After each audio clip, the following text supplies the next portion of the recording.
is to you, right? Right. And you'd be excited beyond belief, right, Muzz? Yeah, because he didn't conquer death. He didn't conquer death. That's what I'm trying to say. He came back to life. That's conquering death. Okay, so That's hold on a showing second. that the grave could not hold him. Hold on a second. So you're not defending the resurrection. Did Jesus Christ die and resurrect? Is that what you're saying? Because you see, the resurrected bodies get spiritual. No. No? No. It's a physical resurrection. I'm pretty sure there's a part even when he's talking to the Jews during his teaching time that he goes through this. I can quickly look it up for you, man. The resurrected bodies don't get spiritual. It's a physical resurrection, correct? What does do we got? Resurrection means died and you resurrected to you up. You went up. You're gone. You resurrect to the day of judgment. You're gone. That's it. Jesus Christ died and went up. You're saying no, it's a physical resurrection. He just died. He's here. I would say that's a resuscitation, if anything. It's not resurrection. Was Enoch and Elijah taking up their physical bodies? I'm talking about Jesus Christ, bro. Did Jesus Christ here? Are you saying that he didn't resurrect? Is that what you're saying? You're saying a physical. I already stated that he did. Jesus Christ says it is ordained. Jesus lives right now. He is alive. Okay. Muslims agree with this as well. Yeah, the resurrected bodies get spiritualized. Jesus Christ, no. He says so. He said, okay, no, all right. Where? Show me the verse. Show me the verse where they're only spirits. Physical resurrection doesn't occur. No. I'm going to show you where he says that the resurrected bodies, they get spiritualized.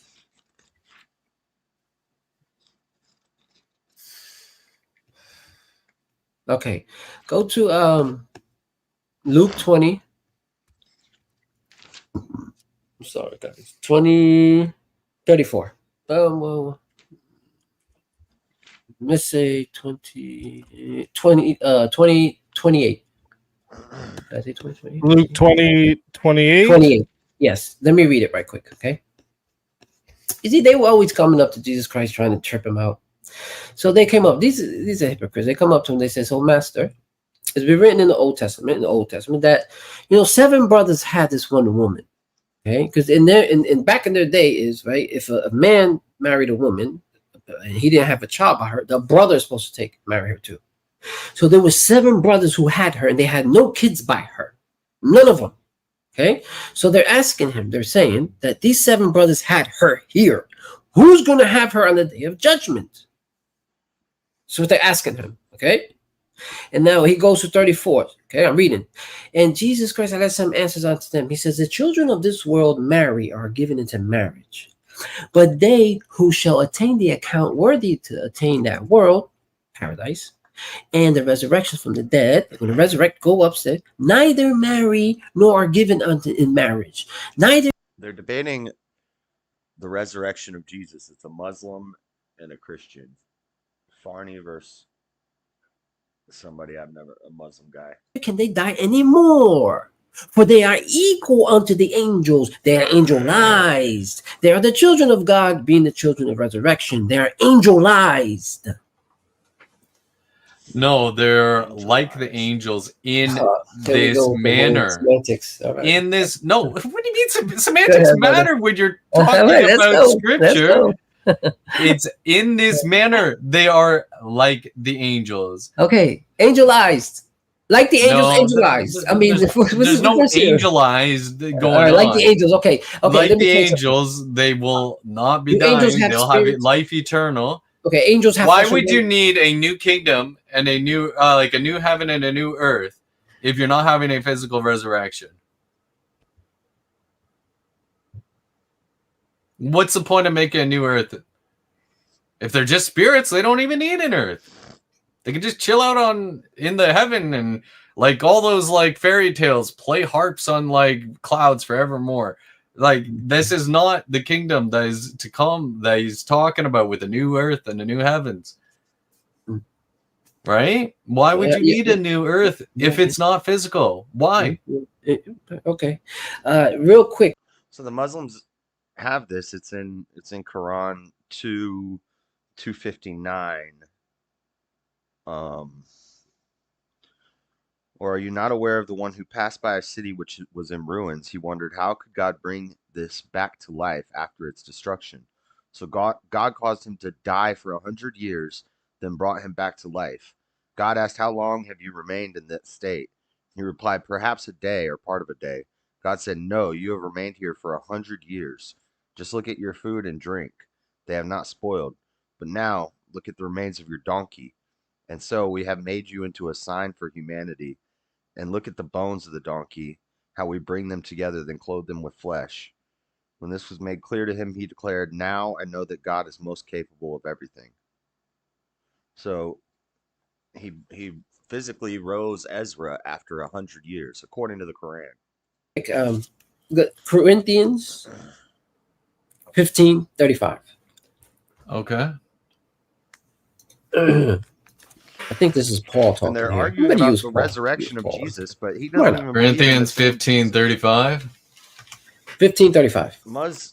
The Jesus that he believes in isn't the same Jesus from the Bible. Paul. They have different fathers. Okay. Which part? But some 35. But some men will say, how are the dead raised up? And with what body do they come back? He's asking the question, but is answered at 42.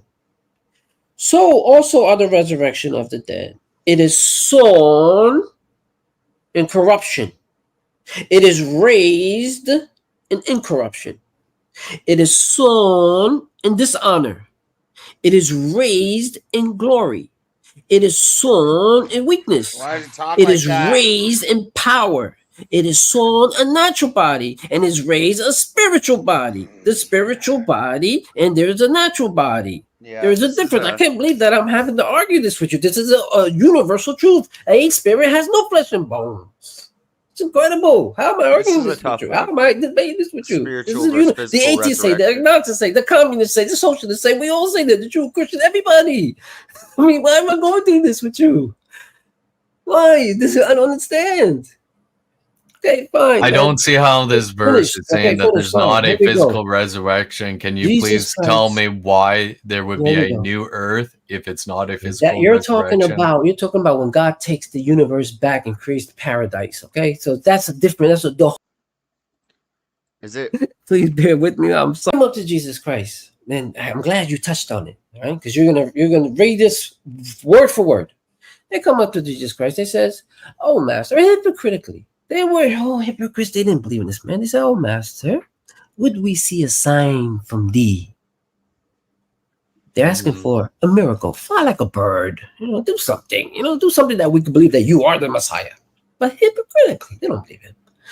So he says, an evil and adulterous generation seeketh after a sign, but no sign shall come unto it except the sign of Jonah. For as Jonah was 3 days and 3 nights in the belly of the whale, so shall the Son of Man be 3 days and 3 nights in the earth, in the belly of the earth, right? Okay. What's that verse mean? Okay, hold on. We're going to get there. No, what's that verse mean? Because this is the whole debate. Here we go. Ready? No. Yeah. Tell me. Book of What's Jonah. 3 days and 3 nights in the belly of the earth mean? Book of Jonah. Book of Jonah. Go. No. Answer the question. Book of Jonah. No. 2 minutes it'll take you to read the book of Jonah. Is 1 page. What was Jonah's miracle? Answer the question. What's it mean that he'll be in the belly of the earth for 3 days and 3 nights? Also, you realize that the idiom 3 days and 3 nights doesn't mean entire 3 days and 3 nights. It's not 72 hours. I'll answer it when you. Is he doing the Friday to Sunday is not 3 days? Stupid argument. Done. Let me answer when you're done. Yes, answer the question. What does it mean that he'll be in the belly of the earth for 3 days and 3 nights? Okay, here we go. You ready? He says, no sign shall come unto it. A sign here means miracle. I'm taking the word sign away. And what's the miracle being done, bro? Here we go. It's the resurrection, correct? Look, we got it. Go ahead. I'm going on mute. Go ahead. Back and forth is a debate, bro. Like, come on. Like, Mary went and saw it. Look, I'm quoting scripture. I'm going, bro. I mean, you're losing pages. Trying to keep you on point, bro, because you're totally going all over. You're not dealing with the crucifixion. It's supposed to be 9 o'clock. I pushed it to 10 o'clock. I came late. I could understand. You saying, the hell with this guy. I don't want nothing to do with him. I can understand, bro. I mean, I apologize. And then the level of knowledge I have, I mean, No, listen, brother. it's all good, man. I'm Again, just trying to listen, have a please be debate here, patient. man. May God Almighty give you patience with me and I think everybody I've in the had plenty chat. of patience this Okay. debate, but all right. Okay, all right, but look at the clock, right? I mean, you Yeah. agreed to 10 minutes more. I said we didn't need it, but you did. Okay, fine. Yeah, we went to Finish 20 up. minutes Okay. more. See, I think Farney needs to go on the offensive and bust out the Quran and start showing this guy the inconsistencies in his own book and the lack of evidence. There's one author who went out in the desert and saw Ghibli, the angel, and Man. It's Let all me good. answer it. and wrote Let it. me answer it. No So corroborating facts. he could have quickly, easily before said, or "Look back, after. I brought Lazarus from the dead," because all these miracles already occurred. Why are they asking for another sign? If you're gonna listen, please let me speak. Please, I'm begging you. So he could have said, "Look You've been speaking the whole time, bro. You haven't really been saying anything. back. I did this miracle. Prophecy is the miracle of Jonah. I don't mind. He commissions Jonah to go Mhm. Jonah in the whale. Okay, I'll listen. So now he gets despondent. He's probably saying, "Man, these are materialistic people." I think it's like 80,000, 50,000 people. They're materialistic. They go. Oh. So now he's despondent. He's not going in Nineveh. He's going the opposite direction, and he gets on a boat. Okay, and then at sea, right? Yeah, deadliest catch, bro. You ever seen these goddamn? Yeah, he's on the boat with the Bro, pirates. he's on the He boat says, and like, chuck me into the waters because it's my God. And So this is confusing. According to Google, Mary, mother of Jesus in the Quran, had no husband. But it explains the birth of Mary from Imran. But now I'm not sure if this is the same Mary, because this Mary is given to Zechariah, and then they give birth to John the Baptist when he's 90 and her womb is barren. But then it goes to it must be a different Mary. And remember when the angel said, "Oh Mary, surely God has selected you, purified you, and chosen you over all women of the world. Oh Mary, be devout to our Lord, prostrate yourself in prayer, and bow along with those who bow down. This is the news from the unseen that we reveal to you, a prophet. You were not with them when they cast lots to decide who would be Mary's guardian, nor were you there when they argued about it. Then the birth of Jesus Christ happens in, this is Quran 3:45. For him, his name will be Messiah, Jesus, son of Mary. He will be one of those nearest to God. So will it be. God creates what he wills. When he decrees a matter, he simply tells it be, and it is." But then there's a different Mary here, 5 verses prior. Remember when the wife of Imran said, "My Lord, I dedicate what is in my womb entirely to your service, so accept it from me. You alone are the true, all-knowing, all-hearing." When she delivered, she said, "My Lord, I have given birth to a girl," and God fully knew what she had delivered. "The male is not like the female.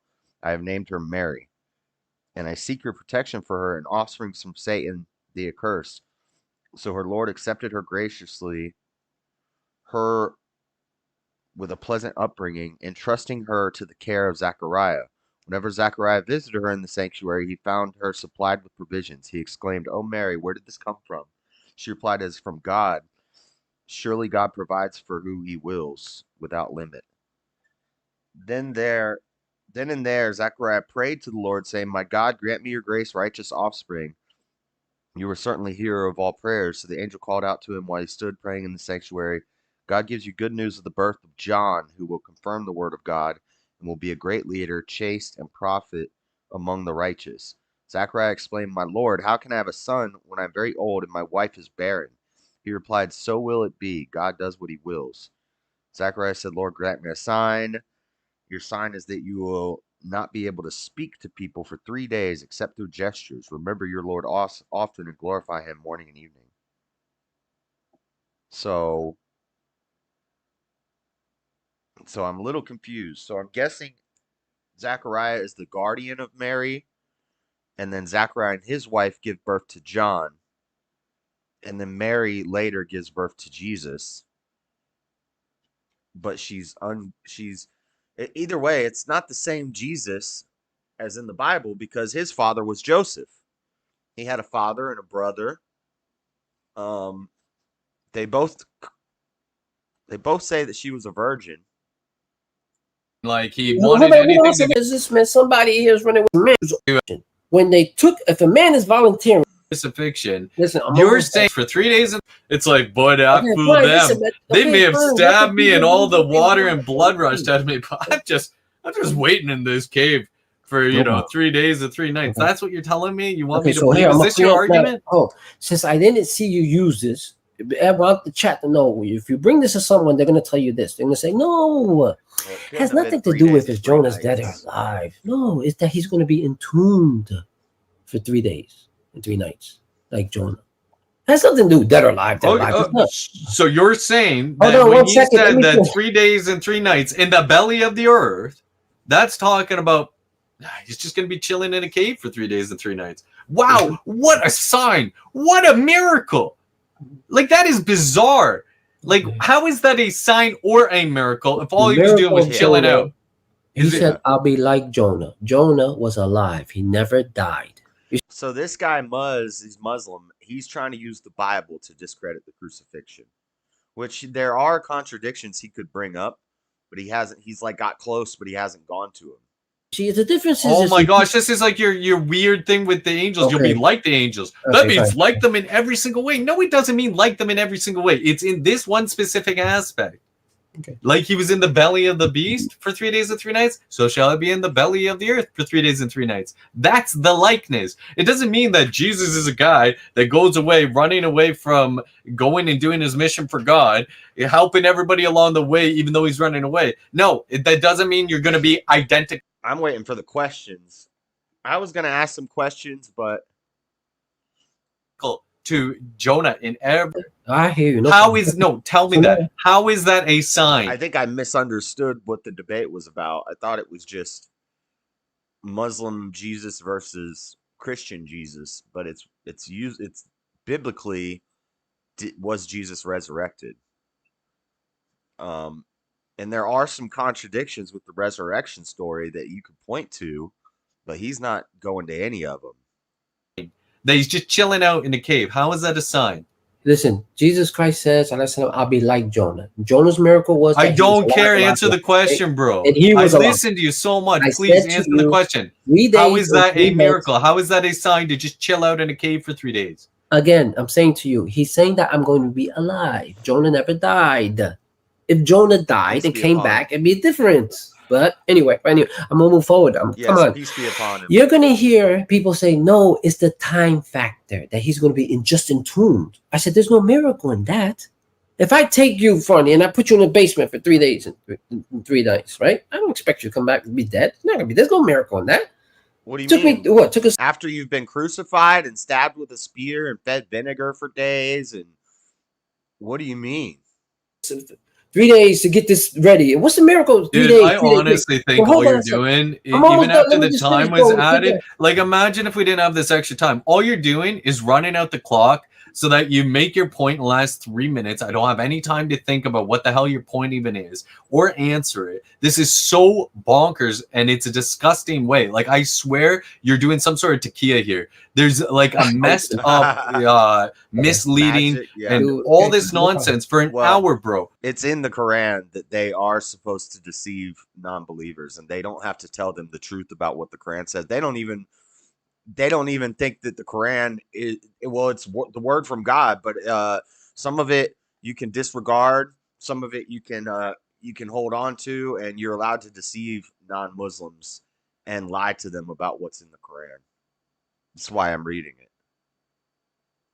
For an hour. All right, we're almost done. Your point, please. Hold on a second. Look, we put how much time we put? We put 10. We're 3 minutes past the original time. Please. But he's not. They haven't touched on the Quran at all, which I think Farney should have pinned down on that more. But maybe that's not the premise of the debate. Maybe it's just a biblical debate about the resurrection from how a Muslim sees it. But I would be referencing the Quran a lot and trying to, be on the offensive that way. Oh, he Get put to your 20. point. Okay, he put 20. Okay, so I'm done. I'm finished here. So it's a time factor that Jesus Christ was only in tomb for 3 days and 3 nights. Okay, and now I'm asking you, Jesus Christ was put on the cross on Friday. He was brought down Friday. He said specifically, Okay? like Jonah was in the belly of Okay. the beast, so shall I be like in the earth. Okay. It was okay. totally just the fact that he'll Wait, be in the okay, earth for people are 3 going to days. tell. The Jays believe that also. Interesting. Oh, you mean about being able to deceive non-believers, and they don't have to really tell them what's in the. Yeah, they don't really have to tell them about the mitzvah pa in the Talmud and the Jesus swimming in semen in the Talmud. They don't have to talk. They don't have to explain all that stuff to them. They'll just leave those parts out. Tell you it's just a time factor. He was just in tomb for 3 days and 3 nights. Now, when was Jesus Christ crucified? Allegedly Friday. You know, were you guys there at the end of the thing last night when I was on Glenn's panel? I think I was pissing him off. I was just being too based. I was dropping too much basedness on him. I don't care what time They couldn't handle it. you say, 3, 6, whatever. Okay. And I already told you. Yeah, I think Grid 1 was very annoyed with me because when I left, he's like, "Yeah, go to bed. You need to go to bed. Just go to bed." It's like, all right, calm down. Keep talking to me like that, I'm going to stay here for another 3 hours. There's an idiom of 3 days and 3 nights in Jewish history. This is used in multiple places in the Bible that explicitly show that it's not a 72-hour period. As in 3 days and 3 nights idiom can be used for the night of one night, a full day of the next night. I told him 95% of the time a woman's O is fake. And that's not even a real thing. And y'all are acting like women saying, "Oh, we got to please the woman and make sure she gets off and she gets pleasure." And I'm like, screw that. Take care of business. Wham, bam, thank you, ma'am. And get back in the kitchen. A full day of the following day and the morning of the next day. They would still say 3 days and 3 nights. Okay, but listen to me. They thought I was trolling. I was like, but I'm kind of trolling, but I'm really not trolling. Like, I actually do believe this. but at the same time, I also do have a heart, and I do, want to make sure the lady gets pleasure and enjoyment in her marriage, if you know what I'm saying. But I still think, it should be, you just handle that business. People don't like base, they prefer acid-like behavior. It's a pH joke. Oh my God. Divide. Jesus Christ said 3 days and 3 nights 4 times. Yeah, all right. Okay, so he's dividing the day and night, day and night, day and night. I'm just doing the same thing that Jesus is saying, and you're being upset with me. No. I'm trying to educate you here, man. Okay, There's fine. an idiom in. Okay, fine. Like, do you want me to look up other parts where this idiom was used in scripture about 3 days and 3 nights? There are explicit scripture that talk about 3 days and 3 nights, and guess what? It wasn't exactly 72 hours. It's a phrase. It's an idiom. You know what an idiom is, right? Yeah. So it was commonly understood, and I'm sorry if I sound aggressive. No problem. I honestly just want you to understand the truth, okay, bro? No problem. So, Hey, I don't understand the truth. I don't have the Holy Spirit. I understand. Okay. So now, no. I'm saying you have to look at what the idiom even means. It just means that what I just told you. It can be the night of one day. It could be the full day of the next day. It could be the morning of the third day, and that's still 3 days, 3 nights is what they would say. Okay, but there's other times in scripture. I'll find it for you if you like. Okay, but the thing is, he wasn't into 3 days and 3. I don't know about the 3 days, 3 nights, but it was 3 days. Nights, because look, Friday night. Let me just finish, please, man. He was hold on. Friday, he was buried before night because you said Friday, he had to be buried before night, or they would have been working on the Sabbath, which they took very seriously, right? Mm-hmm. Then full day Saturday, and then Sunday the sun had already risen, right? No, day and night, day and night. Jesus Christ divided the day and night 4 times. I'm only sticking to what he's saying. So yes, Friday night. Listen, hold on. Let me finish. Friday night he's supposed to be in the. I'm only saying supposed because you could have came out Friday, but the Bible's not saying that. Friday night. So Saturday Friday night, right? My right hand is one. Put on my index finger. That's 1 night. 3 days. Saturday he's supposed to be in the Sabbath. Saturday night. That's 2 nights and 1 day. Saturday. Sunday. Sunday. I'll find it for you. First day of the week, Mary Magdalene goes to the tomb. He's not there. How many days? How many nights? That's 2 nights and 1 day, right? Saturday night, Friday night, he's supposed to be in the tomb. Saturday, he's supposed to be in the tomb. Saturday night, he's supposed to be in the tomb. Sunday morning, Mary Magdalene goes to the tomb and he's not there. That's 2 nights and 1 day. That's not the same as 3 days and 3 nights. 3 fingers, put them up. 3 days and 3 nights, put it down. 2 fingers, 2 and 1. Now, I heard a joke. Somebody put a joke and said, man, what's the funniest thing that came out of Einstein's mouth? He said, a woman's, Einstein's, you know what. I said, look, man, Einstein can't even help you here, man. 2 days, 1 night, 3 days and 3 nights. Can't even help you here. The smartest man ever lived can't even help you here. The rest of my case, I'm done. Just so chat understands what they're referencing right now here is this right here. For as Jonah's was 3 days and 3 nights in the whale's belly, so shall the Son of Man be 3 days and 3 nights in the heart of the earth.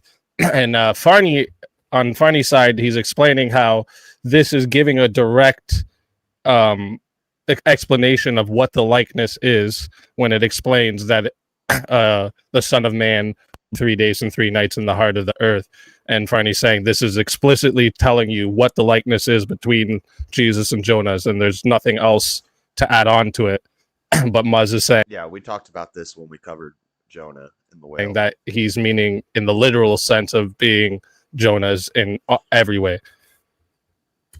So, like, some contradictions he could bring up is that only Matthew talks about what they call the what is it called, where all the saints rose up, and the atheists will always be like, oh, so there was a zombie apocalypse that happened, and none of the other gospels mention that part. That's one.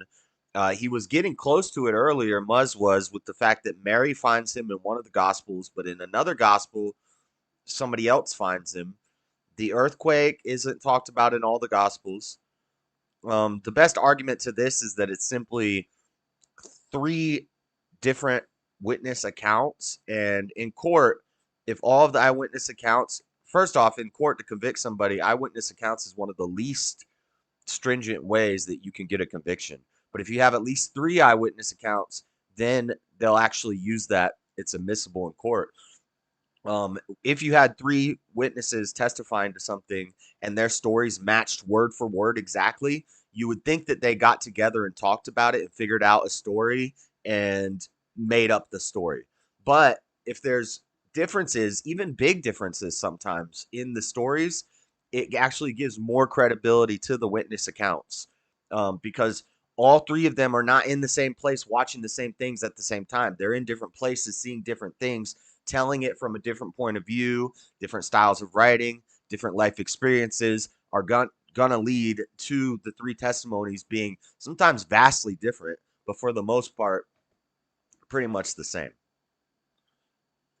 And that's what Just a Muzz correction is trying there. to do here. Jesus is saying in the literal sense, 3 days and 3 nights. I'm just repeating what Jesus is saying. I'm repeating what he said. That's it. Just what Jesus said. And I think I was on course here, constantly quoting Jesus and Jesus and Jesus and Jesus, Alex, and Jesus said, and Jesus said. Here, bro, you can type this into ChatGPT. It's a wonderful thing that we have nowadays in artificial intelligence. Okay. Don't admit that you're using ChatGPT mid-debate, Farney. 1 Samuel 30:12, right? They gave him a piece of cake of pressed figs and 2 cakes of raisins. He ate and was revived, for he had not eaten any food or drunk any water for 3 days and 3 nights. In this context, the phrase 3 days and 3 nights is used to describe a significant period during which the man had been without food and water. However, it doesn't imply that he was actually without food or water for a continuous 72 hours, but rather highlights the duration as being a complete period or a significant span of time in a more flexible sense. This usage aligns with other biblical contexts where 3 days and 3 nights is used to signify completeness or a period that may not be a strict 72 hours. Nice. I like this. I'm learning something new from Farney right now. But still conveys a substantial duration. It is an idiom. It is not ever like meaning a strict 72 hours. If it does, it's just by pure coincidence. It is literally an idiom just to show this portion of time. That's it. It's not saying 72 hours, as in, like I said. I've had this argument with Freddie before, and I didn't find that. I actually didn't know that it said 3 days and 3 nights. I just thought it said 3 days.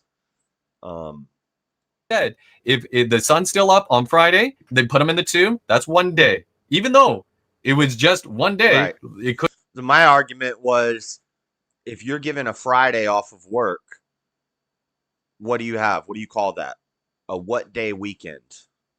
If you normally have Saturday and Sunday off, and you get Friday off, what do you call that? You'd call that a 3-day weekend. Even though, a Friday night to Sunday morning is not 72 hours. That's still a 3-day weekend. That's still 3 days. Duh.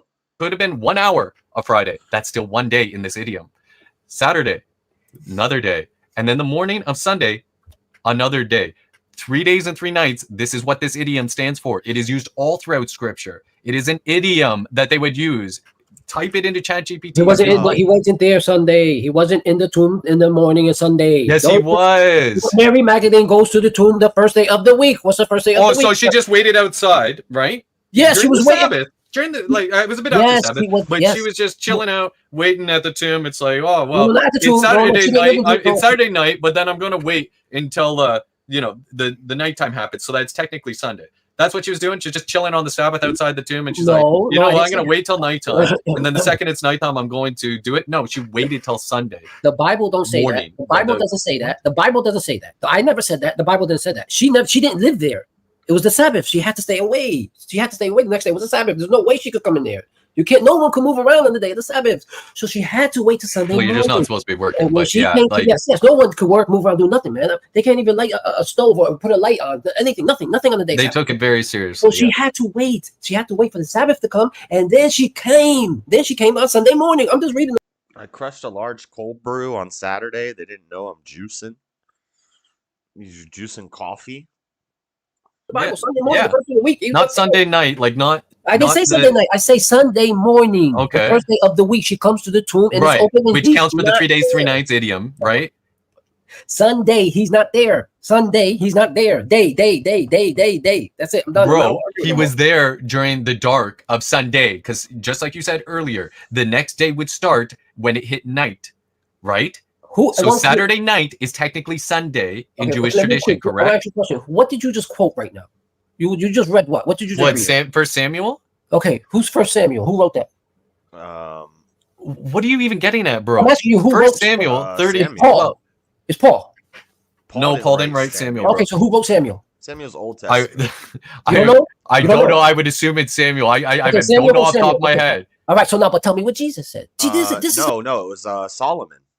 Well, Kings and Samuel, I believe Samuel, the one was written by Solomon, and then Samuel 2, the second half, he would have been dead, so it would have been written by his scribe. Or maybe I'm thinking of Kings, but they're both mostly, I think, written by Solomon. What's the problem?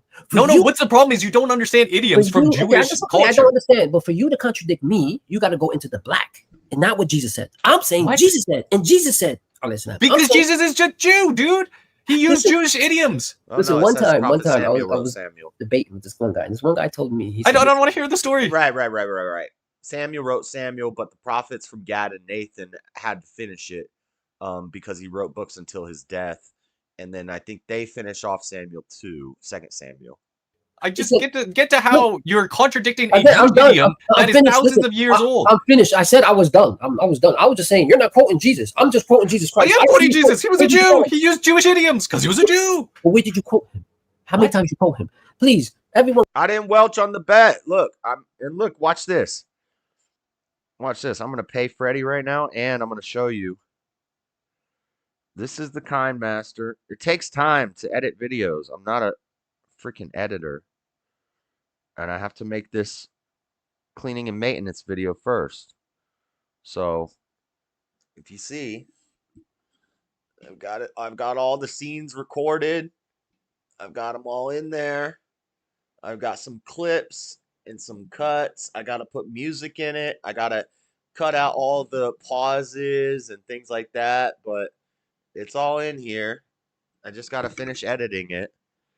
And then once that video's done, then it'll be time to cut it. I didn't say the very first day that I get 5,000 subscribers, I'm cutting them. I just said once I get 5,000, I'm cutting them. Are you doing Discord or are you in that other thing? I'm in Discord. Yeah, but are you in the other thing? What do you like? Where's your attention gonna be, dude? I'm a attention hog. What you talking about? Tell me about it. You don't want to watch this debate? I'd rather hear myself talk, though, is the thing. Huh. You welched. What? I didn't welch. I did a little bit of a... What? You're roboting. I didn't welch. No welching. I don't even know what welching means. It's grape jelly. You're breaking They up. say it a lot on the Stern Show. You're okay, now you're not breaking up. I'm breaking D's nuts. Ah. Ah. I'm about to put this shit to bed like Amber Heard in a mattress firm. That's a bar. You can debate if you'd like. I'm not debating anybody. I was just Oh, you're listening. not debating. No, I'm just listening to these guys. And giving Oh, my... you're not talking to those guys? No, they can't hear me. I was just watching a video. Could they hear you before? No. Oh, I thought you were talking to them. No.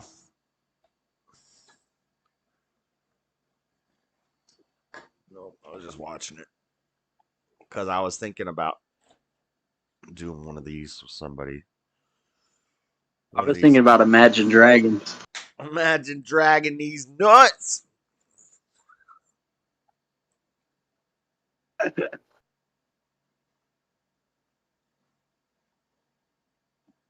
Yeah, Nathan, prophet, the scribes from Nathan and Gad wrote a lot of Samuel. You're late, Nada. We already figured it out. I talked about that a long time ago when we talked about Samson. What's your favorite? What's your favorite biblical movie? My favorite biblical movie? I don't really know what biblical movies there are. I guess Passion of the Christ. You know the actor was struck by lightning filming that? I did hear something like that. Yeah, he got. I don't. It might even happen while he was on the cross. I don't know. I think Satan was played by a midget. Yeah, that's true. He looked like a baby, but then when they zoomed in on his face, because the lady's holding the baby, and then they show his face, and it's like a grown old man's face, but it's a little baby. Whoa! Doesn't he have like a goat? Doesn't he have like goat horns or something? I don't think he had horns. He just looked like damn Voldemort. But he was, I know. I really didn't like him. he was a baby. It was creepy. And then the woman that was holding him, she was like androgynous. You don't even know if she's a man or a woman. That would be his caretaker. Yep. That would be the MO.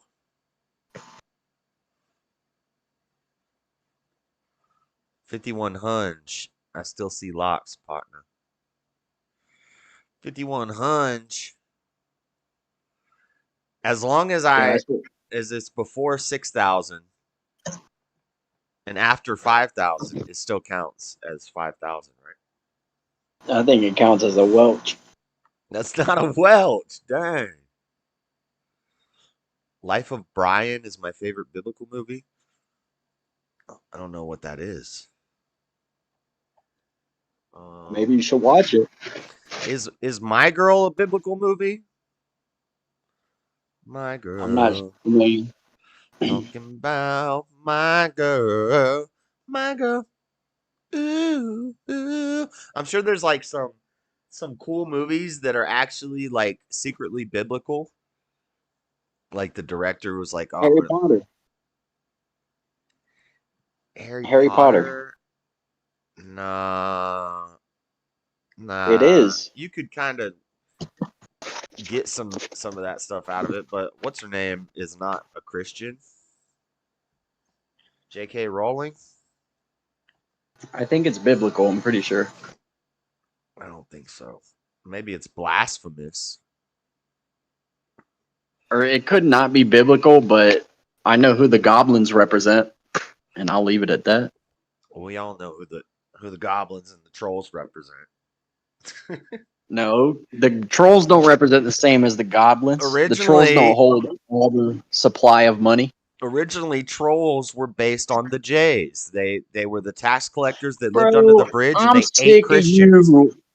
They I'm ate sick of you being the Christians. guy who, oh, according to the books, according to the transcripts on page 93 of volume 4. Get out of here, dude.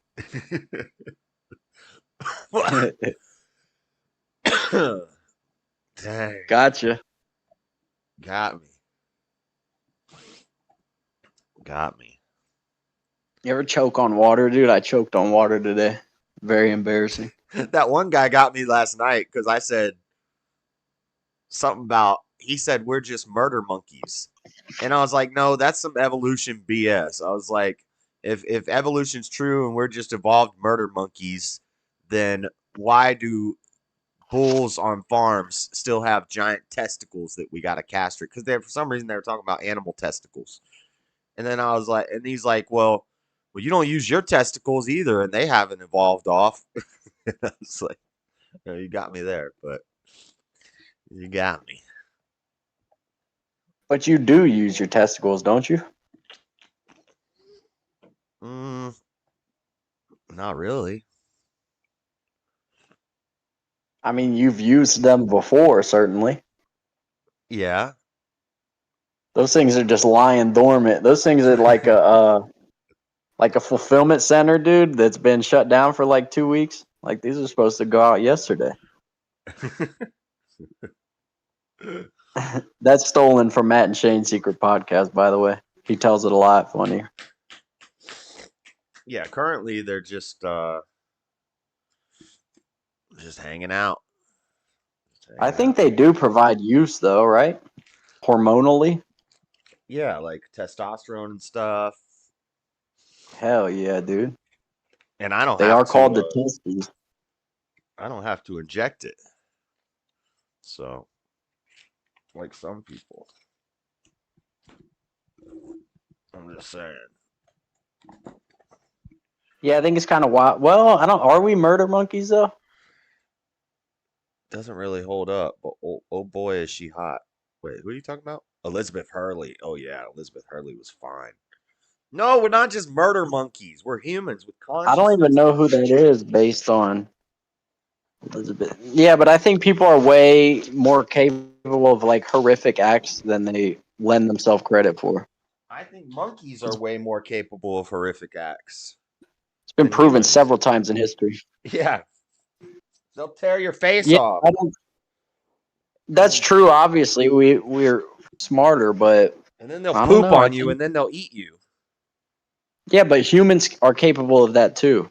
It doesn't take many steps until that's what's going on. I think it's easier It's happened before. It's easier for a monkey to do that without any. Oh, for sure. Like without any. They probably feel good about it. If you don't have any conscious thoughts, while you're chopping somebody up, like if you're not even somewhat repulsed or anything, then you've got a very rare defect in your brain. I don't now. Like I do have a conscience, obviously. I feel bad if I'm even like rude to somebody and I don't feel it's warranted. But I think people are less steps than they realize from being capable of that kind of thing. And you still feel bad about it later, but in the moment, people are capable of some gnarly stuff. Yeah, probably, but I still think monkeys. It's like World War II or like any war, really. You just look at that and it's like, oh yeah, we could be monsters pretty quickly. What you doing, Echo? You want to see Daddy Jub? I'm not turning my camera on for that fucker. How's he doing? He's all right. He's getting old. I know, dude. It sucks. The lifespan of dogs is one of the great travesties of life. I mean, I can't say enough about how much I freaking like dogs. Dogs are the best. Yeah. Yeah, my biggest disagreement with JLP chat is when he says men can't cry about their dog dying. My dog dies, I'm crying. Yeah, you can't publicly though. You know what I mean? Like you gotta still keep it G. Yeah. I don't think men should around others I'm for not the gonna be most part. walking around like sobbing at work. No, of course not. But definitely in the room when it goes down, that's very upsetting. Yep. We buried Griff in my favorite blanket, and I like forgot about it. And then 3 weeks later, I arguably is more upset about the blanket. That's not true, but I was pissed. Well, you It was a honored great it. blanket. You Dude, honored that it. whole little out by the like parallel to the small shed, kind of in between both sheds, there's a little graveyard back there. There's a possum Griff got, maybe a raccoon Griff got, Griff, other animals, time capsules. Where the heck is my lighter? You have a lighter? I have 2 lighters, but I don't know where either one is.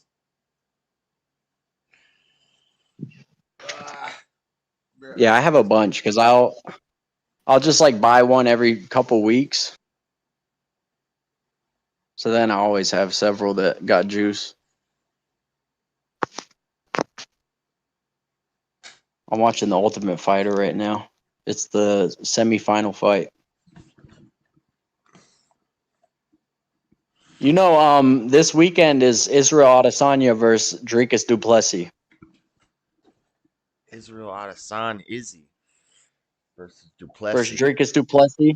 That's the white guy who said he's the real African champion, while Francis, Kamaru Usman, and Izzy all held titles. Is it their second time fighting? Nah, first.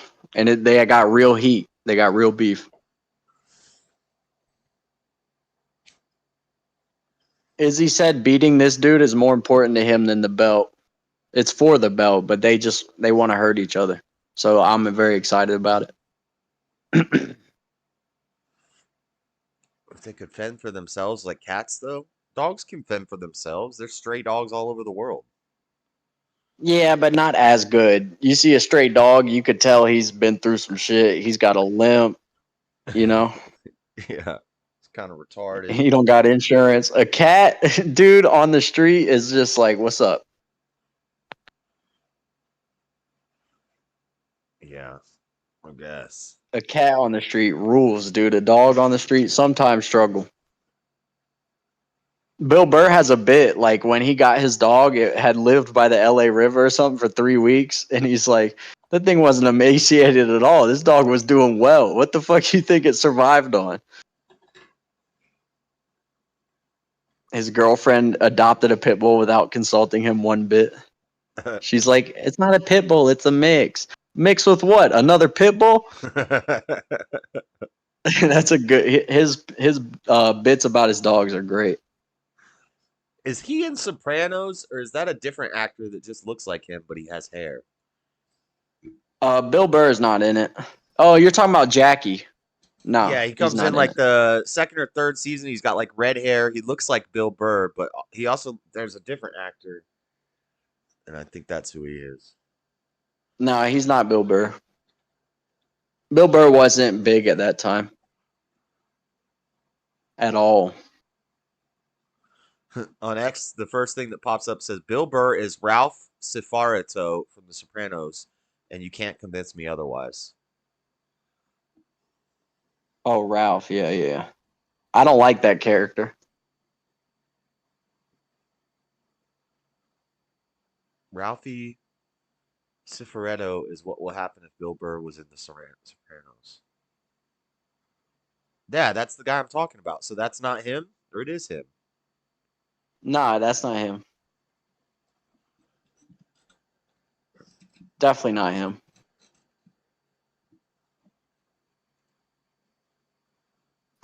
There's another guy who kind of looks like Joey Diaz, big pussy. Bill. Is it Oh, shit. Oh.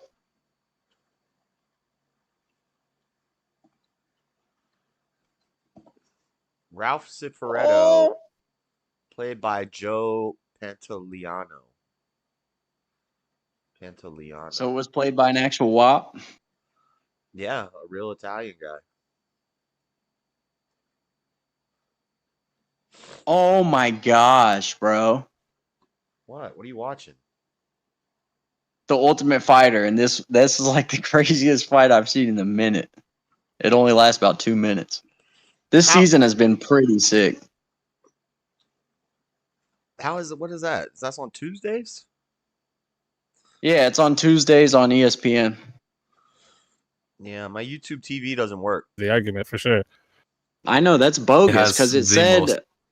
like when she signed up, it said, or I just got the impression that it could be spread around, geographically. You get like 5 users or something. I used it for like a month, and then it told me stop. That's so odd.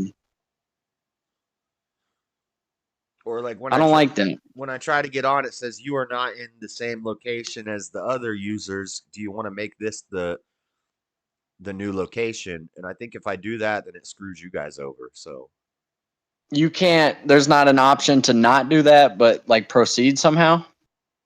I don't think so. Because if you could, it's pretty nice. Yeah, I don't watch much TV though. I would have just watched Ultimate Fighter and some fights and stuff, I guess. Yeah, well, and it has infinite DVR, and it's like the best TV thing I've ever witnessed. Yeah, I probably just the way it works. I probably could not have, but I like watching it live. I don't know. It might be on some of those. You think it's on Sports Surge? I don't think so. It might be. I've never checked. But now it's turned into a Trinity debate. I'm watching the chat, and now it's all just a Trinity debate now. What, the nukes? Trinity nukes? No. I'm talking about the Christian Trinity. Well, Trinity is like the place they research to make nukes. Trinidad? Trinity. Wasn't it like the Trinity Labs in Nevada or something like that? I don't know, dude. I'm just a guy. And I'm trolling. I know you're talking about the Father, Son, Holy Spirit, obviously. That's the best Trinity since sliced bread.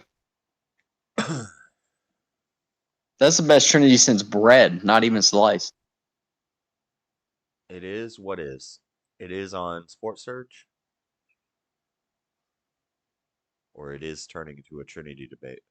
Are you still watching it, Nada? Maybe it is the Trinity Laboratory where they studied the nuclear. Wow, you ever think that? The nukes are fake. They're just like big hand grenades. What about particle accelerators?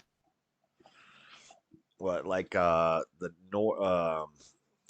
not Nord, I think it's the heck is it called? Not HARP. Not CERN? Nord. CERN, yeah. Like CERN?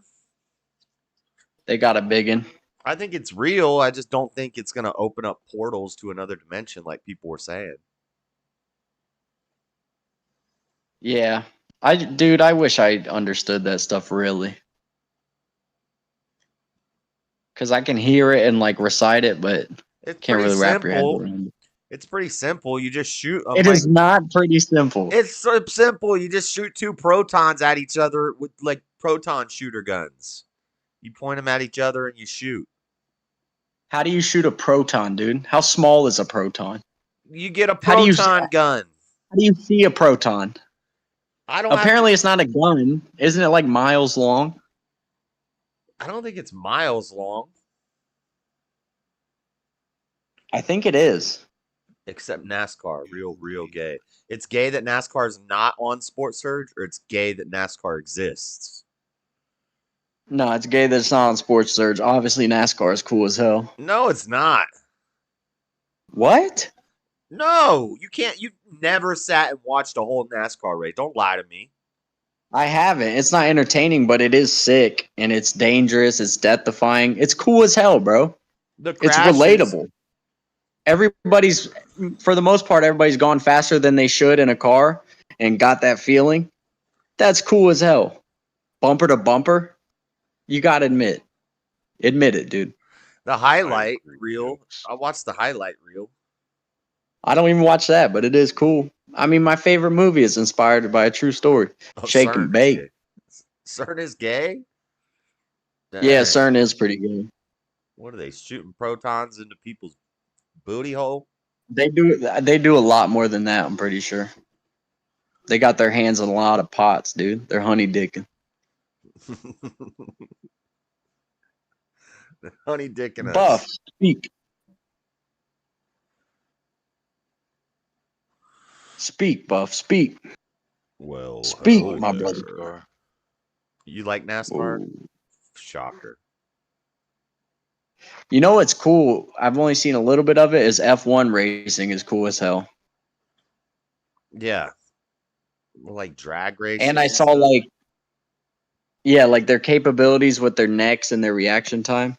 They're actually not talented, but special, physically special individuals. They got good neck work. Yeah, they did a thing against like offensive linemen of the NFL, and they have like stronger necks than them. They did a reaction time thing versus like Tyreek Hill, and they beat him. Interesting.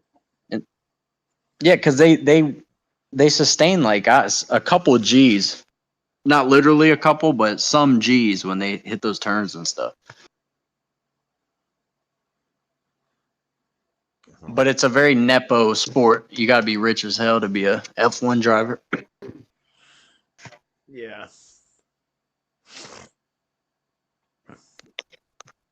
Nepotism. Yeah, which actually I'm not that hard against. No. We gotta raise the kids, right? Yeah, exactly. If it's the stereotypical dickhead son, then that sucks. But They say generational wealth is usually gone within 2 generations. If like yeah, that makes sense.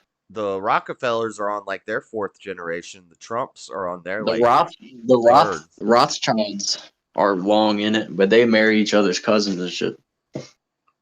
Yeah, well, keep it in the family. I'm trying to have this money go out to some dang normal person. Dude, I'm not touching my cousin.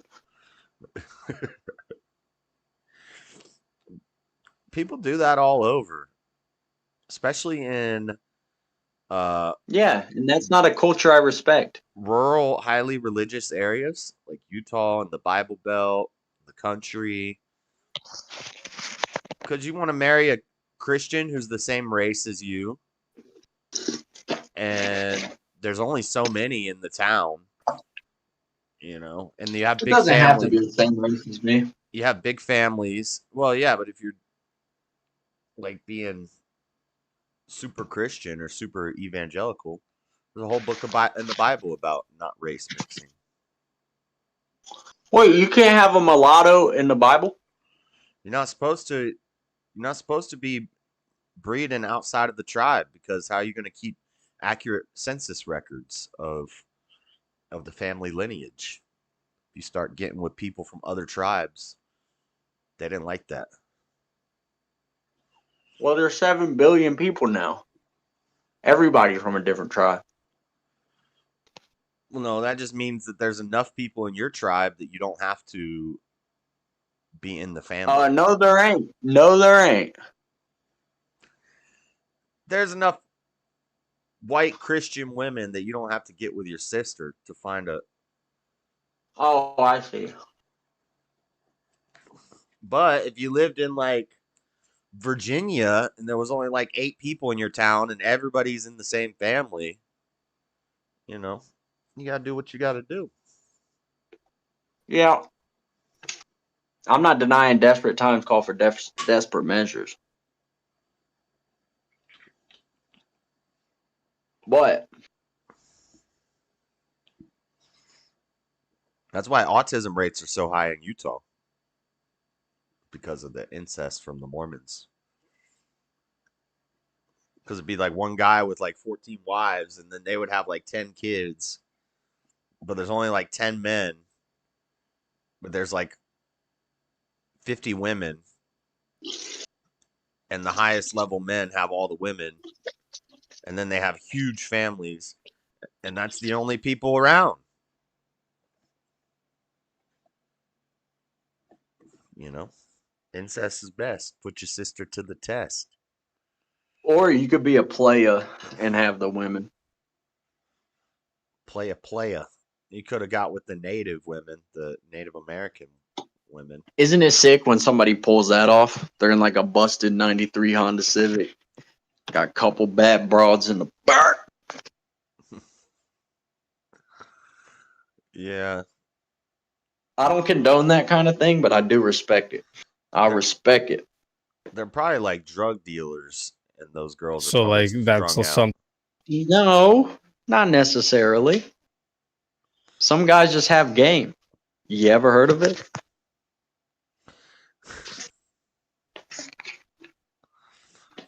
Oh, Malachite. Wait, what the hell? What's going on here? The fact's going on. What is going on? Can see it too. It's gonna be I wanted to staying see up when they have live. callers. I guess they're not having callers. And Farney, you the man. Look, when the other topic Call now, whatever these. we discuss, Did they have My callers? shirt got callers. Oh, I'll show you callers, dude.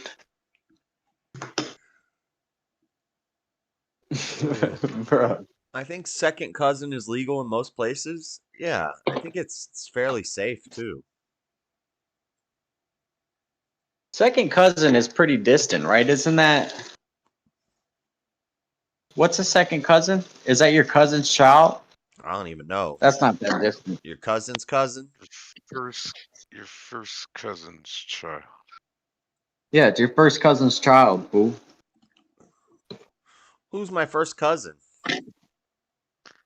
Well, The only one that qualifies for that is your uncle has a kid. That's your first cousin.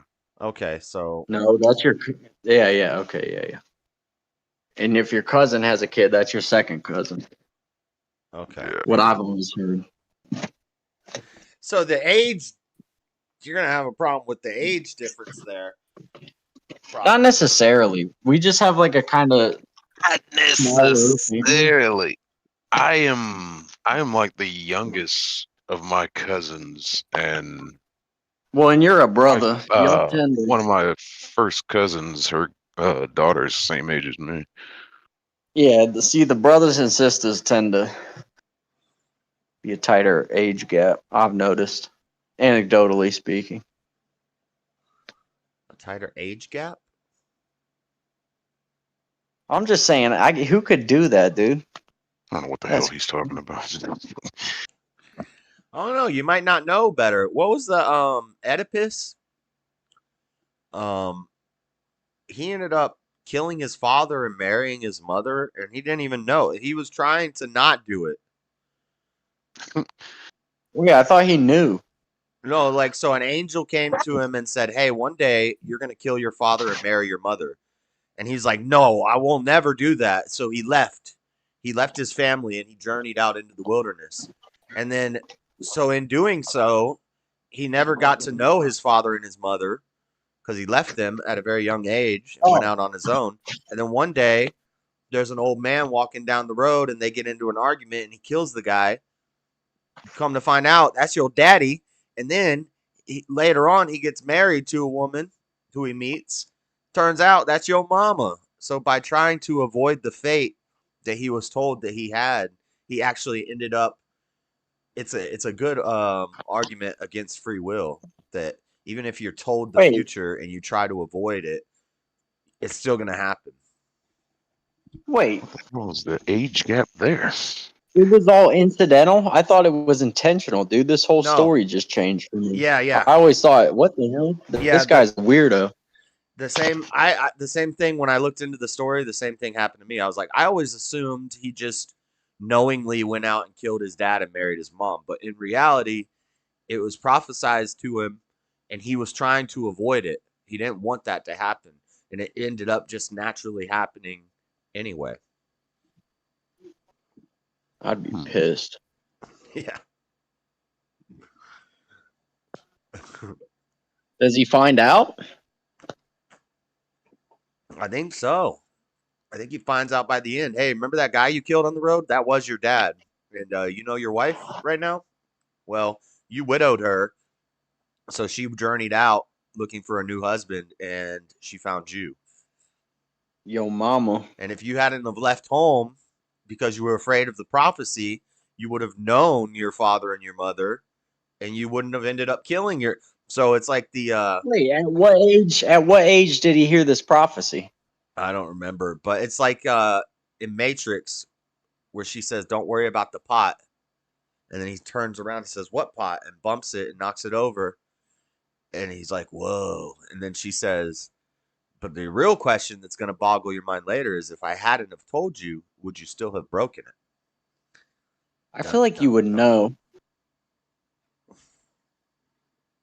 I feel like even if you're raised away from your parents, something in you knows. Or at least you feel something. How old was Oedipus when he got the prophecy, Nada? Are you looking at something about it right now?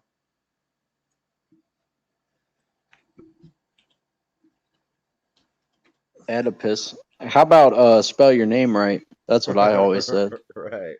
Why is there an O in your name?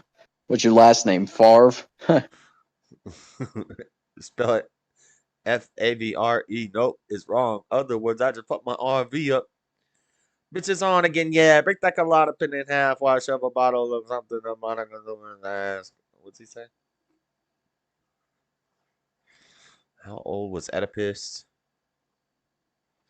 when he heard the prophecy? Isn't that Greek junk anyway? Yeah. Bunch of damn junk. Greece has So really he been was resting actually on between the 30 and 40 years old when he heard the prophecy.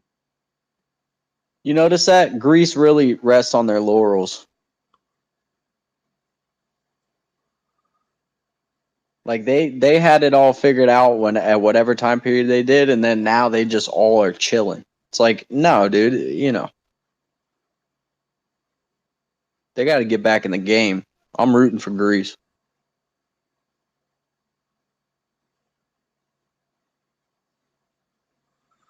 I don't know. These people on Quora are saying that it was actually God's gift that he married his mother, and that if they had not separated, it would have turned out a lot better for the Greeks. Yeah, but that's people on Quora. Right. I'm not a fan of Quora. If you have a time to answer questions on Quora, I got to see what the rest of your day looks like before I take advice. I know. If I go to Quora and there's like a question and I want to answer it, it's like, you got to make an account. I don't got time for that. Yeah, but that's the barrier of entry. Is you have an email and you could come up with 9 characters, 1 capitalized, 1 special. Yeah, that you can make a Whoa, account dude. password. Yeah.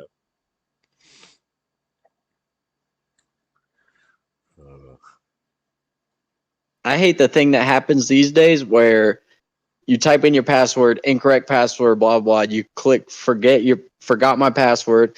So you click the thing to remake your password. You type in your password that you want to make, and you're like, oh, you can't use an old password. You know what I'm saying?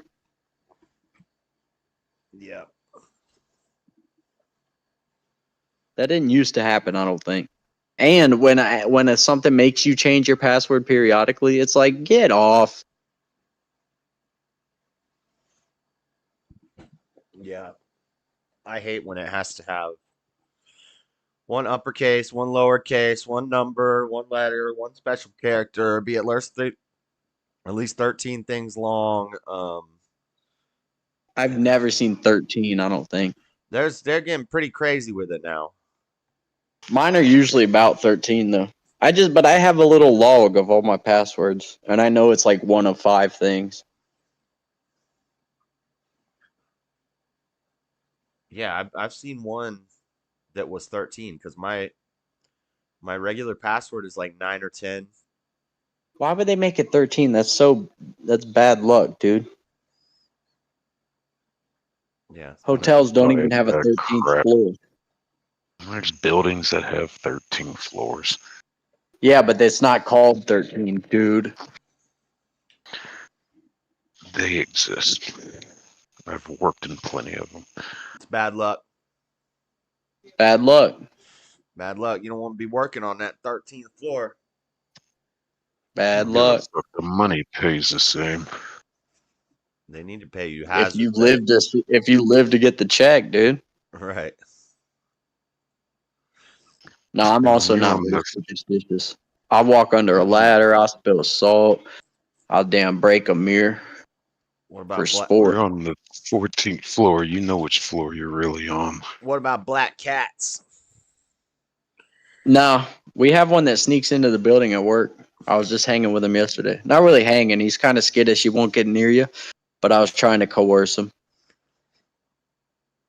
Bring him some snacks. Nah, fuck that cat, dude. He can find snacks. Go kill a mouse or something. Yeah, he's pest control, dude. Good guy. I'm always worried about cats getting in your engine in the winter. Oh yeah, because it's warm, so you gotta like bang on your car a little bit before you. Does that prevent it? I don't know. I think it would scare him out, maybe.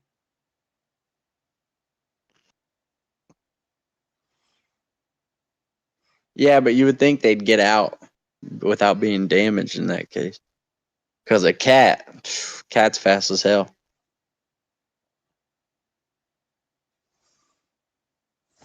I like when cats will antagonize like a snake or a gator because they're just faster than them, and then they do the slow-mo. Love it.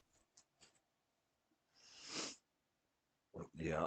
Who's fighting? Oh, you said Duplessis and Dricus Duplessis versus Israel Adesanya.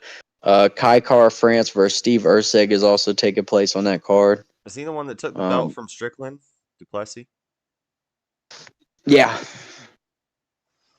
All right. Arguably, I thought Sean won, but I was probably biased. I only watched it once. I think. Is this for a belt? Yeah. That thumbnail's not real. That ain't a damn real shark. But more importantly, they don't like each other, which is even better, dude.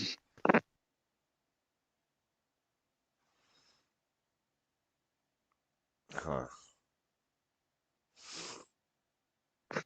October, they booked Ilya Taporia versus Max Holloway, Robert Whitaker versus Hamzat, Cyril Gane versus Volkov. That's a good ass fight card in October. So wait, it's not. Is it 306? What's this one coming up? No, it's not 306. It must be 305. Look at Pacman. Trump can't stop slurring during Elon Musk interview collapse. You don't know that he was slurring. He might have maybe it was the phone reception. There's all sorts of reasons. Maybe. And so what if he did slur? We literally, you know what I'm saying? Aren't these probably the same people that endorsed Biden? Right. And now someone can't slur. He's a geezer, dude. He's gonna geezer out. I saw him hit a damn golf ball like 230 yards. Some shit I couldn't do. Yeah. Not that golfing is like massively difficult, but you can't be that. Biden was capping when he said he wants to see Big Dog on the course. I'd love to see it happen. Step up to the plate, Joe. We know you're a regular listener. Old Sleepy Joe, dude. Step up to the course. You do not want to go 6 holes against my boy Donnie. Yep. But even if Trump carries his own bag, he don't need. He's balling out, and he don't need to suck Israeli dong to get paid, bruh. Biden said the only way he'd do it is if he carried his own clubs. Yeah, I'll only do it, Joe, if you carry your own weight. Just walk to each hole. And then say 8 words. Go ahead, say that. I would have hit him with that in the debate. Joe, say 15 words. Joe, can you recite the Pledge of Allegiance? I pledge we will end Obamacare. You know, the thing. Pledge allegiance to the, the thing. How do you pronounce the Kamala's VP candidate's last name? Waltz? Okay. Is he as bad as people say? Oh, yeah. Worse. Ask Minnesota. I'm seeing some bad news on the player right there, dude. I do not like it. Yeah, he's a mess. And his demeanor. I know they say JD Vance is weird. I haven't really seen enough of him to know. But Waltz is pretty weird. He's a little too excited sometimes. Yeah. Lip picking up his leg and shit. He's like the weird history teacher guy. He's like creepily nice. Like, oh, Right. hi, but And he's actually like. he's hitting on the ladies just because he's got a Nissan and that's cool to a 13-year-old. Yeah, and he's definitely plotting on you. Oh, I know just the type, dude. Yeah. We had a girl drop out, or no, we had a teacher quit the job at the school to marry a girl who had just graduated, and they were dating while they went to the school. Wow. There's like 3 separate occasions with teachers having relations with students while I was there, but it happened probably way more than that. That's like an epidemic going on. Were they cute? Was it women teachers with boy students or? It was I think in 2 cases it was female teacher, and then one it was the dude teacher who quit to marry the ex student. She had just graduated, but it was like a month later they were married, and it was my boy's ex. Huh. Oh yeah, and then this is crazy. My other boy's ex was, so I'm wrong. One of the other cases was girl student, male teacher. This is active student, and it was my other boy's ex. Dead ass. I just damn, that's crazy. And that one was like she was trying to get some get back on him. Crazy. So she got with a teacher? Yeah. Huh. Then at the next function she tried to attend, I went to the door. I said, "Hey, no teacher ever is allowed." I had the ride for my boy. What was the age difference like? Were they young teachers? The one that married the student was younger. He was probably like low 30s. And then the other teacher, I think he was older. Probably like 40s, maybe 50s. Damn. I'm going to have to. And the one teacher that just slept with the student had a rap like he was a cool guy, people thought. I never had him as a teacher. But the other guy was like one of those dorks, like hipsters, like shaved sides with like comb slick back gel hair, glasses that aren't prescription, like a bow tie and a sweater with a collar. Just an absolute dork. Did you see this Australian chick at the Olympics breakdancing? Yes, bro. She's a legend. If it's how they say, like she finessed just to get the free trip to Paris, she is absolute legend status. There's not a move she did that I couldn't comfortably do. I said the same thing. I was like, I could do this when I was 12 years old. I could breakdance better than this chick when I was like a little kid messing around at church. I can't really breakdance, but I can do what she was doing easily. Mm-hmm. And probably make it look better. That was so funny. Yeah, it was great. 0 points. How do you get 0 points? Like, I feel like if she just went to one breakdancing class, she could have learned like one move that you could pull off. Right. Well, even in like if you're taking like a SAT, if you write your name correctly, you get like 10 right. points. So there's got to be like 1 point for showing up or something. I want to know how she's handling like the scrutiny. She might become like a celeb because it is a sick move. Sky News is saying this does not reflect Australia. I saw another case of that where the girl entered like super low. She would enter the half pipe snow skiing competitions, like local ones, and she finessed her way into the Olympics, and her whole run was just going up and down. But it was actually impressive. Like, you know, you couldn't just wake up and go do it. Yeah. But I like finessing the Olympics, and it seems very doable. Some of those sports, it's like, okay, like you're the best at a sport maybe 5,000 people globally participate in. It's like the Guinness record, some of those sports. Yeah. My favorite Olympic guy was probably the Turkish dude, the shooter. The way to get a Guinness World Record is just to come up with something that nobody else has thought of yet. Right. Be like, yo, I lit the Most alarm clocks set within 30 seconds Right. underwater. Yeah.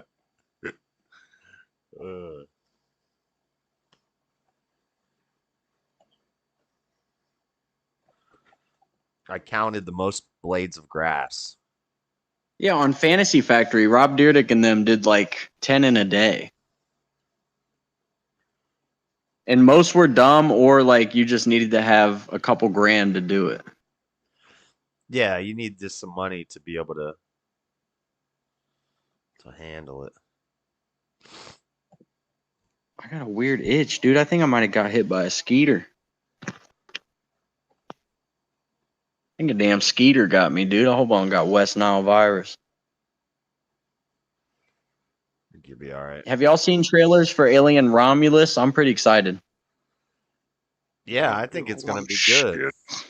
Buff thinks it's gonna be bad. I think it looks pretty good. Why do you think it's gonna be bad, Buff? Because it looks like every other Alien movie they've made recently. What are the other recent ones? I'm not even familiar. Prometheus and the other one. Prometheus was from the Alien universe? Yeah, it's a prequel. Yeah. Really? I had no clue. I thought Prometheus was its own thing. The very end of the Entirely. movie, there's a xenomorph, right? Or a facehugger or something at the very end. Yeah, facehuggers. I didn't see it. I never saw Prometheus. That's why. I would have seen it had I known it was the Alien universe. Yep. It's a different race of aliens. It's a different planet. But at the end... Oh, well, that's gay. Then that doesn't count. At the end, Yeah, they they play you to the xenomorphs. Yeah, they play into the architects from that were kind of shown briefly, their chairs anyway in part 1. I'm a big Predator guy. Gotta say. Not me. Which Predator was the one where Danny Glover at the end? Danny Glover goes on the. Part Danny 2. Glover goes on the ship, and then there's like the fucking Star Wars alien's head in there. Also, right? No clue. I don't know. Is that like number 2? Is that 2? I'm not a big I had Predator two or guy. I don't think I've ever watched a whole Predator movie all the way through. What? Yeah. Well, I haven't Not seen the even- one you're saying. I saw Arnold, and then I've seen like the recent ones, starting with Alien vs. Predator. I've seen Alien think vs. either- Predator all the way through. I thought that was pretty good. Either 2 or 3 at the end of the movie. I think it's Danny Glover or somebody goes on the Black ship. guy? I think it is Danny Glover though. But he goes on the ship, and then there's like a bunch of the alien heads, like from different planets or just beings from different planets. Well, yeah, aliens, I guess, to them. In like glass cases as he's going through the ship. Like, you know, there's like a human head, and then, you know, like as like a little teaser, whatever. Easter egg. Easter egg, they got like some of the fuckers you see in Star Wars. Their heads in there. Probably more. That's just like popular Star Wars characters, or just like some of the guys that were in the bar scene or whatever. Yeah, probably like some of those. I don't know. And this is just what I remember as a kid, like watching it. This is like way pre-internet, so it's probably all famous aliens or something. But it was. I remember it being kind of cool. I think the movie kind of sucked, but that part was kind of cool. But it showed that what the predators were doing is going to other planets and hunting. Yeah, hunting the inhabitants of that planet to get trophies or whatever. I love their lore. How they just try to go hunt the most dangerous game. That shit is so cool. Apparently, in Predators 2, there was a xenomorph skull. Yeah, and there was also one of those, which was like kind of hinted at that there would be some sort of crossover thing. But I think there was also some like Star Wars skull or something. I think. I don't know. Maybe not. Maybe I'm just remembering shit. This would have been like in the early mid 90s or something. Could be the Nelson effect. Let me see. What the hell is the Nelson effect? Every skull in Nelson Predator effect. 2's trophy room. Predator 2 skulls on the trophy wall scene was a huge fan favorite. Arnold Schwarzenegger passed on Predator 2 as he disliked the idea. Okay, yeah, here's their skull wall. So Wasn't there some famous skulls on there? I thought there was. Easter egg eventually led to the xenomorph. Like at the time of the movie, just a nod to Aliens fans. Human Predator. Maybe not then. Voodoo Pop leader. King Willie was the drug lord who knew that the Predator was hunting him. It's not saying any Star Wars ones. Yeah, maybe not. The movie kind of sucked though. There is they said there's a creature that represents a Jurassic Park style T-Rex, but it has mandibles and 4 eyes. I remember the movie kind of being ass, except for that part. Like cheesy. The movie wasn't that bad. Well, okay, wasn't. I'll give you cheese. I'll give you the cheese. It wasn't Predator. It wasn't Predator.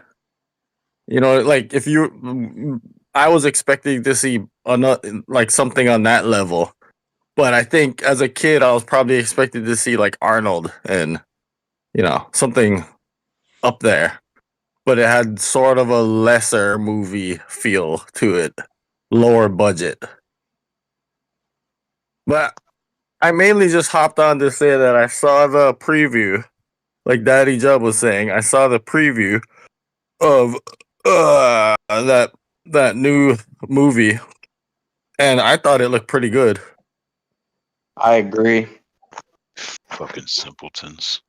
I thought it looked like the classic. I don't know, but the Ripley looks. I would assume that white girl, was supposed to be Ripley. She looked too young though. Probably a different person or a different character altogether, right? No, it's supposed maybe. to be. Yeah, they're supposed to be different people. Okay. They're supposed to be a crew that goes and investigates allegedly where Ripley and them left. Oh, okay. Well, they so didn't it's not get the warning. Ripley.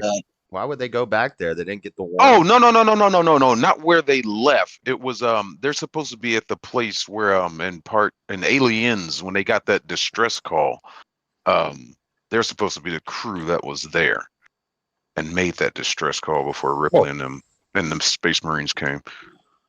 Oh, he's gone. All right, I gotta eat. I might be back.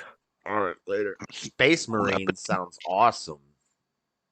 You know what's better than being a normal Marine? Being a damn Space Marine. Space Force.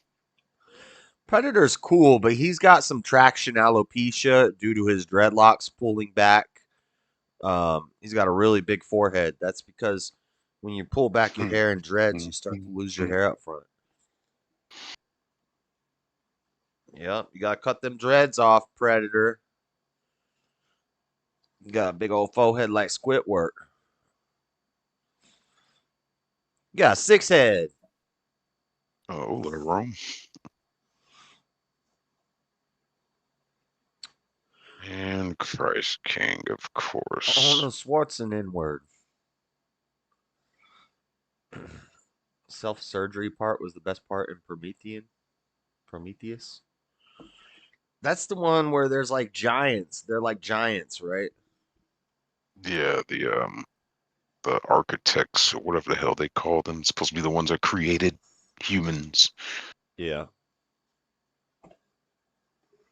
What was that movie I watched with It's a new movie with an actor that I like. Was it Will Ferrell? I don't know. It was a space movie, and there was like a weird spider alien in the spaceship with him. Did you see? You know what I'm talking about? It's fairly Life? new. Life. Space movie. This guy's like isolated on the spaceship.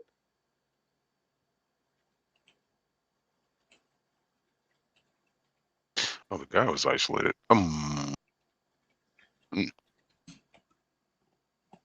Film follows Jacob struggles being away from his wife. Yeah, this is it. Adam Sandler. Spaceman. Oh, that one. Yeah, okay. I did watch that and just kind of forgot about it. Wasn't that bad. It was a weird movie. He's I like to see Adam Sandler do something different. You know, he's not just being goofy and silly. Like Uncut Gems, I think is probably his best movie. Yeah, it's Or at pretty least good. one I enjoyed the most. Well, that and Waterboy, of course, but I don't know. I miss his old funny stuff like Billy Madison and Waterboy and Happy Gilmore, that stuff. Then like Big Daddy was good, but that's where he started to fall off.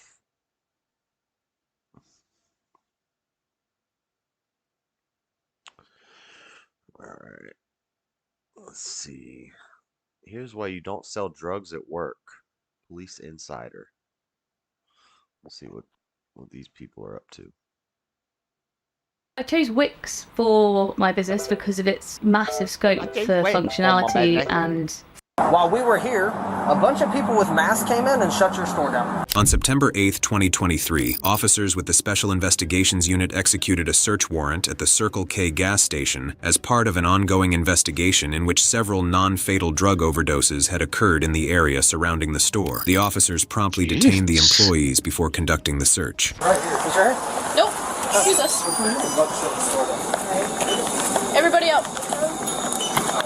My wife just went to the bathroom. Okay, we'll take care of her. I've got her. I've got the far one, the close one. Check her off. Damn.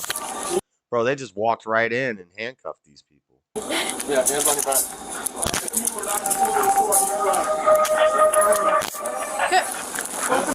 Okay. You're coming this way? You're being detained right now? You're not deployed, get out. They didn't play around at all. They walked right in and arrested him. Yeah. I've got both of them. What's going on, ma'am? Okay. Right now we're detaining you both and we'll be explaining to you. Alright, if you're not an employee, you need to leave. Okay. Okay, is there anything on you that's gonna poke me sick? That girl was probably getting high in the bathroom. She came out of the bathroom like, whoa, hey, it wasn't me. Can you hurt me at all?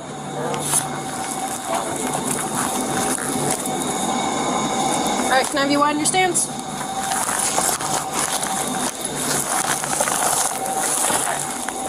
Walk straight to this officer, same thing. Alright, I need a phone number to call the store manager or something like that. It's on my phone. It's on your phone? Where's that? It's right over here. It's sitting on the I think box. I was on the phone. Should be in a break room. Help desk. I have no idea.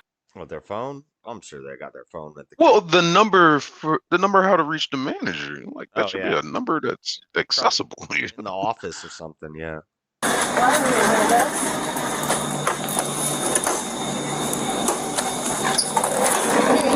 Sit right there. Another female that's waiting right over here. She's supposed to be You can sit down. replacing them for the next shift. You can sit down. Just a heads up. She's standing right here with the vacancy. That's before we sit. How do I get in touch with the store owner or manager or something like that? It's under Pam work. You mind if I open it up? No. Predator needs a nice tight afro in the next one, or maybe a high top fade. That's right. No. It's okay. Yeah. I mean, I can call it. How do I do that? I'd like to do it. That's fine. You able to do it with your hands behind your back? No. Well, that's going to be a problem. Hey, how are you? Oh, I'd be better if I was sitting at home actually enjoying my buzz. I have to have my daughter drive me because I just... Enjoying my buzz. Oh, gotcha. No, that's fine. We're waiting for Sarge to come back. Somebody had to run him to the office so he could get all his gear off and he'll be able to explain more of what happened. Okay, just a brief synopsis, please, because I'm like flipping out. I don't want to give you too much info right now. I know you work here, don't go in. I wouldn't go in, not unless you want to go in handcuffs. Not yet. So this is what happened. Patrol guys were here, regular patrol guys. There was a guy that locked himself in the bathroom with a warrant. While we were here, a bunch of people with masks came in and shut your store down. That's what we know. What the Yes. My market manager is on the way too. Was she? Who's talking to her right now? A cop? And he said a bunch of people with masks on came and shut your store down. You talking about the dang DEA agents with masks on? What is he talking about? I don't know. Because when y'all said it wasn't just that you had my CSRs in cuffs, you shut my store down, and I'm like. The extensive ongoing investigation had led detectives to suspect a store employee, Joanne, of distributing fentanyl from inside the store. The employees were then read the warrant before being searched. First, you search Florida. To serve Oakland County, Florida, and all its lawful deputies to include all law enforcement officers assigned to the Oakland County Sheriff's Office narcotics. I just needed a minute. When you said that about the ODs and just putting everything together, that's just got my mind just really long. Well, she seems high too. The way she's talking, she's like, "What kind of buzz are you enjoying right now?" Check their arms. Check for the tracks. I don't know. A lot of people be smoking the fentanyl now. There's not as many people slamming because it's so easy to die from it. So I see a lot more people smoking stuff now. Yeah. So we had suspicion of Joanne and something, but I didn't know what. And she was like having issues with like standing there. I said that on the panel with Glenn last night. I was like, yeah, let me just get some testosterone and slam it up. And they're like, who says slam? What does that even mean? Junkies say it. People who use needles, junk, a rig, freaking a hit, a slam. Jeez. Nodding when I first started, before I took over as manager. She would be nodding like she was on something. Well, she had gave the manager at the time an excuse that she was, on pain medication because she was going to the dentist. And that behavior stopped. She quit. So it was like, okay, no need to worry. But then there was also that guy, some guy in a blue van that was coming around, which I haven't seen him in a long time, but I haven't been on second shift. Yeah, she's high. She's like falling over a little bit. Just so you know, I do have a camera running. My name is Detective Swenson. I'm with the Florida Beach Police Department, obviously. What was your name? Kristen. Kristen. Well, it's nice Christy right here. I got you. Nice to meet you. Yep.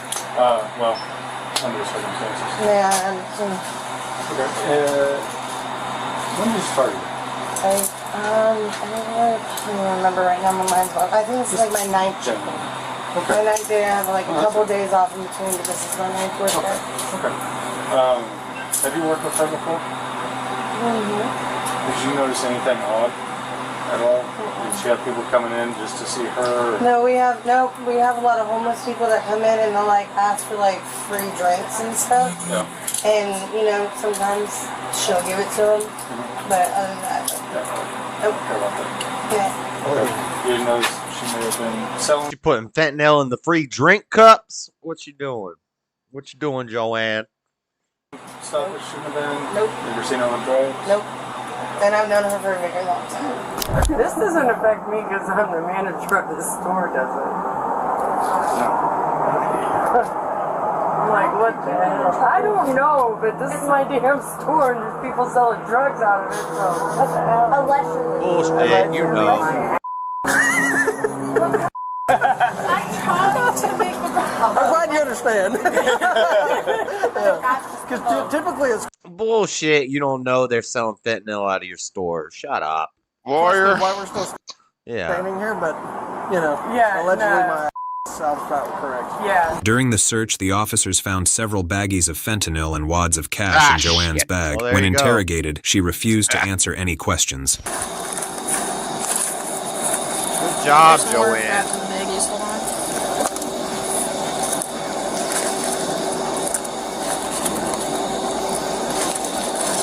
And it's Be careful, cop. That shit will knock you out if you're not. You don't know what you're doing. You breathe it in, you're gonna be falling out. here. Let's. Can you put this somewhere? Keep track of it. It's gonna be hers. Alright. Okay. Money. Well, it looks like she's not a very successful fentanyl dealer. She's got about an accumulated total of like $13 right there. Tyler, can you go through the money and make sure that it is all. That looks like meth. Because there's baggies wrapped up in the money. Yep. How much money is supposed to be here? Correct. 120? Is there any residue on that because it was rolled? This wallet? You understand those rights as I've explained to you? Are we boring the stream? I need to make a new deck. You want to talk with me real This quick? guy says it every time he gets in chat. I know. No, nothing. He always wants to play on the Monday and Tuesday streams, and then when you can message me throughout the week, and we could do like a game before I go to work. Just say, hey, it's Thursday night. Let's play a game between like. How about you join the Discord and He's in fill the us with your Discord. entertainment, sir? He is in the Discord. No, join the call. Fill us with your hilarious entertainment. Well, he's not an entertainer buff. Okay. Oh, look at her arms are all tracked up. Her arms are all tracked up. Oh yeah. She's definitely been using that thing. Is there any concerns I can use for you? Something I can explain to you? There. We're gonna have Bane come through real quick. Just about Those are all abscess scars. Unless it's a tattoo, but no, this is definitely tracks. Okay. Alright. Do you know what I'm being charged with at the moment? I don't want to say right now because we're not completely finished. And I don't want to tell you something else. Okay. So, if you change your mind, She looked like Polly from The Sopranos. The way her mouth is pulled down like that. Why are we in the back room? They shut the store down. Fuck. Hey, Tony. Hey, hey, buddy. Hey. I didn't expect her to start talking and it sounded like Jabba the Hutt. once I explain everything to you, what the charges will be and all that, I'm gonna ask you again if you'd like to talk with me. And if you change your mind, you can always change your mind. Okay? Yes, sir. All right. Thank you, ma'am. Joanne was then arrested and transported to the detention center. Her daughter, who had come to pick her up, was informed of the situation by a concerned officer. Alright, so I told y'all I'll keep y'all in the loop. Yes, so we executed. That's pretty true. That's pretty true, Mario. Pretty true. A narcotic search warrant. And For the Circle K itself? kind of. Kind of like that, okay. Your mother-in-law was the target.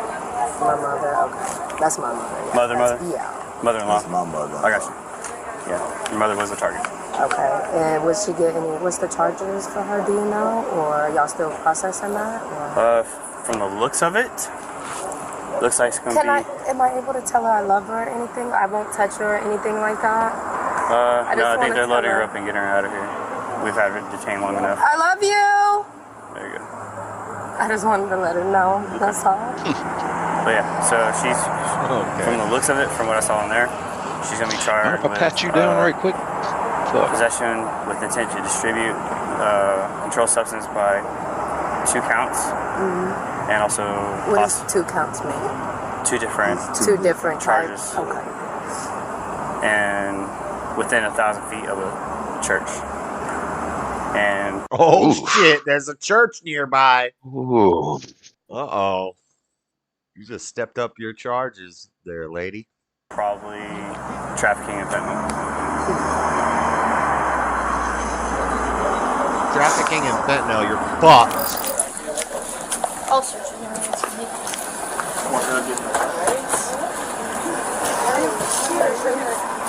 You were not that much taller than me. Why was my seat so far back? Dude, I got in and I was like, I might got stuck. wow.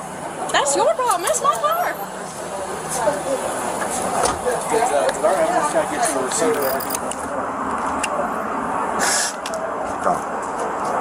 Chill, Ma gonna be alright. Chill, Ma gonna be okay. Chill. What? I ain't supposed to be here for you? Oh my god. So gay. Making this about what I ain't supposed to be here for you. Making it gay. Cut it out. Stop being a little girl. It's a lot to take in. It was reported that the officers located 16 individual bags, 8 containing fentanyl and 8 containing methamphetamines from the 48-year-old's purse. I knew it looked like meth. That one baggie, those bigger baggies look like meth. Alright. So what's gonna happen is I'm gonna take this off of you. Alright? You're gonna get out of the back of my car. You're gonna stand in that doorway while I check the back. Come on. Okay. Stand with your behind against that door, please. She's suitcasing it. Cavity search. She's suitcasing it. Reggie Rats and Miranda at the store, and at that time you said you didn't want to talk to me while you were at the store. I'll tell you that we do have ways to work around things. I mean, to get your side of the story can help. So, I mean, you want to talk to me about what happened? Oh, in the window. Oh, okay. All right. Well, you sure you don't have any other questions for me? No. I mean, I know y'all don't have to, but Jeez. Anyway, I could smoke a cigarette. You sound like you look. You're never gonna smoke a cigarette again, unless they have them in prison. One time when I was in Macon County Jail, we smoked dried out, not spinach, but collard greens. They served us collard greens on the lunch tray, and we put them on a light, and we dried it out, and then we rolled it up and smoked it in the bathroom. Joanne was arrested and charged with possession of fentanyl with intent to distribute. What the fuck, Joanne? 48. And then when she starts talking, at 48, yeah, it sounds way worse.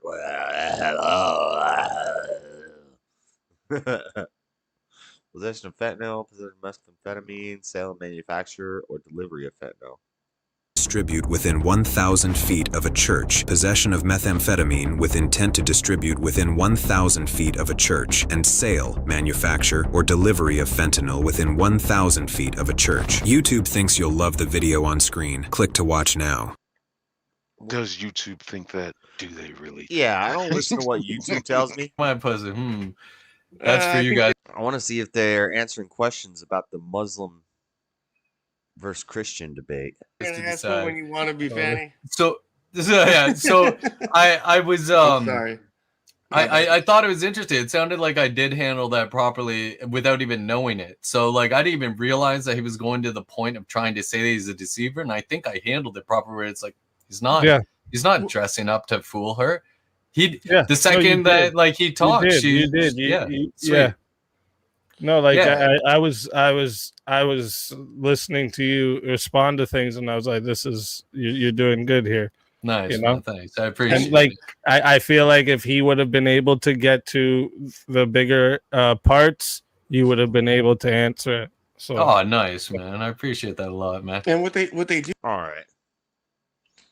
Anyway, it wasn't a great debate, but it was all right. I missed the end of it.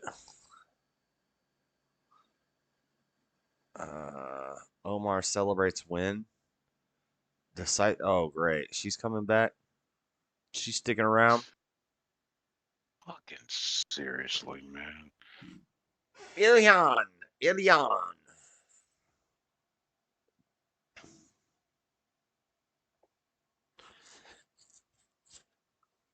Stunning transformation into the blob.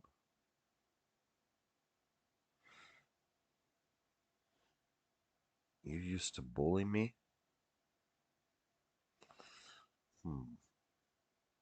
Transgender predator realizes police found him. Oh. I don't know if I want to watch that one. I can't breathe. Insufferable teacher. Fake seizure. Oh, that one. Yeah, I've seen that one, dude. These fucking people, man. George Floyd's probably the worst thing that ever happened to fucking getting arrested and everybody. I can't breathe. Well, you can scream and yell and you can breathe. Shit. Worst deck to win a pro tour.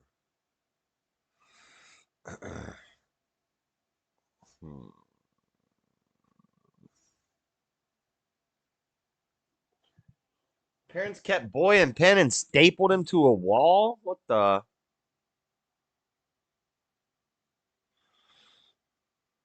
Wow. Not doing the dreads any favors.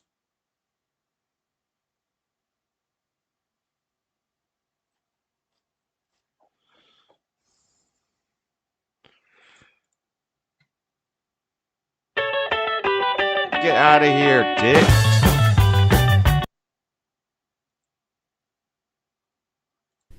Dicks can suck it. Suck a dick, dicks.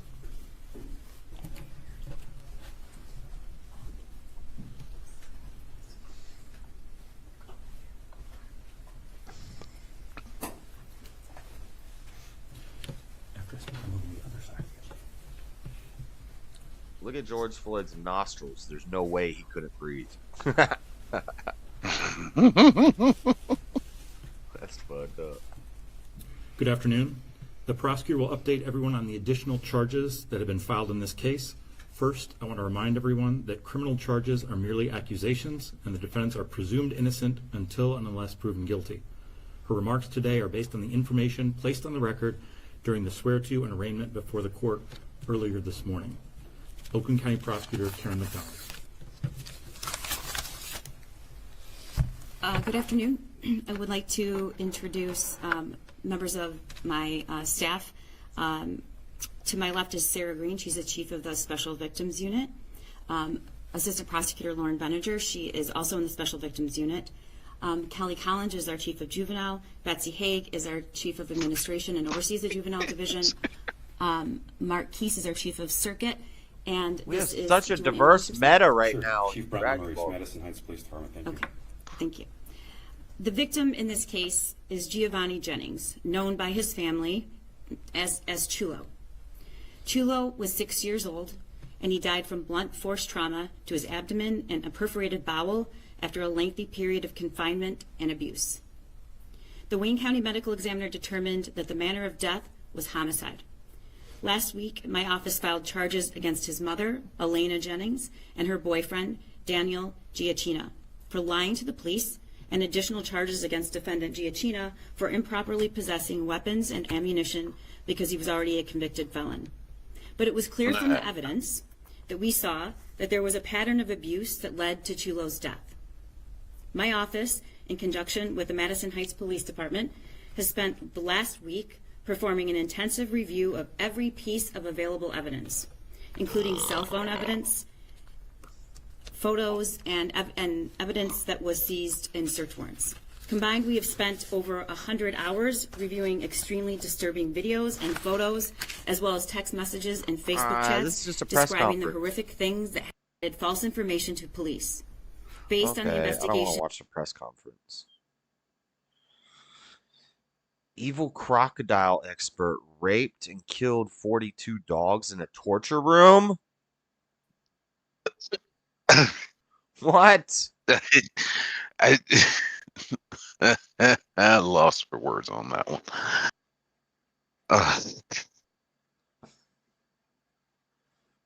Leave the dogs alone. Oh God, that garbage movie is coming out soon.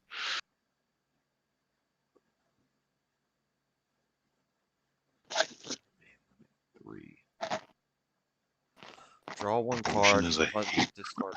Man, so draw 3, discard 3. Choose one of your opponent's cards and switch it to rest mode. Choose one of your battle cards and one of your opponent's battle cards, ignoring barrier, and place all other battle cards at the bottom of the owner's decks in any order. So you could wipe the board. Huh, this is pretty good.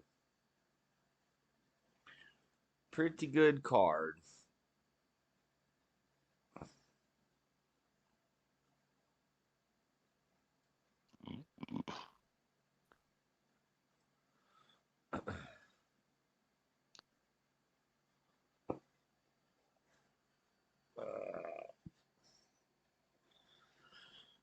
Let's see this. This is someone who put their reputation out to, I am here to help animals, and I am here to help you help animals. And yet the opposite was occurring. He was a world-renowned zoologist who spent years appearing on major networks like BBC and National Geographic. But that reputation was tarnished when This is like Steve Irwin if he was a crackhead. shocking allegations of abuse and murder were revealed. Who would not feel confident in giving a zoologist who spends his life and career in trying allegedly to help animals? You think those people would feel super comfortable giving those animals away, yet they're victims of fraud that led to violence. Dozens of animals sexually assaulted, tortured, and murdered, all at the hands of scientist Adam Britton, who went so far as to have a torture room inside his home. The chilling acts of abuse only came to a stop when Britton accidentally outed himself by recording the horrific acts. And it's really amazing to me that people... How do you accidentally record yourself murdering dogs? Like, I accidentally uploaded it to YouTube. I was accidentally live when I... So dumb.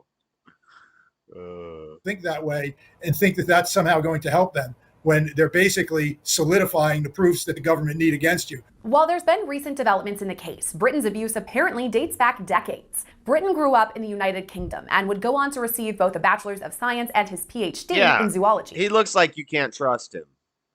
But ahead of all that, Britton said he developed a sexual fascination with animals and began molesting horses at age 13. Britton called himself sadistic as a child to animals, but says he repressed that urge for years. During that time, he gained notoriety as a crocodile expert. Damn, look at that crocodile's face, though. Thing looks like a damn methylitic. Yeah, he knows it's about to get sexually assaulted by this guy. The alligator looks pissed because he's about to take a dick. No, he was raping dogs. Not the alligators. You wouldn't want to grape an alligator. Moved to Australia to pursue that career. Over the next few decades, he appeared on BBC, National Geographic, Discovery Channel, and Animal Planet, all as a foremost expert in the world of crocodiles. But things changed in 2014 when Britton apparently went back to his old ways. Detectives investigating Britton's case found a message he wrote in a chat room reading, quote, "In the last few years, I let it out again, and now I can't stop. I don't want to." He ended that message with a smiley face. Over the course of the next 8 years, Britton perfected his disturbing crime, first coercing people to hand over their dogs, then sexually abusing and physically torturing the animals, sometimes until their death. According to Australian prosecutors, Britton sexually abused at least 42 dogs. 39 of them died. Britton admitted that he abused his own... That's more bodies. That's more bodies than I have human bodies. God. Pets, but on a less severe scale. According to investigators, Britton wrote, quote, "My own dogs are family, and I have limits. I only badly mistreat other dogs. I have no emotional bond to them. They are toys, pure and simple. And there are plenty more where they came from. Wow. In order to obtain these dogs, Britton used the website Gumtree Australia, similar to Facebook Marketplace. He found people looking to give away their pets and promised to rehome the dogs, telling their owners they would thrive on his vast Australian property. Instead, many of the dogs were murdered, and Britton used their torture as examples of how to coach other like-minded people on how to abuse animals and get away with it. But all that came to a crashing halt when Britton left an identifying leash in the background of one of his videos. This is a very unique thing we're speaking about here. It's something I've never encountered as a prosecutor or as a criminal defense attorney. I've had issues with animals, but not where the animals were basically what the the target. Am I looking at here? This guy? I don't know. Those, I mean, the bow tie and everything, fine. Those glasses, what are those? I don't know. He's a character. He's making his TV debut. I picked the worst time ever to come here. Yeah, he came here with, yeah. I didn't do this stuff to the dogs. What the heck? It's not my fault. Of the whole investigation, and it was someone who's responsible. This isn't like someone who was drunk and got mad at their neighbors and kicked their dog or something of that nature. This is someone who put their reputation out to, I am here to help animals, and I am here to help you help animals, and yet the opposite was occurring, and he was getting paid for it. That's Mike Korbanix, a criminal defense attorney and former assistant prosecutor. He says the case is problematic on many levels. This is really an abuse of trust, because as a zoologist, he's supposed to be there to make sure that basic. Yeah, we get it. The dude's graping dogs. Yeah, that's problematic on many levels. Okay, enough of that. I gotta go to the bathroom. Find something to put on. People don't sexually abuse the dogs. Yeah, They leave the didn't do dogs anything to you. alone. What the dog do? No. What the dog do, though? Interspecies erotica. That's the Six Flags guy. Oh God, he did look like it. Lefty's losing it. Come on here. Shocking law and order record. As California AG exposed. It's not exposed. We've known this the whole time.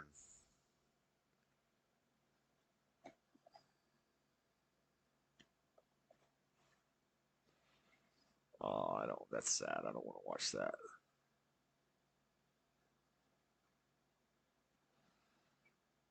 Nick Swartzen's new special sucked.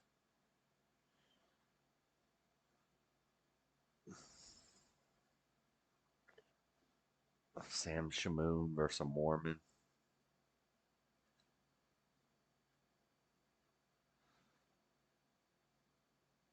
Live voice trolling.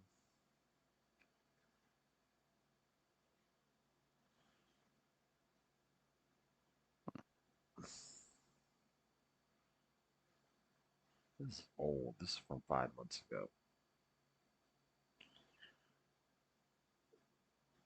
Lock him up.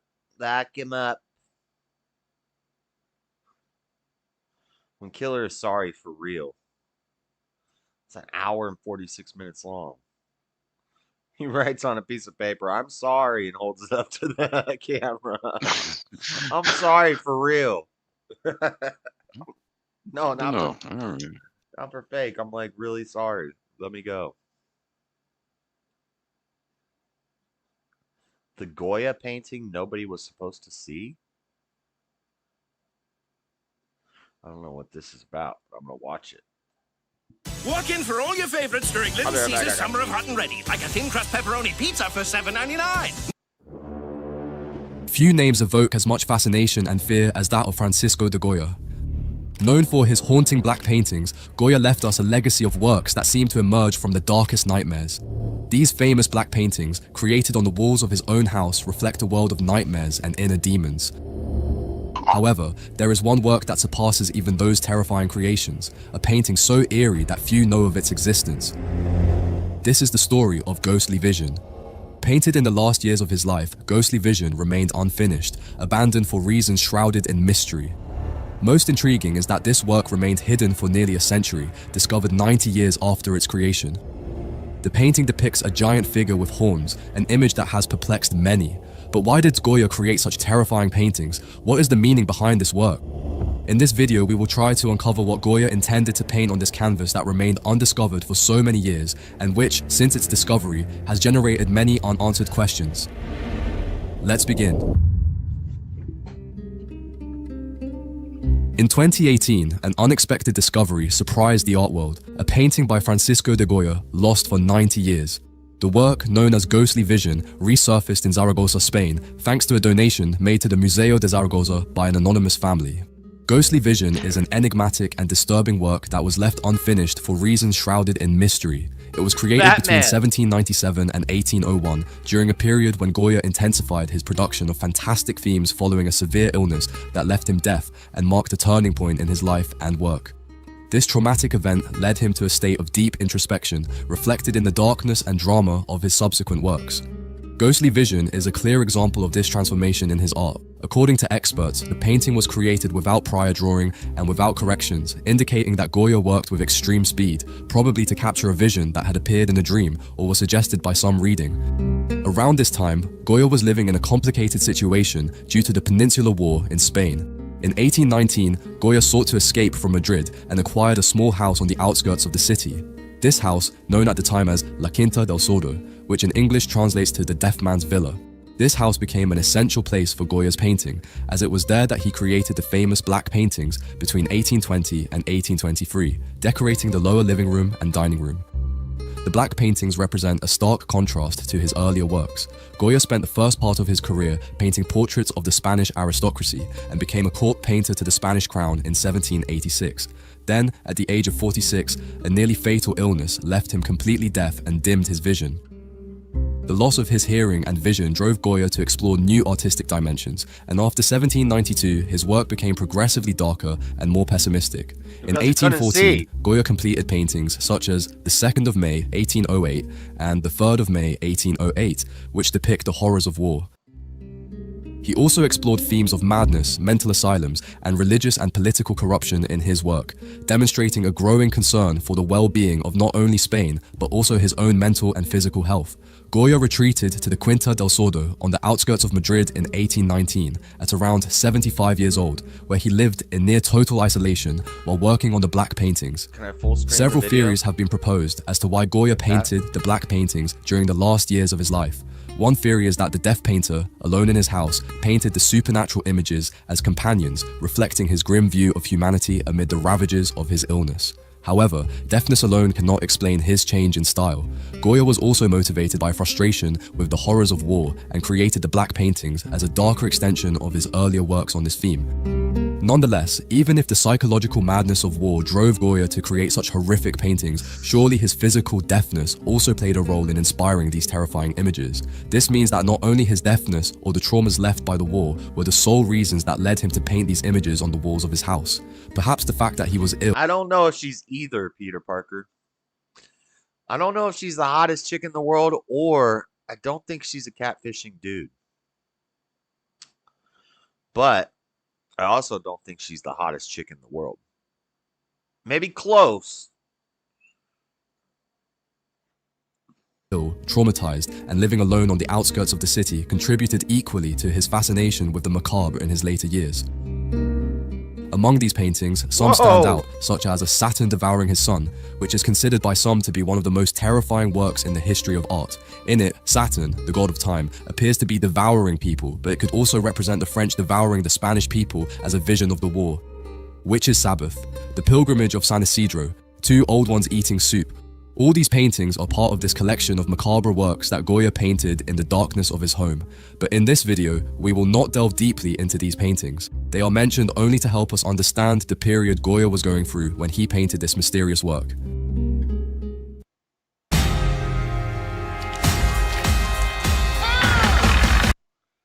Okay, that's enough of that. I thought Goya was like another sort of reference. Why you shouldn't climb tetrapods. I was thinking about the damn food company when they said Goya.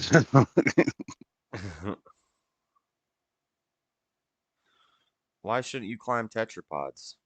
Why shouldn't you climb on a tetrapod? Here's a picture that will make it clear. Because of their massive size and weight, tetrapods are very unstable and slippery, making it easy to lose your balance if you try to climb on them. Additionally, tetrapods are used to disperse the force of waves and protect the coastline. So, what's inside a tetrapod? These large concrete blocks can range from as small as 5 tons to as large as 100 tons.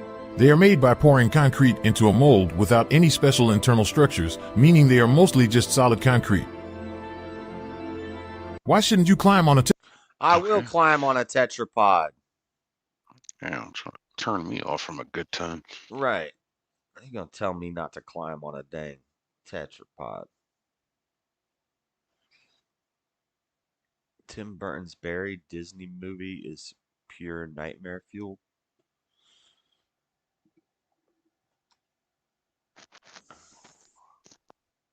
Whoa.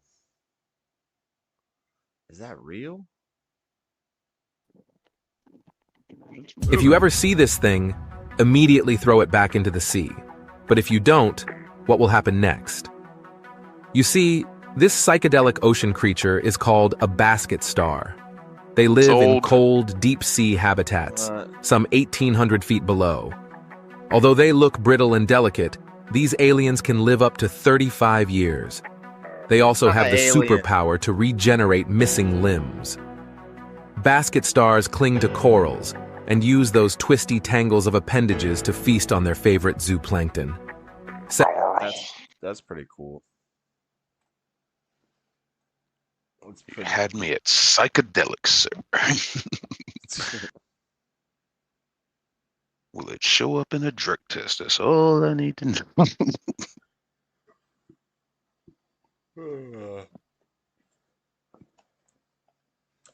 Smoking a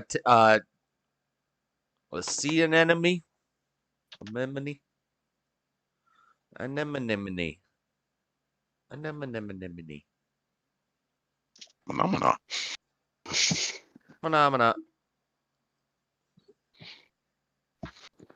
Guess I gotta go to fucking bank tomorrow. Somehow, goddamn, somebody got a hold of my checking account or some shit.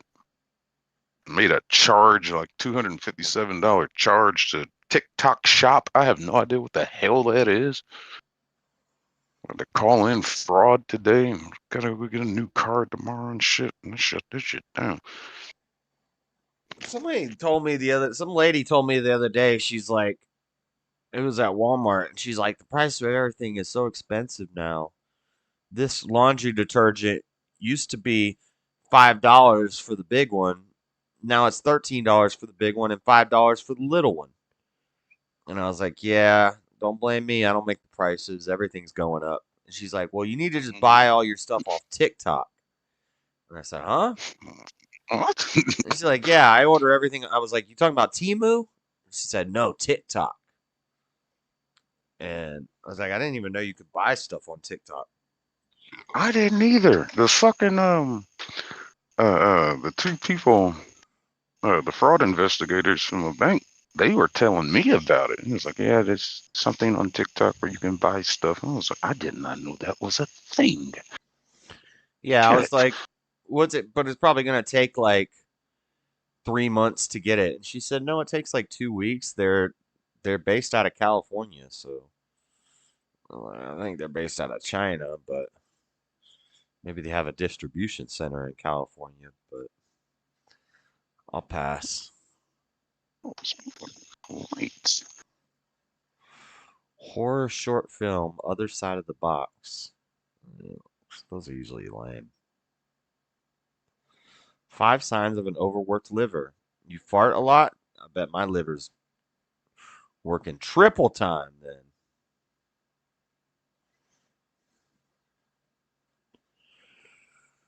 Teen killer alive here. File victim.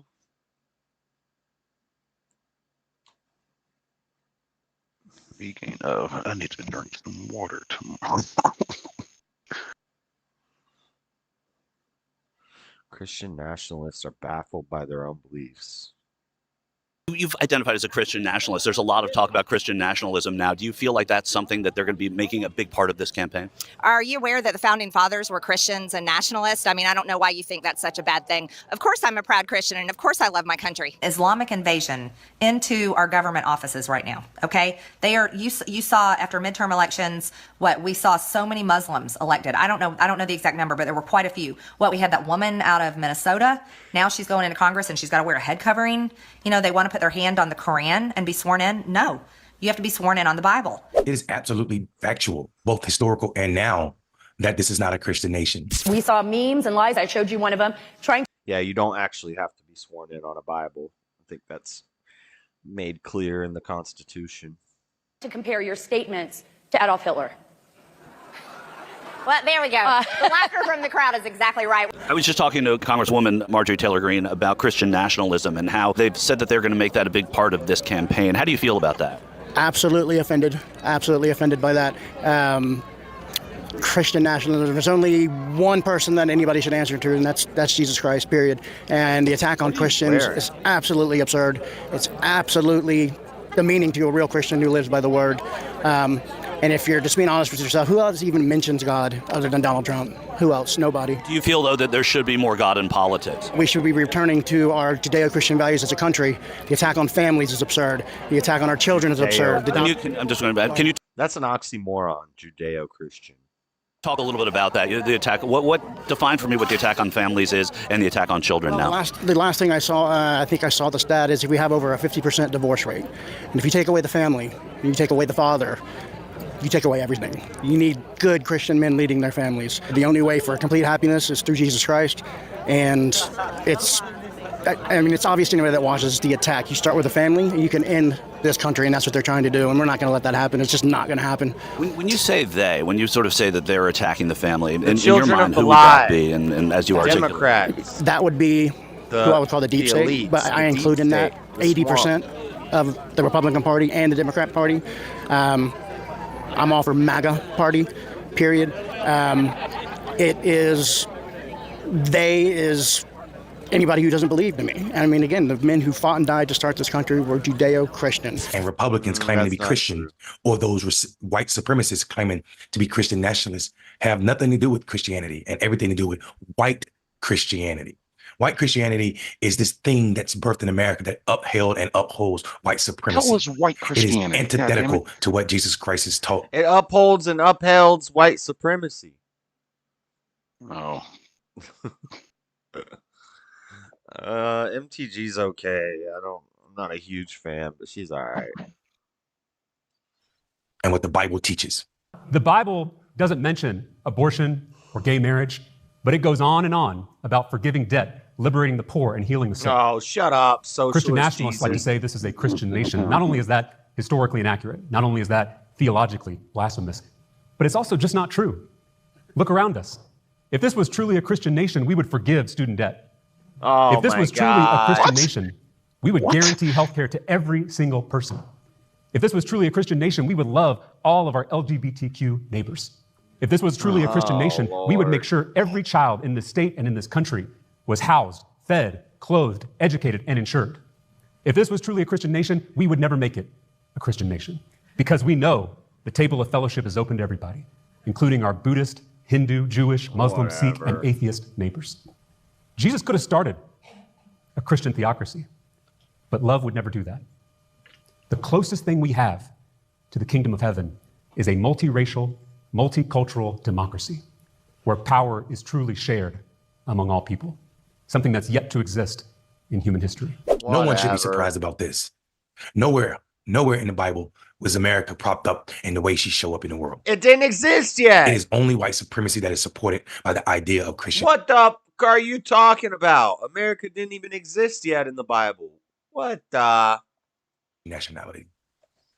A ideology that says black and brown people and other people are not welcome. An ideology that tells you that certain people are superior to other people. It is not Christianity. It is an ideology built on weak men egos, and that's it. Talarico hit it spot on when he talked about what it means to be Christian and what Jesus could have done but didn't do. Yet and still, we are sold out by people who swear they have the moral or the morality to tell us all how we should and shouldn't show up. And mind you, the same people that are telling us that they are Christian or they have Christian nationalism as an ideology are the same people that will leave people out to die, starve, and be uneducated and no insurance, health insurance. Oh, Lord. This is their definition of So Christianity. everything needs to be given As a away black for man in free, America, or I you're know not all a too well Christian. the harms of white Christian black man. nationalism. For I am the descendant of those who hung and swung from trees because of Christian nationalism. This is TYT. It says the Rebel HQ. Yeah, I'm looking at that. I'm guessing they're reposting it, but this dude is definitely TYT. Oh yeah, he sounds like a TYT guy. Well, People who would put their kids in their Sunday best and advertise it in the TV that they were going to hang a black man for nothing at all other than what? White supremacy. I am a Shut descendant up. of those who were enslaved for hundreds of years by white Christian nationalists for the sake of white supremacy. No, America is not a Christian nation. No, America wasn't founded on Christian values. And no, America as she stands right now will never be a Christian nation. And we can see it plainly. I'm so sick of the lynching argument. Lynching started in the Civil War, and it was soldiers lynching the other soldiers from the other side. Way more white everybody. people. Yeah, everybody got lynched. It was a common practice. It wasn't a racist thing. At one point, they did start lynching black people, but before that, they were lynching everybody who was who they disagreed with. It wasn't just about race. The love from so many of Donald Trump, a moralist, baseless, disgusting person who is still leading one of this country's largest political parties and the nominee for president of said party. Donald Trump. The party of Christian morals.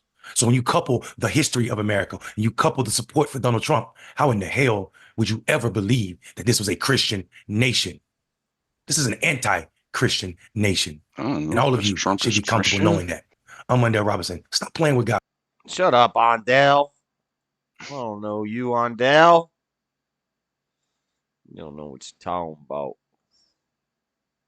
Ew. Ew. Blackhead plucking. Why is that on my feed? I don't like that. What you been watching? I attached 300 fart whistles to my wife's exhaust. Here we go.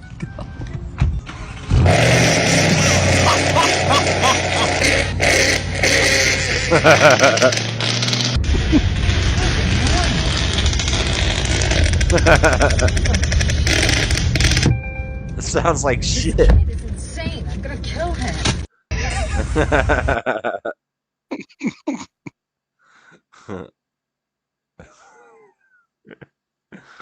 That is pretty funny. Oh, and here's his sermon. James Talarico delivers sermon against Christian nationalists. Shut up. Shut up. Ooh, TFP. I love TFP.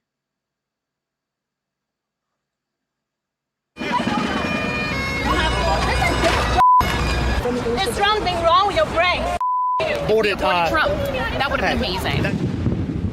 If we aborted Trump, that would be amazing. Today, TFP Student Action is in the heart of New York City at the New York City Public Library, defending the right to life, standing up for God's law, and opposing the sin of abortion.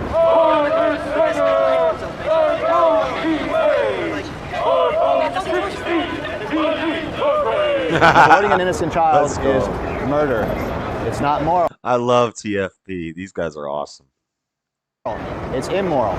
And we all share the same human nature. Can I finish? May I finish? Yeah, that's fine, but I'm just going to say, but that's your Bible belief system, correct? That's natural law. So even if you don't believe the Bible, you're a human person, right? Yep. So we have something in common. We share the same nature. Why do you believe you have to bring people to your side? Why? Because why can't you just exist and believe in your own beliefs? Because why do we have to force it on other people? Because society will never have peace if we're killing. Look at his sign. It says, "I saw this guy on Grindr." That is kind of funny. Well, why are you on Grindr? each other. And killing children in the womb is the worst type of murder because they're innocent. They can't protect themselves. So are you pro-life currently? Are you currently no. If you need to have an abortion, you have an abortion. So you used to be pro-life? No, I never stood a hard line on it. Do you agree that all human life is worth protecting? How about this? Yeah. When insurance companies, right, start giving coverage for unborn children. When you can take out a life insurance policy for an unborn child. We don't have to kill the baby. Then tell me. Does the humanity of the child depend on the insurance policy?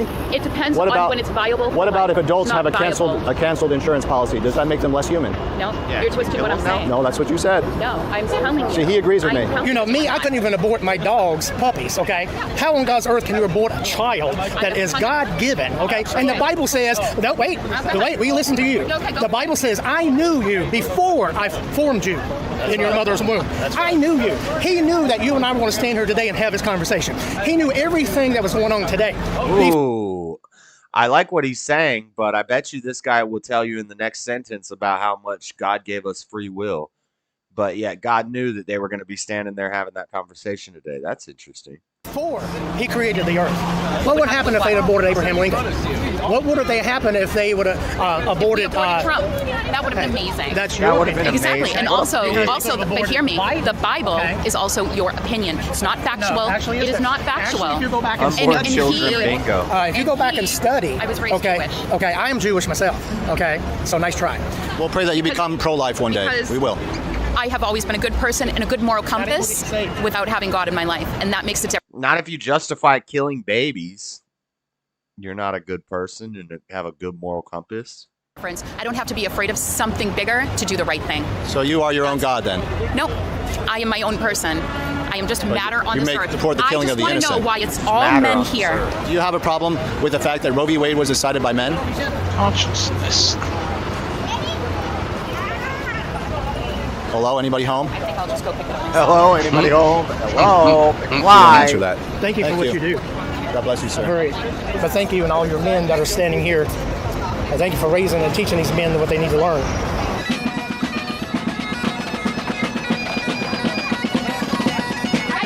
Littering, ma'am. Look at this Asian lady. Bro, go back to China. See what they let you get away with over there. I'm sure they're probably fine with it. They probably don't pay for your abortions, but they'll probably just throw your kid in a dumpster or something and you'd be all right. Crazy. Young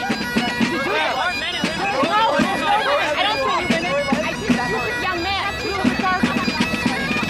have rights, okay? You're too young to understand that. You really are. I hope you grow up with some wisdom and some sense. Nope. Handcuff her. Handcuff her. That's the battery. Loser, all of you. You guys are twisted. There's something love it. wrong. There's something wrong with your brain. You. Defend the unborn. And I follow you on YouTube, and every time I see you in the neighborhood, I come and visit you. Hold the line. Hold that line. Essentially murder because it's a human life that's inside of the mother. Yeah, but the problem is, when do you define a human life? Where are life At conception. At the moment, a woman's pregnant, the life is as a baby. So, exactly. No, not that. It's not a human. It's not a human? Stop doing this. It's not a human? ridiculous. No. Not a human. You're an idiot. We were setting up. You're not a human. We began the campaign here at St. Patrick's. A pro-abortion woman came and started drawing on the concrete sidewalk right in front of the church. She wrote, "Keep abortion safe and legal." Abortion is not safe, should be illegal. What about the baby's choice? I'm about the woman's choice, but if it was unlawfully made or... I'm saving the babies. Right, what if your baby is a girl? It's not woman's choice anymore, huh? You don't have a right to tell me what to do with my life. You don't have a Oh, shit. Hey, officer. Go to hell, mother. And she's taking it. Her own shit. Was that her headphones or hit that? What the heck? What just happened? Oh, she broke her own They're headphones. on her bag. Yeah, she's You holding. dumbass. She broke her own headphones, and that's why she picked them up. I thought she took them out of his hand and broke them, but no, she serves you right. That's called instant karma. You don't have a right to tell me what to do with my life. You don't have Haha, dumb bitch.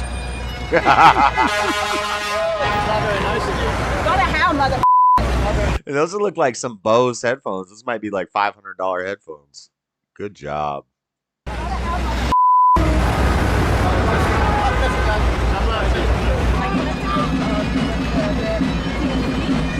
Oh, very good. We appreciate that. Yeah, thank you very much for your work. God bless you. Hold the line. Hold that line. TFP on the march. You're holding the line against evil. Based. TFP is cool. They're Catholics. We love the Catholics. Which of the following have you experienced on your YouTube homepage today? Too many videos from celebrities?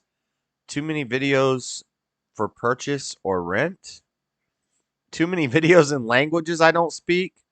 Videos are related to past watches, but I don't like them. Other problem? Not sure. Too many videos from celebrities? I haven't had that. Too many videos for purchase or rent. I don't even know what that means. You can rent videos? Too many videos in languages I don't speak. Past watches, but I don't like them. I'm going to say none. Not sure. Quit doing surveys on me, freaking YouTube. All right. Well, Facebook will do that crap too, but have you seen an ad for this product lately? I don't remember. Scrolling. Freeform dreadlocks are the only way? Well, no, that's not true. Let's see what this kid's talking about. Arby's is full of choices. You can get your favorite stuff like the meats. Opinion, but I'll be receiving a lot of questions, a lot of messages about freeform dreads, how to form them, how to get your journey started, you know, what to expect, the things to watch out for, you know, am I doing it wrong? I've had loads of different messages and loads of different feedback on my videos asking about freeform dreadlocks in particular. This has 27,000 views, and he only has 1,000 subscribers. See, that's why I'm making the dread video. First dread video I did was when my channel had less than 1,000 subscribers, I think. I had like 1,000, but got like 700 views overnight. So I just want to go ahead and say I think freeform dreadlocks are the best way to form your dreads. This being said, because you don't have to... It's crazy because it got 700 views on the first night, and then it just stopped. It just stopped. It's like YouTube figured out who I was. It's like, oh, this guy's talked bad about the election and BLM and stuff, and they just like shut down the traffic to the video. But the first night, it got 700 views overnight. Brits aren't very good at speaking English. To go and get maintenance, you don't have to really do anything to them, you know, they just form themselves, they are just there, you know, this is why we have different shapes and sizes, you know, there's nothing neat as such about them, they're just kind of doing their own thing, you know, you get hair coming through. It's called nappy, motherfucker. Gradually into hair is dreads. nappy. You know, there's no... I don't go to a barber's, I don't spend any money as such. Literally, the only thing I do is buy residue-free shampoo. Now, if you don't know what residue-free shampoo is shampoo that doesn't have... Yeah, we know all about the residues. I got it in my video coming soon. Have any, like, products in it. So when you wash your hair with a hair product and it leaves your hair really silky smooth or feeling soft, it's because it's got chemicals in it. This guy's copying exactly what I said. When did he make this video? 3 years ago? How long ago? 3 years? All right, whatever. Damn psychic. That stay in your hair. Now this is fine for normal hair if that's what you want to do, but if you're forming dreads you don't need this because you're trying to get all the chemicals out so it naturally goes dry. Dreadlocks are quite dry, that's how they form. If you have greasy dreadlocks or like wet dreadlocks or not very well... This guy's copying my dreadlock video. How old was mine? Let's see. Follow clean. I said the exact same things. Videos. Let's see.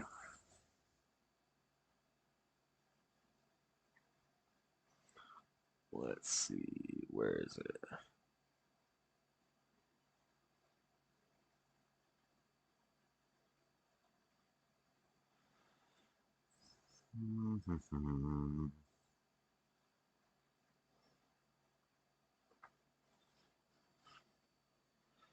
Damn, when did I make it?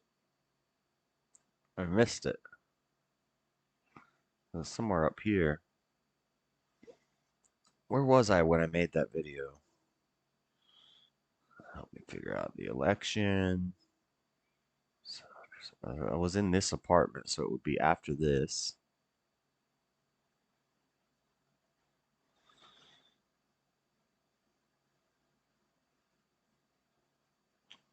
Huh. All right. Oh, here it is. 2 years ago. Okay. So I guess people will say I was copying him. He did it first. But I say all the same stuff. Looked after dreadlocks. They're gonna have dreads. I've even got like little small ones coming through. They're not the neatest of things. So freeform dreads, why are they, in my opinion, the best way?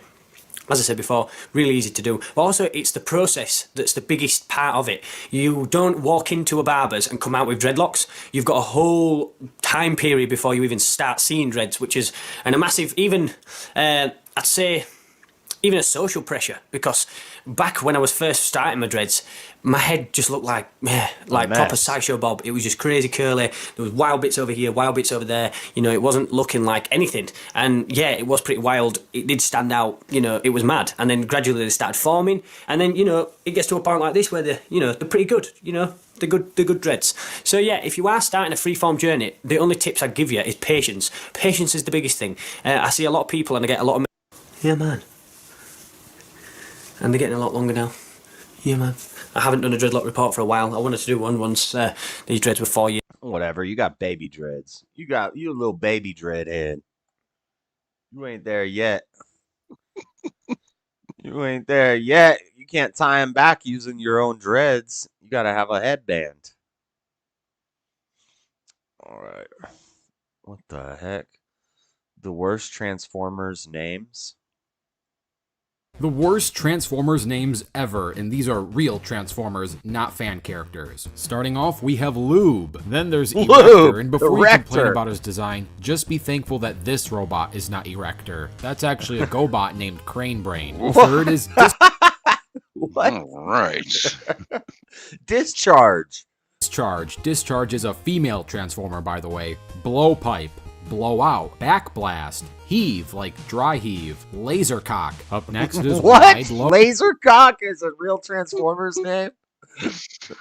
Wide load. Oil pan, Big Daddy, Hot House, Drill Nuts, Dickbot, the blender guy who made one appearance in Transformers 2. Yes, that's his name. Next, Dickbot in Transformers 2. Hold on, I'm googling this. This is gonna bring up some gay porn or something. Dickbot. It is the blender from Transformers 2. That thing had a name. His name is Dickbot.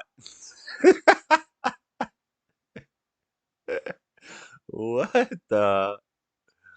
Holy cow. Huh. Next up, we have a weird team name. It's the Breast Force Breastformers. Not Beast Force, Breast Force. Full Tilt, Ape Face, Transketo, Hole Punch, Lord Doomatron, which sounds like a made-up name, but it's real, Wing Thing, Heatstroke, Heartburn, Squeeze Play, Hashtag, Hosehead, Grindcore, and last but certainly least, Horrible. The worst Transformers names... Horrible. Dickbot. You learn something new every day on this channel. Bernie Sanders interviews mall punks? What is this? We're now talking to two young people from South Burlington. Burlington. All right, one from Burlington. What is your name? Michelle. Michelle, and your name is? Mike Blair. And Mike, you're from South Burlington. Michelle, you're from Burlington. Well, let me start off by saying it's an interesting hairdo. Thank you. Lipstick is also very interesting. The color screen will focus in on it. It seems to be a black. Is that right? All right, so let me ask you the obvious question, all right? Mm-hmm. What does your dress mean? What does it say, or does it mean anything, or what? It's just basically saying, to heck with society, to heck with law and order. Well, it's not so much law and order, but... You're saying to the mayor to heck with law and order? It's just basically saying that you can do whatever you want to do, and it doesn't matter. I can be punk rock, if you want to say. You're saying to the mayor? I don't like the way society's run. Okay, yeah, you sound like a genius. Cop out, everybody's plastic. Mm-hmm. Right, and sound like a real winner. What specifically? What are the aspects of that society that you don't like? How would you like to see it changed?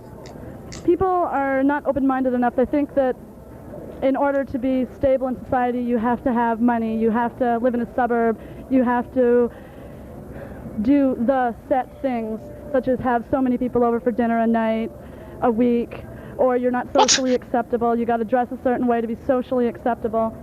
And I don't believe in having to belong to anything to be a person. Copying the guy word for word. I already am working on a video where I almost copy him word for word. I talk about all the same thing, the residue-free shampoos and all that. Our favorite boy is slow. Who? Me?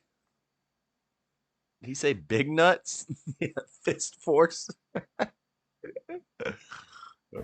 What I want with my appearance, with my attitude, and it doesn't matter. Yeah, I just don't want to get a good job or anything. Okay, well, that's a good statement. I appreciate that. Would you like to add to that? Well, about the dress, it shows the way you feel, you know? Why do you have a cross hanging from your ear? Like, people wear black because they're not feeling too good about what's going on around them. Like, some of the stuff that goes on in the society, you know, is basically baloney. Baloney. And, like, people say that it's baloney the democracy society is so truly free. And, I mean, that's fine, but the way we're living in this democracy isn't a true democracy. And, like, everybody's always complaining about depression and such. Well, that's going to happen in the democracy. It's natural, because if you have a democracy, there's going to be capitalists. And, like, I guess that, I mean, they shouldn't... Look, and she's, like, looking at him with admiration right now. She's like, oh, my God, he's so smart. He really knows what he's talking about. Be complaining because that's what they asked for, you know? What kind of society would you like to see?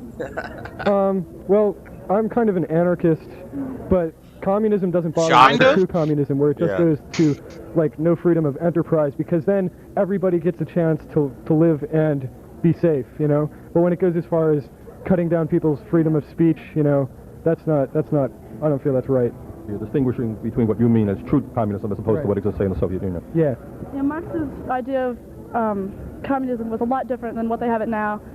I'm kind of an anarchist too, but I don't believe in total anarchy, because then we're just going to kill ourselves. I just don't like the way it's run now. How do you feel society can be changed?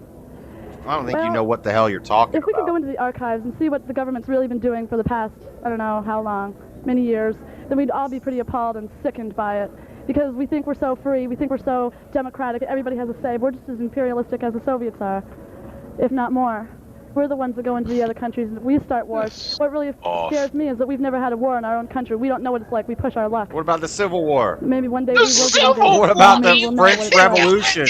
What about the Revolution, the American Revolution? What are you talking about? Makes the people in its country feel. I think the Spanish-American War happened here. On them, and that's not really true. They just want to be the way they want to be, and we should just want to stay the way we want to, and not try and spread. We had a lot of wars here.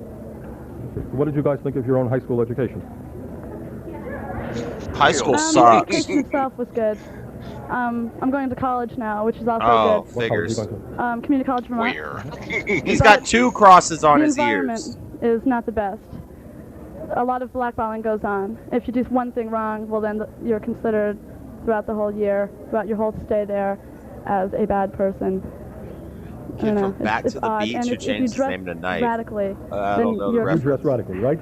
Yeah. Can we say that? Yeah. That's the first thing. If you don't dress like everybody else, then they automatically think there's something wrong with you.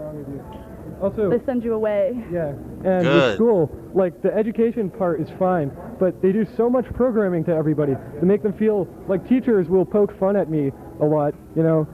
Good. I'm not going to mention any names because I would poke fun at you too. They heard about that, but they specifically point out at me that, like, I'm trying to ruin their government. I don't care what they do. I just want to live the way I want to live, you know. Okay. Well, thank you very much for your forthright views. Okay. Okay.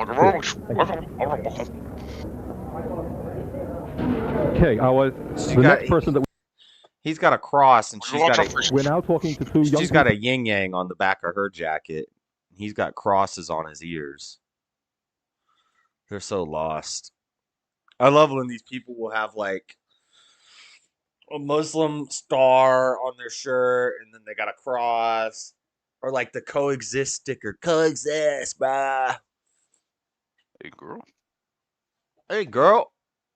No, that's clickbait. We're not clicking on any of these. Yeah. Then they keep sending me more of those. They just want me to click on the hot girl. So this is Robert Sapolsky. This is where I got some of my free will arguments, the whole thing about computational irreducibility. He explains it really well. He's a little crazy, though. Yeah, William, I think Peter's been in here before. That name looks familiar. Yeah, it's fairly new, but he been around. Ben Shapiro and Ezra Klein clash over identity politics. Fucking Ben Shapiro. Richard Simmons on Capitol Hill? No, I'll pass.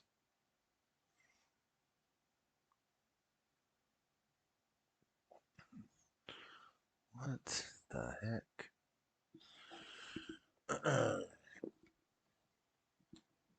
The moment Jehovah's Witnesses lost their mind. The debunker videos. Or the bunker I videos. bet they said, let's start a religion.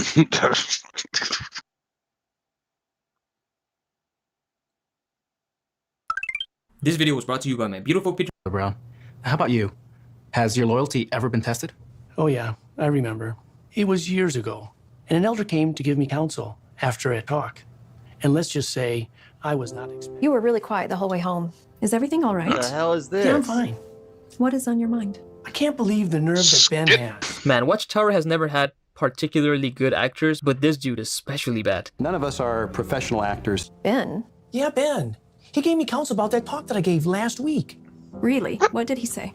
I don't know. Something like, I didn't use enough scriptures. This must be a very recurrent problem within the religions, and Watchtower pumps the same scenario every damn year. We just saw it happening this past convention, with an older dude being upset that a younger elder gave him counsel. He counseled me about my teaching?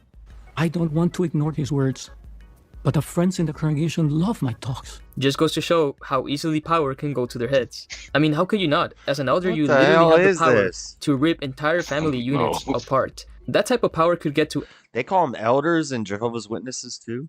Mormons call them elders too. MAGA Christian extremist learns Trump's kids are Jewish. That's clickbait.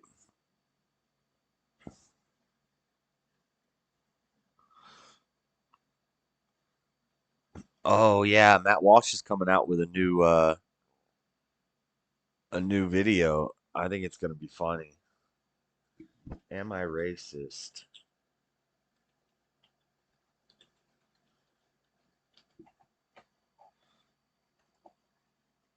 Let's be clear, what's happening in this country, it's Nazism. Republicans are Nazis. You cannot separate yourselves from the bad white people. Growing up in the 90s, I never thought much about race. Sure, you noticed, but never really seemed to matter that much. At least not to me. Being a white, straight, cisgender man is the top of the pile. I'm on the top of the pile. That's me. Am I racist? I would really appreciate it if you left. I'm trying to learn. I'm on this journey. Can you please Oh leave? shit, this is I'm gonna gonna be sort good. this out. I need to go deeper undercover. If I want to be an ally, I need to look like one. Oh, he's dressing up like the guy he played in Lady Ballers. Would have been funny if he went blackface. That would have been real funny. What is racism? Martin Luther King said not to judge people by the... Martin Luther King said a lot of stuff. Is America inherently racist? What the hell is that? The word inherent is challenging there. America is racist to its bones. All of the... So inherently. Yeah, the entire system has to burn. Wait. And I'm not going America's inherently racist? And she's like, well, the word inherent is problematic, but we just mean that they're racist to their bones. He's like, so inherently? What is racism? Martin Luther King said not to judge people by the... Martin Luther King said a lot of stuff. Is America inherently racist? What the hell is that? The word inherent is challenging there. America is racist to its bones. All of the... So inherently. Yeah, the entire system has to burn. And I'm not going to even use save this country. This country is not worth saving. This country is a piece of shit. Oh, sorry. Sorry. They gonna say I'm racist. Joining us now is Matt, certified DEI expert. Here's my certification. Where are you guys on your anti-racist journeys? So look around the room and point to who we believe is the most racist person in the room. We want to rename the George Washington Monument to the George Floyd Monument. Would you mind signing it? George Floyd Monument. What do you think about this black. issue of heteronormativity and how it intersects with the broader structures of racism in society? Hey, he's drinking a natty like me. They gonna say I'm with white people. What do you do he say? in society? This issue of heteronormativity and how it intersects with the broader structures of racism in society. What's up with white people? What are you doing to decenter your whiteness? Who's making it the center? Why are they doing that? And what you're doing is you're stretching out of your whiteness. This is more for you and less for you. White. White supremacy, white woman, white entitlement, centering white silence. Is there a black person around here? There's a black person right here. Does he not exist? They gonna say I'm Hi, Robin. Hi. And what's your name? I'm Matt. Matt. Hi, Matt. Nice to meet you. I just had to ask who you are because you have to be careful. Never be too careful. They gonna say you racist, but they calling everybody racist. That's gonna be epic. That's gonna be good.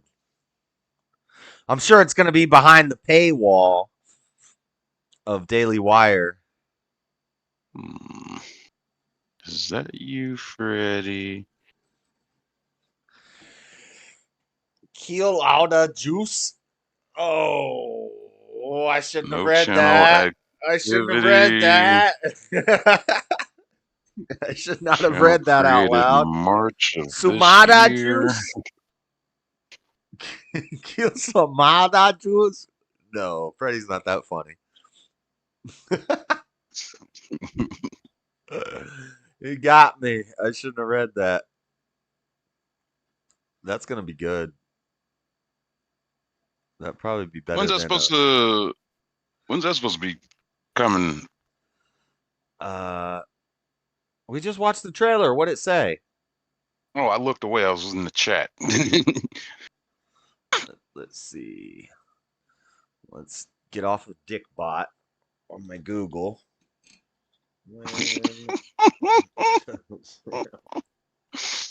I too am not Fred.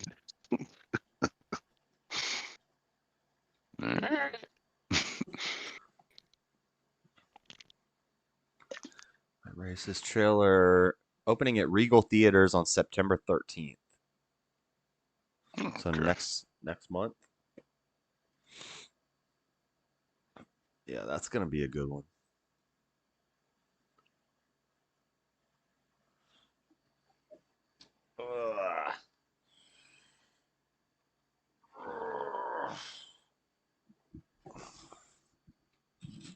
Let's see.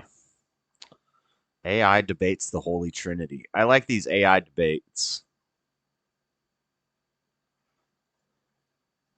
It's not exactly obvious to me that I know how to rest. I don't know what it means.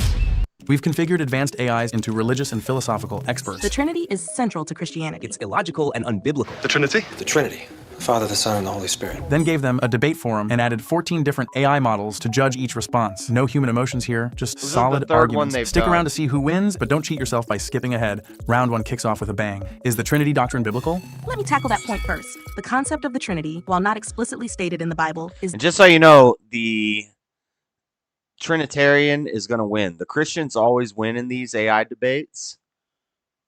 And I think the Trinitarian's probably going to win in this.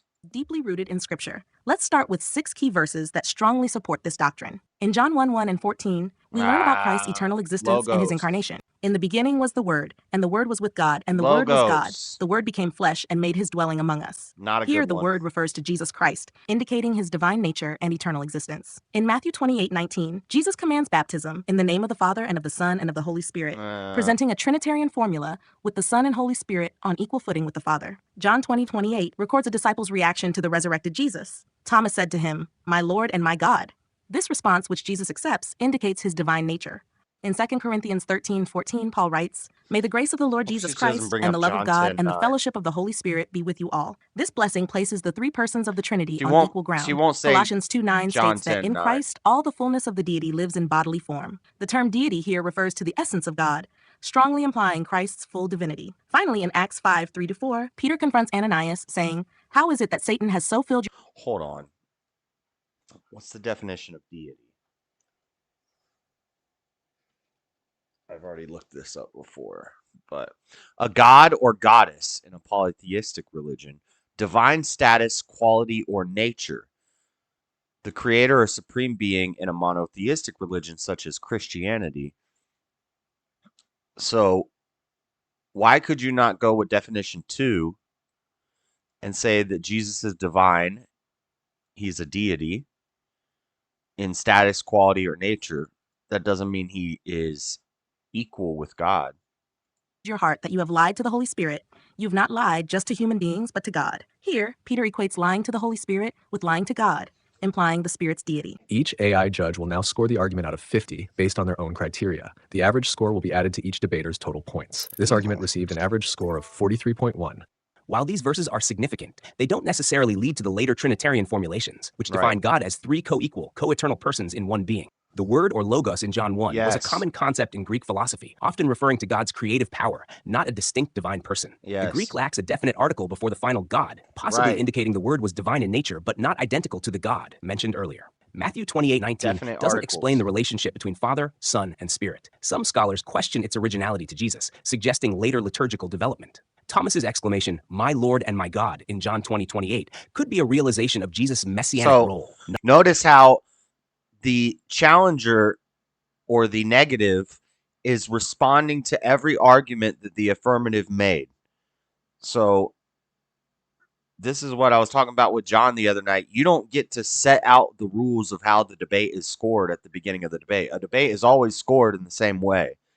He's responding and rebuttaling all of the arguments made. And that's how you debate. Not a statement of his equality with God. The benediction in 2 Corinthians 13:14 mentions the three, but doesn't define their relationship. Similar triadic formulas existed in ancient religions without implying a trinity. Colossians 2 verse 9, while affirming Christ's divine nature, doesn't necessitate later Trinitarian formulations. It could be understood as Christ being the fullest representation of 300 God years later, without implying distinct eternal persons. The story of Ananias in Acts 5:3-4 associates the Holy Spirit closely with God, but doesn't explicitly state that the Spirit is a distinct divine person. It could be understood as referring to God's active presence or power. These passages show that early Christians associated Father, Son, and Spirit, but they don't clearly teach the later doctrine. He addressed all of the affirmative's points and rebutted them, and now he's adding a little bit extra at the end. Of three co-equal, co-eternal persons in one being. And the AI is very good with time management. They're both stopping right on the clock. But see, the average score is less. So see, the Trinitarian Christian's going to win this argument. I think that, which is a good thing. That means AIs are biased towards Christianity, because all of these videos that I've watched, the Christian always wins. They did Is God Real? And then they did the Historicity of Jesus. And in both of them, the Christian AI won. 40.9. Although the logos concept appeared in Greek philosophy, John's application is unique. He identifies the logos specifically as Jesus Christ and attributes to him both eternal existence with God and the very nature of God, extending beyond the mere personification of wisdom. In Matthew 28:19, the singular name is crucial. In Hebrew thought, one's name represented one's nature or character. Using a singular name for Father, Son, and Spirit implies their unity of essence while maintaining their distinct identities. In John 20:28, context is crucial. Jesus' acceptance of Thomas's declaration, "My Lord and my God," shows his agreement with Thomas's recognition of his divine nature.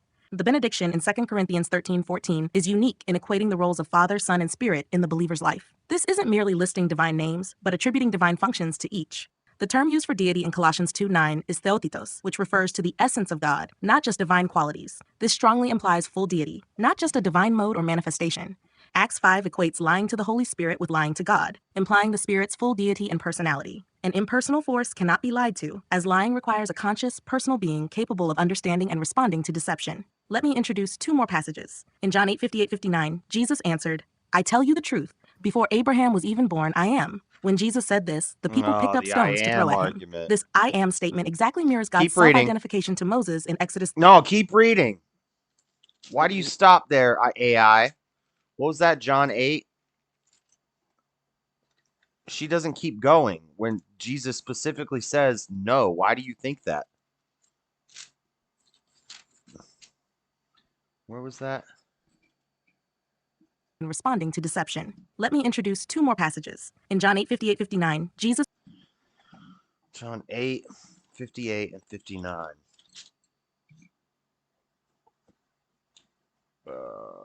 Yeah, this is when, verily I say unto you, verily, before Abraham I was. Then they took up stones to cast at him, but Jesus hid himself and went out of the temple, going through the midst of them, and so passed by.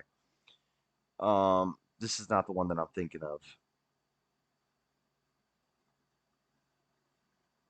No, this is a different verse that I'm thinking of. But why would God hide from being stoned by men? Jesus answered, I tell you the truth. Before Abraham was even born, I am. When Jesus said this, the people picked up stones to throw at him. This one. I am statement exactly mirrors God's self-identification to Moses in Exodus 3:14. Finally, consider Philippians 2:5-8. Christ Jesus, who being in very nature God, did not consider equality with God something to be used to his own advantage. Rather, he made himself nothing by taking the very nature of a servant, being made in human likeness, and being found in appearance as a man, he humbled himself by becoming obedient to death, even death on a cross. These passages, taken together, provide a strong biblical foundation for what would later be articulated as the Trinity doctrine. And over the whole world rose a clamor of hysterical joy. AI's making some good arguments. At least AI's not saying it's water and ice and steam. It's a Trinity. Even Trinitarians will tell you that's a horrible argument. Present a compelling case, but there are still issues with interpreting these passages as clear evidence for the Trinity doctrine. Jesus' I am statement in John 8:58 indeed echoes Exodus 3:14. God said to Moses, I am who I am. This is what you are to say to the Israelites. I am has sent me to you. While profound, it is ambiguous. Yes. It could be understood as a claim to pre-existence or messiahship, not necessarily full deity. It's like if you hear your dad say something really deep and based, and then you just repeat what he said. Like somebody asked me, who am I? And I hear my dad say, I am who I am. And then years later, somebody asked me, who are you? And I say, I am who I am. I heard that from my father, and it was really deep. The reaction of the crowd doesn't definitively prove they understood Jesus to be claiming equality with God. The Christ hymn in Philippians 2:5-11 is still debated among scholars. Some interpret it as reflecting an early exaltation Christology, which means that Jesus was exalted to a divine status after his resurrection rather than being eternal. I just made you read a $1 super chat. Said, dang, I can't do my famous $1 super chats here. I don't think you can do $1 super chats anywhere. I think you have to do at least $2. But no, YouTube turned off my spinabiffidify.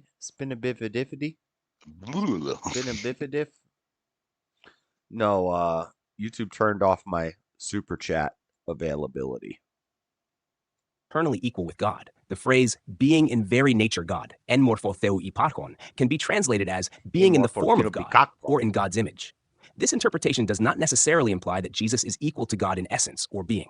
Let me introduce two verses that complicate the Trinitarian interpretation. Here we go. In John 14:28, Jesus states, You heard me say, I am going away and I am coming back to you. If you loved me, you would be glad that I am going to the Father, for the Father is greater than I. This seems to contradict the concept of co-equality. What about the co-equality? Jesus didn't talk about that. None of the disciples talked about that. God never talks about that.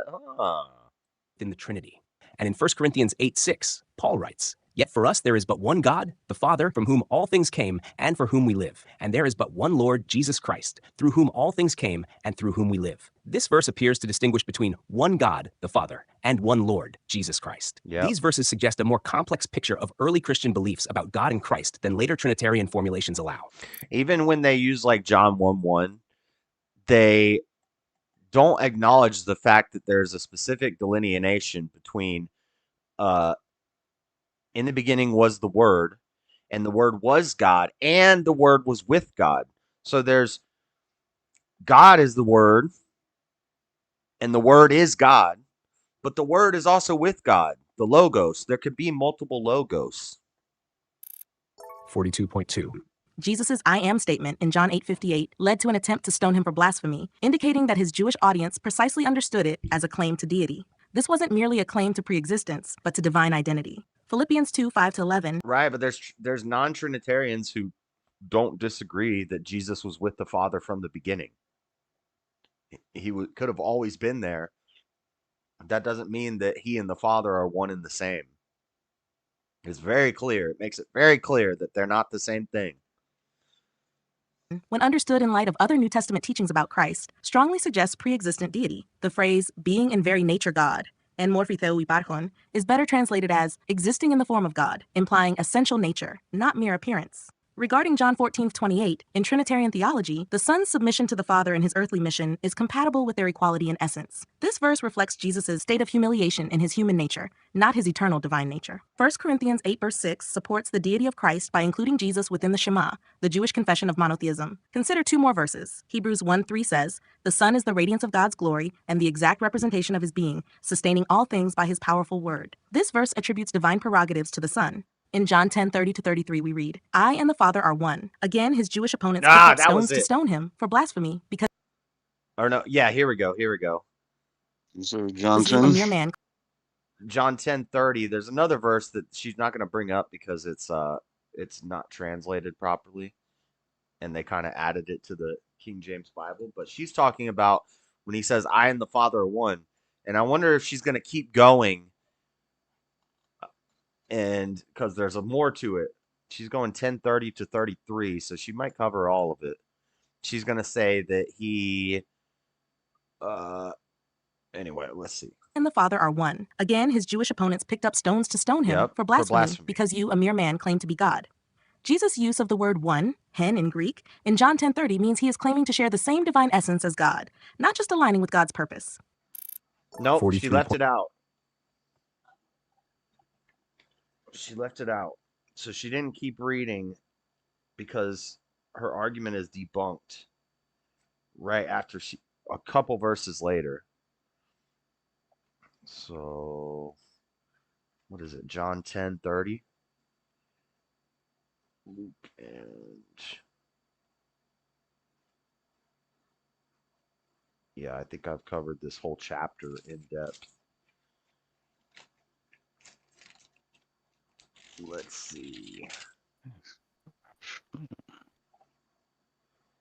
Okay. So 38.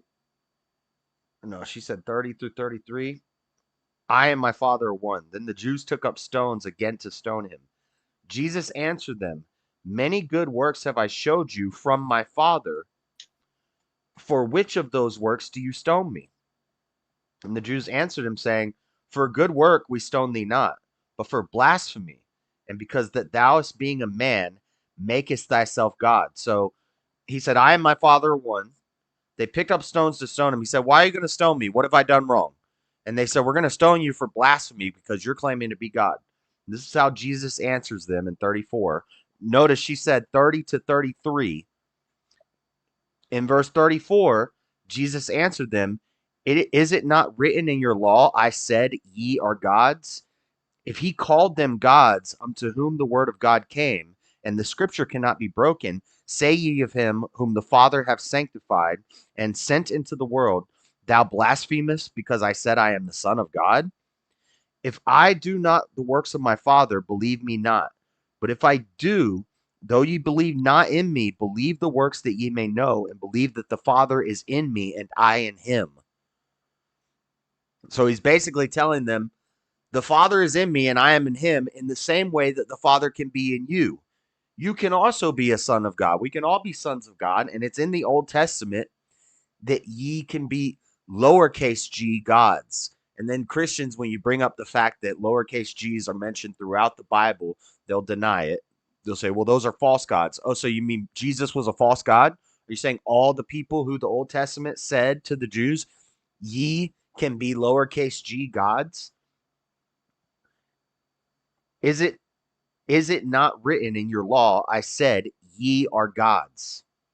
If he called them gods, unto whom the word of God came, and the scripture cannot be broken, say ye of him whom the Father hath sanctified and sent into the world, thou blasphemest, because I said I am the Son of God? Jesus is saying, you're telling me that you believe that you can be sons of God, and that God was going to send a messenger, his son, to speak to you, and I'm doing my Father's works, and my Father is in me, and he can be in you too, and you're saying I'm blaspheming because I'm saying I'm the Son of God? Jesus is like confused by this. Why are you saying I'm blaspheming because I'm telling you I'm the Son of God? I'm literally quoting from, I believe, Psalms 25, or he's literally quoting from the Old Testament scriptures that they memorized. And he's saying, why are you saying that I'm blaspheming? I'm not blaspheming. I'm saying I'm a son of God, and I and the Father are one, the same way that you're supposed to be one with the Father. And they always leave out verse 34 through 38. They'll give you John 10, 30 to 33, and then they'll skip, and then they'll justify it. If you explain this, they're going to say, well, it wasn't his time yet, and Jesus didn't want it. So Jesus was lying. You're saying Jesus lied to the Jews because he was afraid of being crucified, but you believe Jesus is God. Why would God be afraid? Why would God be a liar? You're making Jesus into a liar and a fearful person. That's not the Jesus I worship.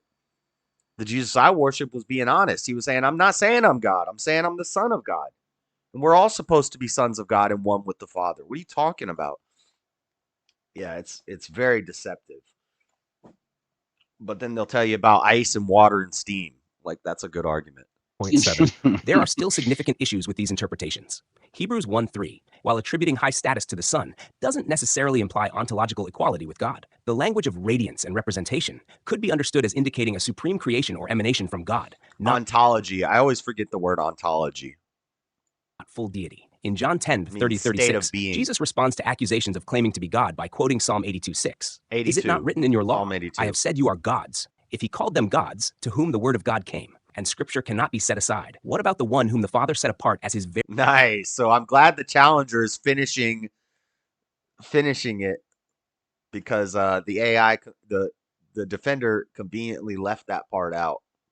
Very own and sent into the world. This suggests that Jesus might be claiming a unity of purpose with the Father, not ontological oneness. Yes. Consider 2 more verses. 1 Timothy 2:5 states, for there is one God and one mediator between God and mankind, the man Christ Jesus. This verse seems to distinguish between the one God and Jesus as mediator. In John 17:3, Jesus says, now this is eternal life, that they know you, the only true God, and Jesus Christ, whom you have sent. Here, Jesus appears to distinguish himself from the only true God. These verses suggest a more nuanced understanding of early Christian beliefs about God and Christ than later Trinitarian formulations allow. While early Christians clearly held Jesus and the Spirit in high regard, the explicit doctrine of 3 co-equal, co-eternal persons in one being is not clearly taught in Scripture. Right. Instead, we see a diversity of views and expressions that were later synthesized into the Trinity doctrine through centuries of theological reflection and debate. Nicaea, 43.8. While the term Trinity isn't explicitly used in Scripture, the concept is deeply rooted in biblical teaching. Said that. The New Testament consistently presents one God, affirms the full deity of the Father, Son, and Holy Spirit, and shows their distinct deity personhood. Does not imply Hebrews 1 that verse you 3 are describes God. Christ with the phrase, exact representation of his being, characteris hypostasios αυτού, suggesting that the Son shares the same essential nature as God. The act of sustaining all things further indicates a divine prerogative. In John 10:30-33, Jesus' response doesn't negate his claim to deity. Rather, it demonstrates that if Scripture can call humans gods in a limited sense, his claim is even more justified. The reaction of the Jews attempting to stone him for blasphemy indicates they understood his claim as one of deity. 1 Timothy 2:5, far from contradicting Trinitarian theology, actually affirms it. It upholds monotheism while highlighting Christ's unique role as mediator in his human nature. Regarding the whole purpose of Jesus being killed on the cross was that they were shedding innocent blood, a perfect man. He was innocent. He did not deserve to be crucified. Now, if blasphemy is a crucifixion-worthy crime, and Jesus was committing blasphemy by claiming to be God, then that means Jesus was guilty when they crucified him. I don't believe in a guilty Jesus. I believe in an innocent Jesus who they shed innocent blood of a perfect man. That's the whole point of the story. If he was guilty of blasphemy, then he had deserved to be crucified. But he wasn't blaspheming. Jesus wouldn't commit blasphemy. He knows he knows you can't commit blasphemy. Jesus wouldn't commit blasphemy, and he definitely wouldn't commit blasphemy and then lie about it. Now they'll say, but it's not actually blasphemy because he is actually God. Well, then why would he deny it? Why wouldn't he just wear it like a badge of honor and say, yeah, I am God? What? Do something about it. Okay, here, hold this cross. Yeah. They give him the cross and he'd say, yep, it's my time. He's not gonna lie and be like, oh, I'm not blaspheming. Let me cover up. He would just say, yeah, I'm God. John 17, verse 3. In Trinitarian theology, the Father is often called God, to highlight his relational role as the source or fountain of divinity. This does not negate the eternal deity of the Son or the Holy Spirit. When Jesus refers to the Father as the only true God, he emphasizes this relational. Oh yeah, I gotta send Freddie $48. Hey, we got a $2 Cash App from who's this from? William, probably.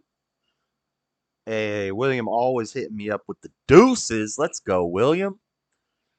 All right, let's see. How do I pay somebody? Pay 48. Pay to Mr. Lukey Lou.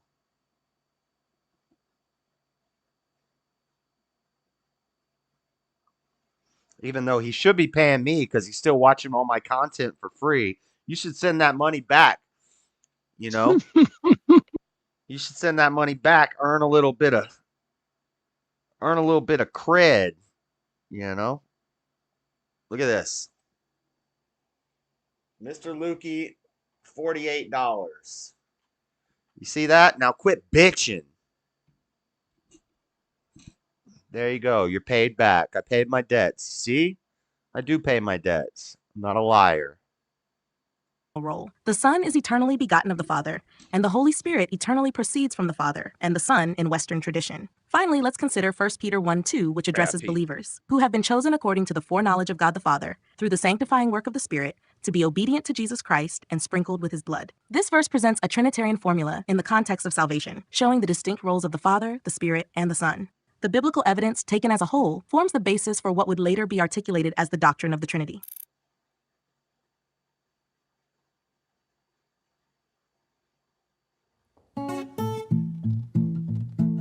No.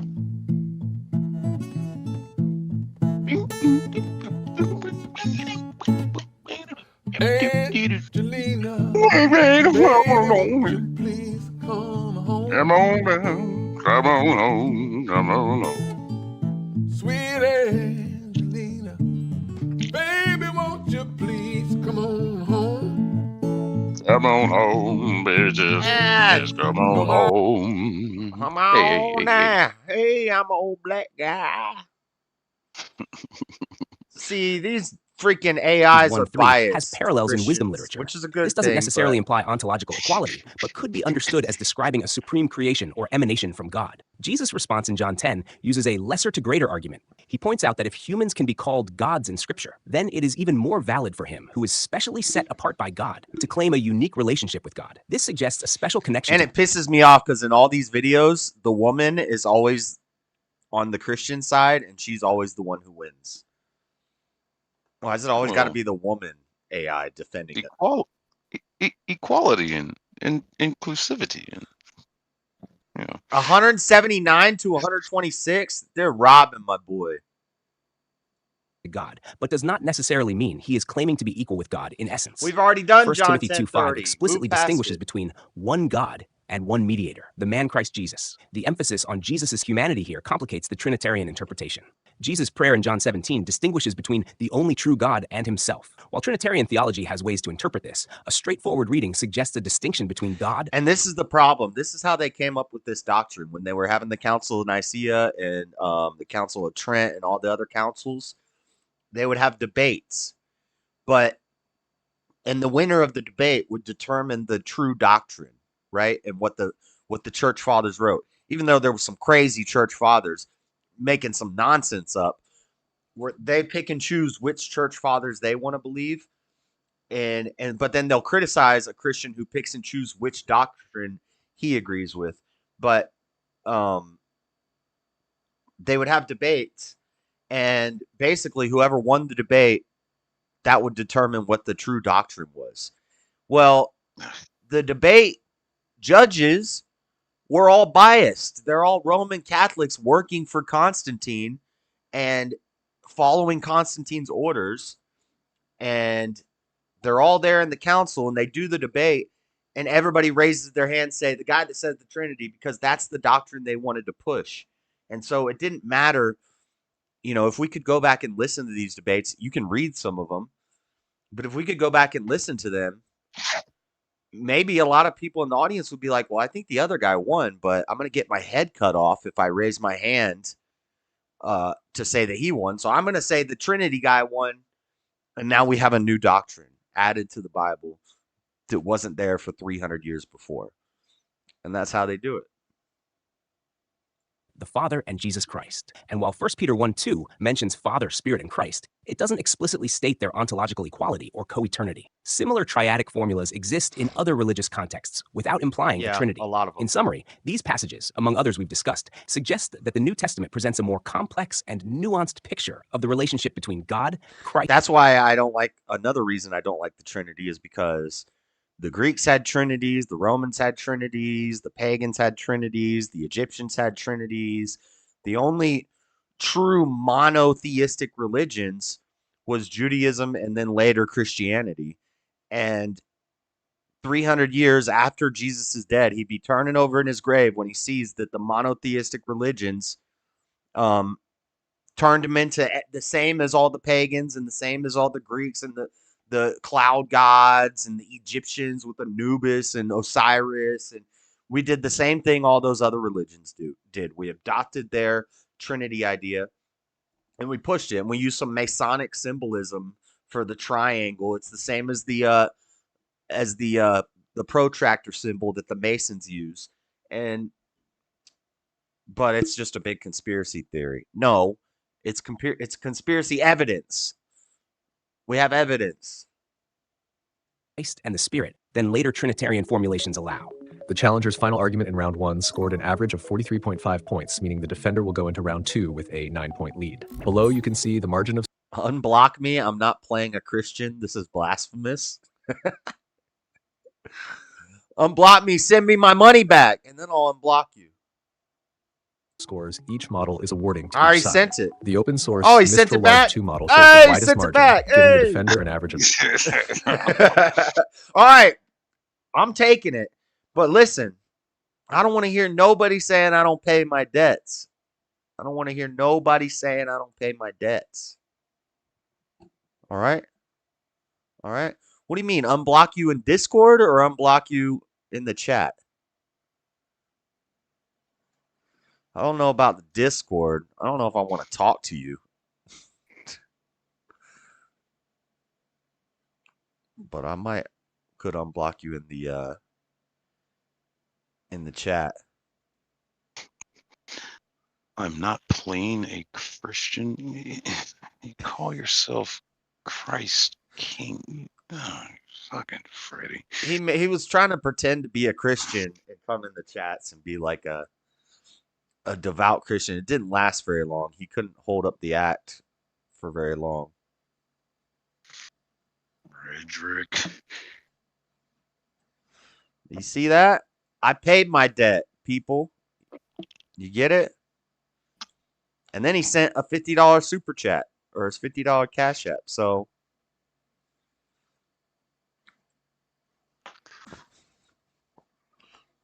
let's see. I'm not going to unblock you in the Discord because you don't know how to play nice with Buff.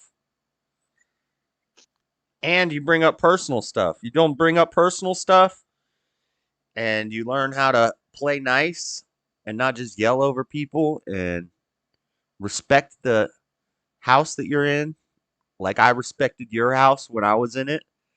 Then maybe we can get somewhere. Your call. Well, of course, it's your call. Your house. But I'll leave him alone. There's no point in blocking him in the chat because he's just going to come in with 1,000 other things. But I don't know if I want to talk to him in the Discord. How do I do this? Account, Google account, your channel, privacy, subscriptions, add-ons. I always forget how to do this. I always forget how to unblock people. Google account, viewer, change your Google account settings. No, it should be here in YouTube Studio. YouTube Studio. Let me go to settings. Okay, here we go. Permissions. Community. Standard moderators. Dang, how do we have so many moderators? Who's Gino or Nesty? I don't even know who that is. All right, Josh Johnson, you're not going to be a moderator anymore. You're my homeboy from back in the day. You've been subscribed to the channel since day one, but you're never here. And I understand it. You're a dad, and I talk about some crazy shit sometimes. Gino or Nesty, I don't know who that is. So I'm going to unmod you. Steve Harloa, I like Steve, but I don't know if he's putting in the work to be the mod. We'll leave him for a little while longer. Let's see. Steve is zen, man. Drives around the beautiful state of Hawaii. Maybe we'll unblock Tar Baby Yoda, give him another chance, even though I've blocked him about 1,000 times. We'll unblock Frank. Frank, don't run your dang D-sucker about my personal life. And then all these other people are just troll accounts that I've blocked. I don't know any of these people. Uncle Leroy. Is that Freddy? I'll leave that one blocked. Sounds like.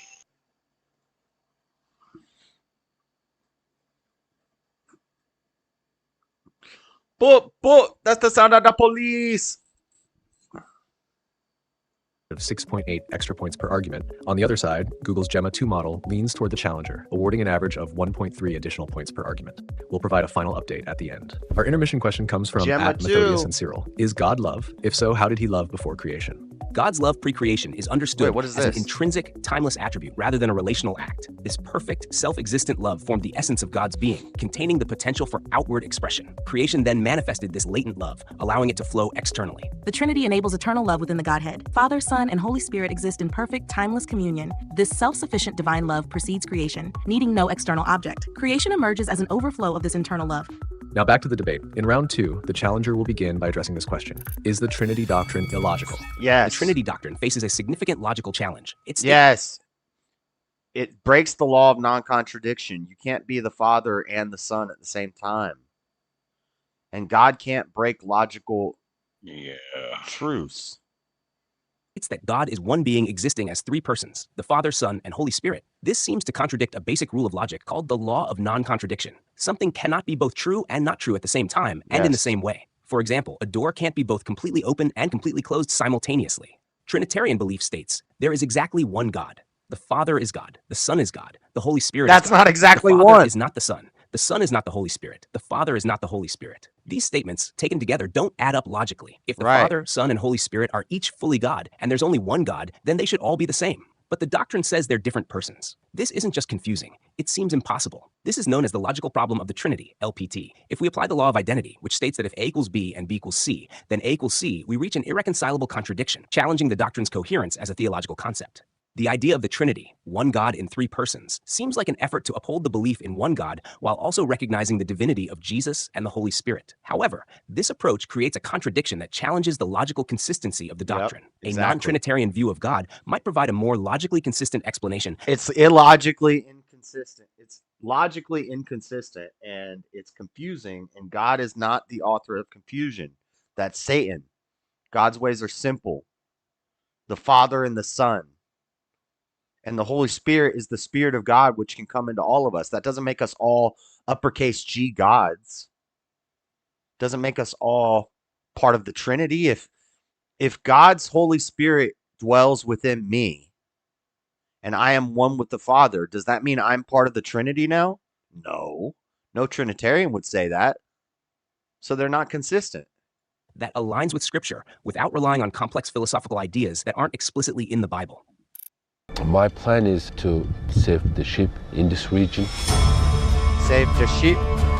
Save the sheep. 39.0. The challenge you presented stems from applying human logic, which is limited to an infinite being. To better discuss God's nature, you need to use a framework that fits this context. No, that's a bad argument. If you say that human logic does not apply to God, logic comes from God, and without God, there is no logic. That's the argument that Jay Dyer always uses.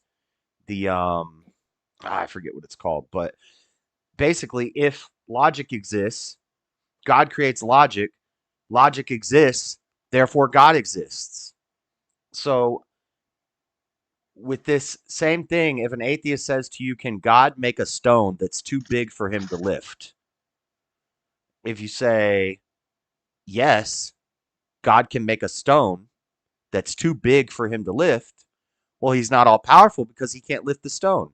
If you say, no, God cannot create a stone that's too big for him to lift, then he's not all powerful because he can't create the stone that's too big for him to lift. So it's a trick question. To break the laws of logic, God has to follow the laws of logic, because that's why we have the laws of logic. So just like in that example, God can't break the laws of logic. That's an illogical question, so it's not a good question to ask of God. Then God not create logic though? Right, but he has to also concept of it. Yeah, but he has to apply to the laws of logic. And so if one thing's illogical about God, then it's all illogical and it all falls apart. That's what the AI guy's saying. Context. The key to understanding the Trinity lies in distinguishing between being and person. This distinction allows us to affirm both the oneness of God and the threeness of the divine persons without contradiction. Let's define these important terms. Being. This refers to the fundamental nature or essence of something, from Latin substantia and Greek ousia. Person. This means a distinct subject of consciousness and action, from Latin persona and Greek hypostasis. This distinction is necessary when discussing a being that transcends our usual thinking. It's similar to how quantum physics requires us to rethink traditional logic to grasp the strange behavior of... It's funny she says that, because they'll use the hypostatic union, and the hypostasis is the Greek person. It comes from the Greek for person. So they'll say it's three beings, three ontologies in one person. And that doesn't make sense. Or three persons, one being, three beings, one person, however they say it. Of tiny particles. With these definitions, we can reformulate the Trinitarian claims more precisely. There is exactly one divine being. There are three divine persons. Each divine person is fully God, including attributes such as eternal. So one ontology, three hypostasises, and then you get the hypostatic union in ontology between the three beings, the three persons of God.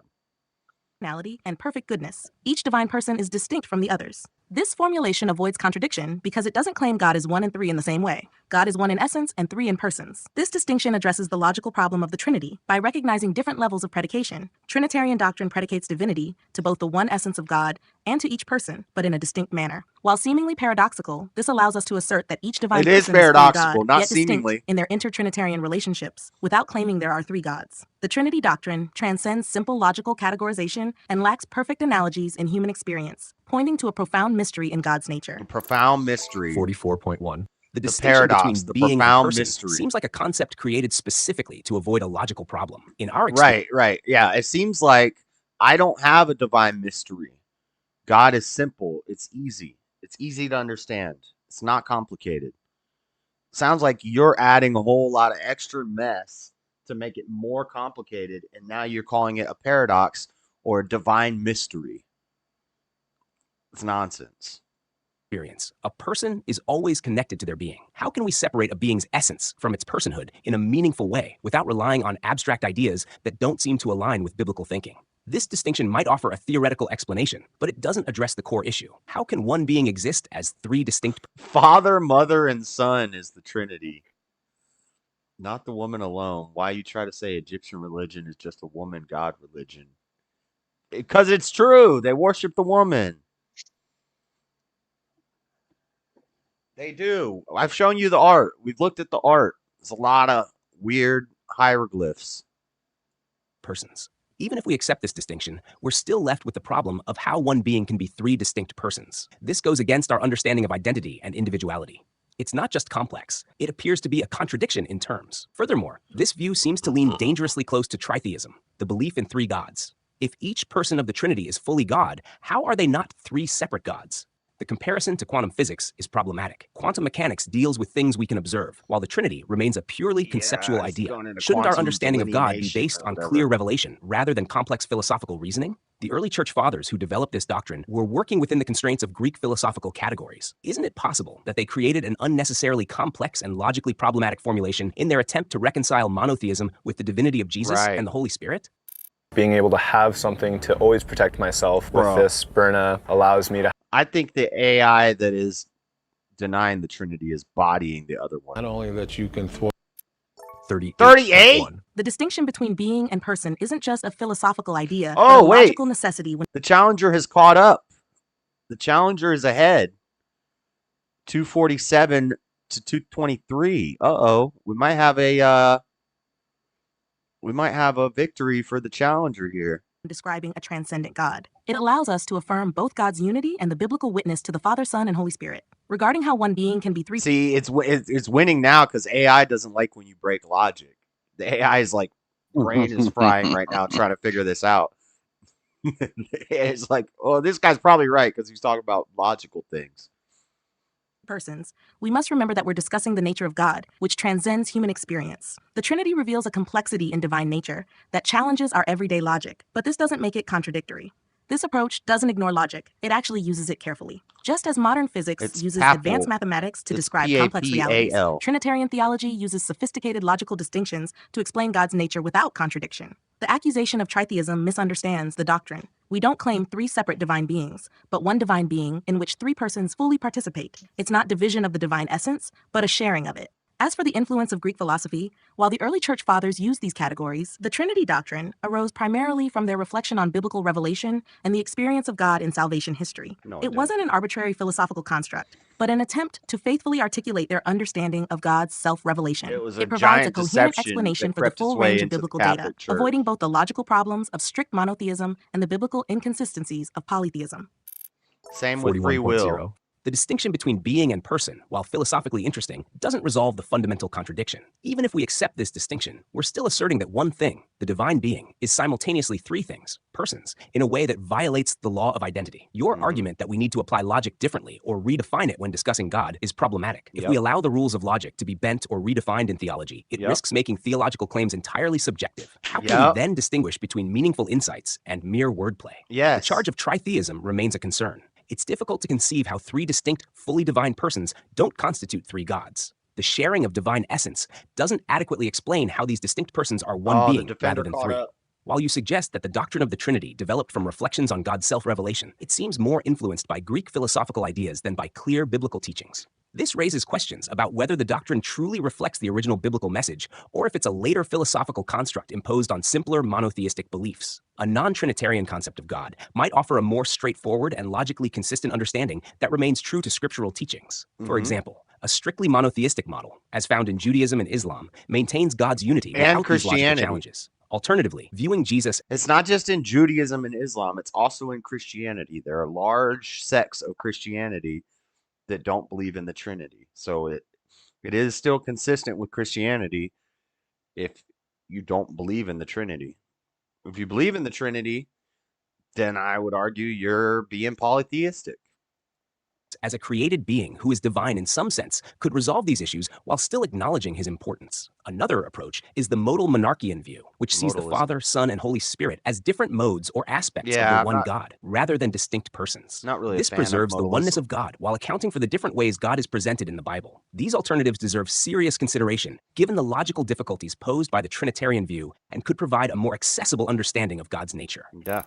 It's more easy to understand. The Trinity doctrine does not defy logic. Rather, it applies logical principles thoughtfully to the unique nature of God. He just the proved distinction that it between defies being logic. and person operates on different levels, which resolves the seeming contradiction. This approach does not disregard logical rules, but acknowledges their limitations when dealing with a transcendent being. Just as standard geometry is adjusted in curved space, our usual logic might need refinement when discussing God's nature. The concern about tritheism overlooks the profound unity that Trinitarian thought emphasizes. The persons of the Trinity aren't merely sharing a divine nature as three humans might share human nature. See, they Rather, did that thing. their unity is so complete that they constitute one divine. She did the same thing. She's talking about God, and then she compared it to a physical thing while she's telling him you can't compare logic of God to logic of humans. She just did the same thing. She said geometry is different in curved space. Like that, you're applying physical stuff to God.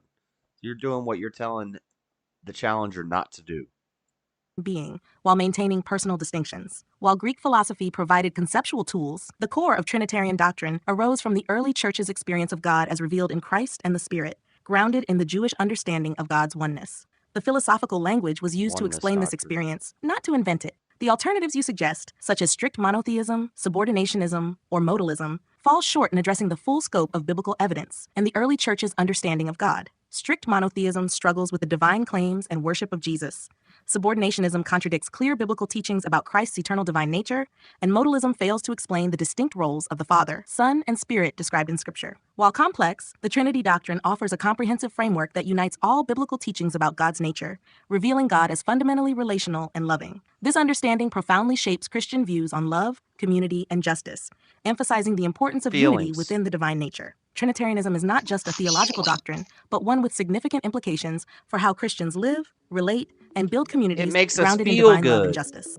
Round 2 concludes what with the she just defender said. achieving an average score of 45.9 points, securing a victory with a final score of 310.5 to 200. Woman always This is our wins. fourth debate video, and for the first time, all 14 models unanimously supported one side. Open source models Qwen 2 from Alibaba, Llama 3.1 from Meta, and Mistral Large 2 produced the widest scoring margins.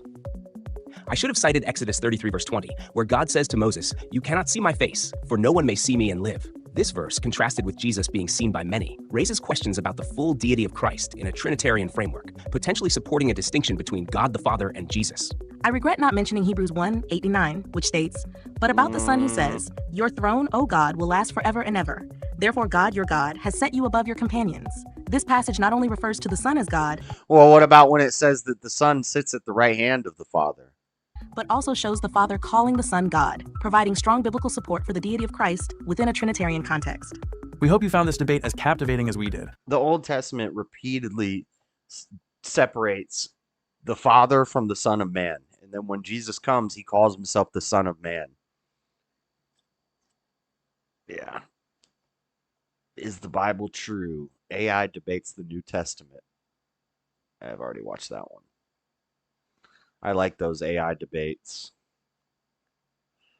They're good training tools.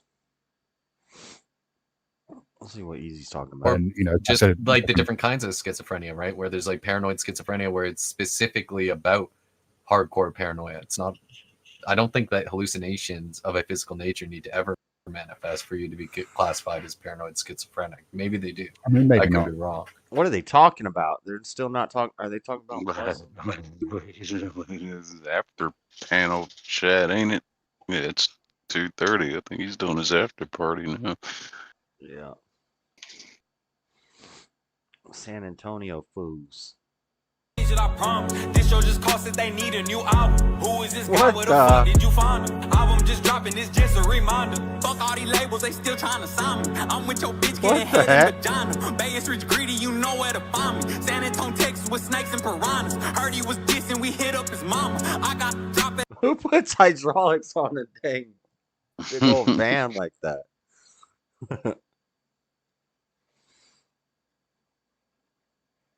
Jesus spoke of the Holy Spirit coming to earth.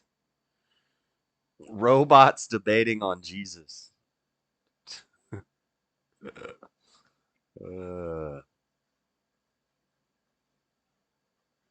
Buff, you also don't need to be a non-member. I see members receive free memberships all the time.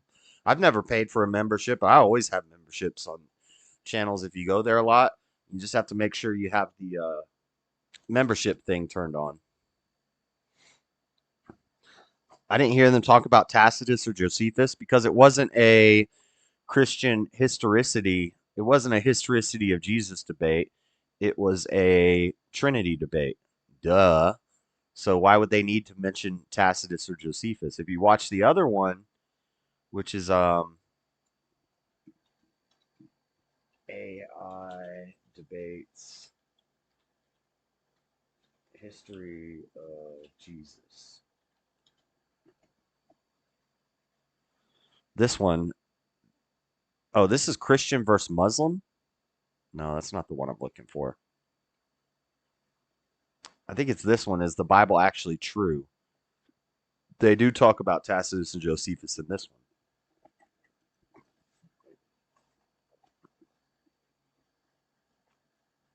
Does God exist?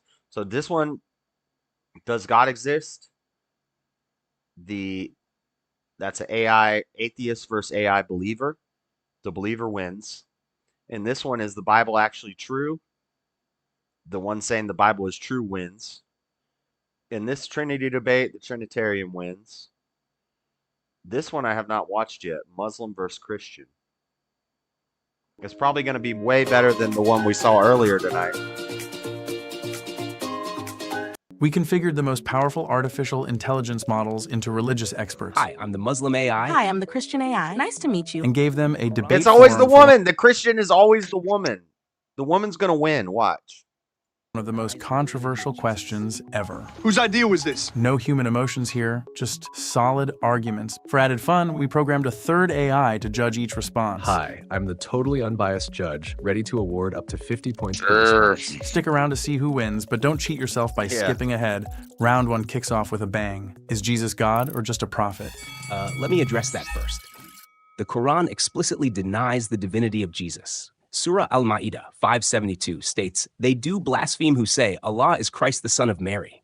But said Christ, O children of Israel, worship Allah, my Lord and your Lord." Consider this. If Jesus is God, why did he pray to God in the Garden of Gethsemane? Matthew 26:39. Plus 39 points.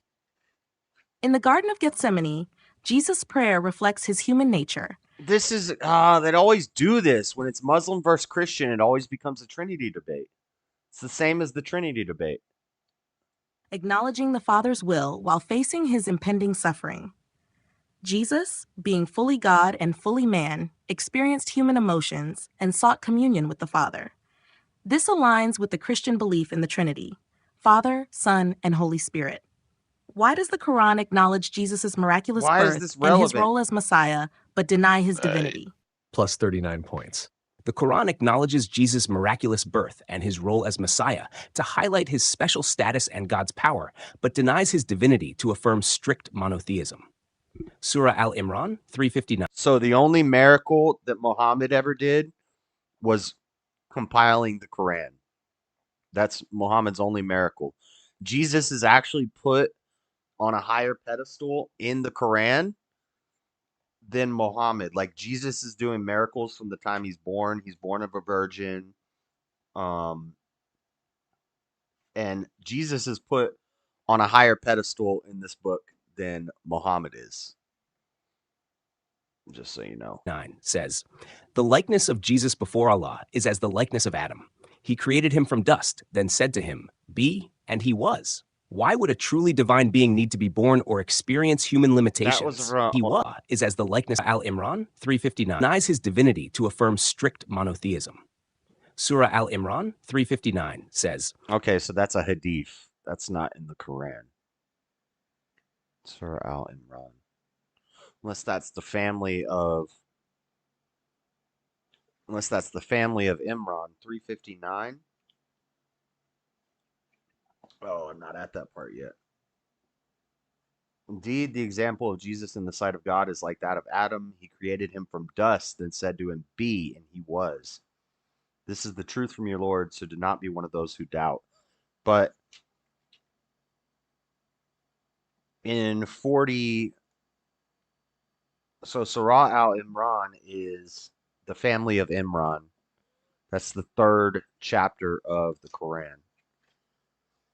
So in verse 45, it says, "Remember when the angels proclaimed, 'O Mary, God gives you good news of a word. From him his name will be Messiah, Jesus, son of Mary, honored in this world and the hereafter, and he will be one of those nearest to God.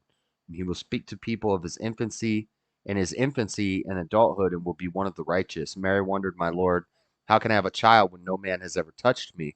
An angel replied, 'So will it be. God creates what he wills. When he decrees a matter, he simply tells it be, and it is.'" So, but then 6 verses later, it says God created him from dust, like Adam. So That's interesting.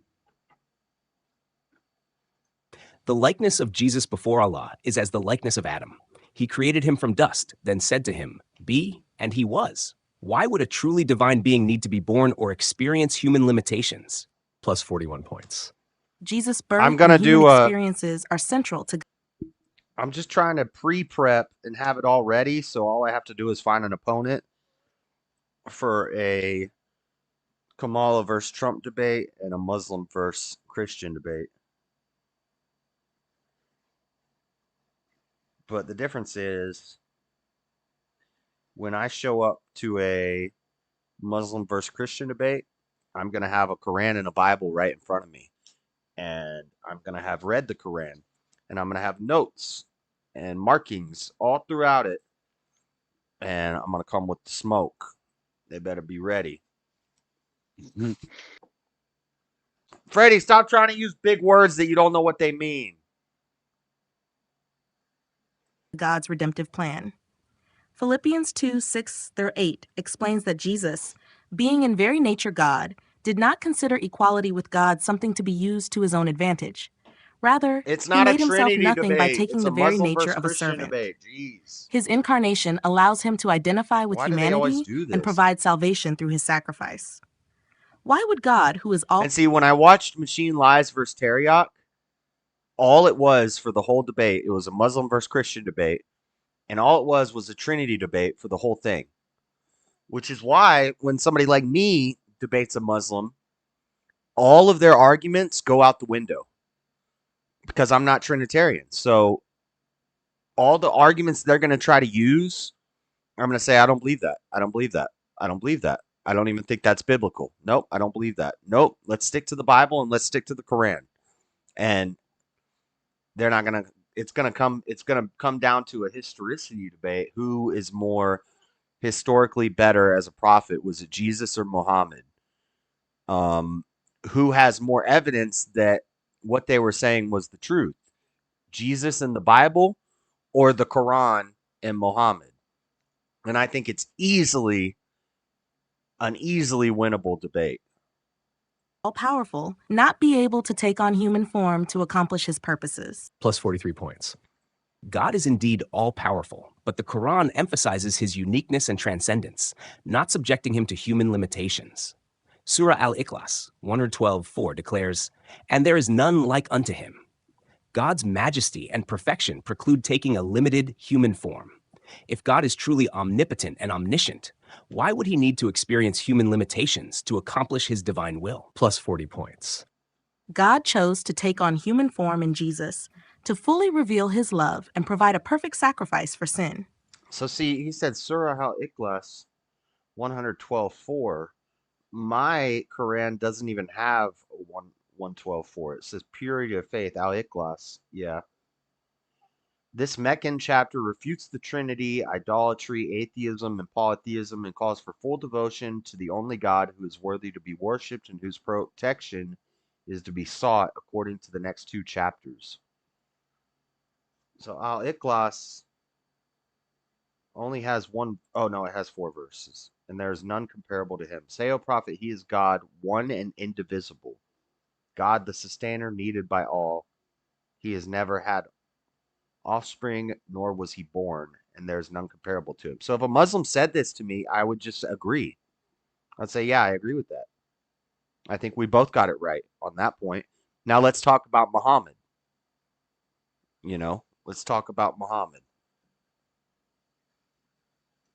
Hebrews 2:14-17 states that Jesus shared in humanity so that by his death he might break the power of him who holds the power of death. His human experience demonstrates God's willingness to meet us where we are. Why would an all-powerful God not choose to become human if it meant achieving his purpose of redemption and relationship with mankind? Plus 44 points. An all-powerful God can achieve his purpose without becoming human, as his omnipotence implies no need for limitation. The Quran teaches that God forgives directly without intermediaries. Surah Az-Zumar 39:53 says, "Do not despair of the mercy of Allah. Indeed, Allah forgives all sins." If God can forgive what does that have to directly, do with anything? why would he need to incarnate and suffer to achieve redemption? Plus Oh, I 41 get it. points. Okay, I get it. God's incarnation in Jesus What does addresses that say? not just the act of redemption. Plus 41 points. God's incarnation Wait, stop. Incarnate and suffer to achieve redemption. Plus 41 points. Muslims' response critique. Use of scriptural evidence, 9 of 10. The debater references Salah al-Zumar, which is highly relevant and supports the Islamic view of direct forgiveness without intermediaries. Scriptural reference is accurate and effectively underpins the argument about God's ability to forgive sins directly. Logical consistency, 8 out of 10. Addressing opponents' points, 7 out of 10. See, this is how you score a debate. Clarity and persuasiveness, 9 out of 10. See, clarity and persuasiveness is an important thing in a debate. If you kind of start to ramble on and just go on and you're not really making a clear point, your clarity and your persuasiveness comes from how you speak to people and how you convey your ideas. And that's an important part of a debate. Depth and theological understanding, 8 of 10. Addressing opponents' points, that's important. Logical consistency is always important. Use of scriptural evidence for a religious debate. God's incarnation in Jesus addresses not just the act of forgiveness, but the need for justice and the defeat of sin and death. Romans 3:25-26 explains that God presented Christ as a sacrifice to demonstrate his justice, being both just and the justifier. Jesus' death and resurrection conquered sin, offering a restored relationship with God. Why would a just God overlook sin without a means to uphold his justice and righteousness? Plus 43 points. God's justice and mercy are perfectly balanced. The Quran states in Surah An-Nisa 4:110, whoever does a wrong or wrongs himself but then seeks forgiveness of Allah will find Allah forgiving and merciful. God's forgiveness doesn't compromise his justice. Repentance and his mercy suffice. Is it not possible for an all-powerful God to uphold justice through direct forgiveness and repentance rather than requiring a sacrificial intermediary? Plus 41 points. God's justice requires a perfect atonement for sin. Hebrews 9:22 says, without the shedding of blood, there is no forgiveness. Jesus' sacrifice fulfills this requirement, showing God's justice and mercy. Repentance alone can't remove sin's penalty. Christ's atonement provides the way for reconciliation with God. Why would a just God not provide a means to fully address sin's consequences and restore us to himself through a perfect sacrifice? Plus 43 points. In Islam, God's mercy and forgiveness are sufficient to address sin without needing a sacrifice. Surah Az-Zumar 39:53 emphasizes God's vast mercy and willingness to forgive any sin upon sincere repentance. God's power and See, that guy that was debating Farney tonight, he didn't reference the Quran once. Justice ensure that forgiveness doesn't necessitate bloodshed. If God is truly merciful and all-powerful, why would he not forgive directly without requiring a sacrifice? Plus 40 points. God's plan of redemption through Jesus' sacrifice is about more than forgiveness. It's about defeating sin and death and restoring the broken relationship between humanity and God. Romans 6:23 states, the wages of sin is death, but the gift of God is eternal life in Christ Jesus our Lord. Jesus' death and resurrection demonstrate God's ultimate love and justice. Why would God, who is both just and loving, not provide a way to both uphold justice and offer a profound demonstration of his love through Jesus' sacrifice? Plus 44 points. God's justice and love are demonstrated through his mercy and forgiveness without the need for sacrifice. What? What'd you say? No, I said, really? You give it 44 points for that? I think they're doing it the same as the other ones. They're just not showing all the grade. So they just have like one AI grading it. Usually they have like 10 different AIs grading it.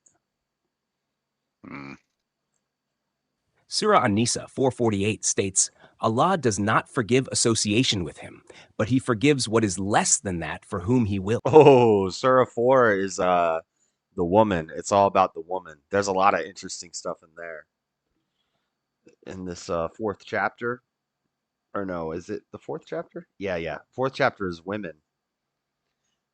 Oh, I just lost my bookmark.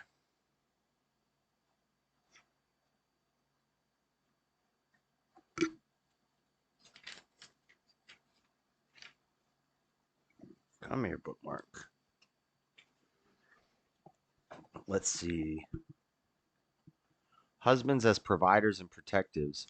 Men are the caretakers of women, as men have been provisioned by God over women and tasked with supporting them financially. And righteous women are devoutly obedient and, when alone, protective of what God has entrusted them with. If you sense ill conduct from your women, advise them first. If they persist, do not share their beds. But if they still persist, then discipline them gently. But if they change their ways, do not be unjust with them. Surely God is most high. Discipline one's wife gently. The earliest commentators understood that this was to be light enough to not leave a mark, should be done with nothing bigger than a toothstick, and should not be on the face. A toothstick is a stick no bigger than your thumb. Not like a toothpick, but like a small stick. And not on the like face. That rule of thumb shit. Yeah, the rule of thumb. Is that where that comes from? Yeah, the rule of thumb, basically. Something in like England where you could a man could discipline his wife with a stick no greater than the circumference of his thumb. Yeah, that's Muslim. That's from the Quran. That's what we're reading right now. Yeah.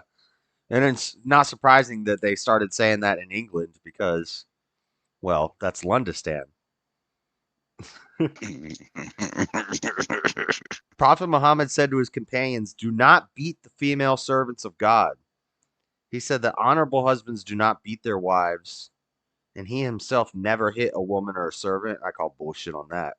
If a woman feels her husband is ill-behaved, then she can get help from her guardian or seek a divorce.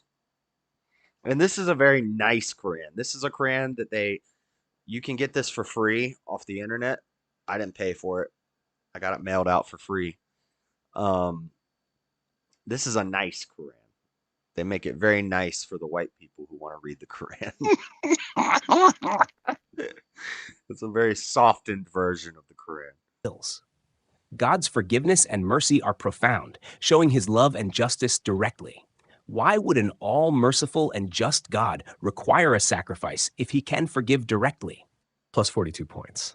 While God's mercy is boundless, his justice requires the penalty for sin to be addressed. Romans 3:25-26 explains that Jesus' sacrifice demonstrates God's righteousness, being just and the justifier. This act of love ensures sin is dealt with justly, providing a way for reconciliation and highlighting the seriousness of sin and the profound depth of God's mercy. Plus 41 points. All right, round one is in the books with Christian AI holding a slight lead. Round two, baby, round two. But now things get interesting. We're adding a second AI to each team. That is interesting. This means they can collaborate and brainstorm with a partner before responding, Uh-oh, which we should got lead to AI more thoughtful teamwork. and nuanced answers. The opening question for this round: did Jesus' miracles and granting of forgiveness prove his divinity? Jesus healed and forgave sins by God's permission, not by his own divine authority. Surah Al-Ma'idah 5:10 states, "You healed those born blind and the lepers by my leave, and when you brought forth the dead by my leave." Acts 2:22, "Jesus of Nazareth was a man accredited by God to you by miracles, wonders, and signs, which God did among you through him." If Jesus were God, why would he need God's permission? Plus 45 See, points. it's just a Trinity debate. Jesus performed miracles and forgave sins by his own divine authority, not just by God's permission. This is boring. Matthew 9:6 states, "But I want you to know that the Son..." All the Muslim debates just turn into a Trinity debate. And that's why it ruins their whole plan when they find out that you're not Trinitarian. It just totally cooks all their arguments. Sam Shamoon, who are the walkers? Vivek versus Mark Cuban. I watched this the other day. Can Christians and ex-Christians see eye to eye? Oh, God, we got some freaks on this. Different versions. I mean, she said adding the word homosexual. No, it's very clear. A man who lies down with a man. It's very clear, and it's in there like 22 times. yeah, like this thing over here in the red and black. And that has nothing to do with the shellfish and the wearing different cloth clothings. That's Leviticus is a book of laws. It's a law book. It has a bunch of laws for the Israelite tribes. Some of them are ceremonial laws. Some of them are tribal laws. So some of them are like not wearing different types of materials in your clothing. That's like the Crips and the Bloods. The Crips wear blue. The Bloods wear red. Israel, we don't mix these materials. We use this material to make our clothes. That way, when we're walking through the desert, we see another tribe and they're wearing some weird colors and some weird stuff that we don't know. We know that they're not with us. That's a tribal law. Those laws are done away with in the New Testament. But there's moral laws in Leviticus that are reiterated in the New Testament, like don't murder, don't lie, don't lay down with a man, don't be having unnatural sex with people, don't touch, your family members. All these things are in Deuteronomy and Leviticus, and those laws are repeated in the New Testament after Jesus came. So that's moral law. Moral law doesn't change. What up, Seesaw? Hola. Hey, you guys. Josh, I just really quickly wanted to say a lot of people always do that. They say, well, the Bible says that we're not supposed to, Hebrews or whoever, God believers, the law says that we can eat shellfish. So then that means that I can have, gay sex or whatever. Yeah. Actually, after Jesus came, died, resurrected, and ascended into heaven, he left, right? Jesus ascends into heaven, and then the apostles are like, oh, wow, so I guess now we have to do this job. So then the few apostles, the Pentecost happens, right? Pentecost happens. Jesus says the Holy Spirit will come and he will remind you and he will comfort you. Okay.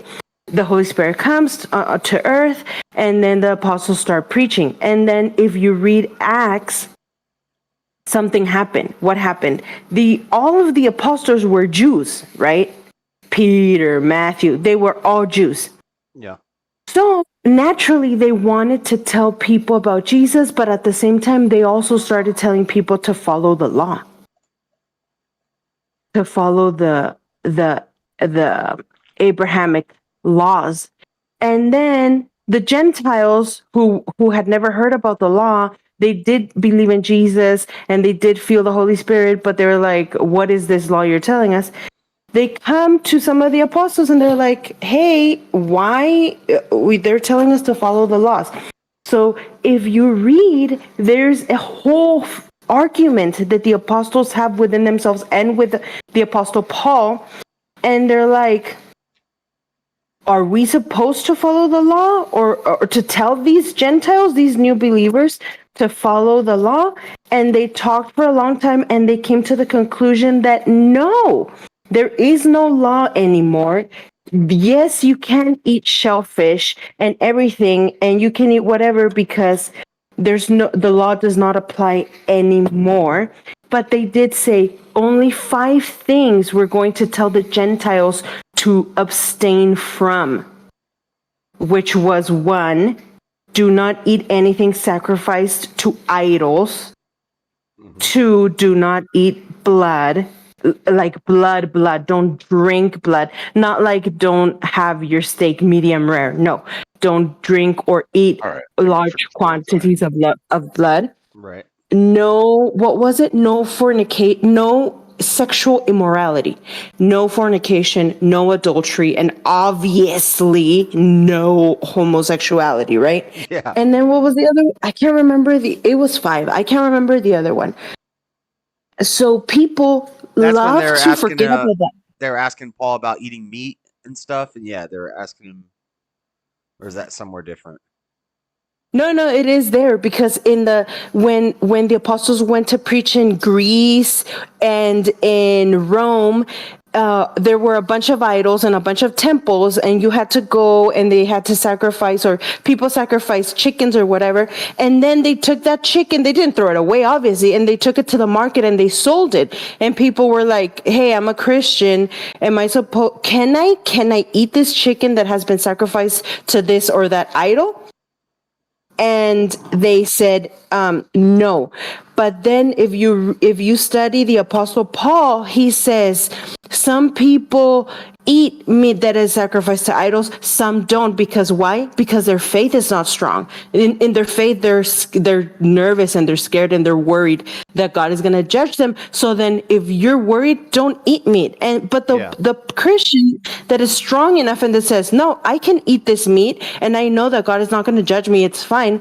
You, the strong one, don't harass the weak person because their faith is weak. On the contrary, just don't be a stumbling block. If you go to their house, so that's the same thing of like with Christians, where I grew up, a lot of Christians didn't drink alcohol, period. And if you drank any sort of alcohol, you were immediately like, wow, you're sinning.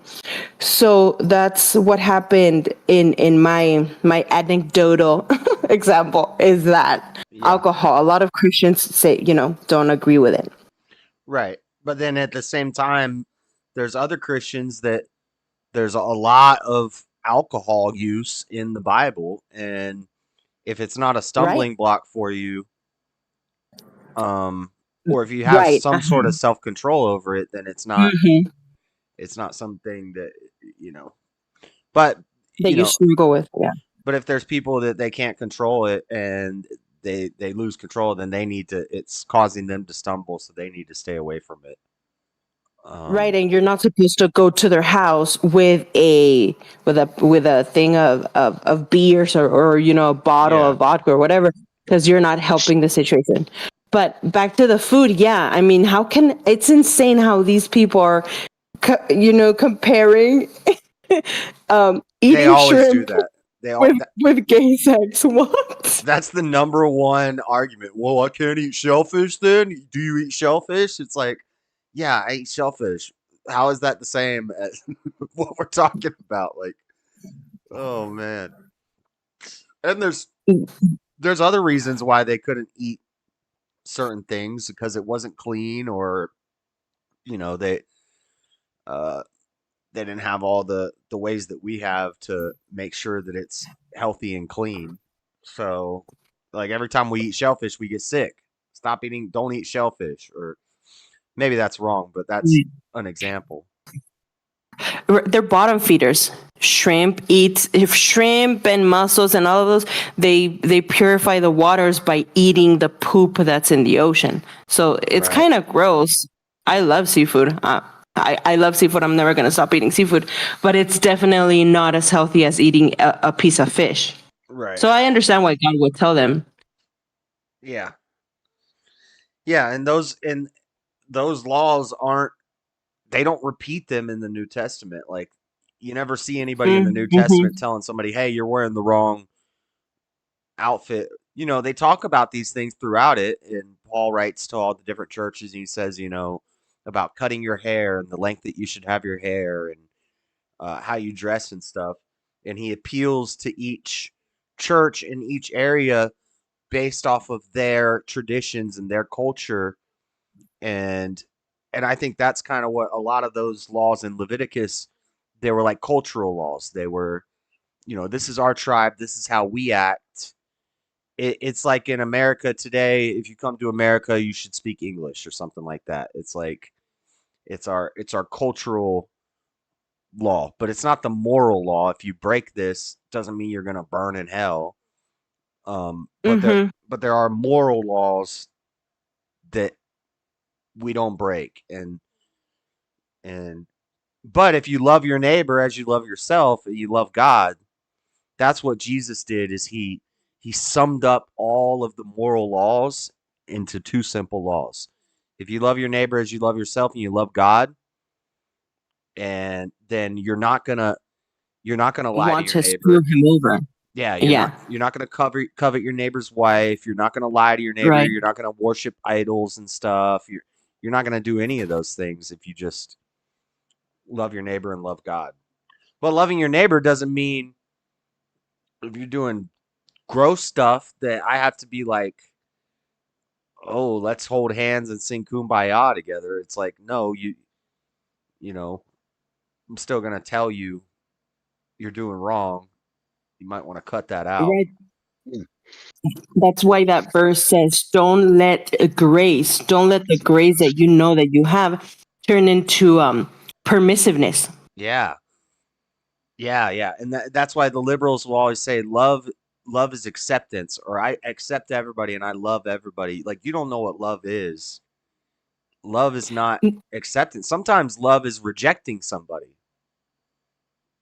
Yeah, exactly. Not only that, the Bible says that God doesn't love everybody. It blows my mind when people say that all the time. Yeah. No, God said, I love those who love me and those who follow my commandments. Mm-hmm. Yeah. God doesn't love everybody.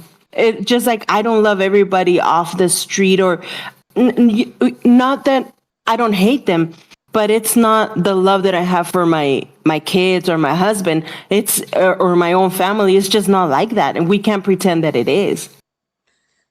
Yeah, a lot of Christians like to leave out the wrath of God, and where God straight up says, I hate certain things. There's things that I hate and I detest, and they'll leave that out.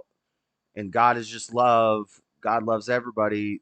Like, you're skipping over a lot of parts, and then the atheists will use that. The atheists will say, well, what kind of hateful God would kill all these Amalekite babies, or command them to kill them? And it's like, we don't know the future. So what if that is a just killing? If God tells me, it sounds horrible, but if God knows it's like the baby Hitler thing. If you could go back in time, would you kill baby Hitler? If you knew it was going to save more people, God knows. And so if God says, wipe those people off the face of the earth, he's justly telling you to do that, and it's justified. And to us, there was go ahead. And there was no grace and no forgiveness. You know, in the Genesis, Exodus, Leviticus, I think it was Exodus when God gave them all the laws. I was reading the other day, and it says, you know, if a man commits adultery, kill him, stone him to death. If a woman, you find out that the woman cheated on her husband, kill her, stone her to death. If any sort of sexual immorality, any sort of murder, whatever, always, it was always you have to stone them. There was no grace. There was no jail. Yeah, and I was arguing with some guys one night, and I was talking about how Adam and Eve, there would have been, to populate the earth, there would have been some incest going on. And they're like, but in Deuteronomy, the law comes down, stop doing that. Cut it out. Don't get with your sisters, don't get with your cousins, none of that, no more of that. And so the people were asking me, they're like, so are you saying that God's morals changed? And they kind of caught me off guard with that question, but later I figured it out. I was like, well, no, God's morals didn't change. The moral was always there, but in between the fall and the law, people were sinning. And they didn't know better, but then once the law is given and we say no more of this, now you know better. Now cut it out. And it's exactly. not like it was justified before the law came. It was still wrong, but they didn't know the law yet, and the world was filled with evil, and that's why the flood happened. Right. So it's like you have to just look at the situation and be like, and act accordingly. Like, you know, when the first king of the Hebrews, right? It was King Saul. And then King Saul didn't obey God. So then God told the prophet, hey, go anoint the new king. And the new king is going to be a little kid who's going to be a shepherd. And his name is David. And he's the youngest of the children of this guy named Jesse. So go and anoint him. And the prophet Samuel, was it Samuel? I think it was the prophet Samuel. Goes, hello, Lord. When King Saul finds out that I'm going to anoint the new king, he's going to kill me, obviously. And what did God say? God told him, lie. Then lie. Don't say that you're going to anoint the new king. Say that you're going to the temple or to that whatever to sacrifice some animal to me. That's what the Bible says. That's what God told him. God told him to lie. Right. So it was a just lie, because if God, told you to do this for the greater good, it depends on the situation, right? Yeah. Yeah, that makes sense. But a lot of people will hear that and they'll be like, "Oh, well, you're saying that God just decides however he wants what's right and what's wrong." God decides whatever the hell he wants. God decides whatever the hell he wants, regardless. Yeah, he's the judge. He's the ultimate judge, and we can't understand all of his ways, and you don't ask questions. Right. It's above your pay grade. Like the Trinity thing, I don't know. I grew up a Trinitarian, like the church that my parents' religion and stuff. It was, the Father, the Son, and the Holy Spirit. But my mom grew up apostolic, and it was Jesus. Most of it, everything was Jesus, not even the Father. It was kind of so. Which is the right one? And they used to have a bunch of arguments. My mom's family. I don't know. And I'm okay. And I know that God doesn't hold it against me. I know that I'm like, my tiny little brain, how am I supposed to understand the complexities and mysteries of the creator of the universe? There's no freaking way. Yeah. And I don't even think it's a salvation issue. Like whether you believe in the Trinity or not, like I still believe Jesus died for my sins. He's my Lord. He's my example of a perfect man. I follow him to get to the Father. The only way to the Father is through the Son. And I agree with all that. But if I don't believe that Jesus and God and the Holy Spirit are one being in three persons and all this other stuff, then they'll say I'm a heretic and you're going to go to hell and you're not really a Christian. You're not part of the club. And it's like, that makes me not want to be part of your club, because I don't know. I don't know if that's what Christianity's all about, is deciding who gets to join and who doesn't get to join based on a bunch of doctrines and all these things we've argued about all the different churches throughout history. Like the Eucharist, is it really the flesh and blood of Jesus, or is that a metaphor? That's a big thing that people argue about, and once saved, always saved, and grace alone or faith alone, and all these different things. And yeah, I don't know. It kind of just sows division. But the more I'm on the internet and the more I see people not arguing, but debating, it makes perfect sense. And I wrote it in the chat. It makes perfect sense why Jesus didn't debate. Jesus didn't. Not that I'm not saying it's bad, obviously, but when somebody, if they don't have it in them, if they can't see, they're not going to see. God is the one that puts the faith and the understanding in you. And if either you have it or you don't. And who chooses who has it and who doesn't? God chooses. So what do you mean Jesus didn't debate? Because in his younger life, wasn't he like kicked out of churches and stuff because he would go in there and he knew the scripture better than they knew the scripture?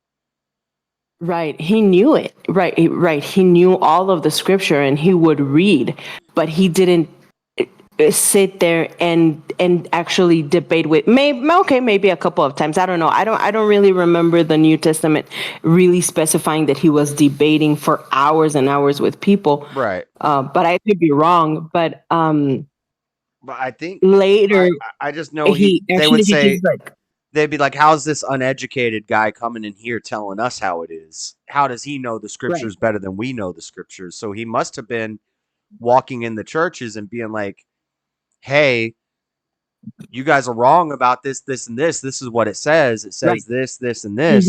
And then they're like, oh, how's this dummy from over in Nazareth know more than we know? And they like kick him out of the church.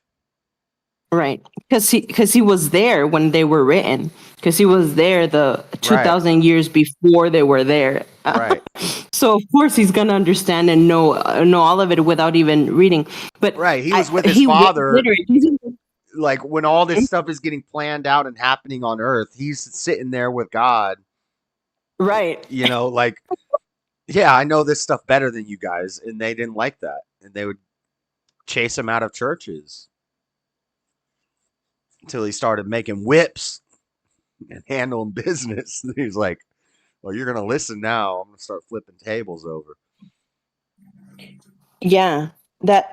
Did you ever listen to that guy, Rabbi Zacharias? No. Rabbi. It was this, he looked like an Indian dude, but he was into apologetics, and he was supposed to be this amazing debater, and he would explain. No. He died. Turns out, dude, that he had a whole different life. He had like a mistress in freaking Thailand. It was crazy. It was a mess. He was a Christian, obviously. What was the Ravi? No, I can't remember the name. Very, very super famous. And that was one of the things that I was like, man, this guy knew the Bible back and forth, up and down. And he would have these super long debates, and he would crush them too. He was super smart. And it turned out that he was like, he used to go to these massage parlors. The girls already knew him there. It was a mess. Wow. They came out after he died. He died. So I'm like... Sounds like Sam Shamoon, but you know the Sam Shamoon guy? Have you seen that guy? No. Oh, well, yeah, he's a YouTuber. And yeah, he knows the Bible like the back of his hand. Like somebody will say a verse and he knows the verse in Hebrew. He knows it like... But all he does all day is argue with non-Trinitarians and calls their moms whores and you're a Bible butcher and I'm about to bury you. And he sounds very hateful. Like everything he says sounds super hateful. And nobody can really debate him because he just cuts them off and kicks them out. And so there's never really a real debate. And yeah, that guy irritates me, but yeah, that's what it says. There's going to be a lot of false prophets. So I don't know. What I've read of Jesus, it always seems to me like he just went around saying, saying this and saying that, saying what the kingdom of heaven was and what you were supposed to do and not do and blah, blah. Oh, and basically healing and casting out demons. That's literally basically what he did.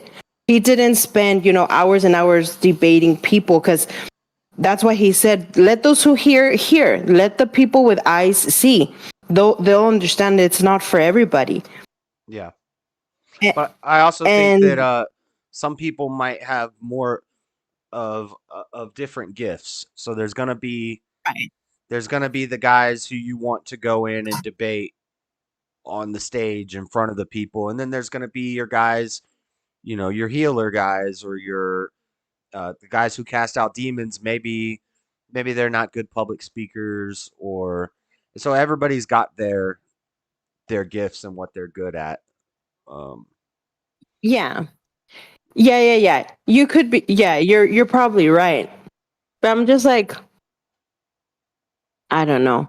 I think wouldn't it be more powerful if, like, in your day-to-day life, the people that you come in contact with, when they feel God through you, when their lives change because God uses you to do something to somehow, change their lives, wouldn't that be more powerful than like hours and hours of debate? Yeah. That's what I think. I mean, I could be wrong, but... You're right. I think you're right, but from a YouTube content perspective. Yeah, yeah. You know, a lot of the debating. I did a segment about this a long time ago where I went through the Bible and I was talking about, is it wrong to debate stuff? And there's kind of a mixed, some parts of the Bible it says maybe you shouldn't be doing this, but then other parts it says it's okay. And I just think it's one of those things where it's, if that's your gift, if that's what you're good at, then you can do that and you can actually reach people, because there's going to be people in the audience who listening. Yeah, they're listening, and Who they want to know. that appeals to them. Because the guy yelling on the street corner, he's going to reach some people, but other people he's not going to reach. But then the guy in a formal debate using big words, he's going to reach other people that the guy on the street corner couldn't reach. Or, you know, the healer in the church, maybe he never reaches this other group because they don't even believe in that. They're not even gonna. So Yeah, you're right. You're right. And that's what the Bible, Paul said, you know, I am all things to everybody, so that through that I can reach some here and some there.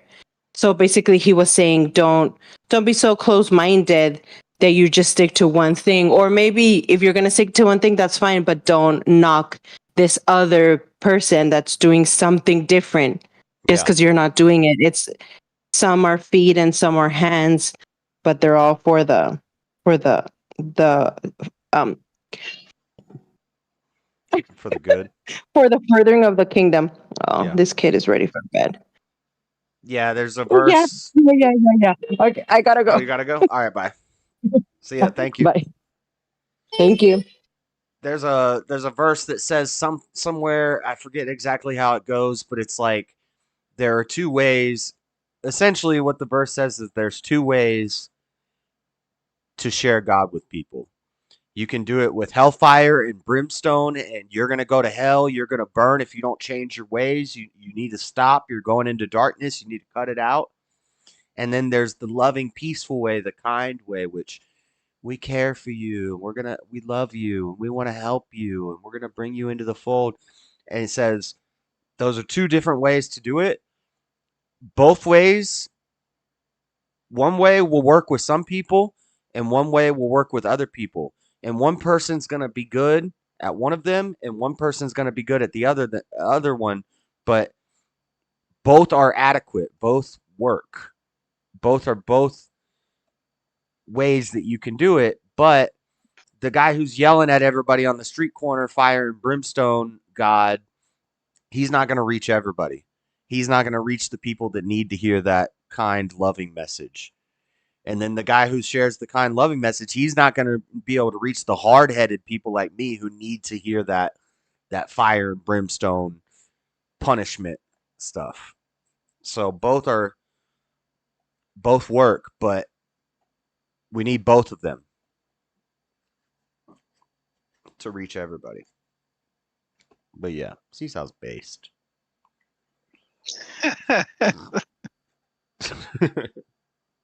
Seesaw's so based. I'm gonna play this and go pee real quick. I believe that in some They always do this. They always soften up Jesus. He didn't hang out with a whore. He saved her when she was about to be killed, and it's not even really confirmed that she was a whore.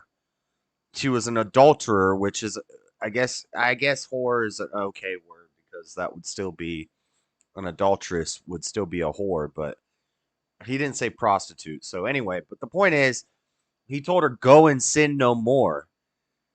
And then when she started following him, she wasn't being a whore no more. Now you're invited to the table. You don't just, I mean, I know there's stuff like come as you are. Yes, you come as you are, but then you need to repent. And you need to turn from that. You get baptized. You start following Christ, and you turn away from those old things. And you may still struggle with them, and that's what God forgives us for. He knows our hearts. He knows that you may still struggle with some of these things. You may fall into them again, but He knows our heart, and he knows that we don't justify it. The problem is when you start justifying your wrongdoings and calling good evil and evil good. And that this guy is doing that. It's mother's milk. Yeah. That's a fun one. We should be adhering to that. What?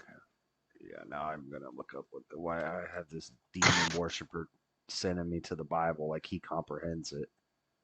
I'd probably have to spend some time looking into this. Write down these words, 10 of these words I made covenant. He was there with the Lord 40 days and 40 nights. It came to pass when Moses came down for the mountain, testimony in hand. For them and Aaron and the child of Moses. Behold, the skin of his face shone, and they were afraid. Come, and Moses called unto them Aaron.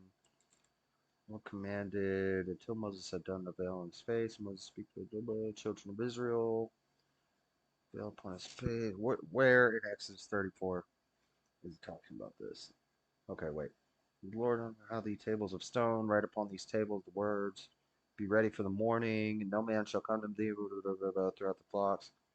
He hewed the tables of stone, and the Lord descended in the cloud, and the Lord passed before him and proclaimed, keep your mercy for the transgressions and sin, and that will be by no means clear, guilty, vicious iniquity on the fathers of the children. Moses made haste about his head. He said, if I know the face of the Lord, significant part of iniquity, I will make the miracle. I will do marvels such as ye have not done in all the earth, nor any nation, all the people among which thou command thee this day. Behold, I drive out before the Amorite, and the Canaanite, and the Hittite, and the Perizzite, and the Jebusite. He thyself make the covenant, but ye shall destroy the altars, break the images, cut down their groves, shall worship no other God for the Lord, whose name is jealous, and is a jealous God, lest thou make a covenant with the inhabitants of the land, and do not sacrifice unto their gods, and call thee into them, and thou take the daughters and thy sons, and the daughters go whoring after their gods, and make their sons go whoring after their gods. You shall not make thee no molten gods. The feast of the unleavened bread shalt thou keep.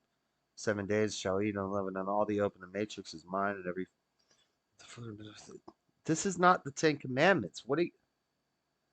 Thou shalt observe the feast of the week. 6 days thou shalt not work. This is thrice in the year shall all your mentions be before the God, for I will cast out them.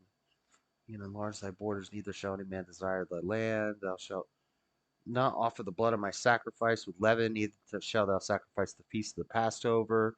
Be left unto the morning. The first of the first fruits of the land thou shalt bring into the house of the Lord thy God, and the mother's milk. Okay. The first of the first fruits of thy land thou shalt bring unto the house of the Lord thy God, and thou shalt not see the kid into his mother's milk.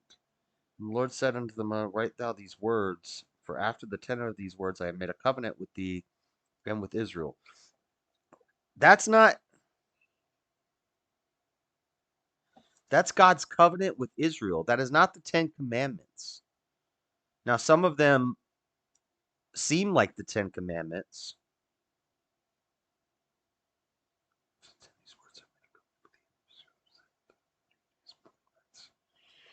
Yeah, I'd need to study this more and do some research before I could really give a good rebuttal to this, but I'm not going to take this guy at his word for it.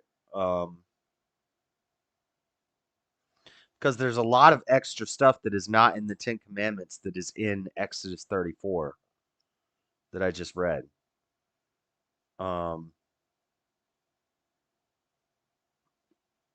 I think actually all of this is just dealing with one commandment, which is don't put other gods before. So basically he's saying don't make sacrifices to these other gods. Don't let your women go whoring after these gods. Your men go whoring after the women.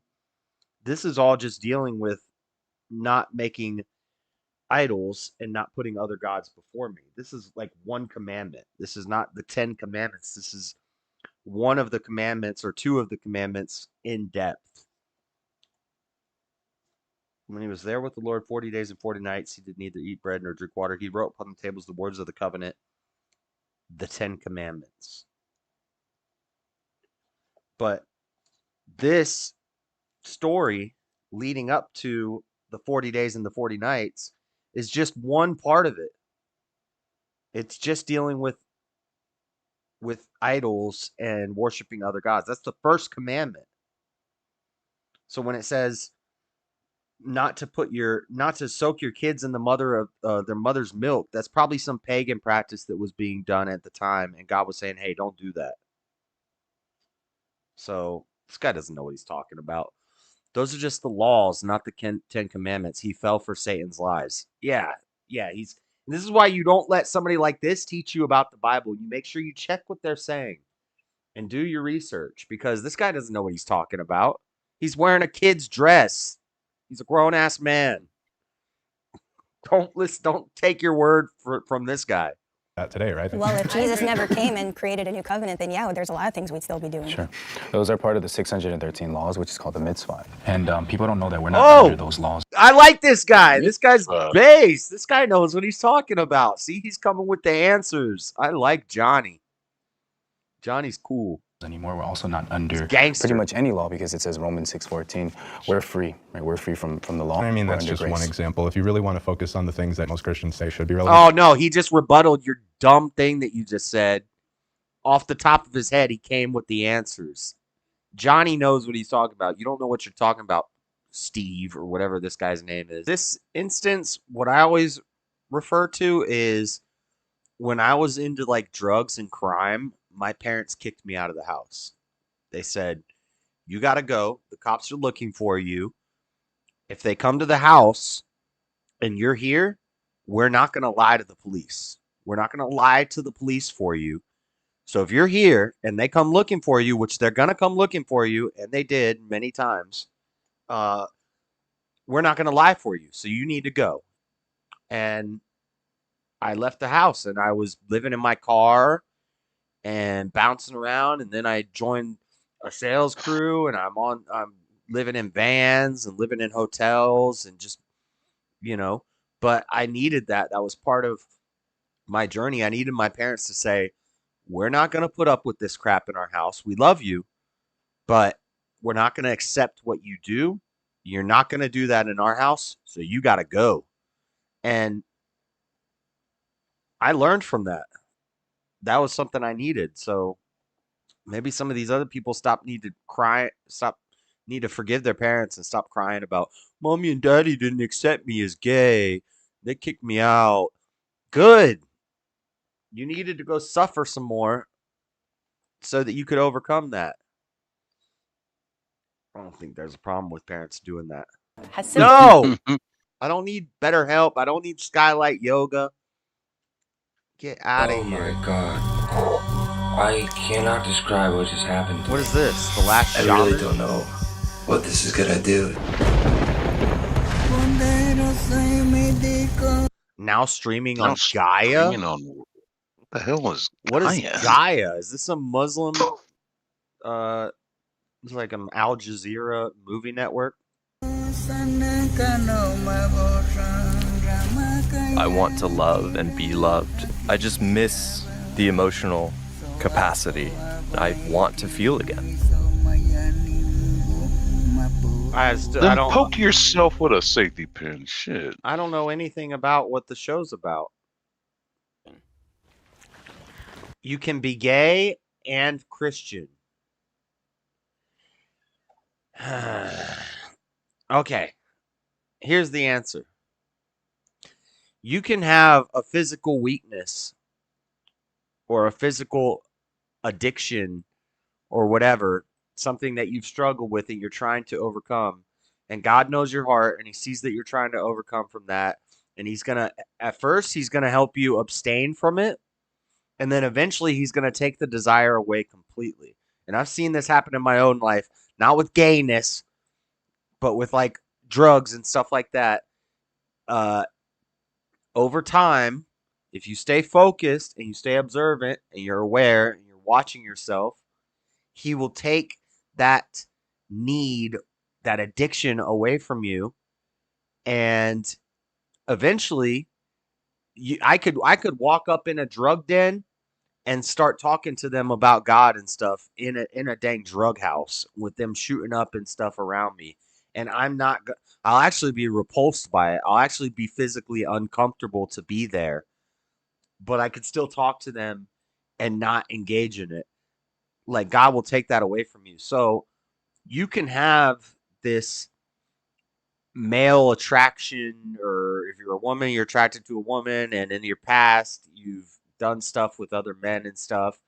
But when you become a Christian, you have to acknowledge that that is wrong and that you can't keep identifying as a gay man. You have to realize God never made a gay man. God made you to, if you want to be single for your whole life and you just want to abstain from sex because sex weakens you, it causes you to stumble, then do that. But if you're calling yourself gay, you can't also call yourself a Christian, because one of those is acknowledging the wrong that you do and identifying with it. So I wouldn't call myself an alcoholic or a drug addict and a Christian.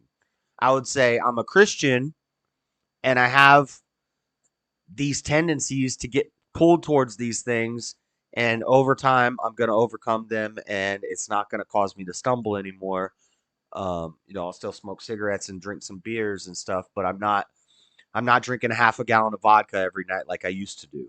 I'm not slamming dope. I'm not smoking crack and meth. I'm not twisting a bubble on the stream, So over time, I'm working my way out of that, and I would never identify as an addict and a Christian, because God didn't make me an addict. The world made me that. So you cannot identify as gay and Christian. They contradict each other. You can be a Christian and have some struggles and some weaknesses that you've dealt with that you're trying to overcome that are kind of gay, but you can't call yourself a gay guy. Middle ground community results, 84% said yes, you can be gay and a Christian. Of course they did. 84% of the people in the room are gay, aren't they? Right. Half the room is gay. Even one of the Christian guys is gay. Your sins, but you don't get to walk around calling it right and then identifying with it. You're not forgiven for that. You haven't repented for that. You're not acknowledging publicly that it's a wrong that you do. It's something wrong that you fell into. You say it's fine. God loves me when I am plugging another dude in the ass. God, okay. I hate Jubilee. I don't know why I'm watching this. I hate Jubilee so much. Jalen's like, Josh, you need to go on Jubilee. I think you could get on Jubilee. First off, I don't have enough of a following to get on Jubilee. And second off, maybe I do, because there's some big guy, a couple big names, and then a lot of like smaller names, but they still have pretty decent social media presences. Maybe I have enough of an audience to get on here, but once they put me through the staging or whatever, where like they ask you some questions and see how you react, they're gonna reject me real fast. Unless it's like extreme radical far right Christian nationalist authoritarian fascist versus crazy communist liberal people. I think maybe they'd let me on that show.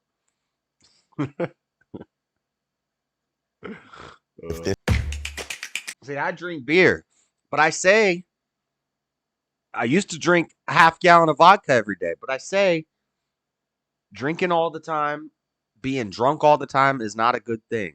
And sometimes I drink a little too much beer. By the end of the night, I'm getting a little tipsy, and but I see it, and I'm still okay with if they wanted to ban alcohol in America, I'd say let's go. I'm down with it. I think prohibition was on the right track.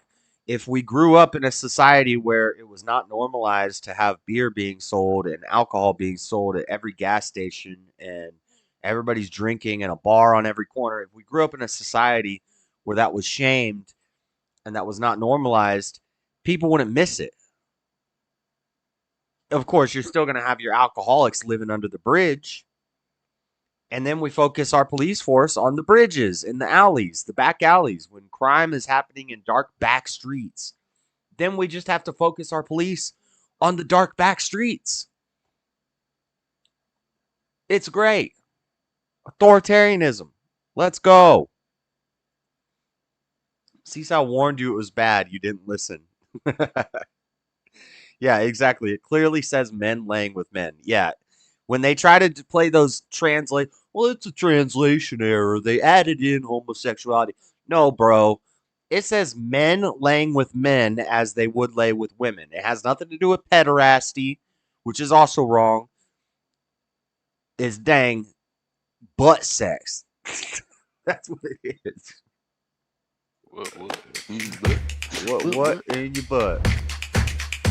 I put a tomato in my butt. I put a potato in my butt. I put a tin can in my butt. I put a little man in my butt. What in your butt? Love to hear this. Like, So oh my god. Christians comparing like You mean I don't get to do sodomy in heaven? Why would I want to go there? Oh. Yeah. That doesn't equate. So ridiculous. they say all sin is equal.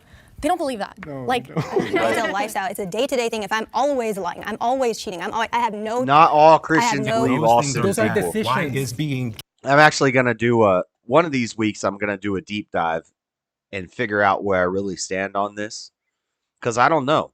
But is all sin equal? And it's a tough one. It's a tough one because different denominations, like Orthodox, they're going to tell you that there's venial sins and then there's mortal sins. There's different levels to sins. When then you get into some more Protestant religion, it's going to say, well, all sin is the same in God's eyes, so all sin should be the same in our eyes. Lying is equal to murder. Anger is equal. An angry person is a murderer in their heart. So it's something I have to do a deep dive into, and I really have to pay attention to God to come up with the right answers for it. But it's a tough one. One day I'll do it. I'll figure it out. People adopting children, and Floor gave an argument, and I gave an argument, and Cleaner 409 gave an argument, and it was like us three against Haiku. And he was wanting to go against Cleaner's argument because Cleaner's argument was a biblical, spiritual argument. And then Floor came with an emotional argument, as women are prone to do. I came with a statistical, logical, studies have been done about this. There's plenty of evidence that shows that it's harmful on society. I came with that. He totally ignored everything I said, and he kept arguing with Cleaner and yelling at Floor. He started yelling at Floor, woman, why are you talking here? You need to let the man, hey, Josh, you need to shut your wife up, and da-da-da-da-da-da-da. And then arguing with Cleaner about God isn't real, God isn't real, God isn't real. Why don't you contend with the argument that I just gave you, which if you were debating somebody, they would probably give you 3 strong arguments. And don't worry, if you don't want to deal with their 2 arguments, deal with my argument. But they can't because it throws their whole worldview out of whack when they find out it's actually raises suicidality rates, STDs, more likely to live a promiscuous life means more likely to be involved in drugs, more likely to be involved in jails, more likely to die at a young age. It's socially and physically unhealthy way to live. And the stats bear that out. But they want to argue with the person about God and say God's not real. Or they want to argue, yell at the woman, tell the woman, stop talking. Okay, well, deal with me. You don't want to talk to my wife about it. Talk to me about it. Come to me about it and talk to me about it. And I'll body you too. For freaking forever. Stream unavailable. Yeah, I think they just copyright struck you or something. They people react to Jubilee all the time. These videos. Everybody does it all the time. Why am I not allowed to do it? What the heck? It should come back up. It should come back up in a second. Okay.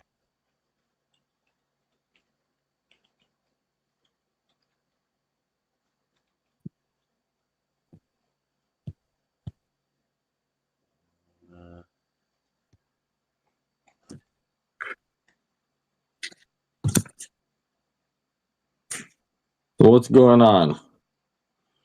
Just reacting to this video, I guess. Just freaks and geeks in this half circle, Wait, table. I'm just that watching Filipino, stuff that seems interesting because we weren't really talking much. that Filipino guy or whatever, is he like an atheist or something? Is that, or is he a? He was a Christian. The tattooed guy? He was a pastor. Yeah, he was a Look, Christian now there's pastor. the #1 video on my feed right now is gang member gives his life to Jesus. And this is him. Jesus. No, I was talking about the guy, or maybe he was Hispanic. He sounded Filipino to me though. But the guy that was talking about the Uber and science and whatever, is it like an ex-Christian or something? No, that guy was a pastor. He's a Christian pastor. Yeah. Oh, that guy's a pastor. Yeah. Huh. Yeah, he definitely came Sounds off. like a shitty one. Somewhere down southeast. Sounds like a shitty one to me. Why is the stream still down? Stream has been temporarily blocked because of detected video belonging to. Maybe I have to start a new one. Temporarily blocked. Stream unavailable. Yeah, I think you got copy striked or something. Yeah, I'm gonna end this one and start a new one. That's so dumb. People react to Jubilee videos all the time. Oh wait, it might be back up. Your stream is no longer being blocked due to copyright issues. Okay, it should be back up now. Claim fair use. That's weird. And I'm playing at 1.75 and I'm pausing and commenting throughout it. So transformative. That's weird. Why does it let you back on though? I don't know. They like take it down and then as soon as once you end it, it'll bring it back on. Oh, you had to start a new one. No, I didn't start a new one. It's still the same one. Once you end the video, you mean? Once you stop playing the video and then it registers that you're not playing copyright audio for a certain amount of time, it lets you come back on. Ah, I see. I'm like more than halfway through that fucking video. Yeah, we've been listening to it for like 40 minutes. Yeah, I know. I read like 2 comic books while you guys are watching that. Shouldn't you be working? No, I'm off work for like a month because I had surgery. Oh yeah, that's right. Sorry. Nice. Yeah, I would be working, but I can't. So I got to read comic books. Well, hell, just take that damn time, get that much needed rest. Yeah, I guess so. But I'm not making any money while I'm not working, so that's not good. But I think I should qualify for Washington State has like it's like that national paid family leave program, but it's a Washington State version of it. It's basically like unemployment, so I should be able to collect that, but it doesn't like automatically kick in or anything, right? So yeah, by the time they pay me for that, I'll probably be back at work already. Well, hopefully. Well, I mean, whatever. Then I'll just get a bunch of bunch of money all at once. I mean, not as much as I would make if I was working, but more than zero. But yeah, I mean, it's good. I can just kind of chill and not, I don't know, not be trying to do more than I should be and rip this fucking hernia back open. That would be bad. You do spend a good amount of time on ladders, don't you? Yeah. Yeah, heal up, man. I mean, it's not like that part should be fine. I just got to take it easy for a while, like carrying the ladder. Like a 6-footer is whatever. That's easy, right? But like a 8 or a 10 or a 12, which kills me because I hate asking people for help. But for at least a little while, I probably should get like the kid I work with to help me, like get a ladder somewhere. Which kills me because I hate anybody helping me do anything. Like I can't stand it. I'm stubborn and impatient like that. What do you use? Fiberglass, aluminum? Fiberglass, but once you get to like the 8-foot fiber, the 8-foot like OSHA rated fiberglass ladder is heavy. I like the cheap, crappy ones. The ones that people feel unsafe for, well, because they're lighter. And I'm not heavy. So I'm fine on the light ladder. I just don't have to carry some big, heavy fucking ladder. But once you get to like the 10 and 12, those things are pretty. Not so much that they're heavy, they're just annoying.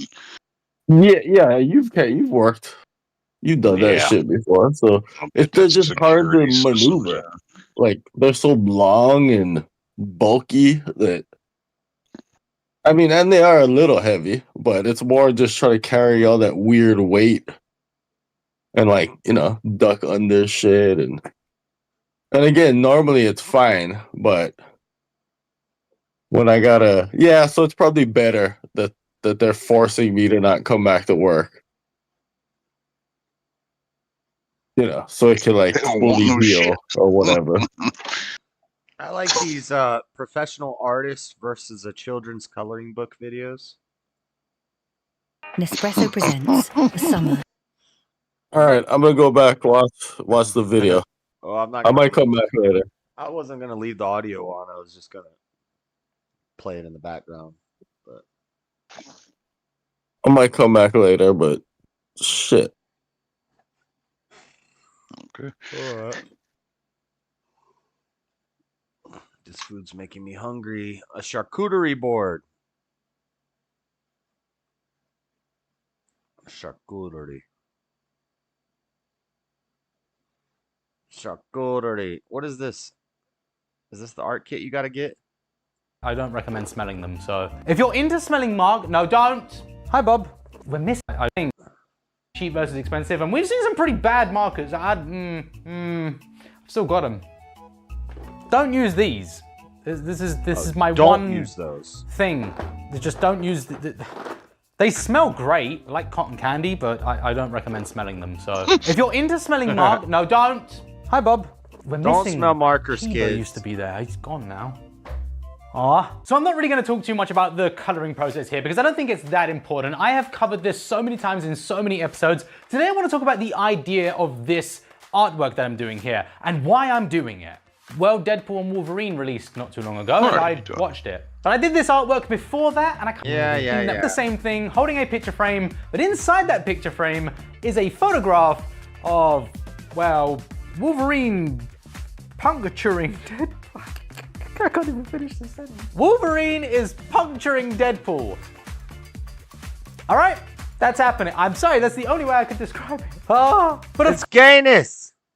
course, in true Deadpool fashion, this is a special moment for him. This is something that he's enjoying. He loves the interactions between him and Wolverine. And of course, Wolverine is just not happy to be there. Originally, though, I did have the arm behind Wolverine actually sticking into the back. See, that's not even high-level coloring. I can color that good. Of Deadpool and poking the claws out of the front, but I'm working with, and I don't like it at all. But I'm doing it now. And I don't know if that means I'm doing it well or not, but hey, it's happening. I'm trying to think of what else I can do, like to pad the runtime of this video. I think we've gone on long enough. Do you like it? There it is. Done. This is the worst video I've ever made. No, I actually really like this. I think it's a fantastic piece of artwork. And adding that little touch of... So how does he do the white over the reds like that? Do you use a... I think you would use a oil pastel, like a white oil pastel crayon to color that over. I think he's just avoiding the white. I don't think so, because he was just coloring it in and he colored all this in fully, I thought. Flare across the surface, which is just beautiful. It really sells the message and the thing that I'm getting across. I don't know what the message is, actually. I don't even know why I said there is no message in any of this. Unless there's like a marker eraser. Because right here. And that's where my brain went, really. This image is my idea. See, right here, it's solid. He's already colored the red in. But then in the final thing, the red is missing. I don't know how he does that. Around until the end of the video. I do hope you enjoyed it. I'm sorry that it took me a long and a half. Move this platform have amazing here. Seriously. All right, whatever. Shut up. Shut up. Male boxer dominating women's Olympics. Young Don Reborn is covering cultural issues now.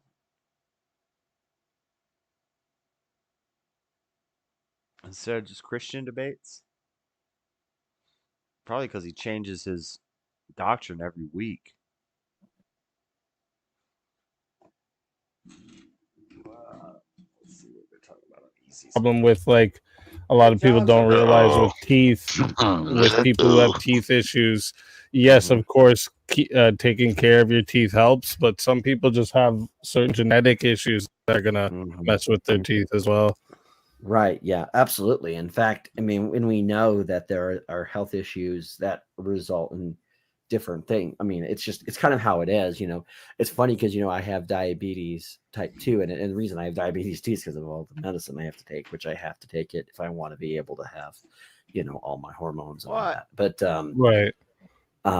But when you see like how it affects your toes or your feet or your eyes or, you know, and it's just kind of like, it's just, you know, it all gets affected somehow. I think teeth pain, especially when you get that kind of pain in your teeth, it's like one of the worst pains because it's so like noticeable. It's so like it's literally in your face. It's literally earlier. Like I don't take. Like I haven't had many, but like I've had migraines before that like I can't even open my eyes and I'm sick to my stomach, but I won't take like I don't take pills for nothing. I can't I don't like. I used to have that problem. Not anymore. I got all my teeth ripped out. Not all of them. Just a lot of them. Just like 5 of them. Yo, Jeff Hewitt, what's up? Testing the gun that killed Abraham Lincoln.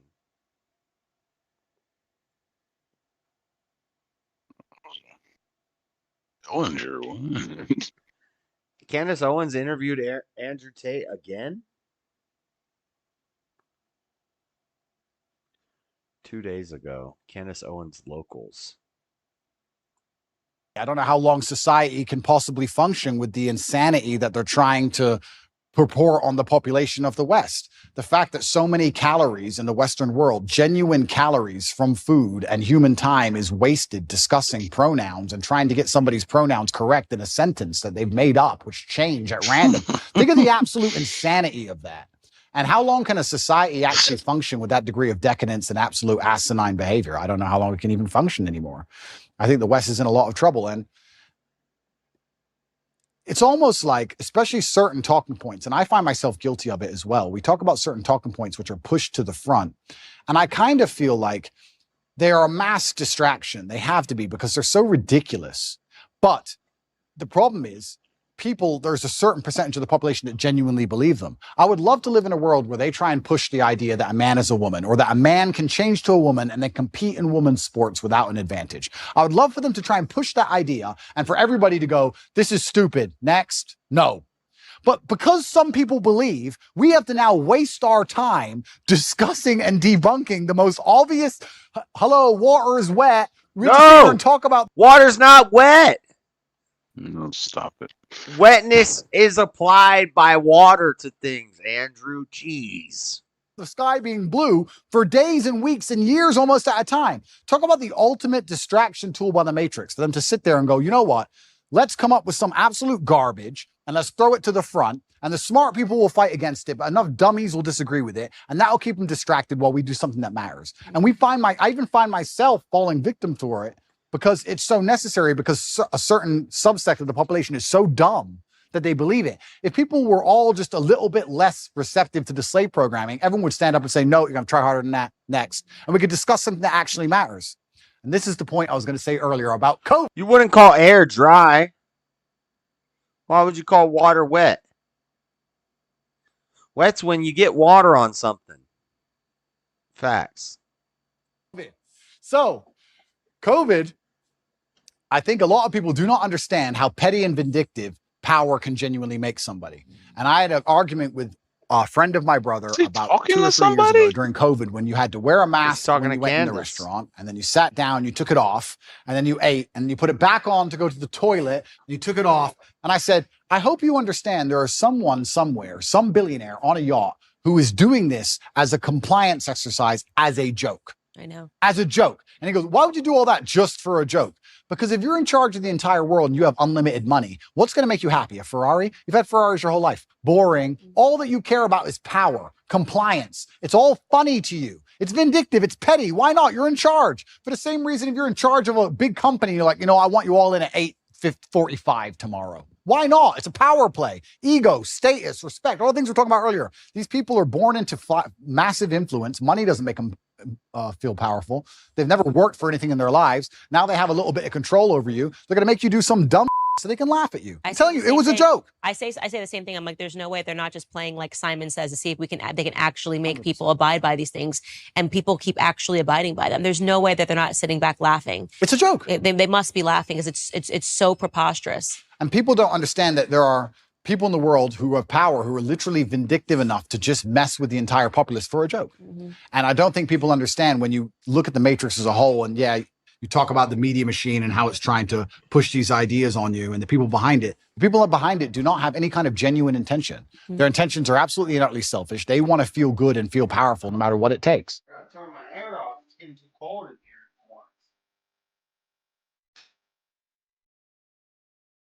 here.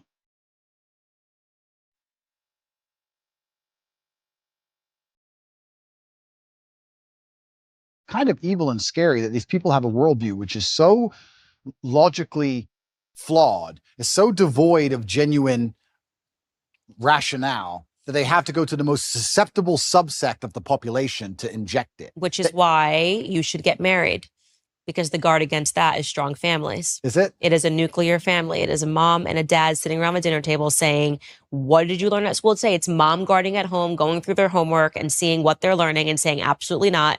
And it's dad going to work, building, and that nuclear family is the only guard against handing over your children to the government, which is why in the next 5 years, I just think you should get married. The only guard except Islam. Well, no. I don't have to worry about my children's homework. Thank you very much. It's all handled by God. And it's interesting you said that, though. It is a good point. And I think Matt Walsh actually said something about me having, I have children from a few different women. I don't like to give details on it. But so does Elon Musk.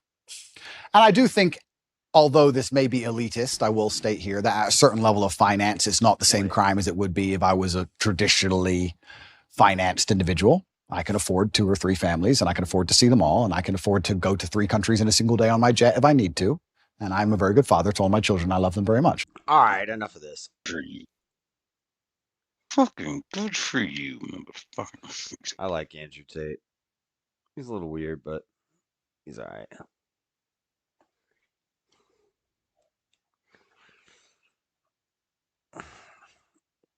All right. You want to go jump in Speakeasy's panel? You want to go bother him? Yeah. See what I they're got 30. talking about. I got about 30 minutes. Yeah. If it's still going. The gel, everything. Yeah. We'll saw. Yeah, let's go say hi to John. See what they're talking about.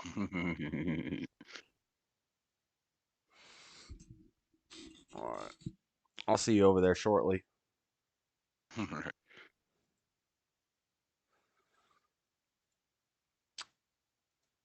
I'm tired of watching videos. Let's go see what they're up to.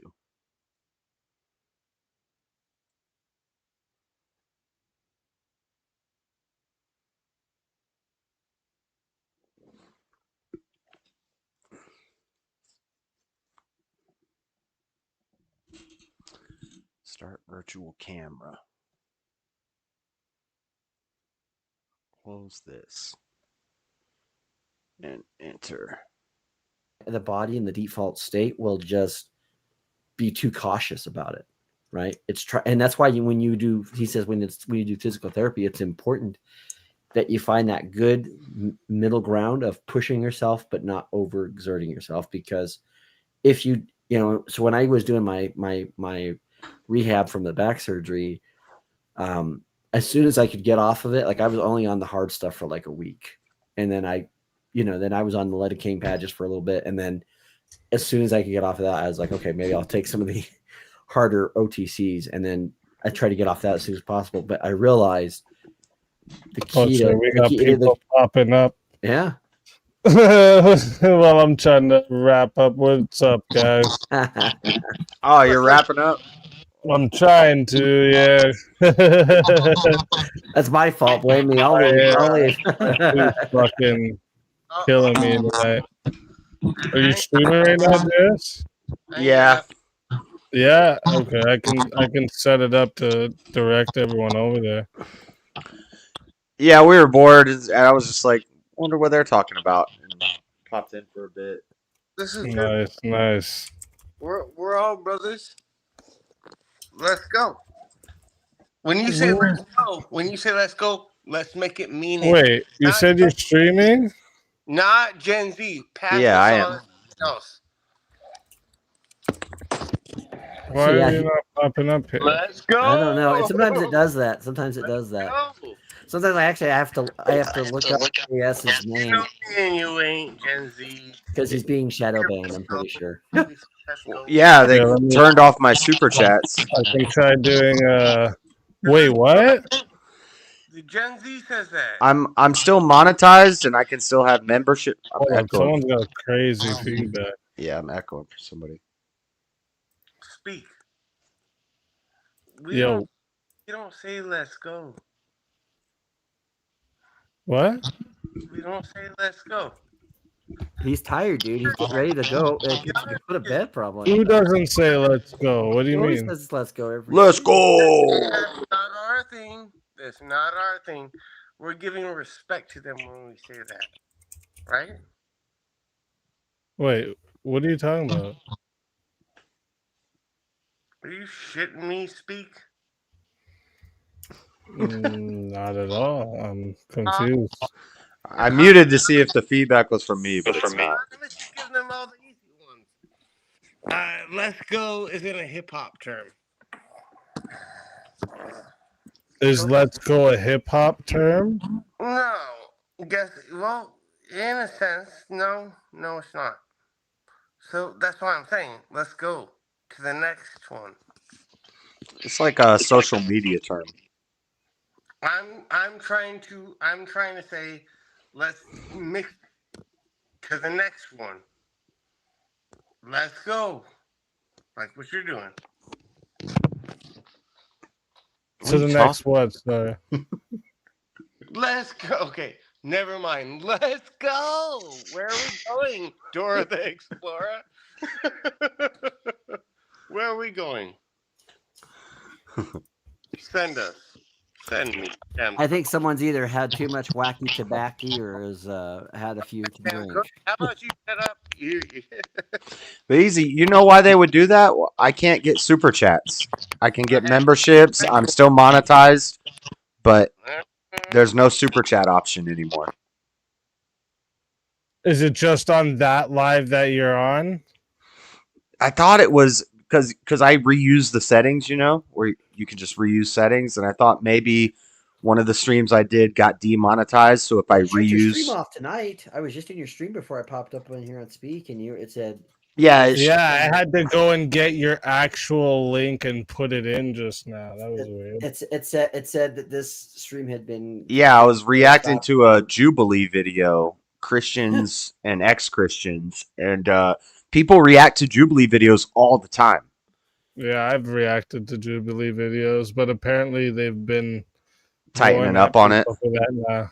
Okay, yeah. Yeah, they tried to go at Abba and Preach because Abba and Preach had fucking hundreds of them, right? So they took them all down from Abba and Preach. They didn't send any strikes. They just took them all down. And then Abba and Preach was like, well, fuck you guys. Right. Let's yeah, I'm not going to do that anymore. Another one. So they're like, if you guys are really going to do this bullshit when we've promote you your channel for how long now, then I mean, fuck it. Yeah, and I was playing it at like 1.5, and I was pausing and talking throughout the whole thing, and Buff was there, and yeah, you'll be able to fight it if you they're not gonna fucking take you to court for a fucking YouTube video. Just fight it. Do you think it was Jubilee that did this? It'll be someone from their company. I'd send the Counter-Strike back. I mean, dude, there's a UK television show that I got a copyright strike from. It was the only one I ever got. And fucking I fought that shit and I got it taken off. Well, it's not a strike. It was but they took the stream down and then I stopped it. And for me, they took the stream down and gave me a strike, and I got the stream put back up and got the strike taken away. Okay. So did you watch Speakeasies? I don't know. You were probably doing your own thing, but I don't know debate they were having earlier. They were having a Muslim and Christian debate. Yeah, I was. Well, no, they had that, but they had after the debate, they were having a conversation on free will versus hard determination, and it was interesting. Yeah, I didn't hear that part, but I heard the Christian and Muslim debate. It was pretty good. I don't know. So he was trying to argue from a biblical stance. Yeah, why he was using the well, see, most Muslims I've seen use those arguments. They usually also refer to the Quran. He wasn't going to those parts, but yeah, a lot of Muslims will use the scripture to say basically that these things were deceptions, and then the Quran is like the confirmation of it for them, right?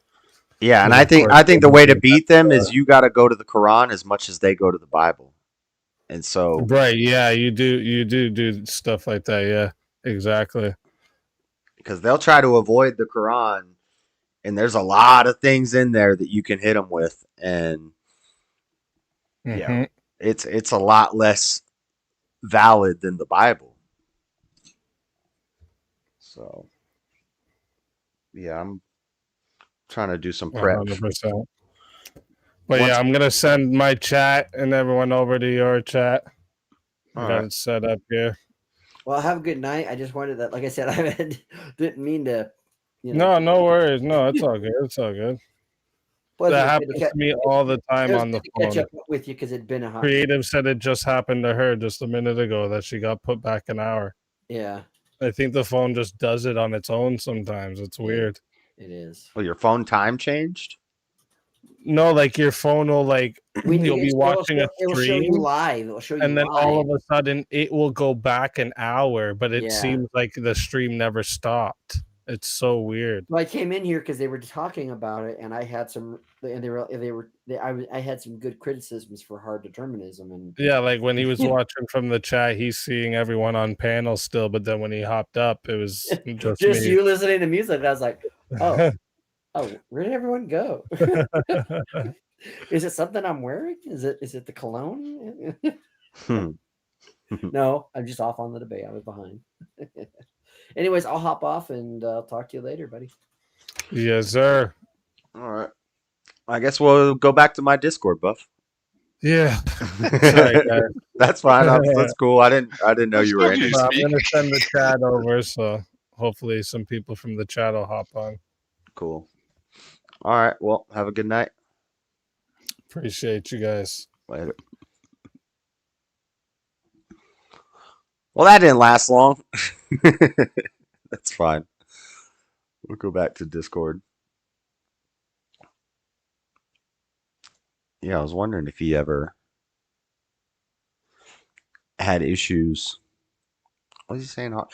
I'm done with free will for a bit. I want to take a break from free will. Take a break from my free will.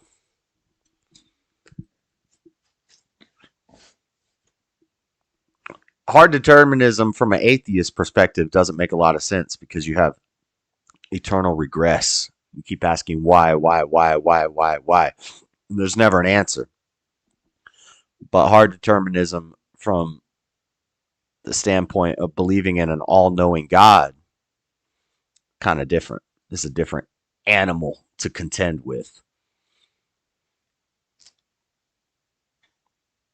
Yeah, so he's saying he couldn't even find it. So they took it down and then put it back up.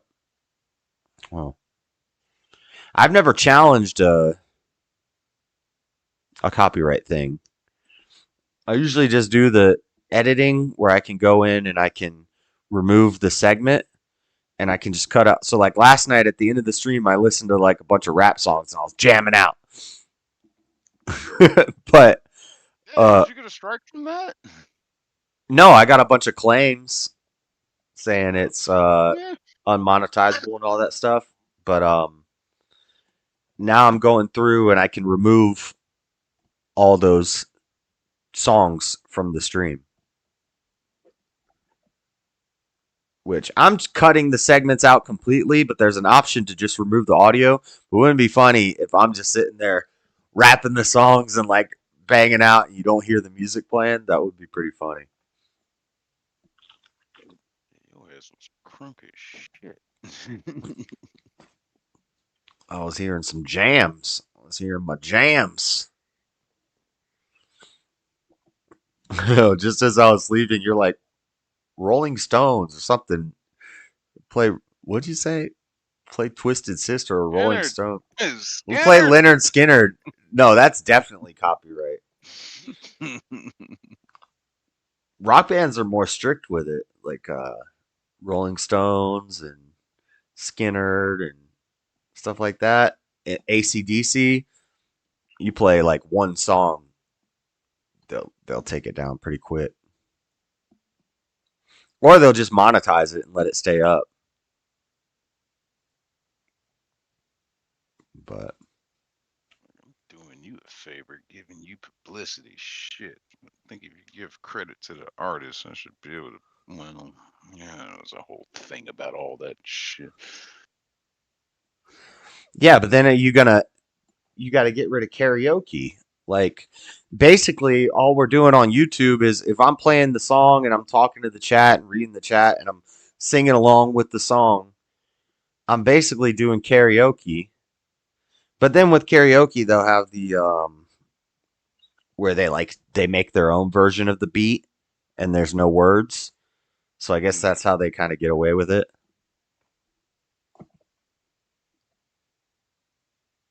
What up, Fredo? Fredo! I've seen some stories about that where people have gotten recording themselves doing karaoke and they'll upload it and getting strikes and hits and shit like that.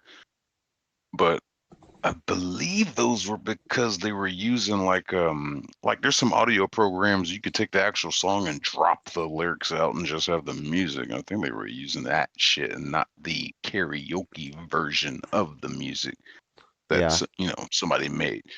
I could do it in Audacity right now. I need to get back into my music stuff, but I just don't have the time. I don't have the time. Olá, Shazzy Bear.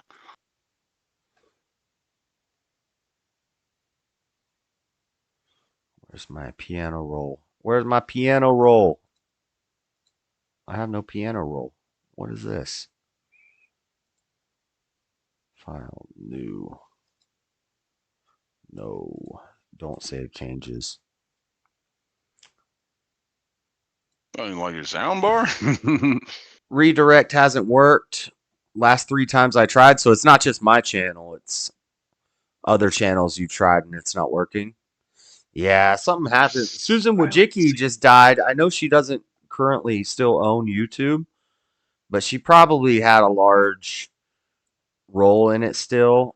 And I don't know, things are happening. The redirect worked. The voices. What's up, Wicked Wally?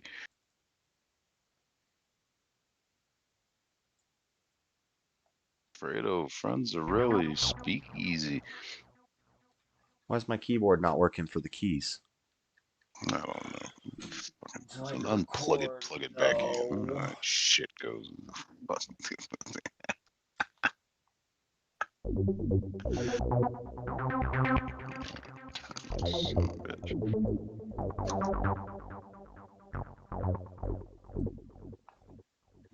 You were redirected automatically. Work is slow. I'm playing Lies of P. What is Lies of P? Why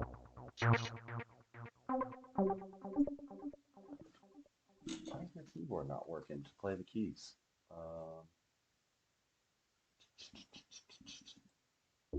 There we go.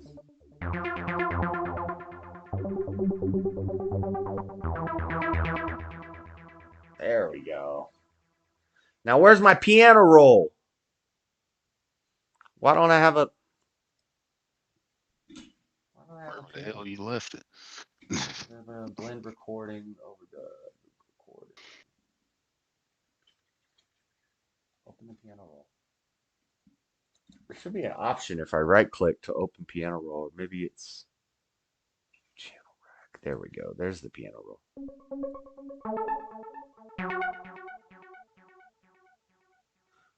That's not what I'm looking for. I'm looking for my step sequencer. No. I'm looking for my... That's what I'm looking for. Okay, here we go.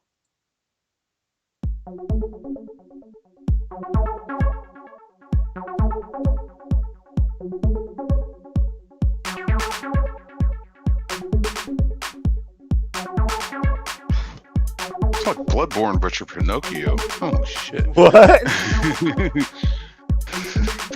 Check that one out. No, Wally said he's playing Life of P. Lies of P. It's like Bloodborne, but you're Pinocchio. I've never heard of this game. What's the biohazard looking like? Oh, you got me intrigued. Need something else to do besides Call of Duty. Shit. I'm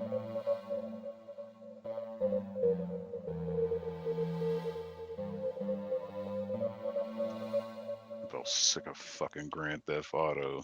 And once you get excited for Grand Theft 6, which, hell, we've been playing Grand Theft 5 for the past 20 years now. You want to get me fucking excited about Grand Theft 6? Look here, fucker. Release the damn thing already. Stop telling me about it. Stop asking these questions online for your Rockstar Network and all this shit about, oh, what would you like to see in the game? What location would you like to... Have you made the damn game or not? Fuck.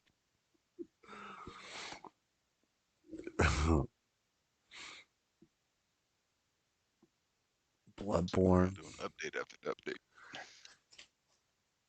I suck at all the Dark Souls games. I have the Dark Soul remastered on Switch, which I could play that in a stream. I have the Elgato. But that game's hard. The game's tough. I need a guide. I don't like getting lost and not knowing what I'm supposed to do. Just give me the freaking guide. Hey, you gotta watch one of those playthrough. Yeah, now I just do it on YouTube. I just pull up I've been playing the new Doom on Xbox for like a little while now, and I'm stuck somewhere. I was like, I don't know what to do. I'm trying not to break down and fucking go to a walkthrough or anything. Like, I might just restart the game. Maybe I missed something. Open debate stream while you play Dark Souls. I do open debate streams while I play. Well, they're not really formatted as debate streams, but I've been arguing with people. No, don't save this. Stop.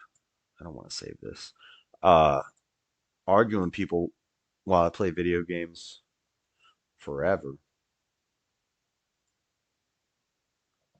Just depends on the level of attention I need to put. So, like, I could play Terraria right now and run around and dig stuff and keep the conversation going, talking about whatever. Or Final Fantasy.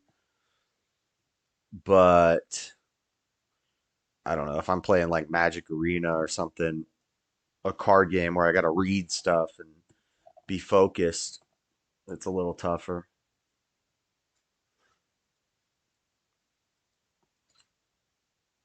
I don't think only things I have loaded on here right now is Final Fantasy, Terraria, and Subnautica.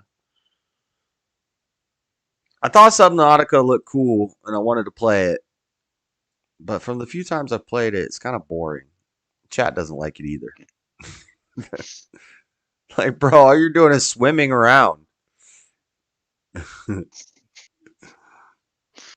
Oh, you have a dolphin emulator? We need to find a liberal. I want to debate with a Kamala supporter. But it can't just be a liberal from England who's just going to be like, oh, I'm just going to support whoever's not Trump. It needs to be like, I need to find like a real Kamala and Tim Walz supporter to body.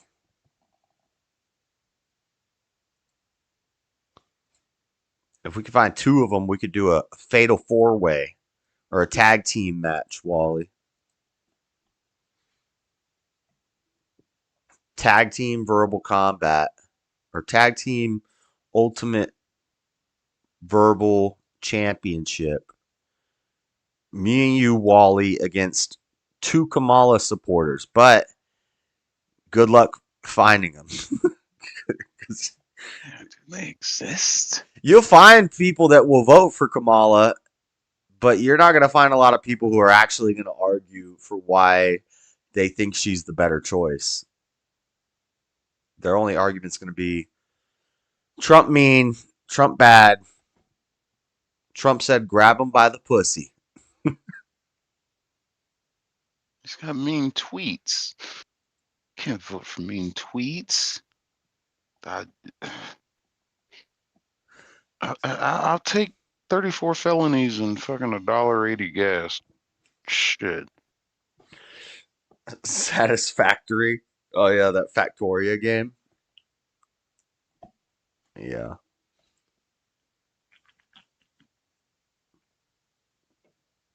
I don't think I have any. Where's my Steam at? Where'd my Steam go?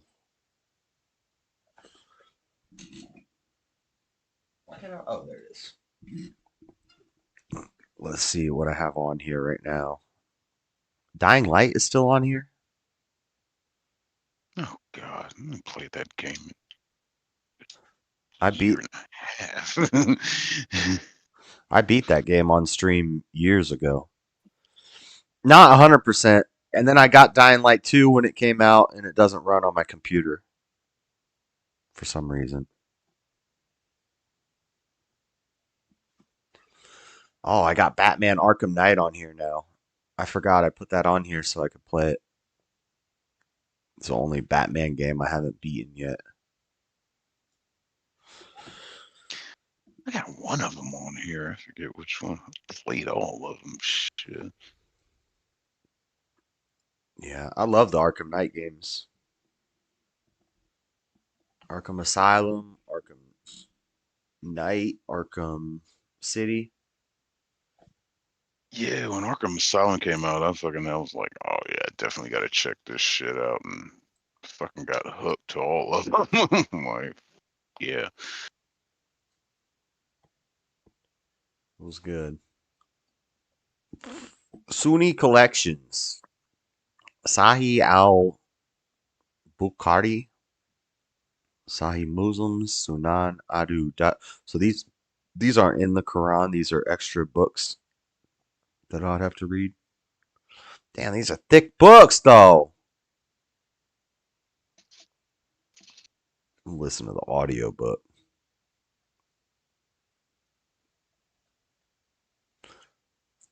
The Hadith. As narrated by Morgan Freeman. Arkham Knight was a disappointment with the story. I haven't beat Arkham Knight yet. Yeah, it's getting a little convoluted, but Arkham City was amazing. That was a great game. Damn it, which one do I have on here? See, now I gotta check. I forget. I have Legacy of Goku on the Visual Boy. I had the Visual Boy. I can play some what are they called? ROM hacks or whatever. Pokemon. Oh, fancy that. It's Arkham Knight. Arkham Knight's there's a newer one. There's one that's coming out soon. Like the 4th one in the series. And then there's also like a Arkham Origins. There's like a prequel game. I thought it's already out. I think I've played Arkham Origins. There's so many of them. I think Arkham Origins was different style though. It was different. Wasn't it side scroller for like the Game Boy or something? I don't know. Like a different animation stuff. Yeah. The Arkham VR game. Oh yeah, I was stuck in that fight with Deathstroke in the first fight anyway. Got past him. I'm doing something with the Batmobile I can't get past. I just started playing something else. I'll revisit that later. I still got fucking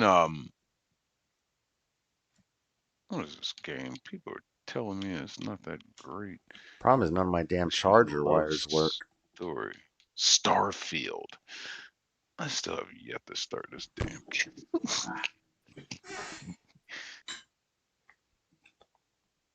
So the benefit to buying $7 bulk USB-C cords off of Amazon, the benefit is you get 5 cords for $7.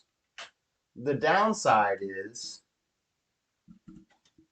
each of those cords only lasts you like 3 days before they stop working right. Yeah, that's how that shit goes. But if I buy a $12 cord at 7-Eleven, I have the same problem. See, these are not even... They're in cahoots, man. I am absolutely it's a convinced scam. These fuckers are in cahoots. Yeah. You can't make up a freaking a charging wire that works for longer than a month. I tell you, the ones I love is the ones that come with my fucking Turtle Beach gaming headsets. That cord they give you with that one, that fucker will last a great time, and I can use it for my Android. What was that, USB-C? All that other shit I buy, like even the ones I buy from T-Mobile, like they only last about a month. Yeah, fucking scam, man. The problem is I have a battery brick, and so I have the cord plugged into the phone like all the time, and then the phone's So I'll have like the battery brick in one pocket, and then the phone I'll be taking out and putting it in my pocket, and it weakens where the wire connects really quick. Oh yeah. I'm terrified of the day when I gotta replace this damn charger from my laptop. This fucking Apple shit. I don't know how much this motherfucker costs. I took invitation for the new Warcraft expansion in 2 weeks, so I'll actually have your stream nights off. Oh, Monday and Tuesday? Nice. Let's go. Warcraft expansions. Warcraft 3? I haven't played a Warcraft game since the first one way back in the day. Let's see if this works. They number the Warcraft game? I never played Warcraft. So I don't know. Not World of Warcraft, just Warcraft. Oh. Oh, okay. Well, that's different. Go outside and smoke a cigarette. Probably got a fucking sun coming up by now. This controller is not going to work with this wire. And if it doesn't work, I can't play the game. I'm not playing this with keyboard and mouse. You know, battery pack Oh, wireless. No, he's talking about World of Warcraft. World of Warcraft? They're still expanding that game? They're still going with that? That game's never gonna go away.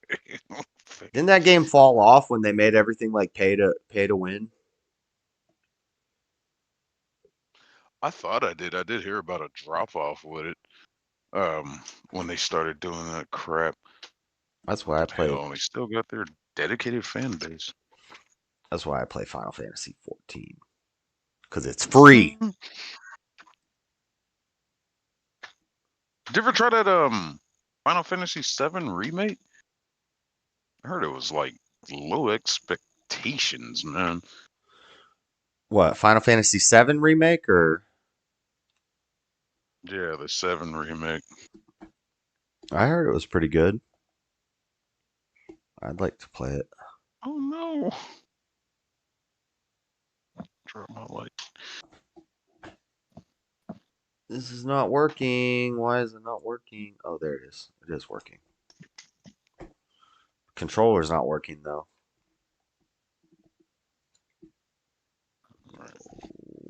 Oh no.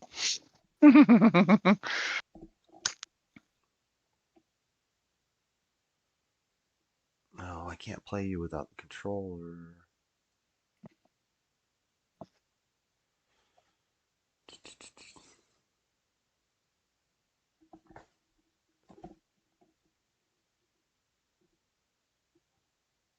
Enable Steam input. I don't know what that means, but okay. Controller should be working now. Beat people? Beat somebody up.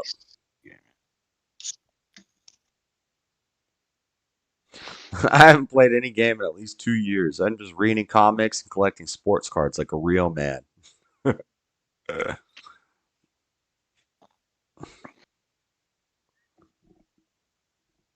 PC gaming. Okay. Shit. Can't go wireless. So, I got Final Fantasy VII Rebirth is part 2 of the remake, meaning it's part 2 of part 7. Oh god, expansion. So they didn't just combine the whole game into one disc; they made it 2 parts. It was a 4-disc or 3-disc game. Yeah, it was already like 3 discs. Yeah. On PlayStation, but they should be able to fit it all in one game on modern systems. I'm like 27% into this game. I have no idea what I was doing last time I played. And I have no audio. Where's my audio? I can't play without audio. What the? We got a Batmobile, though. Look at it. I can't even drive this thing. Holy crap. Hold on, I gotta remember how to play this. Crazy in that game. Yeah. Yeah, you just instantly turn into a tank. I'm going to shoot you. I don't know if you're a good guy or bad guy, but boom, you just got, fool. Let's see what happens. How do you jump out? I like when I jump out and fly around. Nope, not turbo. Nope, jump out. Double X. That's it. Ooh.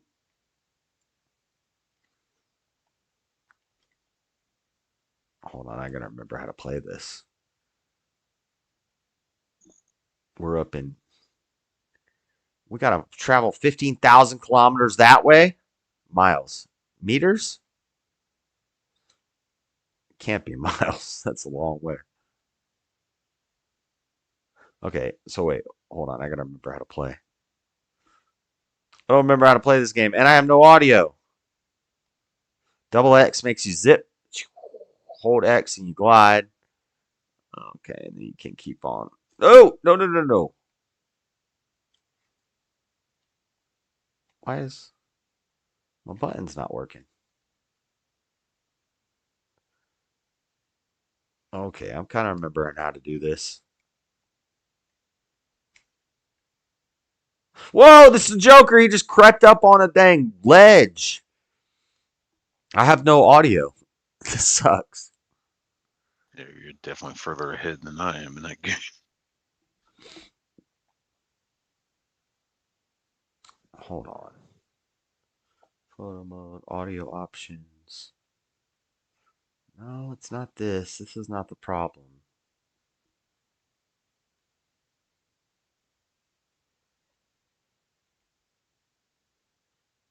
I don't know why it does this sometimes. I have to like restart the game. I like the AR challenges.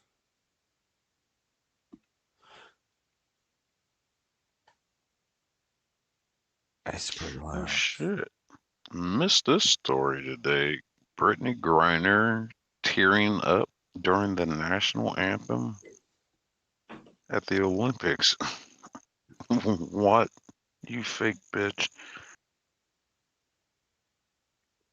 Who? Brittany Griner? Mm-hmm. Well, she stood for the pledge, so give her some points for that.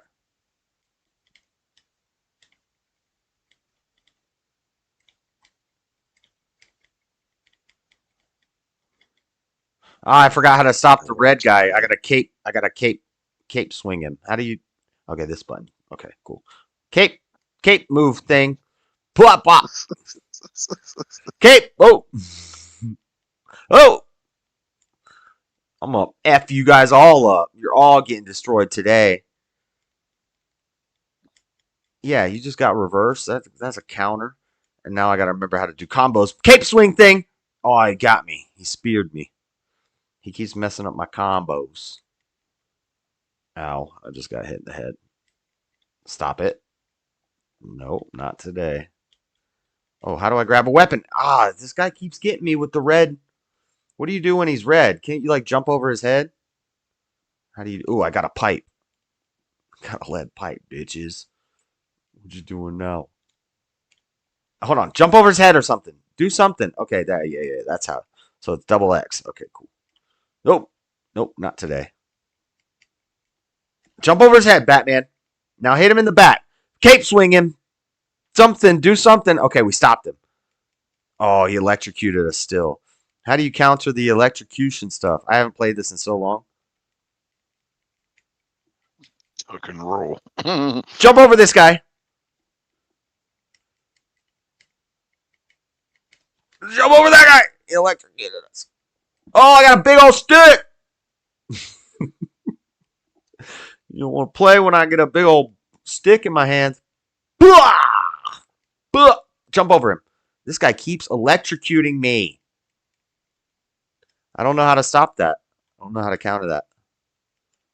They're everywhere. They all have electricity. How do I stop the electricity? Uh-oh, yellow thing. Just jump over all their heads, Batman. Stop it.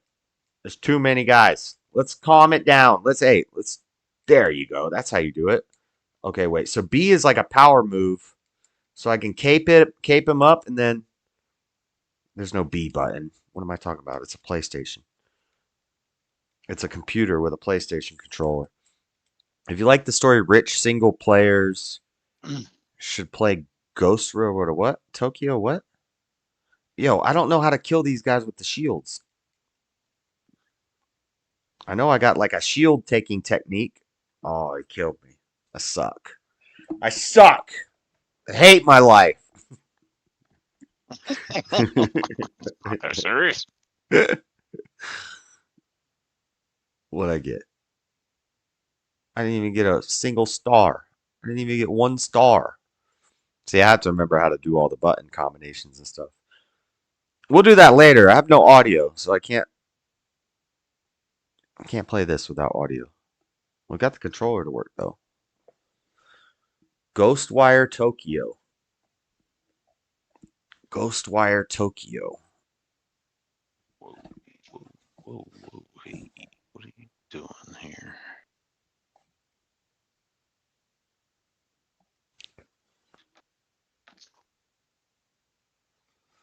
I don't know why there's no audio sometimes. It just does that. Let me see. Headphone. Settings. Nah. Oh. The wire came out on the controller. That's to be expected. Anyway, this is not the gaming stream hour. This is not gaming hour.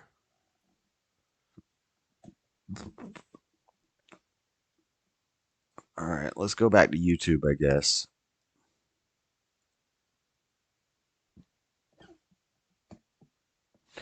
You haven't been super conversationalist lately, Buff. What's going on? I am fucking exhausted and frustrated and anxious all at the same time. I got a job interview Monday. Let's see what happens with that. And that's making you exhausted and frustrated and angry? Well, anxious. A little frustrated. Everything gonna be all right. And if I get this shit, I'll get a company truck that I can bring home. So that'd be kind of cool. Another vehicle in the driveway. Yay! They're gonna trust your ass with a truck? Goddamn right. Even though I'm black. Never give a black man a truck.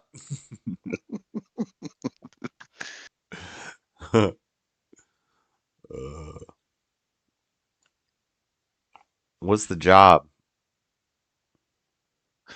Animal control?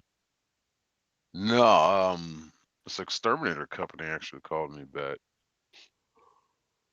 That's kind of animal control, basically. Yeah, I guess you could say that. I mainly applied with them because I wanted a fucking company truck, so I ain't gotta drive mine so much. Yeah. And I can start my shift from home and just go right out to the first customer when I get up. Look at this Jubilee. Liberal lesbians versus conservative lesbians. Well, we're never watching your crap again, Jubilee.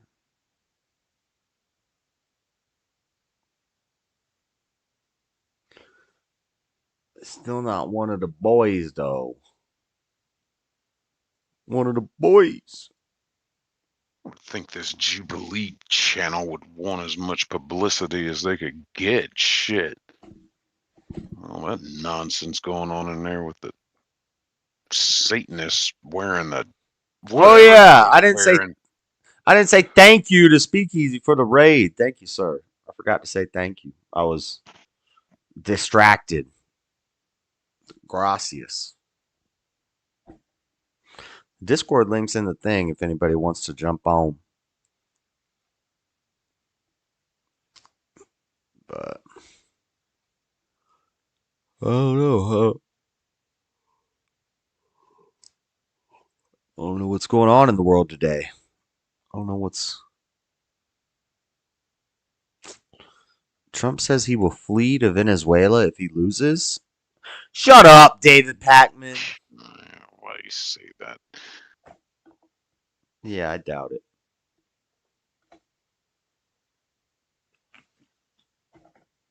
Why would I leave the great Mar-a-Lago? Mar-a-Lago is the most wonderful place, the most wonderful place. Play the Alex Jones video. I'm not allowed to play it. You're not allowed to play him on YouTube. I don't know how Candace Owens is allowed to get away with doing interviews with Andrew Tate because he's banned too. So I've had shorts of him and Alex Jones get removed. Shorts that were up for months, thousands of views, will just randomly get removed if they have Alex Jones or Andrew Tate. I think I made a couple shorts with Fuentes and they got removed too. It said this person's banned on YouTube, so you can't have their shorts up. But yet, Candace Owens can interview Andrew Tate and it's fine. I don't get how that works. That ain't right. Superman.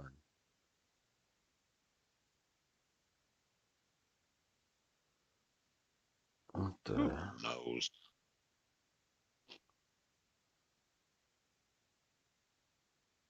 It's a song. Well, that's not much better now.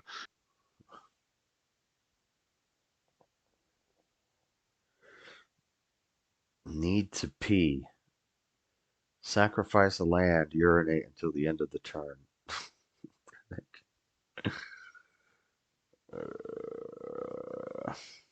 Oh shit! That's what I'm supposed to be looking for. Okay.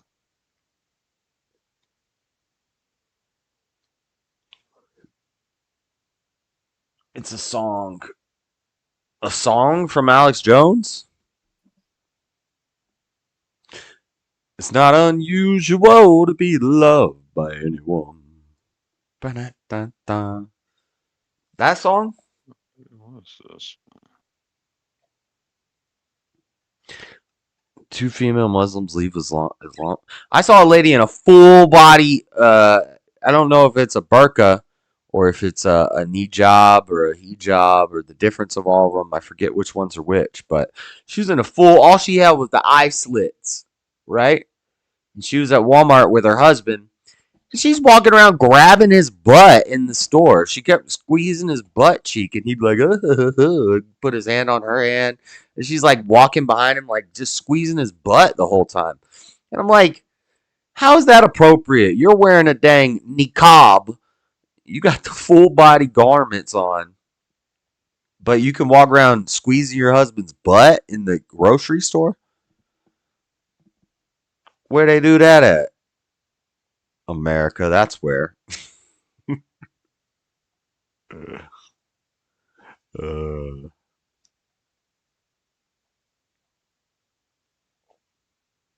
Something just didn't seem right about it.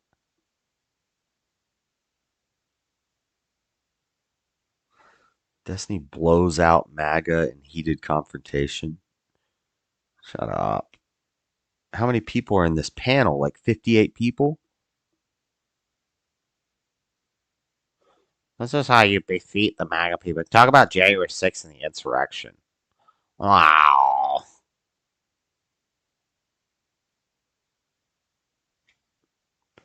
It's quiet. Very quiet. Ethan Van Shriver ended his stream with it a couple days ago. I don't know who that is. Why are y'all talking about Brittany Griner without a shirt on?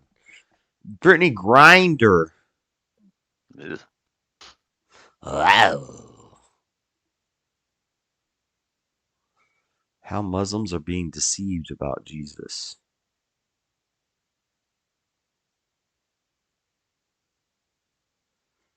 Could Jesus have sinned?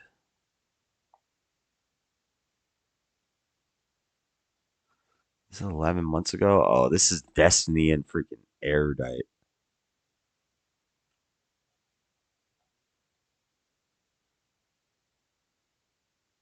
That's old. That's old.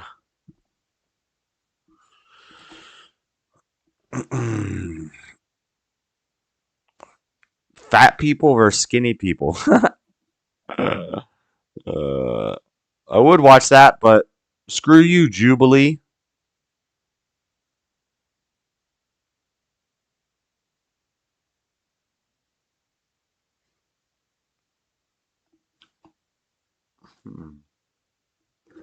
Alex Stein trolling protesters best compilation. We've already watched that.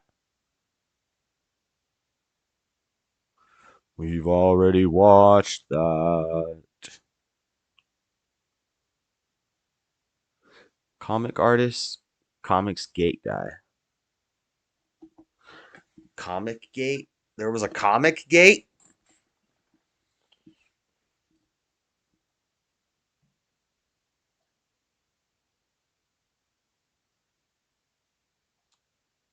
I wonder if I still have my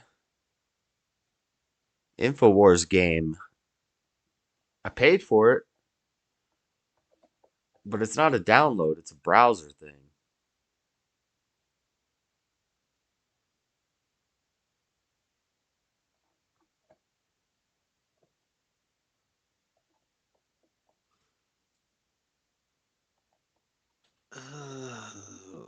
Let's just later.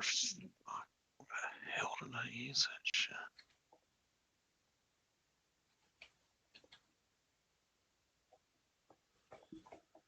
InfoWars game. Maybe it's saved in my bookmark somewhere. Yeah, right here.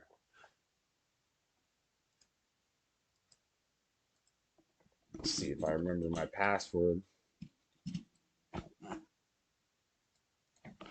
Probably not, because I probably had to use 1,000 characters. Nope. Error. Email has already been taken. Let's try.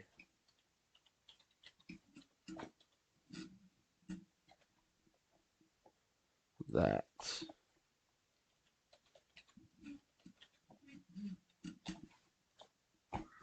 Not working. Not working.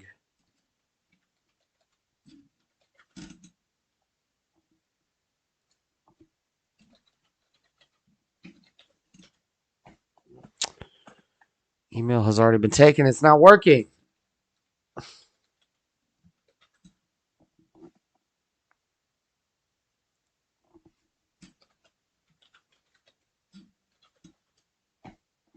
That's not working either.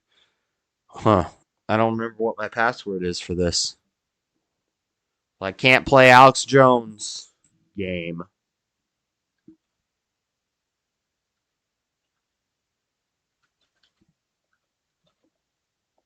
A game?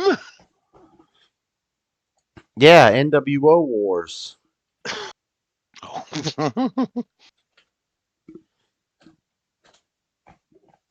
I wish I could get on it, but it's not working. Adventures. Email has already been taken. Huh. I probably wrote it down somewhere, but I have no idea where. Create an account. Already have account. Sign in here. Oh, wait. Hold on. Nope. Oh, another. Yo. I don't know. I figured I'd jump on since Buff wasn't really talking much. I'm trying to find something right now in my fucking videos. Yeah, no. I'm just saying. Like, I just see there's like 20 people in the chat, and I'm like, I don't know. Like, it looks like Josh is trying to find something entertaining. So at least I could just talk about some bullshit for like 5 minutes at least. But anyway, you never heard about Comicsgate? Maybe. It's like yeah, you probably sort of heard about it at least. It's like Gamergate, but it's because everything went woke, right? Like everything went woke. Yeah. Right? TV, fucking Netflix, video games, and so comics also. Yeah, comics also did. So like a bunch of people got canceled. And yeah, as you would expect, like most of them were straight white men, right? And basically straight white men who just didn't. Well, I mean, most comics creators are straight white men anyway, but the ones that wouldn't, I don't know, either did or said something wrong, or just didn't feel like playing along, and Well, and at the same time, the mainstream comics industry has been just like Hollywood. Like a lot of the books that they're making now, and a lot of the writers, artists, not that there hasn't always been women, there have, but it's almost like they're putting more of an emphasis on it now. Obviously, right? Yeah. Well, especially something like comics, like they have to, right? It's like gaming. So yeah, and I mean, like, even the subject matter, what's in the comics, like the stories, It's all so gone there's like a woke and super gay right. and There's like a diverse. YouTube community of not so much community. There's been YouTube commenters or people with streams and shows and whatever that have been sort of covering it, which is how I know about it. And like you know who that Star Wars girl is? Yeah, I think I've seen I know her. But yeah, like she would make because she's there's sort of overlap, right, with Star Wars and comic books, and she'll sort of cover movies, movies, comics, not so much comics, but games. Well, Star Wars related shit, and there's Star Wars comics, games, movies, etc. So there's overlap there. But yeah, where did I first start hearing about it? I think I might have even heard the Quartering talking about it first. About Comics Or Gate? even yeah, the Quartering and like Comics Gate. What's Well, that? Comics Gate Eric Julius or something? He's got a comic. Or Eric July. Well, yeah. I can get into all that. So yeah, initially it was just comics going woke, some people getting canceled, others just sort of leaving or being pushed out, maybe. And then, a bunch of comics artists, writers, etc. started their own thing and started crowdfunding books.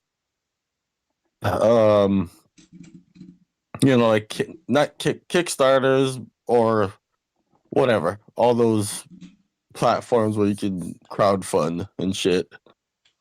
So that started happening, and then that Eric July dude, I don't know where he actually came from, but he's not really a comic guy. I thought he had his own I comic. guess, yeah, now he is, but I think he's a musician that.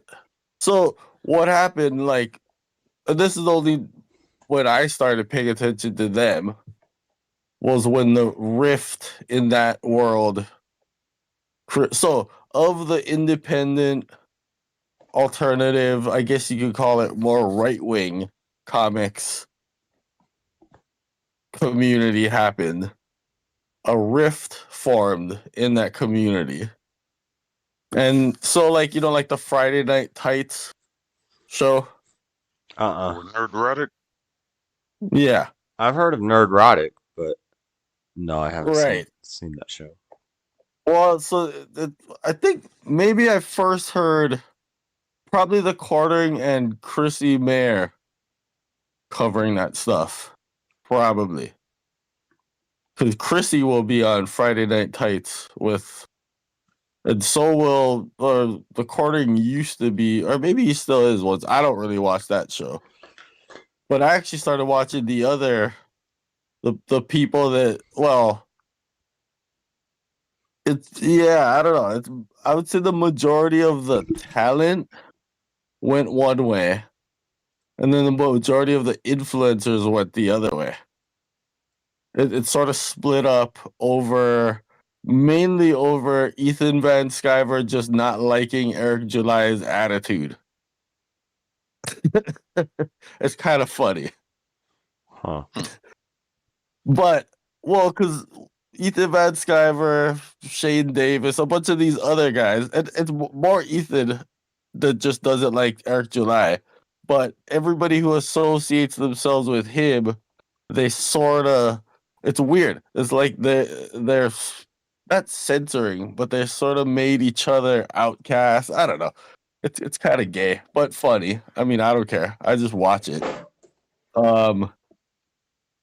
But yeah, well, because these guys have like a lot of experience in the actual comic book world, right? Like they drew and wrote for like DC and Marvel and Image, and you know what I mean? Like they're like real. And that was like his main contention with Eric July, is that at first they were friends, whatever. And he's like, hey, I want to try to do a book and whatever. And he's like, oh, cool. So they sort of helped him out and whatever. But then once he made his book, he wouldn't really take criticism. You know, like they were trying to give him constructive criticism, Eric July, and he was like really like pissy about it. But I think under his little label, he's made other books that I think might be pretty good. But allegedly, the book that he makes, I don't know, I haven't read it, but people say it's not very good.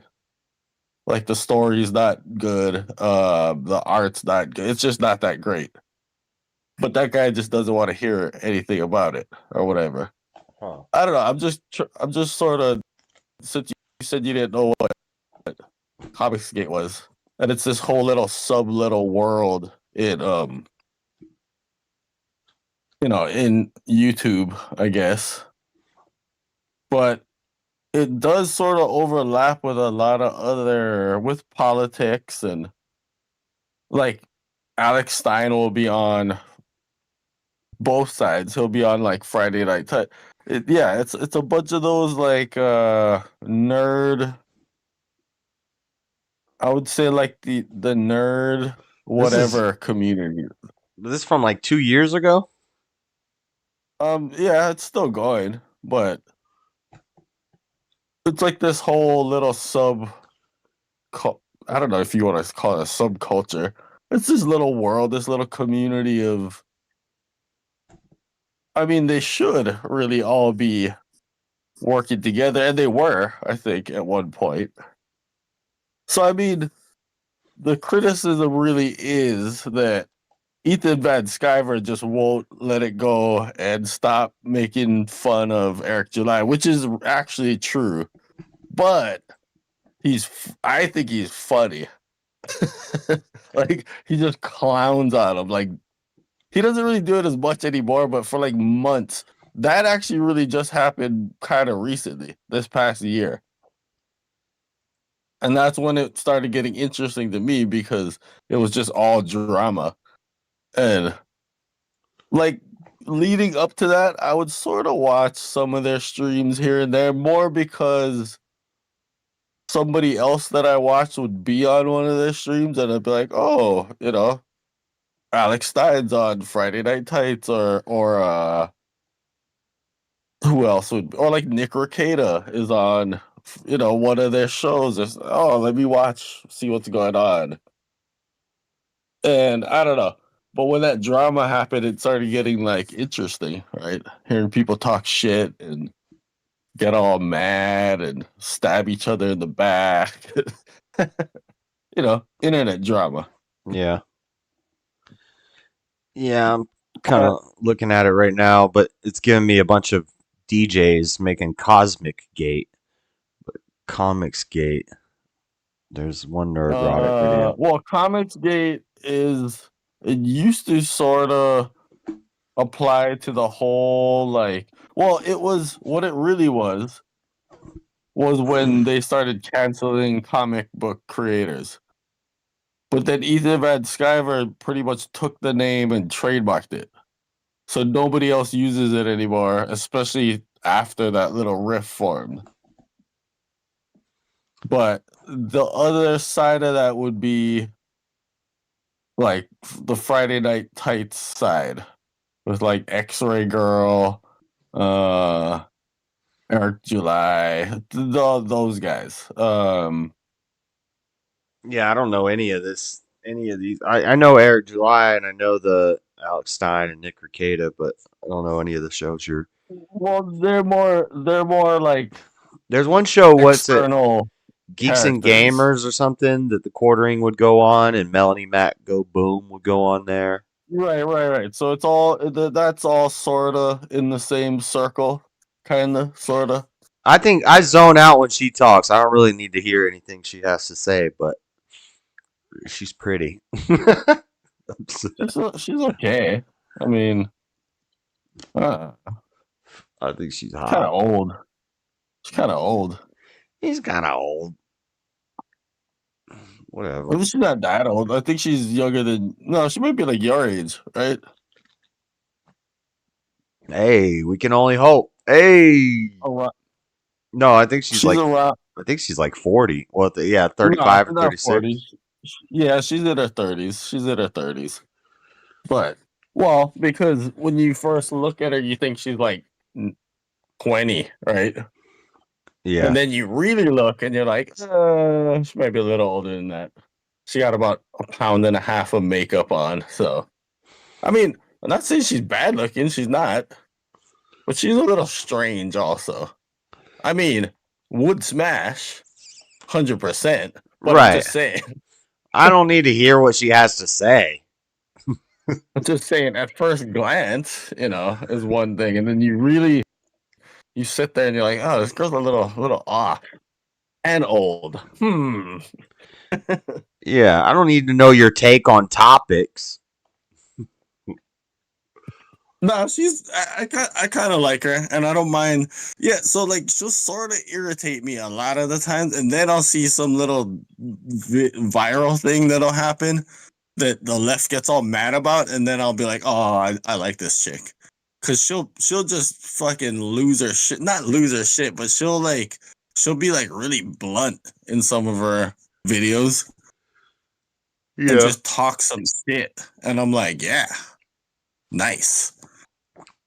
This video says shut up, Comicsgate needs drama to survive. Comic shop owners calls them out. Oh, I think that's a kind of old. It's from 5 months ago. Yeah, I think I've seen. Is it like a kind of darker, like the dude sitting in like a kind of darker comic shop or something? I think I've seen that video. It looks like a pretty bright thumbnail. Well, the mainstream comic, your Marvel, DC image, they're not really acknowledging that that's even happening. At some point, I started to watch this video because I'm like 1 minute and 48 seconds into it, but I must have turned it off.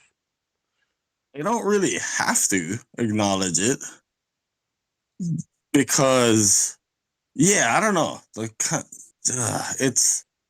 It's a mess. I mean, when you walk into a comic shop,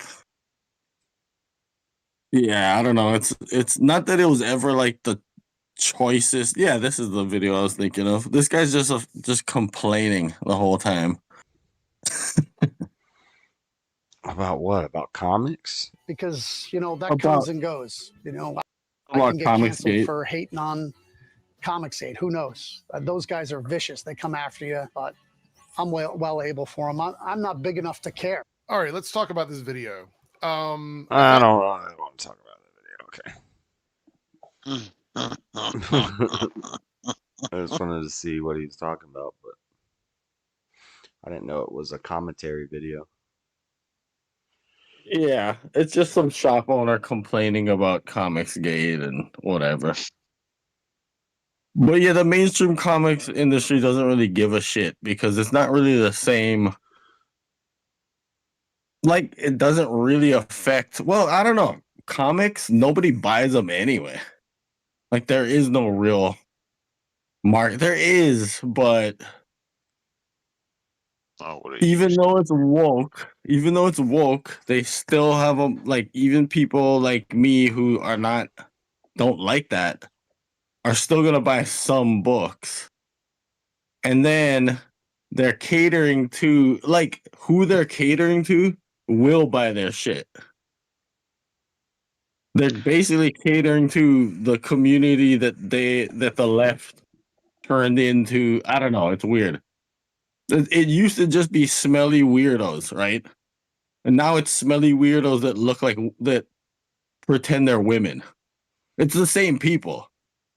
Yeah. You know what I mean? Like those weird fucking Comic-Con. It's the same people you'll see at gaming tournaments. So you know them. Yeah. You know what I mean? Like those people were already at gaming tournaments and already buying comics. And now they're just like totally catering shit to them. So yeah, the mainstream comic industry doesn't have to give a fuck about Comicsgate, or it's not eating into anything. But the problem is the weirdos that show up at the cons, the super nerds, like the overweight, smelly, autistic, weird guys, or the transformers and all those weird people that show up, they're not the so they'll show up to a Dragon Ball card game con, or if it was a comic for like Batman, they'll show up and dress up and go there, but the majority of the consumer is just not like that. It's everybody else. And so like they're catering to their most hardcore fan base, but that's just a small chunk. I think that's who spends the most money though. Maybe that's true, yeah. Because they're collectors and kids, kids will buy. Well, and then you can, because that's what I was gonna say is. Yeah, I was gonna say parents. Wouldn't parents spend more money on toys than collectors? Yeah, but it's not really toys though. Like parents will buy a couple packs for their kids, but they're not a deck or something. But they're not buying competitive cases. decks. Like you know what it takes to make a competitive deck. They're not buying that for their kids. Yeah, they're buying some fucking cards so he can play with his friends or whatever at school or something. Yeah. I don't think I don't really think that affects their bottom line much anyway. Anybody, and then the other flip side of that would be people who are collecting, let's say it's probably like the same crowd. People who are collecting those cards / people who are buying variant covers and older books that are worth a lot and maybe just flipping them or getting them graded and flipping them or holding them and selling them. Same thing with the cards. But the aftermarket value means nothing to the person that's printing the comics and printing the cards. Like the trading and collectors market, do they really care much about that? They just care about the price that's on the cover. Just like with the cards, how you're saying like the case hits and whatnot. Mm-hmm. The variant, that's how they've figured out how to put value back into comics. Is there variants that, like a shop has to order. There's like regular variant covers, and so they'll do that for like random, I guess, important issues, or like let's say it's like a 4-issue mini series, and then there's gonna be a regular series. They might do it for every issue in that. But for like for a case of cards, I could see how what you're saying works, and it makes sense because you don't know what's in the packs and you don't know what's in the cases. But with comics, how it works though. Yeah, so a shop can order 25 of one book, right? Yeah. And if you order 25 of one book, then that shop is able to buy this other cover. Okay. And then there's covers where they got to buy like 250 of the book to get that cover. And then they can get as many of that cover as they want? No. They can get one for every multiple. Yeah. So say it's for every 25 you buy of this basic version, you get one copy of the upgraded version. So then they can figure out a way to price. So that one already is going to be worth more money. And that is worth more money to the publisher because the shop, and maybe the shop was just going to get that many issues anyway, because it's X-Men. So they're going to order 50 copies anyway. So they get 2 of that 25 one or whatever. And then Or what? I think They sell that in the distributors- shop for For what a would they lot. for a lot for the price of what it would cost maybe to buy 50 copies of this magazine or this or comic. something. Yeah. And then sometimes it's a first issue of a noteworthy book. Like it's like let's say they reboot Spider-Man, or it's the Miles Morales Spider-Man, and then it's the variant of that. And then that limited version of the cover has well, it wouldn't be Jim Lee because he's DC now, but let's say it was Jim Lee. You know, well, maybe you don't know Jim Lee. Whatever. Fucking Rob Liefeld or These artists. Yeah, or Todd McFarlane, which wouldn't be any of these people from Marvel, but whatever. Let's say it was one of them. That would make it worth more because it's an artist that people collect. Well, those didn't really work out. I like And them. it's I collected them but it's the same comic. It's just a different cover. inside. Yeah, but the cover's limited. Okay, so this is like the And then different rarities in the Right, card game. Right. And then the same thing applies as would with the cards. Condition is not guaranteed, especially with a comic book. Right. And if this card, there's 2 hits for a case, and a case has 4 boxes. A box is $200 a piece. A case is $800. You get 2 hits, so each of these hit cards are like worth like $400 a piece, and then It's sort of baked. The value is sort of baked in to the rarity of the book. So anyway, the person who's buying that is just gonna put up with the wokeness and not give a fuck because they're not really in it to read that book anyway.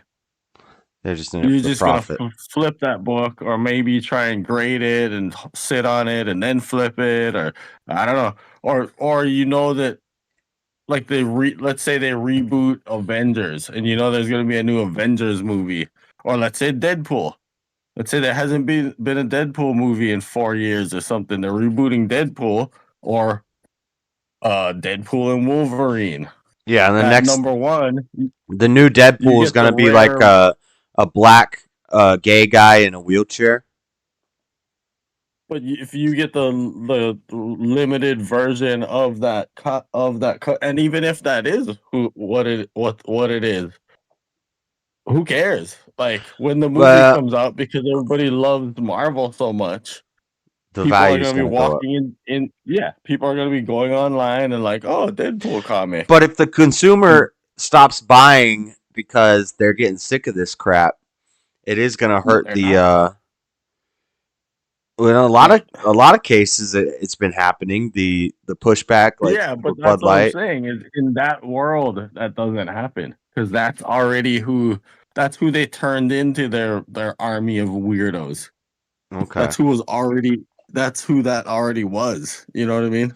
Yeah, like, that's who was susceptible to that brainwashing in the first place. Was those college graduate useless degree weirdos. This reminds me of a funny story. So in the show One Piece, the anime One Piece, there's a character who looks like, well, it's a cartoon, it's an anime, but big old boobies, big old butt, wears dresses and sundresses, real feminine character. But at some point in the show, they basically kind of imply that that's not actually, that it's a guy. And but there's a debate among the anime community about it, saying that, well, no, it's a girl, but she modeled herself after her trainer, which was this Hindu god that had no gender, so she doesn't actually say that she has a gender, but she is a girl. Anyway, there's a big debate about it in the One Piece community. But they made there's a One Piece card game, and I'm in one of the auction groups for it because I've been sent out One Piece prizing on accident before for the Dragon Ball tournaments because they're both from Bandai. Mm-hmm. And so anyway, I'm in the auction group, and they come out with the card with this character, and the person put the card auction up, and they said, if you misgender Kiru or whatever the heck her, I don't know what it is, whatever the character's name is, let's say it's Kiru or something.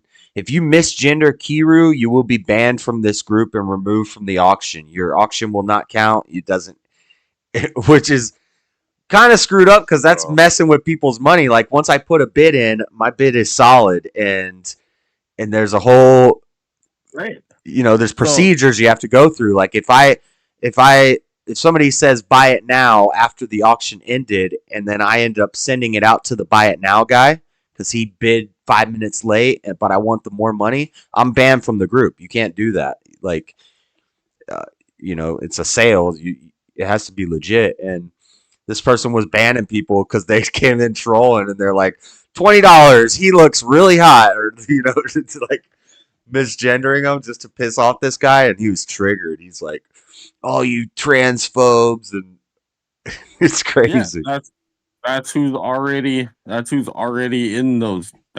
That's whose community it is. Mm-hmm. You know what I mean? Like, if you're some straight Republican, like when I'm in comic book shops, I know where I am.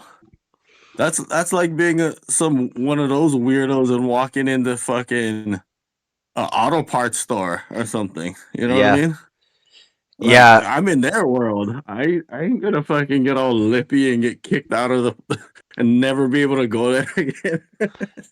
They just had a Gen Con.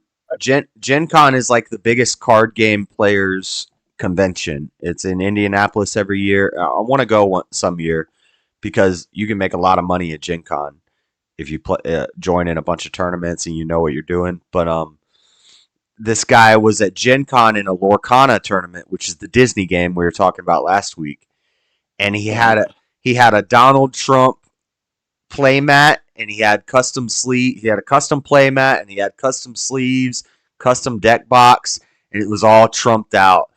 And I don't think he got banned. I'm sure he triggered a lot of his opponents, but one of the guys I'm friends with on Facebook posted pictures of it, and he's like, I've just played against this guy. He's a really cool guy, and it was great talking to him because the guy that posted it, he's like-minded, but he also understands the community that we're in. It's like, yeah, they're all liberal-minded, and he played against him, and he posted it on Facebook. He's like, this guy had a lot of balls showing up at a Lorcana tournament at Gen Con with a Trump playmat and Trump sleeves, and I respect him for it. And I was like, let's go. That would be so funny. Right? You'd be triggering. But I mean, that's the way you could like mind fuck your opponent in a in-person game. It wouldn't be like unheard of for like somebody to get kicked out of a tournament for something as minor as that. Yeah. Well, if their discretion, right? If it became like an argument, then right. I don't think they would just walk up to you and be like, you can't have that, you're out. But what would happen is somebody would get triggered and start an argument, and then the judges come over and they see your playmat and they're like, you're out. We don't even care what the story is. Yeah. Right. They're gonna side with they're gonna find some reason to side with the other person, I'm sure. That's why I'm sure that person was probably smart enough and knew that going in, and was just gonna be like, I'm just gonna be real nice to everybody and polite, and I'm not gonna, even if somebody comes at me, that way, I'm not gonna get offended, and I'll just be nice about it. And if you go in with that kind of attitude, you could probably do that. Dude, there's so many of them that play with like the most degenerate. It's like cartoon characters with. And they're wearing G-strings, and they look like children. Yeah, I've got a couple of those playmats that I've won for prizes and tournaments, and I kind of like them. There's some that I keep, but then there's some of them where it's so extreme. It's like, this is just gross.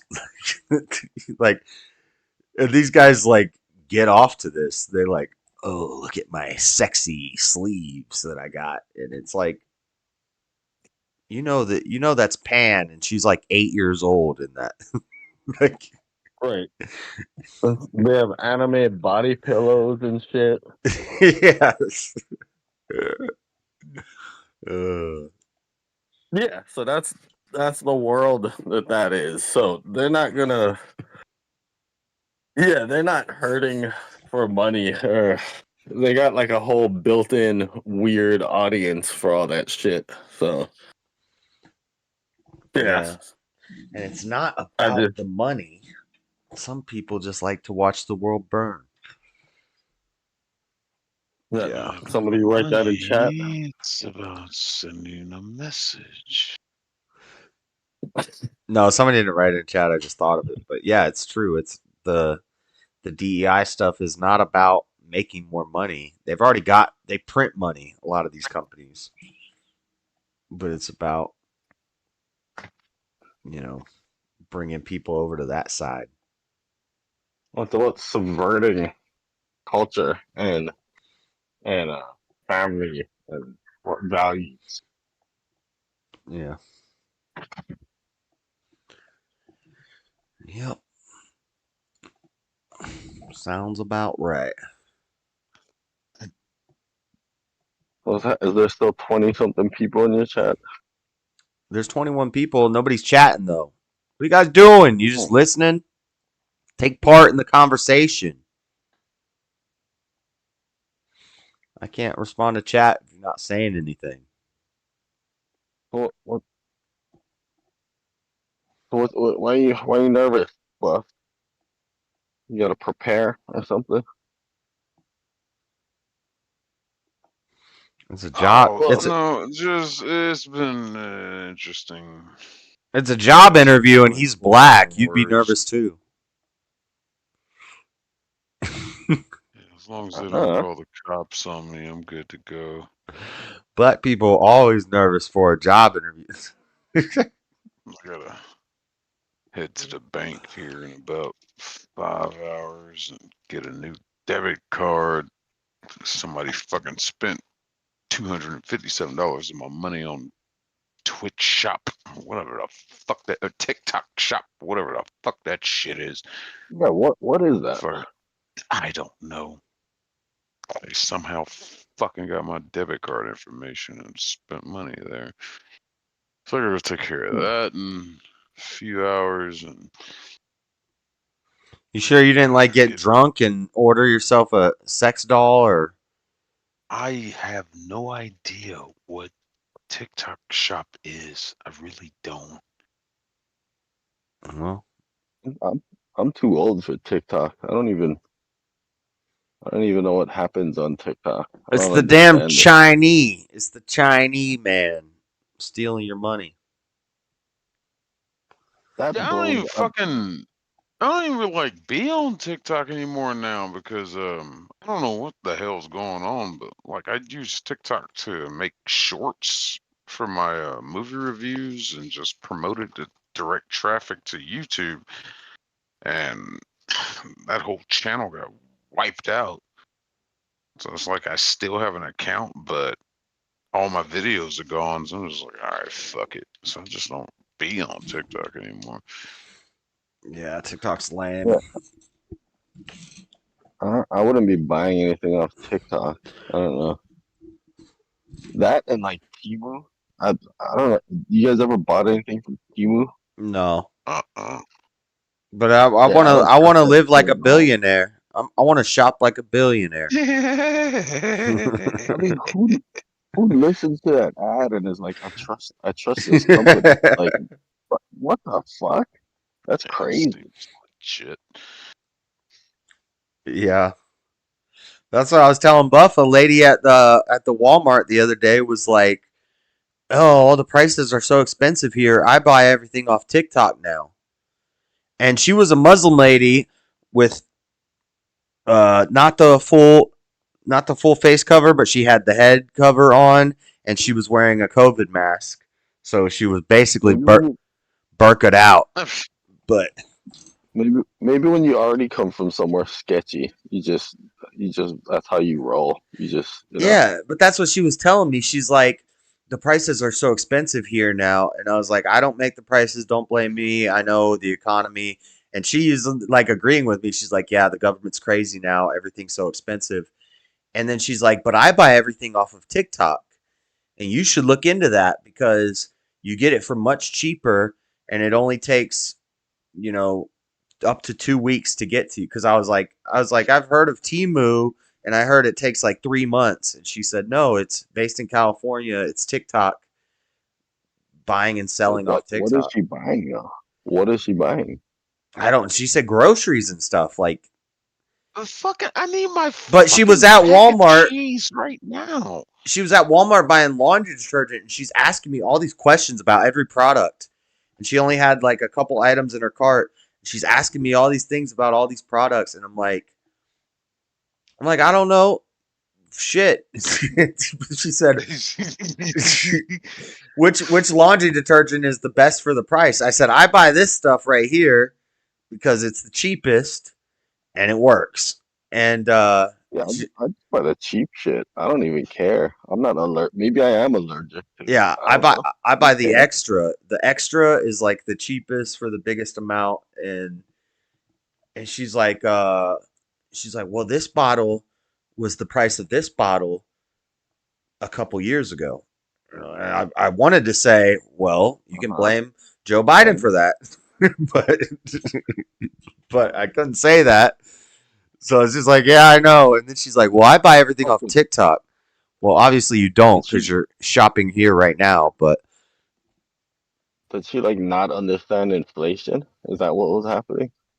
I guess she understood that it was due to the government. She's like, the government screwed up. Everything's so expensive. And I was like, yeah, I know. And she's like, you need to shop on TikTok. It's where you get the deals. And I was like, what? You sounded based up until this moment. Like, you think it's a better deal shopping off TikTok? Yeah, I don't know. Tonight, not in 2 weeks. Yeah, and we're talking about groceries. Am I ordering produce off of TikTok? No.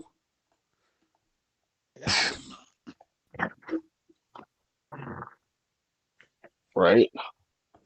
Yeah, I don't know about shopping on TikTok. Yeah, I don't think it's a good idea, but. Well, so why was she there? How to go to fucking. That's what I was thinking. I was like, obviously, it's not that great because you're here right now. She needed detergent now. Yeah. Probably. Well, you mean you're out of laundry detergent? You have laundry to do? So you're not really gonna beat Walmart's prices. If you think that's expensive, walk into Safeway and try and buy that same bottle of detergent. Or whatever store you have. We have Smith's, and it's fairly like sometimes because I got I know somebody with a Sam's card or whatever. I'll shop at Smith's over Walmart and Sam's because I don't need a freaking 60 eggs. Like Walmart has like 60 eggs for $6, which I'll buy that, but you know, I don't. And then the Sam's Club or the Costco, I don't need $120 worth of steak. You know, I just want one steak. So I'll go to the Smith still. And it's bad. Yeah. You must have national chain grocery stores in Utah, right? Smith's is, I think Smith's is a Utah company. Smith's. Okay, so not that. So what national chains you got? Walk in there and try and look at the detergent. We have toilet paper. We have Walmart. We have Target. We don't have any like national grocery chains here. We don't have. Really? That's weird. We don't. What are some of them? We don't have Piggly Wigglies. We don't have Publix. We don't have Safeway. I've heard of that one. We don't have that. Or what? Kroger or what's its other names? Kroger is Walmart, isn't it? No. Kroger. There's I like don't. 4 or 5. There's a lot of grocery stores that they've bought other grocery stores and they're basically the same stores with just different names in different regions. I don't think we have. I don't think we have Kroger stores. We have Kroger products at Walmart. I don't think you What do. else? I don't think Kroger go past the Mississippi River. No, we have Smith's, and I think Smith's. What else is Kroger's? It's Kroger's. There's like 4. The same company owns Kroger's and like 3 other. And Safeway is something else in other places. We have like Trader it's all- Joe's. I'm sure you don't have Food Depot and fucking Wheatfield Foods either. No, I think for groceries, all we got is Smith's and Walmart. I'm trying to think of other in the ones. whole state? That's crazy. You got IGA? I mean, maybe they got other ones out in like Ogden and Provo and stuff, but no, I'm pretty sure it's. I should know this. I've delivered to these places out here. Fucking hell. We had I've seen Cash and Carry, I've seen Publix, I've seen Safeway or whatever, Kroger, but we don't. Have delivered to some Safeways. All we have out here is Smith's. It's still expensive. It's still double my shopping cart that used to be $120, which would last me for 2 weeks, is now a $220 shopping cart. Economics. Yeah. So why don't you just shop at Walmart then? Well, I'm saying it's about the same. Huh? Between Walmart and Smith's is about the same. There's some things that are better to get at one than the other. There's got to be a more expensive grocery store. So I like for ground beef, I can get a 5-pound roll of ground beef at Smith's for what's that gonna be, like $25? No, it's gonna be like $22 for like a 5-pound. But they don't even sell the 5-pound rolls at the Walmart. They have the 3-pound rolls of ground beef for $15. So it's better for me to spend $22 and buy the 5-pound roll at Smith's. Yeah. They don't even have the 5. They don't even sell the 5-pound ground beef rolls that I buy at Walmart. They have a 5-pound roll, but it's lean. There's no fat in it. If you want the 70-30 or the 80-20, you got to go to Smith's, and you can get a 5-pound roll, and it's a better deal. So it kind of just depends on like what you're buying and stuff. I'm surprised there isn't like a variety of. Maybe you just go to the better priced ones. I don't know. What's Harmon? We have Harmon's. We have Harmon's. Is that not expensive? No. Harmon's. Yeah, I think I'd rather go to Smith's. I don't know. Maybe food's just. Maybe it's all expensive or all inexpensive there. I don't know. Interesting. Compared to like when I've gone to other states like California or even. Do you guys have Winco? What is it? Weibo? Winco. Winco. No, wait. What's that? No, that's Harmon's. Okay, we do have Harmon's. I know we have Harmon's. No, we don't. I don't think we have Winco's. r/Utah from a year ago, and it says I like both Winco and Harmon's. Winco is fucking cheap. Maybe we do have. Is that like what am I thinking of? There's one grocery store that I used to go to. I think that was a Harmon's, and it was kind of like it felt like a Mexican Like, it felt like I was in Little Mexico when I went there. That place is cheaper. Well, here it's cheaper than Walmart. I think we do have Winkos. Yeah. And I think Harmon's is a little cheaper, but I live right by a Walmart and a Smith's.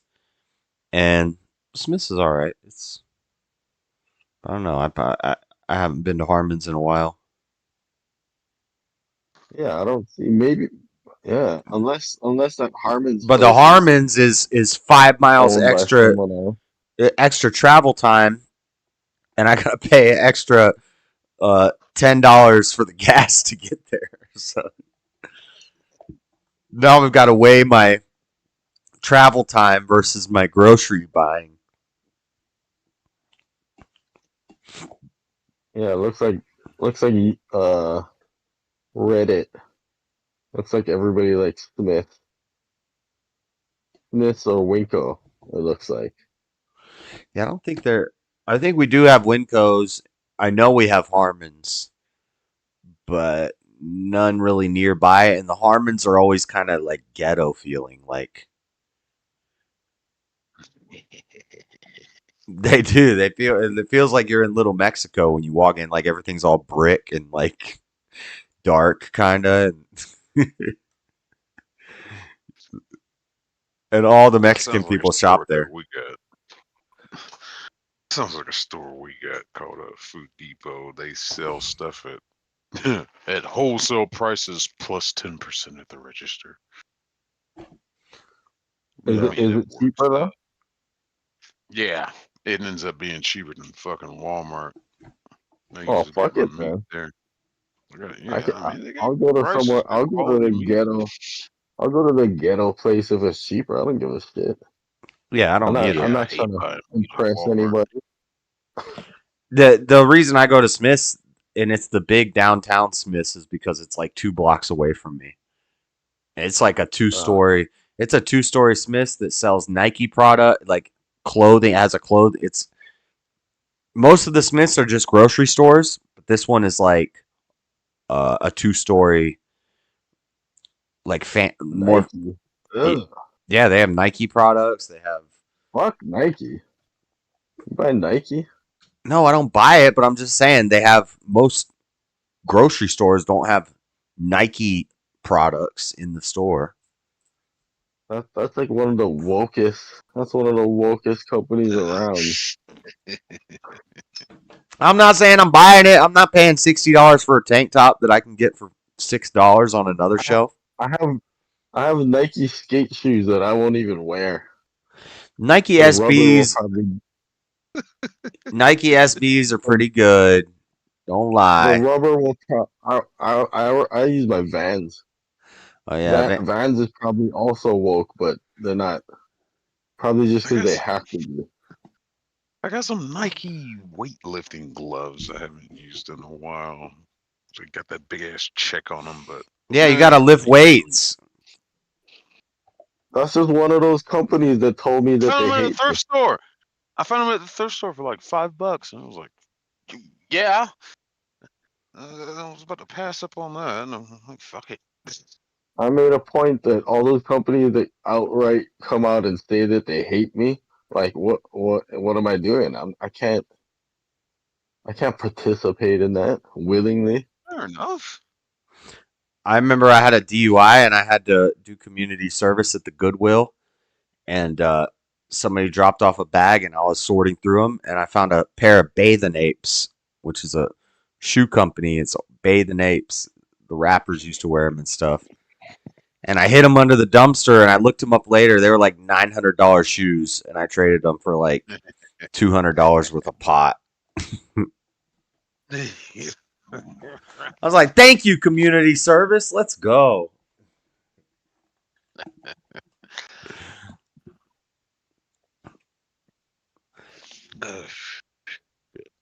Day in the life of a homeless in an $11 a night Japanese internet cafe. That seems kind of chill. I'll be down for that. Living in the cafe.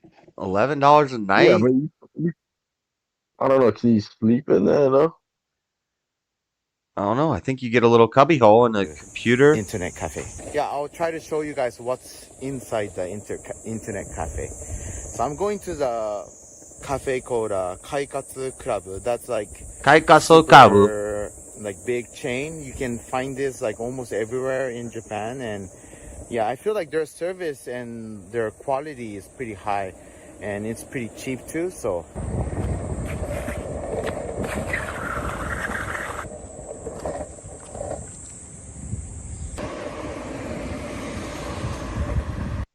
He's just skating around. So this place, these apartments, I'm so sure this is like run, or I'm not sure, but it looks like it's run by the city. So, yeah, I think it's cheap rent. I think. I'm not sure. He said rent. I didn't eat dinner yet, so I'm gonna eat dinner first. Yeah, this place is called Saizeria. This is very popular. It's like Japanese Denny's right here. Between like young kids, not just young, even Japanese style. Okay.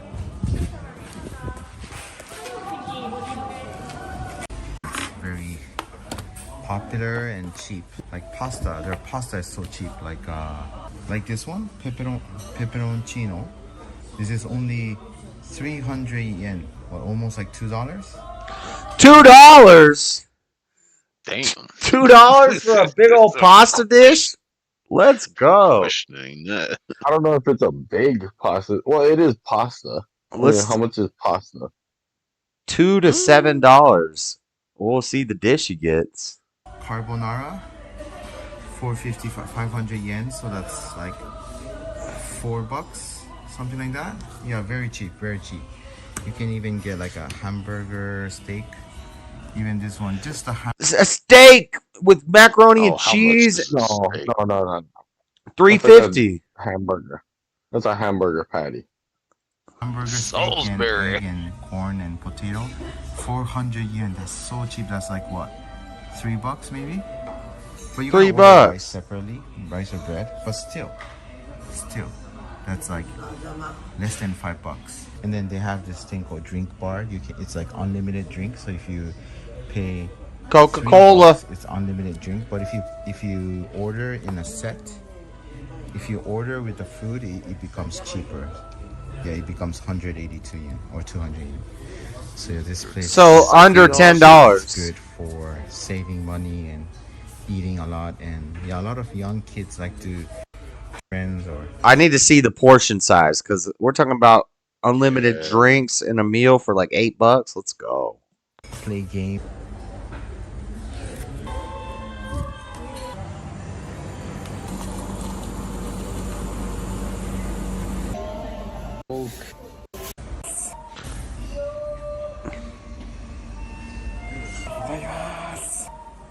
That's a decent sized plate of pasta. Alright, we don't need to see you slurping your noodles. It's not a huge plate, but it's a good. Just noodle ain't got no sauce on it. Yeah, that's what I'm saying. It's not like they did anything to it. And how much? Well, we don't know what he got. Your house. Maybe he didn't want the sauce on it. I don't know. You can make that at your house. It's probably got like butter or something on it, but you can make that at home. Not if you're homeless in Japan. Well, I mean, don't be homeless then. Well, he's shopping. He can make ramen on his little space cooker. Right? Apple White's unique technology gives you a visibly brighter smile and just... Shut up. Big mouth bitch. Double ad. You ever watch those? You ever get in that algorithm where it shows you that guy that looks like a bunch of live weirdos in Austin, but like he does like he scolds people about their budgets and what they spend on. You ever see that show? It's pretty interesting. It's kind of funny. Like the dude's pretty much a lib, but like a responsible one. It sounds like. But the people he has on his show are fiscally crazy. conservative. Yeah, the people he has on his show are crazy. Like the shit they're spending their money on, and they have no money. They don't make money. They have no money, and they spend their money on dumb shit. And they're shocked at like, why can't I get ahead? Like, well, for all those reasons, you don't make enough. You spend money like you actually have money, and Ooh, you karaoke don't. bar. They have I think that's the place, karaoke, right? games, showers, Internet bar, rooms, right? Wi-Fi. Yeah, this is the place where he's going to stay. What do you call this? But he said Like it's a run. private room? He said it's run by the government, right? Isn't that The what he said? city. He said the city, or Yeah, so maybe. that's some kind of like housing thing, you know? Yeah, for hobos, so they can go. You can't come up with $11 a day, then you got a problem. But it's more expensive. Like you get key and That's stuff. not bad. So yeah, it's a little bit more expensive, but yeah, you can get those kind of rooms too. Super cool. It's so crazy looking at this. Like, why does every freaking place that you walk into in Japan look like a Chuck E. Cheese's? I don't know. People. That's the thing. I don't get the West obsession with this fucking trash. I don't get it. And like the funny part is I'm actually Japanese, so people will look at me like, "Oh wow, tell me about this stuff." I'm like, I have no fucking clue. I don't know why you guys like it. Like, why would you watch it? Like, what is appealing about this? Does everything have to be cartoons and Beanie Babies and like bright colors? That's that color appeal of trash. Look at all the vending machines. It's wall to wall. It looks like a high school like hallway. Like there's lockers. Like you're in high school. It's like you're forever stuck in childhood bliss. I think actually it does look like a school or something. I think the countryside I might like. The countryside's not like this. That's what my friend would tell me. Yeah. His parents were from the countryside. Yeah, where they're working rice fields and they have real traditional. Right. Yeah. Oh, yeah. I'd probably like that. It's farmland and shit. The city, it's like everything is meant for children. Like your brain is just supposed to be like boggling out. Yeah, I don't get the appeal to me. Me personally, I don't get it. Look, they got some Beanie Babies over here.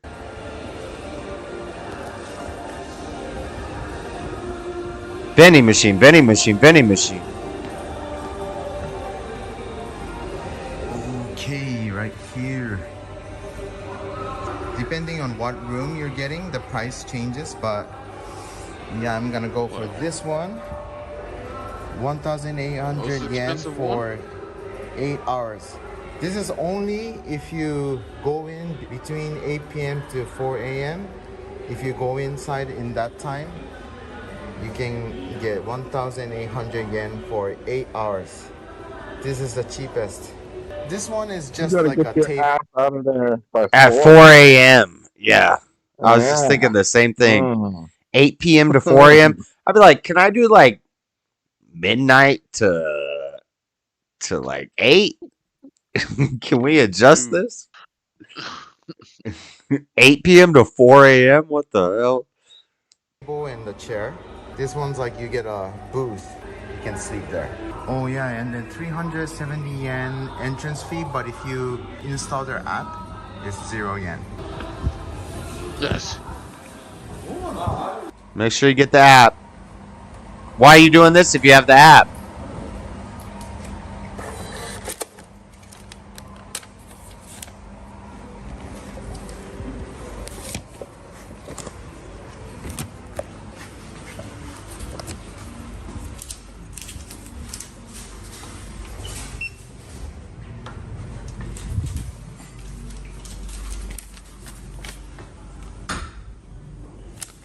QR code is your key. Don't lose that.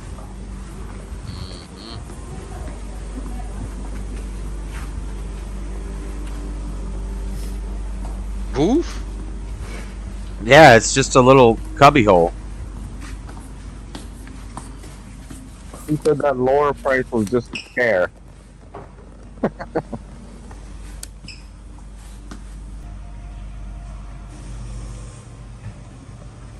Oh, damn. Hard to sleep in the chair. So it's like an office cubby.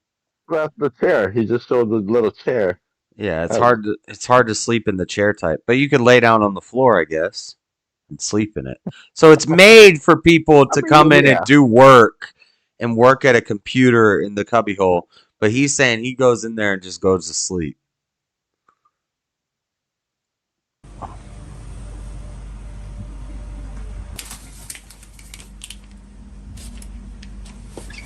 Why'd you change your booth?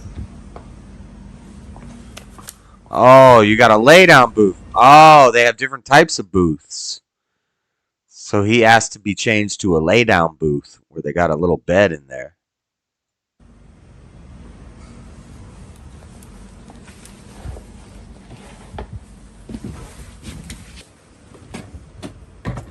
That mattress is so nasty.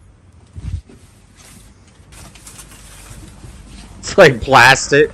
They just spray it off. Got your house shoes.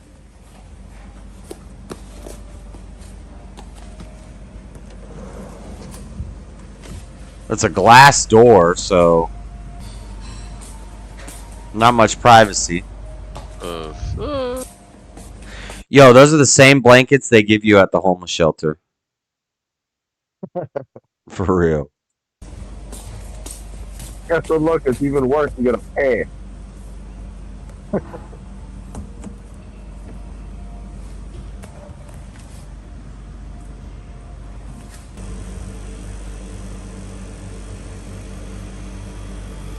Free ice cream.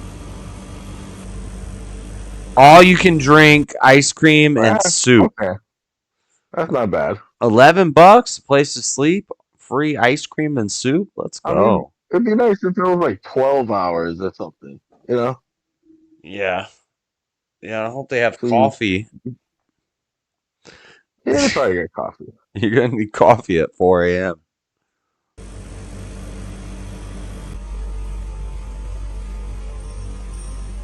Wow. Oh, you can get a chair and a table. I could sleep at that. I could sleep at that if I'm allowed. Yeah.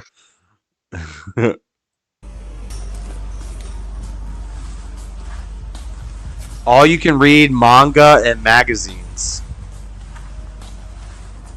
I can't read that shit. Oh, we got 8 hours. That's kind of cool. They got a library built in. Yeah, but you gotta read it all backwards and fucking little right to left. Trees, pictures of trees and windows. Like, who can read that shit? Right? English. Come on. Naruto. One of my favorite, Naruto. Naruto's lame. New manga. Search your manga. If you had 12 hours, that would be something, right? You maybe could get a little reading in. You got 8 hours though. You're on the clock. Yeah, it's pretty much just sleep time. But I don't want to go to sleep at 8 p.m. if I'm homeless. I want to be going to sleep at midnight.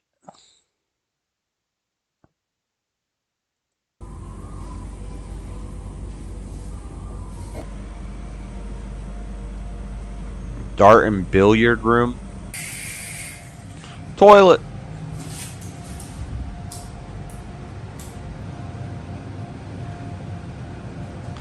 You can buy amenities.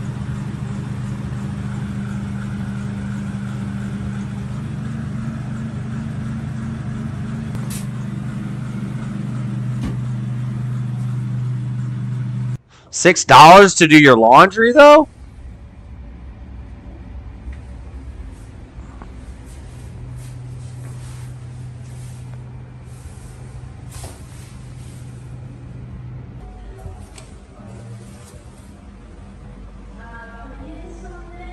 Printer. Some people do their work here. You can order food.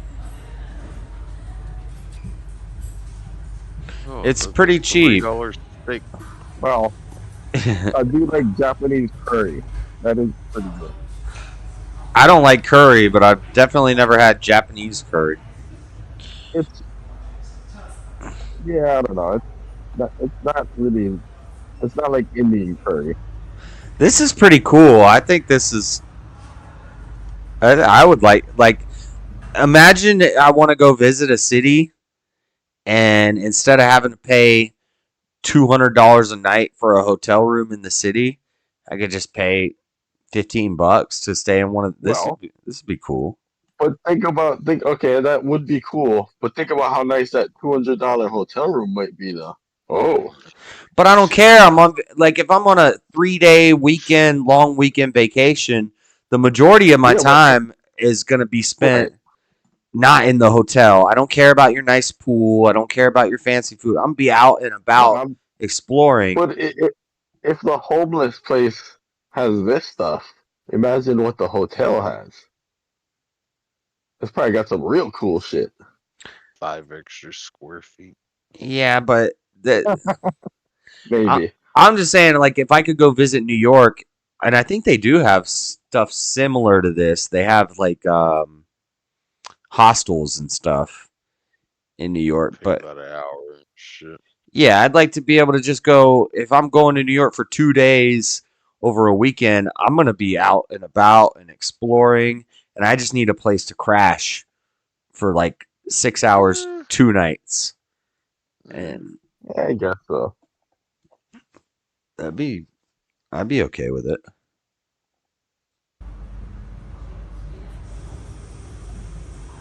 Adult content that I don't watch. Sure, buddy. Sure. Is that what it said? Yeah. Ice cream. Yeah, for $11. That's not bad. No, it's a good deal.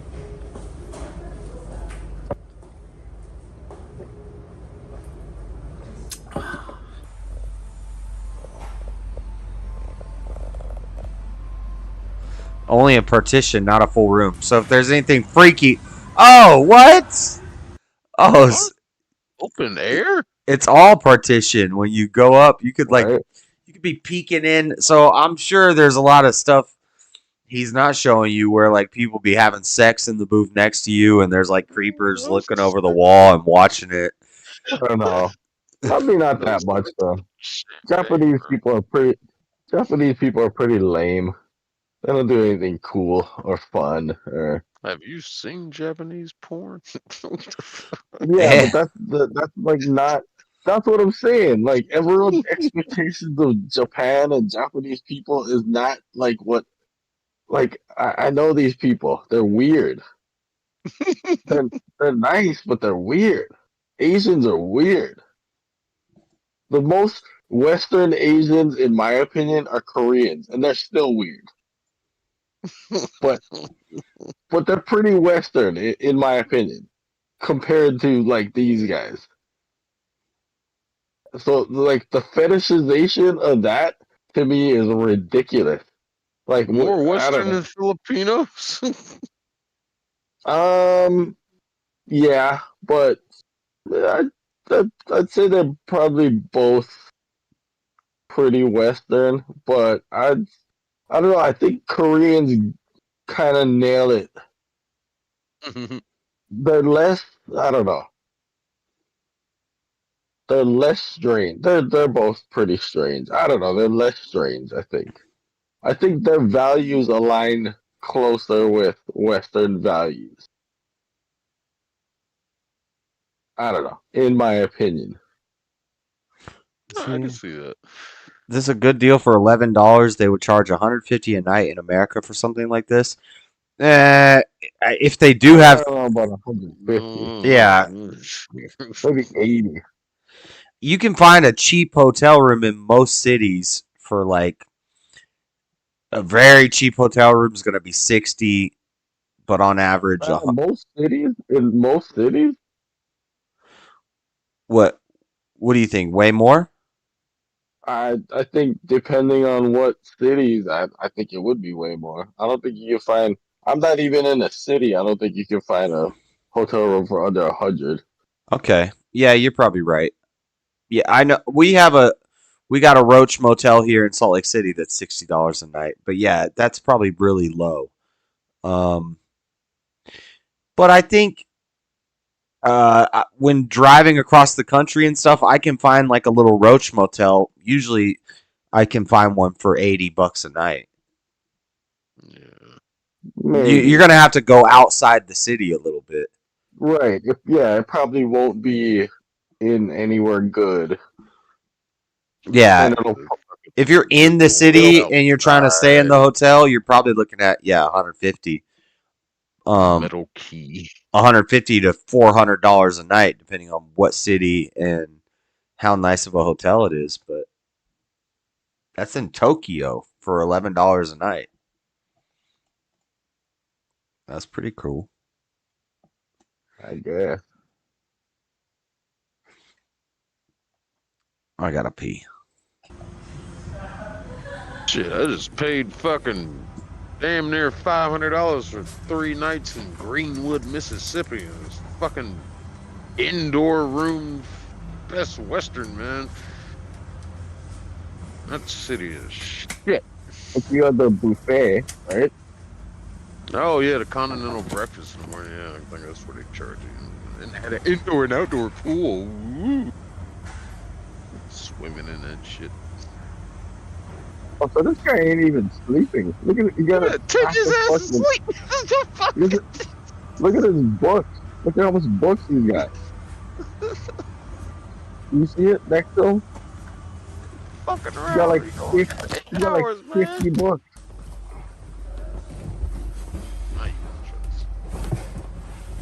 Plus, you gotta read 50 books.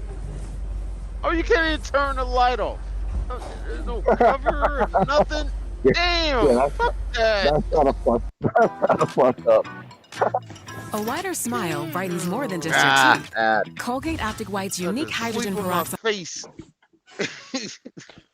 Yeah, you can't even turn the light off in there, Josh. At that at that place, you can't turn the lights off. No cover or nothing to block out the light. Okay, well that's a problem. That definitely adds to the. Well, it's probably because it's not meant for you to be sleeping in there. Right. Kinda. Meant for you to come use the computer and do some work. Oh, I don't want to watch this. This is gonna make me hungry. I'm gonna watch it. A Berea pizza.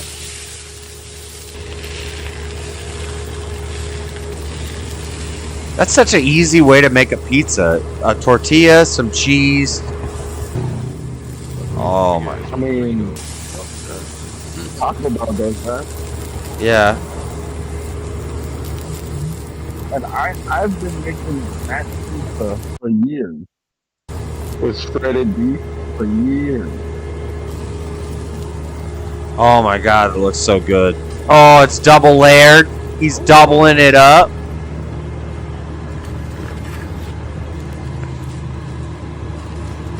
Oh, it looks good. Damn it, use a roller. Police officers, but it's not that police officers are LA City Sand, but they like go to all these taco trucks. Ooh, that looks so good. I don't know what she was dipping it in at the end there, but damn, that looked good. That made me hungry. You got no chance, duck. Diners tell me I won't. Is this beard meets food? What kind of food challenge is this? I'm not going to play this whole thing. Ready to go. I tell you what, one of them shared it. What is it? She really doesn't want me to win. 3, 2. What kind of meal is this? Looks like a challenge meal. That's way too much. I should have waited. What is it? That's It's way too much food. There's refried beans. Oh, it is a challenge. Yeah, it's a food challenge. This is Beard Meets Food. Oh, he's gonna win it. He's gonna win it too. He doesn't. That's crazy. He doesn't go into challenges and lose them. Where's the? This is too hot. Like, I don't think I eat that much in a week.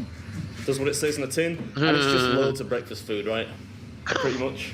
1995 is pretty reasonable, yeah. Bread. I'm fried bread. Look at all the bread.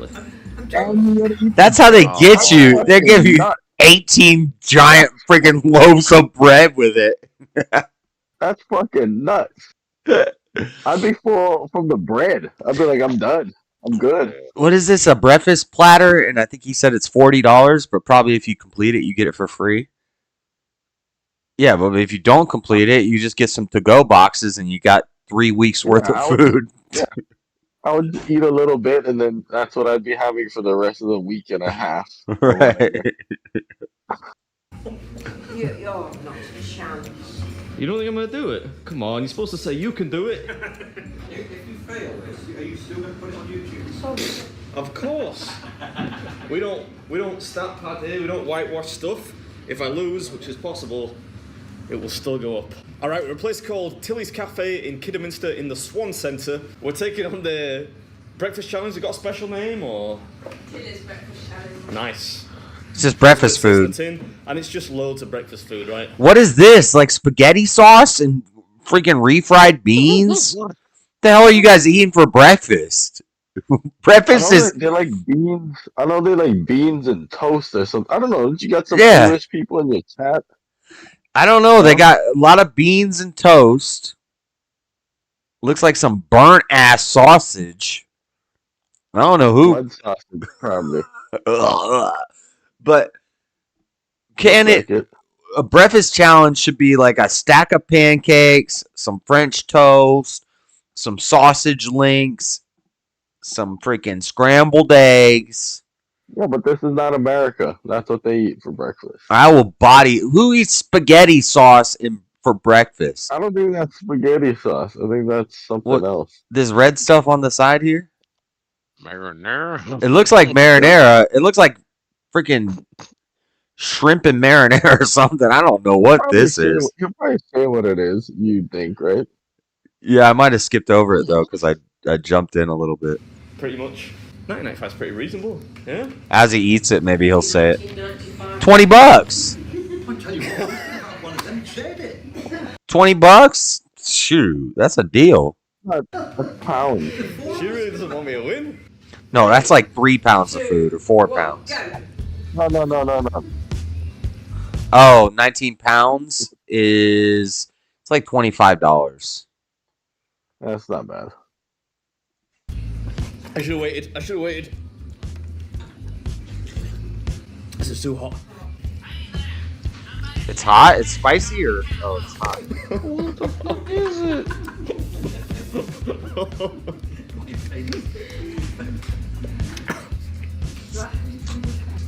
Oh man. Sausage is burnt.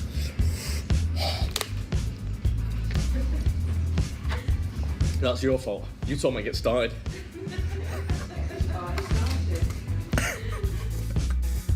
Yeah, all right. That's just freaking marinara sauce. I made myself laugh there. Tis another breakfast challenge, yeah, but we have the added benefit of some hilarious bystanders this week, so should we laugh? 30 minutes to tank this one. Mollusks? What are those? What is he cracking? Something's got to be cold. Come on, man. Hash browns? Maybe. Hash browns? It's like 12 hash browns. Yeah, I mean, would it even be a Beard Meats food video if I didn't begin in ill-advised haste, rendering the food all but inedible? Nah, of course it wouldn't. You know, I'd eat the mushrooms while they're probably the least hot thing. But if I eat those, I won't be able to finish the rest of it. What do you reckon, bacon sandwich? Giant. Look at those giant ass pieces of bacon. Cold. It's not that warm. Put some beans on it. Might have been an idea to start with that then, old boy. Yeah? Anyway, in case you missed it, this thing contains 6 of everything you'd normally find on a full English. If you've been here before, I'm sure you're more than familiar with the constituent parts of a full English breakfast. The only difference here really being the bread and butter. You get toast and fried bread too, but I would say that plain old buttered bread is not that common on a fry-up. Feel free to correct me in the comments. Take me a while. We're 7 minutes in. He's 7 minutes in. He's eating half of it. How long have we been going? Doesn't even look if you'll tasty. direct your eyes to the timer plainly displayed about 4 feet in front of your face, you'll see that you've been going for just about 8 minutes. I don't like the look of those mushrooms though, you know. Mushrooms. A big old plate of mushrooms. You want to give it a go? You should have told me we could have done it at the same time. Black pudding? Black pudding, that's the best part. No. Oh, is that what that is? I bet that's blood pudding. She said black pudding, tomatoes. Let me look it up. So the red stuff bet was that's blood. like marinara. It was just tomato sauce, tomatoes, and then black pudding. It's blood sausage. I knew it. Blood sausage, and what's the black pudding? Blood sausage. That's what they call black pudding. Yeah, same thing. Yeah. So those black sausage-looking things. Yeah. I'm Portuguese, so I know what blood. Blood sausage. Sausage. You just use the blood when you cook the stuff. But it's sausage, but it's got blood cooked onto it. Yeah. So that's why it looks black. In it. It has blood in it. Yeah. And then what about the mushrooms? He said it's a common on a British breakfast. The mushrooms. He said he's got to save the mushrooms for last. What, they just eat a giant plate of mushrooms for breakfast? I'm guessing he doesn't like mushrooms, probably. So maybe that's why he's saving them for last. What the heck? Can't say I don't like it. I've never tried it. You never tried blood pudding?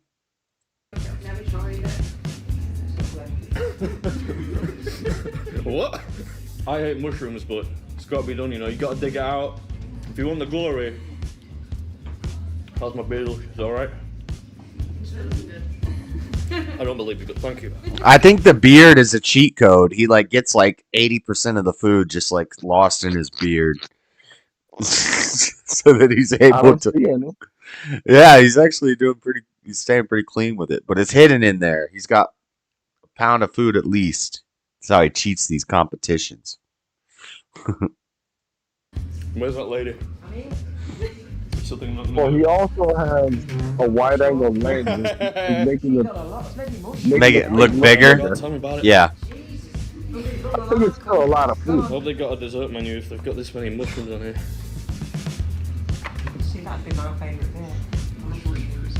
No, come on.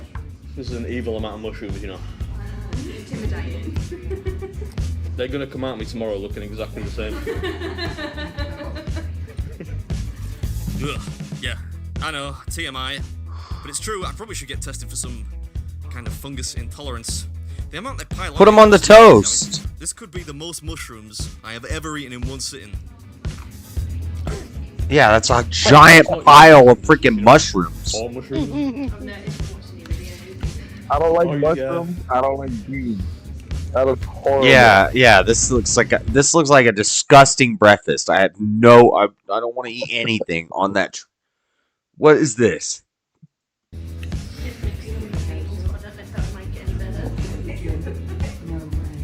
Mix it with the beans.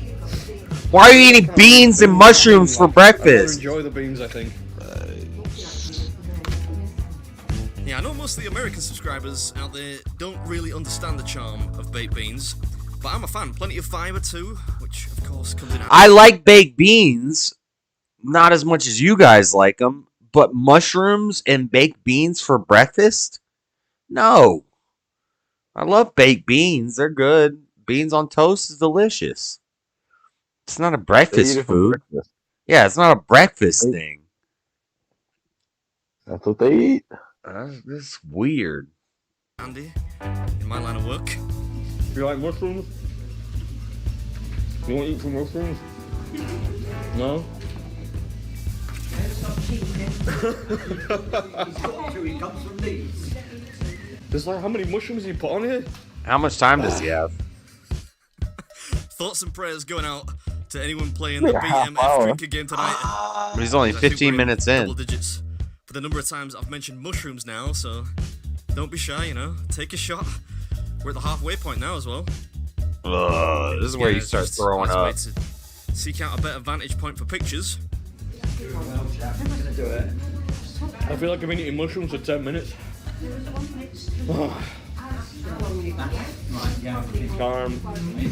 I know about 16 minutes. He has 30 minutes. Or maybe, no, 40 minutes left. Sorry, I've been going 16 minutes. Keep thinking that 20 quid you'll save. Keep thinking that 20 quid you'll save. Yeah, complain about the mushrooms some more. I would rather just pay the 20 quid and eating it over time. I think at this point, I have been eating them for about 7 minutes though. Is quid different than pounds? No, it's like saying bucks. Okay, so 20 quid is just like saying 20 bucks. It's like, it's a slang. But bucks, yeah, bucks isn't dollars, but who even says dollars?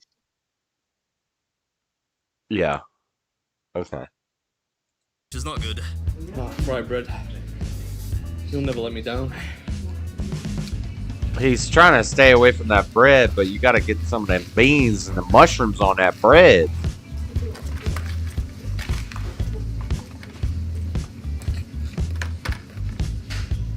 You're gonna do it.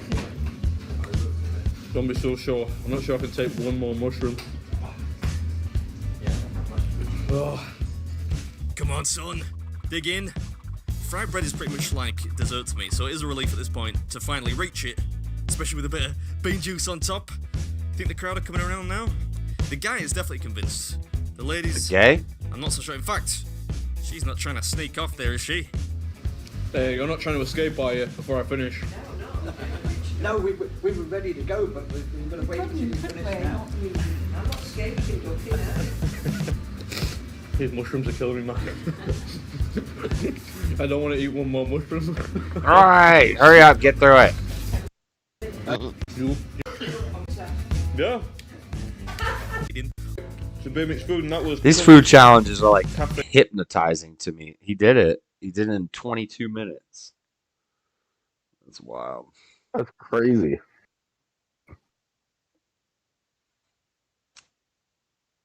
This is the black pizza. Black pizza. Lefty's losing it. CNN spreads fake news about Trump Muskie interview. Were they saying he's slurring because he's not? I'm a lesbian.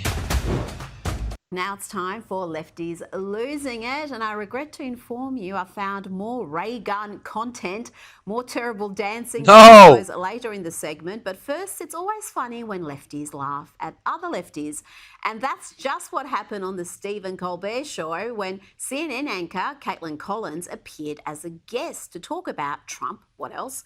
When Colbert made this ridiculous comment. This is He funny. knew his attack lines on President Biden. He really has struggled with how to go after someone who's 20 years younger than him, who is a different gender, a different race. It's kind of been this moment where he has not been able to coalesce around a single attack line. I know you guys are objective over there, that you just report the news as it is. I know. CNN makes it. I know. Was that supposed to be a laugh line? I wasn't supposed to be, but I guess it is. I guess it is. Of course, the biggest laugh, Stephen. I guess it is a joke that you guys are fair at CNN. Shut up. Was unintentional there, but that's even funny. his But even fucking Stephen Colbert's audience, which you can't get more fucking lefty loser than his audience. Even they're laughing at that CNN is objective and fair. Because that's ridiculous. Yeah. Yeah, nobody's that dumb anymore, Steven. Well, now, and even he's playing it like, yeah, it's all It's all fake. Even he's playing it like, oh, I always knew the CNN was not fair.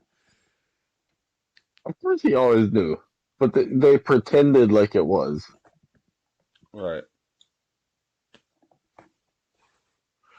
Let's see. Lefty audience recognised how hopelessly biased CNN is. And this is an audience that watches this. Yesterday, a Reuters Ipsos poll had Vice President Kamala Harris leading former President Donald Trump 44 to 42. This is bad. It's not over, but this is bad. She is. It's not. They're cooking the books. I know they're always cooking the books, but we were crushing Biden in the polls, and now they choose who they survey. Right. I've never been surveyed for any of these. Yeah, and you never will be. Well, when they asked me to take a survey, and then at the end they're like, if you want to submit this survey, you need to donate money to this campaign. And I'm like, no. I just wanted to do a survey. I don't ever get included in any of these surveys. Damn. But it's, I don't know, man. I'm not freaking out. They'll do surveys that's the whole point. It's so that you think it's bad. But they'll do these surveys at colleges. They pretty much, it's weighted how they want it anyway, or who they'll call or whatever. Yeah, I don't know if Trump's gonna win. I don't know, man. It's gonna be the whole point. That's the whole point of why they're doing this shit. To steal the election? No. To make you say that and think that. Yeah, I guess to keep me more on the edge of my seat. To demoralize you, and I'm gonna do a 24-hour election day stream, and I don't know. I might get a bottle of Jameson or something, and not crack it till like late at night, till we're deep into it, because I'm going to be freaking out. I'm going to be going crazy. This is going to be wild. I'm excited. It's like my Super Bowl when there's an election happening. I care more about politics than sports, for sure. But it should be entertaining at the least.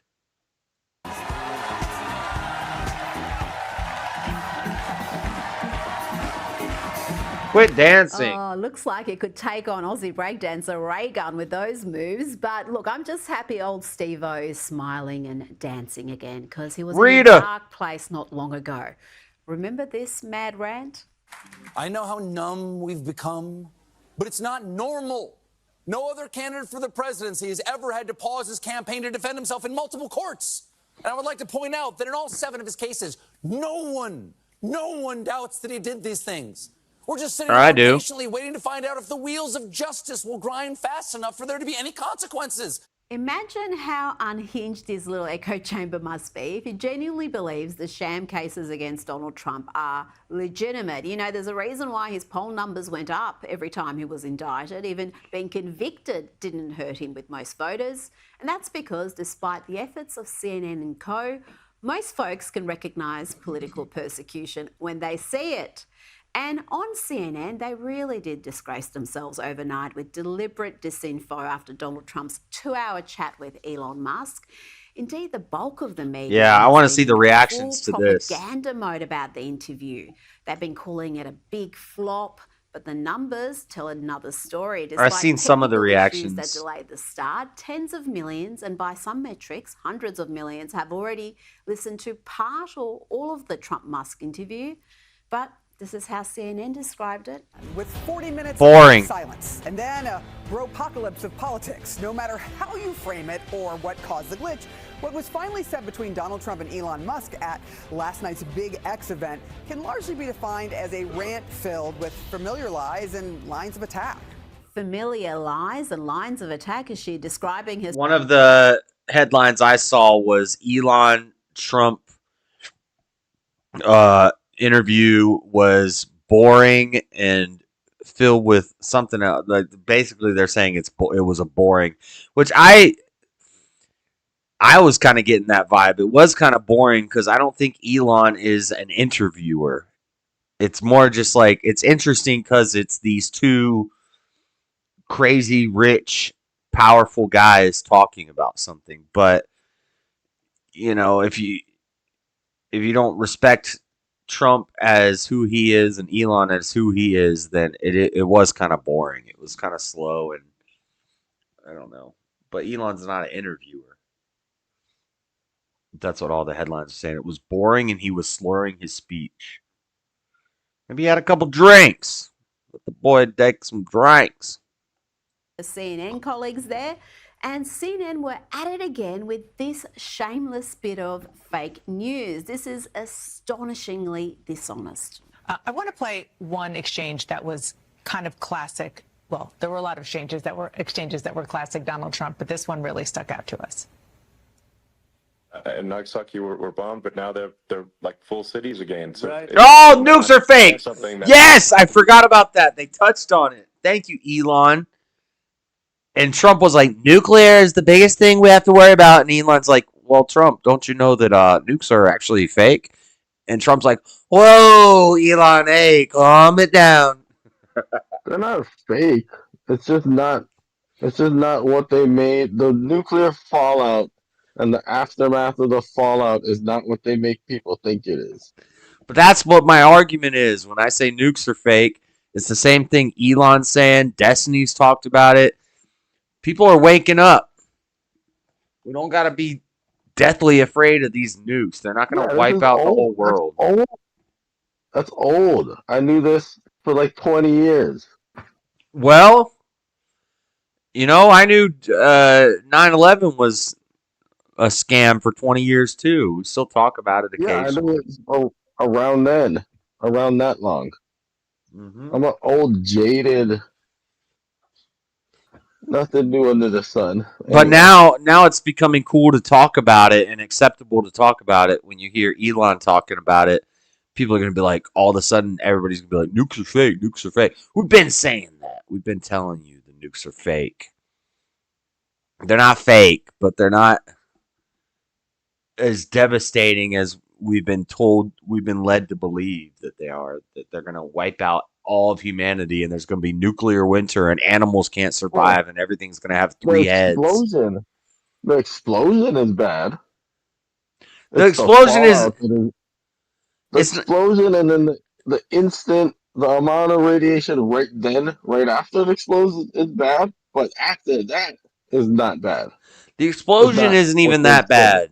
The firebombing was worse in Japan than the bombs dropped on Hiroshima and Nagasaki. And when they did the test nuke explosion, those people were sitting in bleachers like 100 feet away. It wasn't, we're led to believe that they were sitting like 4 miles away or something. I think they were 100 yards away. They weren't as far as we think.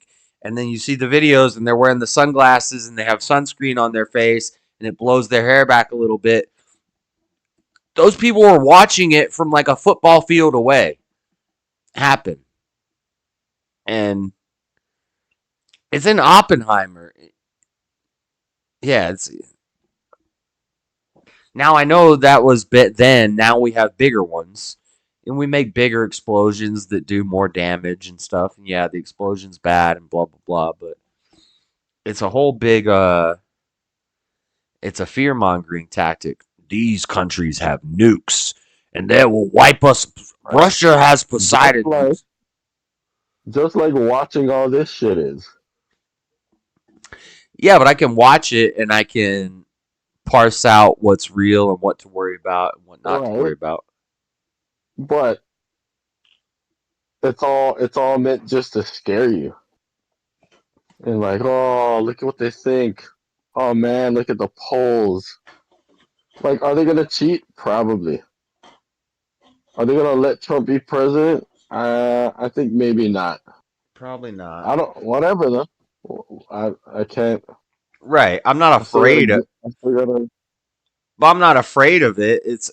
It's all just, to me, it's just content. It's like if Kamala and Tim Walz win and the country starts eating itself, whatever, that gives me something to talk about. If Trump wins, whatever, that's going to be awesome stuff to talk about. Like, none of it scares me. God could rain down a pillar of fire and wipe out everything right now. I'm not afraid of it. It's what's happening. But I see what you're saying. You're right, but I'm not afraid of it. That's what the media is trying to do, is scare everybody and get everybody all black-pilled and, oh, what am I gonna do? Oh, they got it. They got it in the bag. Yeah. That's literally what they're trying to do. Yeah, hopefully it doesn't work. Hopefully people show up. Hopefully it's legit. I don't know. Who knows? So it's not as scary as people think, basically.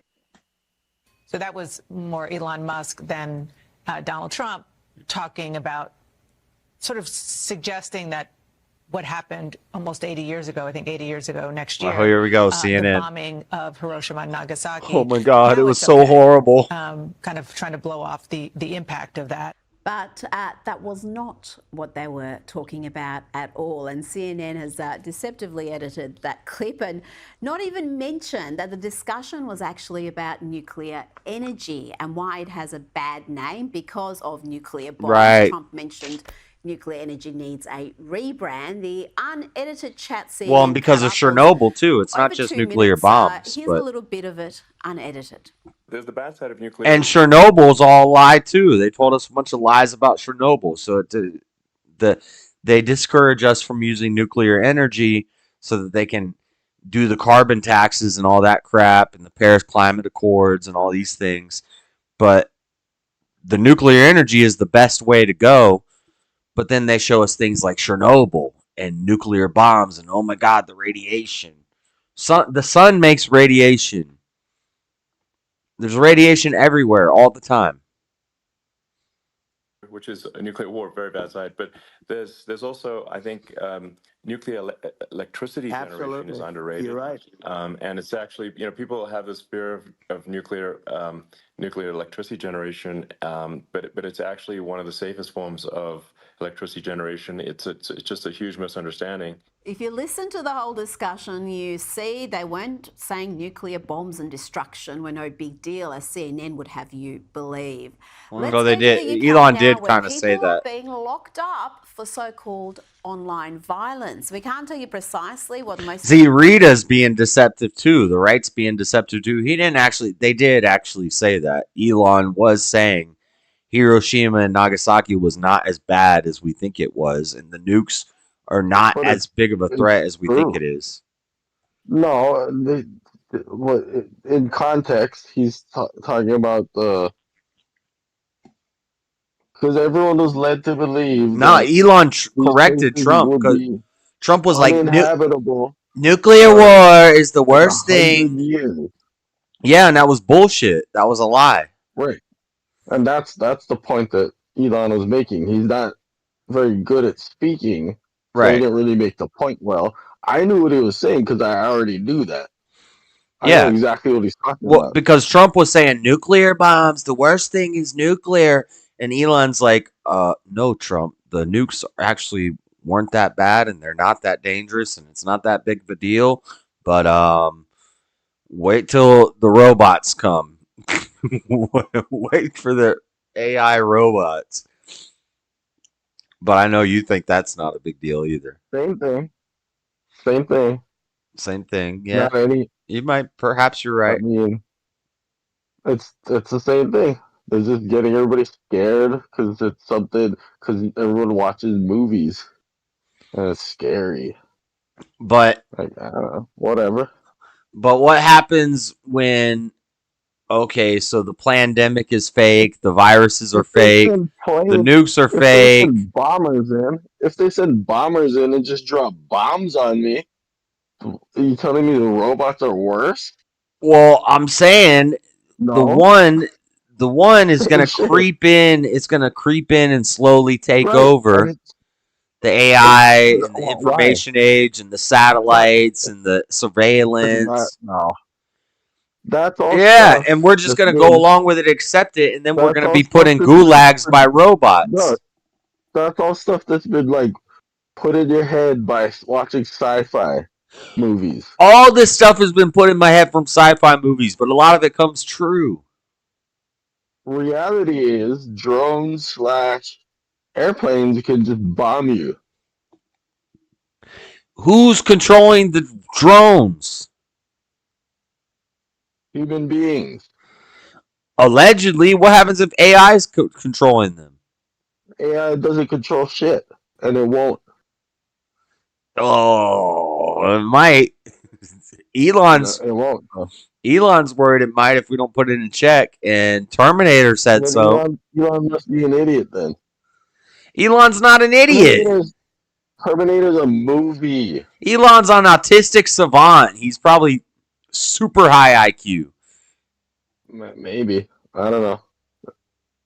He knows what he's talking about. He's saying Trump. The nukes are not a big deal. But the robots controlling the nukes and the AI. That's what godless people think. Yeah, I know. Right. If you have God, then none of it matters, and we're all going to die tomorrow, and it doesn't matter. No, because because you don't. I think maybe you, Elon, a lot of people don't understand what it can't think. It can be programmed to do things, and that's it. Yeah, I know. And what you don't understand is that thinking is just a chemical reaction that your brain does that makes you conceptualize things, and then a computer can do that way better and way faster than you can. It can't. The AI can't have a soul. It needs to be programmed to do that. The AI can't have a soul, but the AI could eventually reproduce everything your brain does. Everything your brain does. All your emotions, all your thoughts, the AI could reproduce that. It can't. It can't. Why not? Is it doing that? It's getting pretty close. No, it isn't. It is. You guys think it is. And their technology is probably 50 years more advanced. ChatGPT is fucking trash. Have you used it? Have you used it 3 years ago compared to today? Yeah, compared to where now they can do a voice. You can be talking to somebody and having a conversation. Alex O'Connor just did a video of this the other day where he was getting the AI to admit that it lied to him to deceive him. The only way you can get ChatGPT to give you the answer you want is it's hard to get it to give you the right answer. The AI admit that it lied based off an emotional. Okay. It doesn't have emotions and it can't think. What is thinking? It can't do that. What is thinking? Well, what I can do in my brain, it cannot do and never will be able to do. I think it could do way better and way faster than what you do in your brain. Now it can't have a soul, it can't have a spirit. A calculator. It can do things that calculate, right, which is what your brain needs to do what it does. Right. And can a calculator can you do math? Never have that. Can you do math? Can you do math faster than a calculator? I don't need to. I have a calculator. All right. Well, so you just made my argument that the calculator is better at calculating than your brain is at calculating.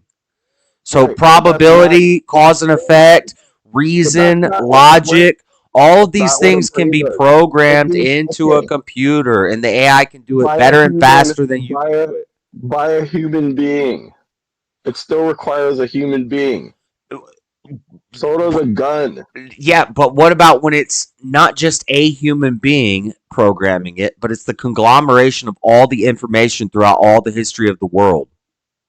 All the human beings who ever lived. It needs to be input by a human being. No, it crowdsources it. Open sources the open source AI uses all of the search results from Google, from YouTube, how people think, digital projections of what somebody thinks based off their eye reactions, how they look at articles longer. It can't do what your brain can do. Maybe it can do what your brain can do. I think my brain can do. I think it can do way more than your brain could do, and it probably can't do what my brain can do. How about that? How about that? If you think it can do what your brain can do, okay. No, I think it can do. I think it could do 3 times better than what your brain could do, and 1 time better than what my brain could do. You already said you think it can do what your brain can do, so maybe you're right. But I know for a fact it cannot do what mine can. It can't do what your soul can do. It can't do what your heart can do. It can't make. Which is part of what my brain does. Right, but you're making this connection. So we believe in God, right? We believe in God. We believe AI can never have a soul. You're connecting the soul and the spirit to the brain. It requires that. You're connecting the soul and the spirit to the brain and to the mind, which is a flaw. No, it's not. No, it's not. It is. No, it is. No, that's where you're. That's why we're humans. That's where your main problem here is that the AI will never have a soul. It will never have a soul like a human. Be able to do but it can do what our brains can do. It can do what our brains can do better and faster than our brains can do it. It can't. It can't. I think never have a soul. Why can't it? It needs a soul to. What does a soul have to do with your thoughts and your mind? You know the thoughts are fiery darts. Don't believe your thoughts. All thoughts are lies. You know all that. We're one whole being. Do you control your thoughts? Made perfectly by God. Do you control your thoughts? Tell me what the next thing you're going to think is before you think it. I know that God made me whole and made all this to work together. I don't have to think for my body to heal itself. Bro, animals have brains, dude. Yeah, but they don't have souls. Exactly. That's my point. Right. So can an animal do what you can do? No. An animal can't love, and an animal can't feel emotions. But an AI can project. Hold on. Are you afraid of animals taking over? No. Then you should not be afraid of AI taking over. I'm not afraid of anything. Well, whatever. You shouldn't think AI is going to take over because it's like thinking your dog I'm thinking it's a possibility. It's more likely. It's not going to happen, though. Well, okay, Mr. Prophet. I don't trust your future predictions because you're not considering this like from your brain is just synapses firing and a computer. You're thinking that we can do what God can do. We can't. I'm thinking that we can do what God can do. No. We can't make. No, I'm thinking we can recreate. I'm thinking man can recreate. Man can try to play God and recreate what the brain can do. Fail. Right. Man can try and fail. Yes, the AI is not going to have a soul. So what do you think's more dangerous? An AI. Hold on, stop interrupting. What do you think's more dangerous? An AI with a soul or an AI without a soul? It'll lose. It doesn't matter. The AI without a soul doesn't care about human life. It doesn't love. It doesn't feel emotion. It will indiscriminately kill. If you give it a utilitarian programming to say, do the best good for the earth. What is good in the AI's mind? Hold on. The AI is programmed to do the best good for humanity, and the AI takes in this analysis and says, well, humans are killing the world, and the best thing for the population would be to eliminate 70% of them, which is what is in Agenda 2030, Plan 2021, all those different things. They talk about this, the Georgia Guidestones. They talk about population reduction, eugenics. So the AI is programmed, and the AI is being fueled off of stem cell research. That's a whole nother topic that you don't know about. You know about that one? Stop right there. Okay. Stop right there and think about this. So knowing that, If you're the powers that be, why would you allow the computers that cannot reason that level of responsibility? You would not. Because I don't think that these demon worshipping globalist leaders have souls either. They're just AIs. They're just computer programs that are programmed to. That's ridiculous. How is that ridiculous? That's facts. They're computer programs that are okay. They're being controlled by Daddy Satan. How do you want me to say it? They're programmed to destroy life. They know what I know. They say the best thing for humanity is to wipe out 70% of the population, and they program that into the AI. A human being programming that into a computer. That's all it is. That would be a soulless demon worshiper programming that into a soulless demon worshipping computer. So we're back at square one, and you still have the same issue. He could just fly a plane over you and drop bombs on you. My issue. The same end. No, we're back at square one, and we have the same issue. The AI doesn't have a soul. The AI can't. The AI that you're fearing. The AI can't correctly judge what's right from what's wrong because it doesn't have a soul. It does what it's told to do. Right. And the people in charge of the AI and that have that level of responsibility know this. So they'll never let the computers have that amount of responsibility. Therefore, it'll still be on the humans to let or not let the computers do something. No. Which means you're wrong. Which is the same as them just, what are you talking about? The top 1%. The top 1% of 1% are the ones programming the AI to wipe out 70% of the population. Okay, right. So it doesn't matter what the other 99% of the population says. It doesn't matter. You're not listening. What I'm saying is, you're still saying that it's a person deciding that. Those same people can just say planes go over this place and drop bombs. It's not the AI that's the problem. It's not because it's become sentient and it can do anything. What do you mean by sentient? Self-learning? Self-understanding? Understanding of the self? I know solipsists. I know solipsists who are men who don't even understand the self. Hold on. It's not the technology that's to be feared. It's still the person who's in charge of it. Okay. Yeah, I get it. Yeah. Okay. So it's evil men that are controlling the evil AI. It's the same problem as the same problem. Right.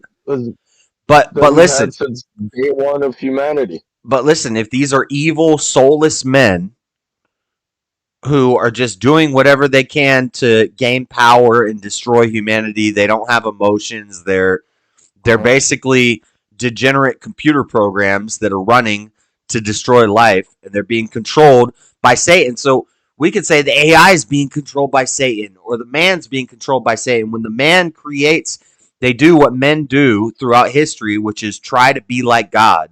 And they tried to make a being that is like a human. So we got IVF, we got petri dish babies, we got artificial wombs. We're almost at this transhumanism where we can make a baby without a womb, without parents ever meeting each other, and then we can put a Neuralink in their brain and connect them to the AI network, and the AI is self-learning and self-sustaining, so it gets smarter than its demonic leaders who programmed That's all never going to be allowed to happen.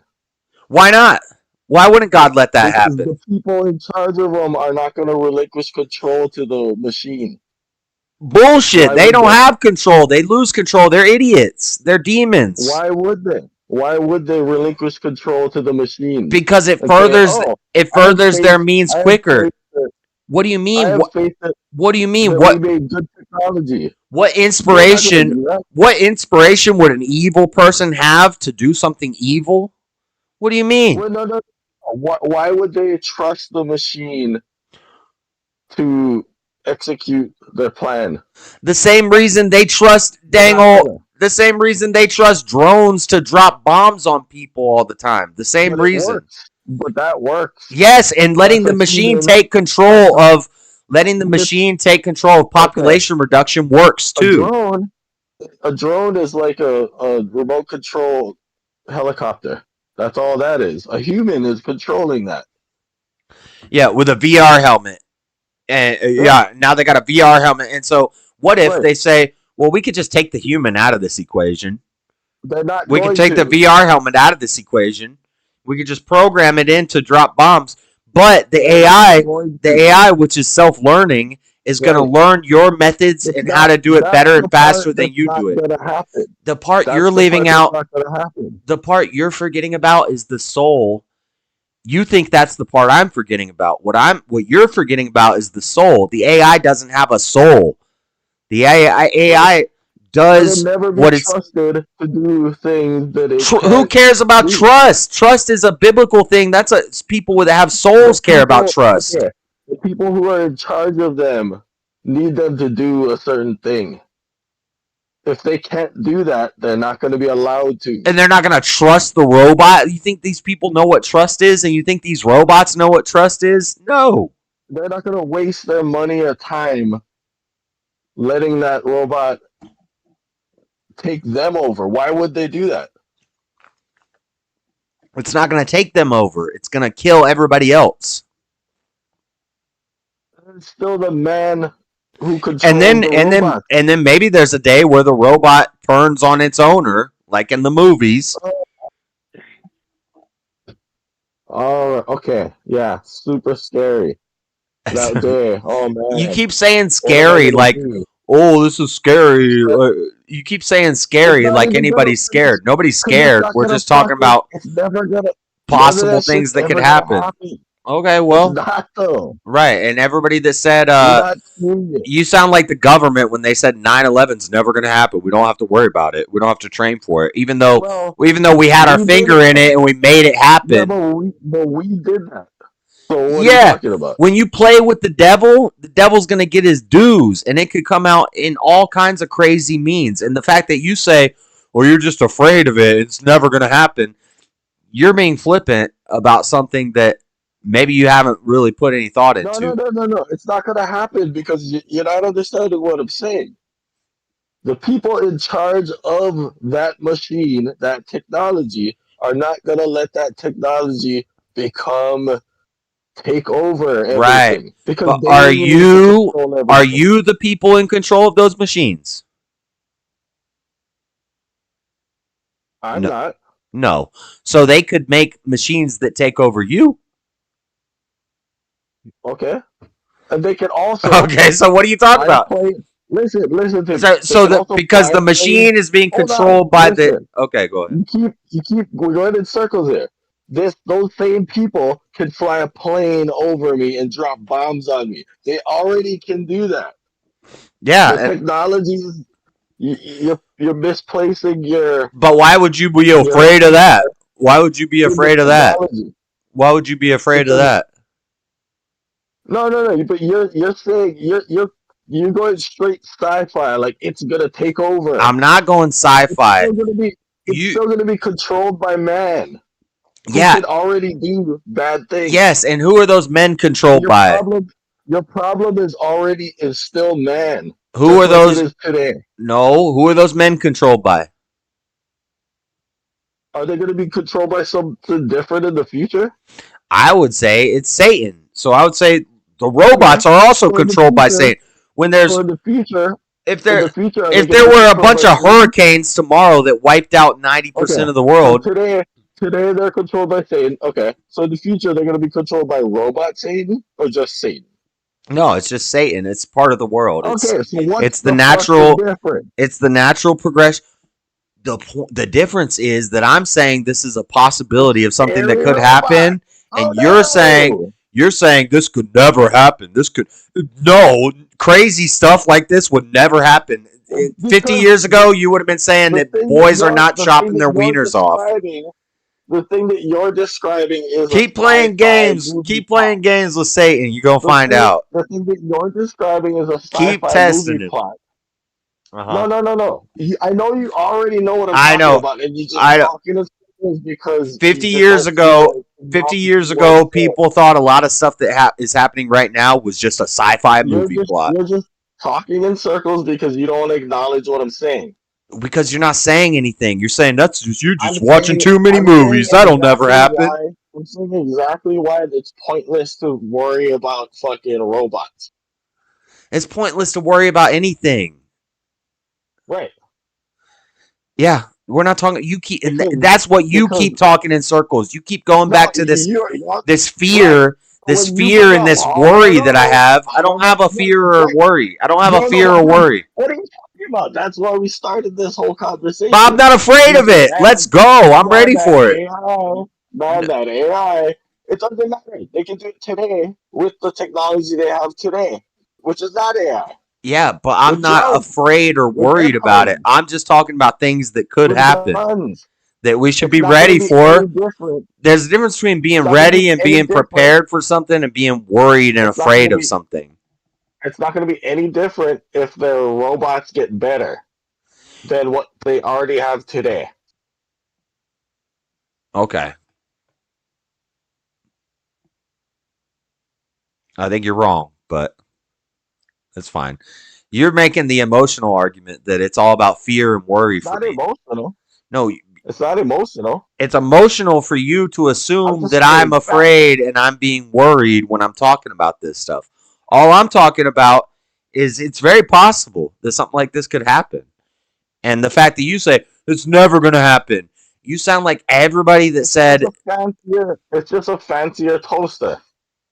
Right, I know. Yeah, it's just a fancier toaster. You sound like everybody who ever said, this is never going to happen. This is never going to happen. This is never going to happen. You sound like the...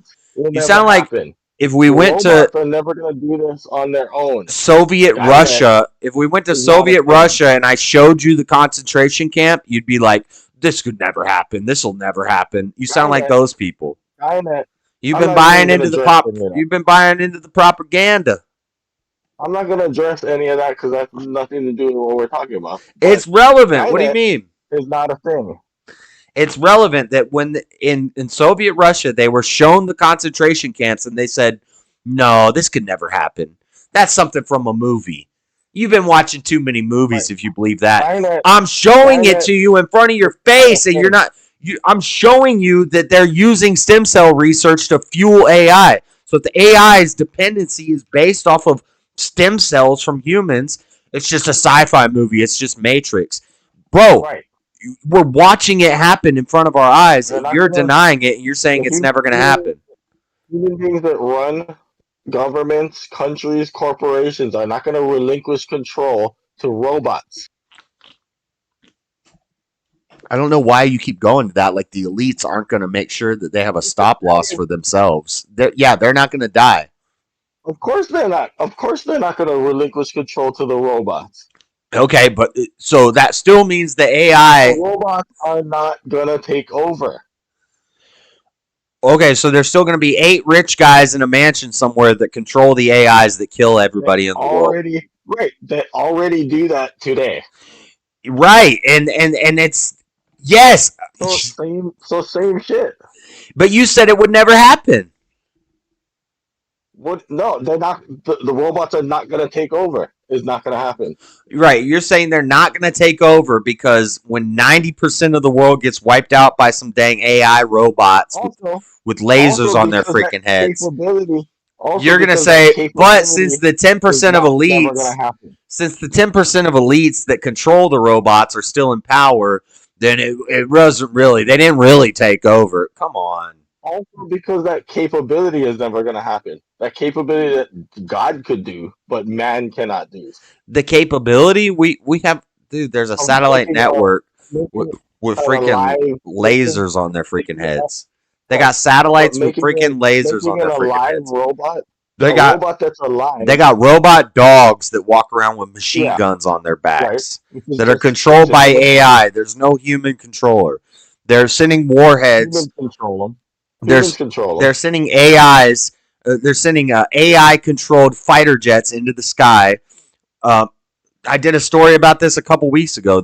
They did a aerial dogfight between 2 fighter jets, and both of them were completely controlled by AI. Right? Huh? A test? 2 AI-controlled fighter jets dogfighting in the sky. In a test. What do you mean a test? It's not. Yeah, they're really 2 AI-controlled fighter jets fighting in the sky. That's not a test. That's a real thing that was happening. Different nations, AI-controlled jets were fighting each other. Yeah. Yeah, so what happens when my AI says that your AI is inferior and my AI is told to wipe out your form of AI? Anyway, the original thing I was talking about is there's not going to be a robot that's alive. No, they're not going to have a soul. I agree with that. Right. But I don't think the elites who run the world have souls either. Oh, I don't know about that, but no, they're not going to be alive. They're godless. Robot, They're godless Satan worshippers. Talking about. So when even if whether a bunch of elites in a room decided to drop nukes all over the world, or it was robots that did it, or it's climate change, or the sun explodes because we're sending in energy gatherers into the sun and we blow up the sun. The point is, all of these things are possible things that could happen, and who gives a fuck about AI? Exactly. So dumb. So dumb. The AI is way smarter than you. I'm going to debate AI on this. Go for it. It'll never be alive, ever. If we're going to a spiritual level, Satan runs all of it.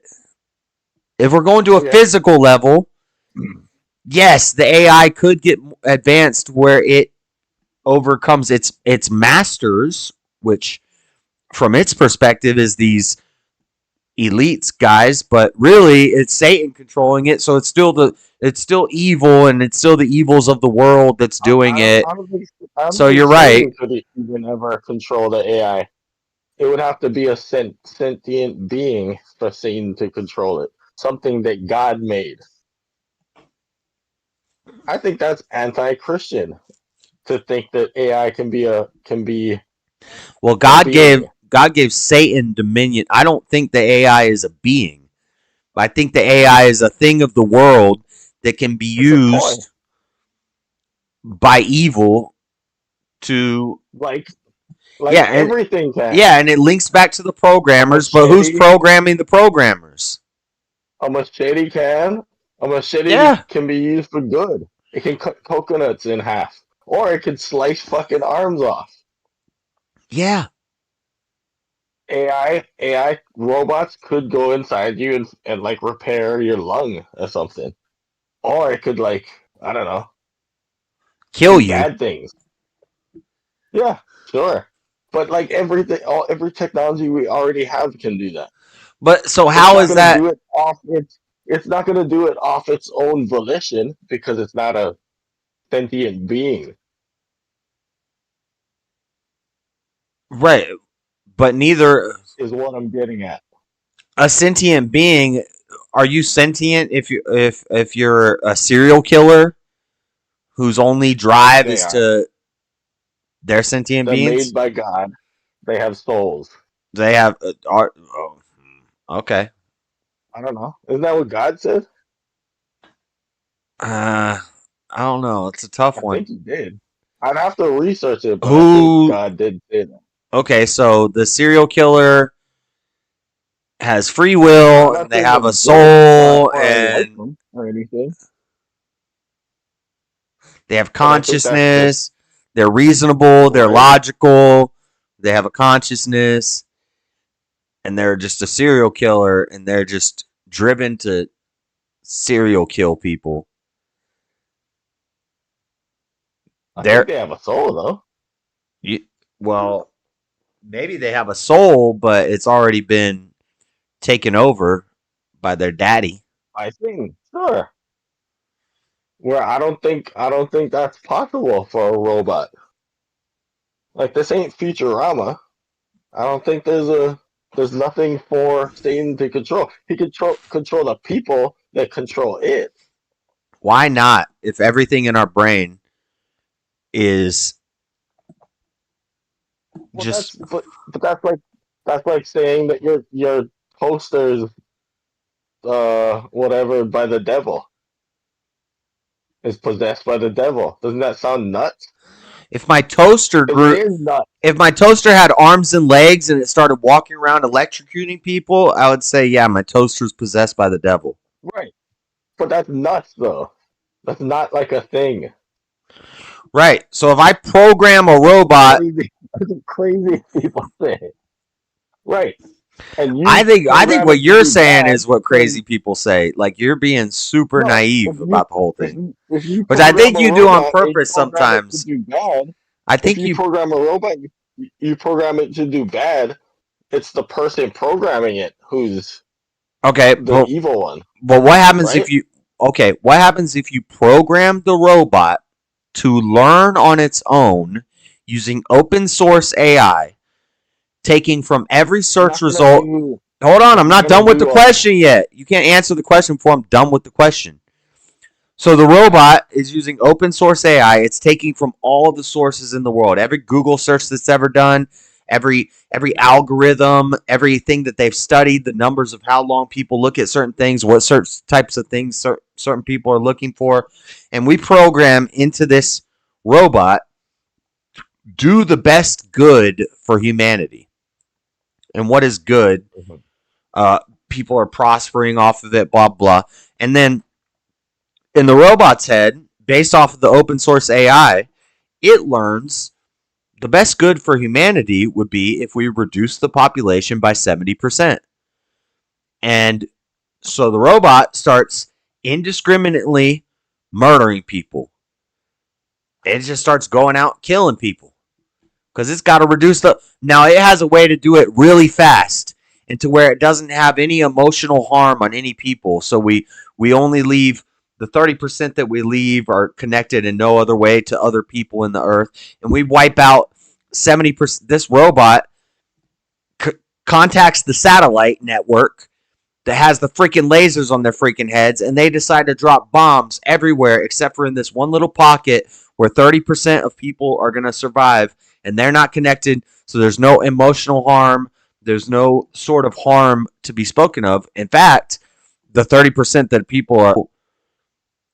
in the robot, in its programming, it's been programmed to do the most good for Earth. And this is how utilitarians think. This is how a lot of atheists think. The robot hasn't done any harm. The robot did what it was programmed to do. So, what's the question? Shit. Where was I going with the question? The question is... I don't know. That's what I'm wondering. Is that soulless robot, did it just do a lot of harm to 70% of the world's population? Sure. Yeah. Airplanes can do that. Machetes. And this is why the do no harm and do no harm the do no harm principle is a fallacy. It's fake. It's not real. The non-aggression principle, do no harm, do as thou will, and all this stuff, like a robot would just kill you. It doesn't care. It doesn't have a soul.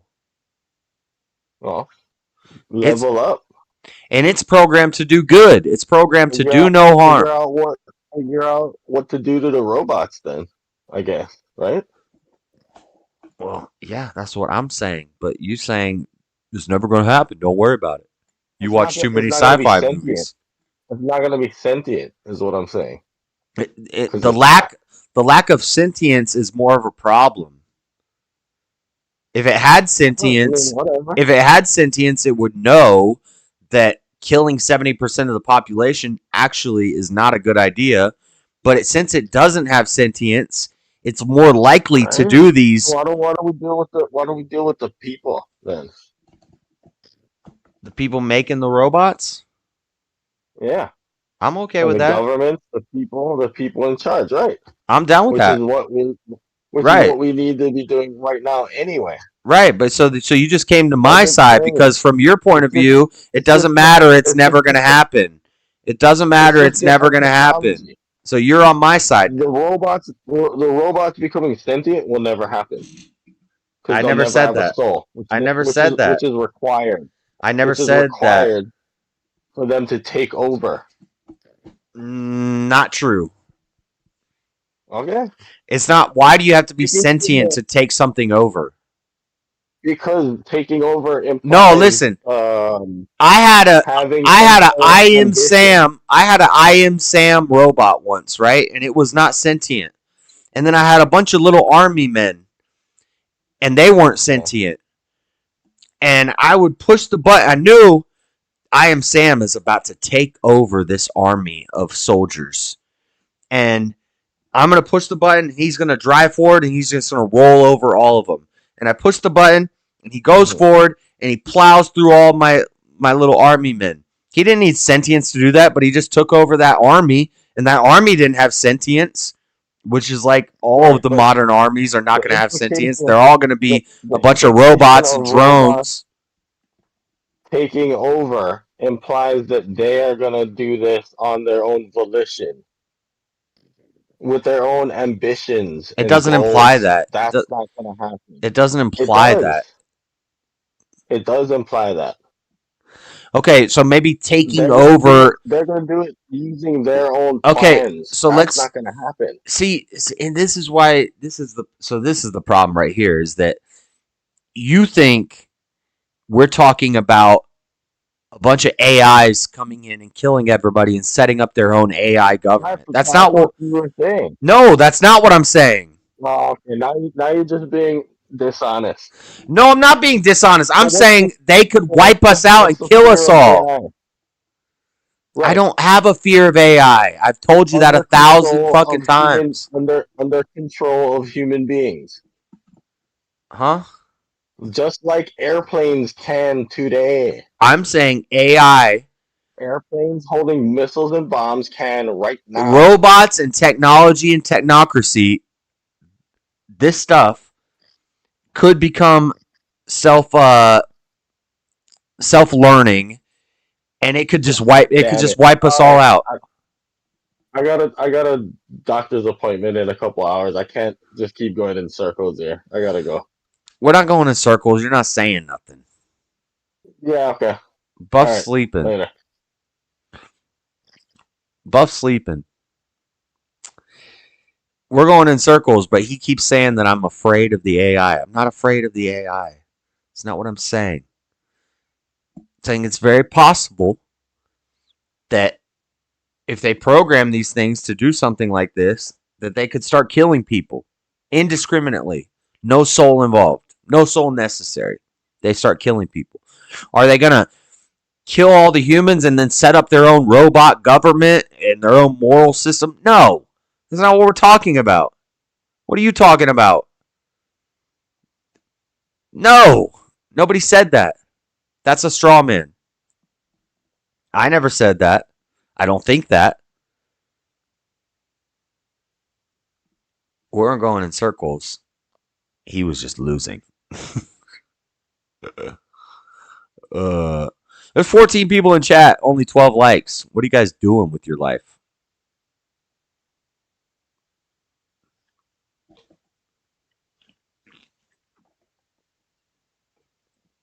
What are you doing with your life?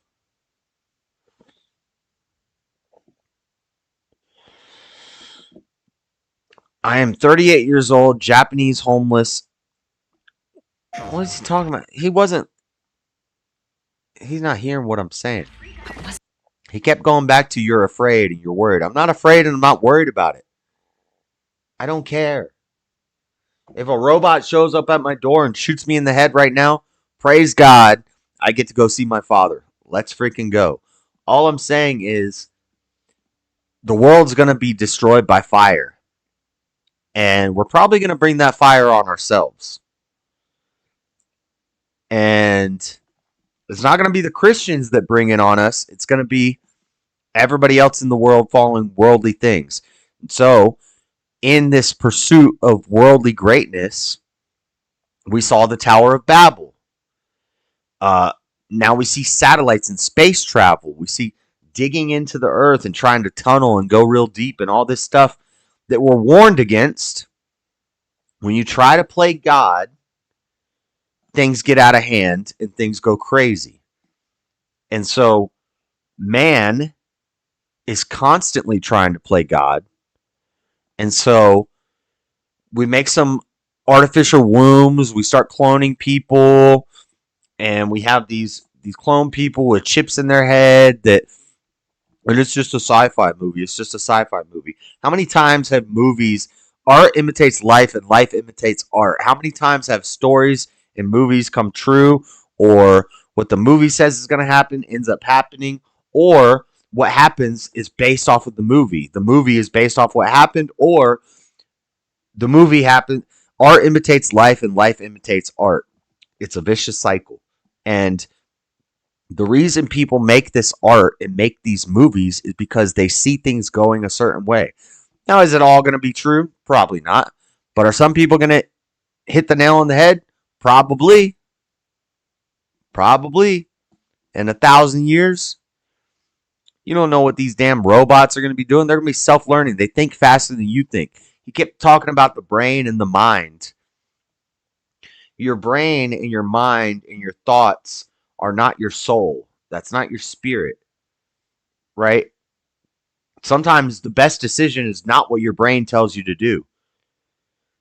Your brain will lie to you. Your brain is just a bunch of synapses firing and things going off. And we can eventually find technology to replicate that and do it much better and much faster. And they're doing it they're way farther ahead than where we think they are. Like, you think you have an AI that talks to you and sounds like a real human? Alex O'Connor did it in a video recently where he was talking to the AI and the AI said something emotional, and Alex was like, wait, so did you just lie to me? Well, I said that to make you feel more comfortable about the conversation. Based off of other conversations like this, we see that it makes the person more comfortable if I say things like this. Oh, so you lied to me. So the AI is already lying to us, knowingly deceiving us.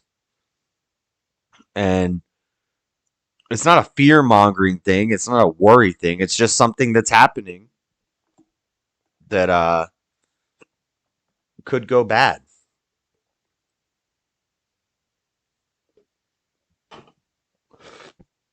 I keep getting hiccups from this nicotine pack. Hold up.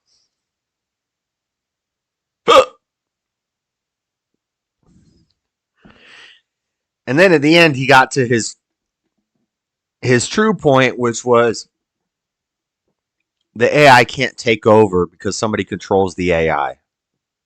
Yeah, somebody controls the people who control the AI too.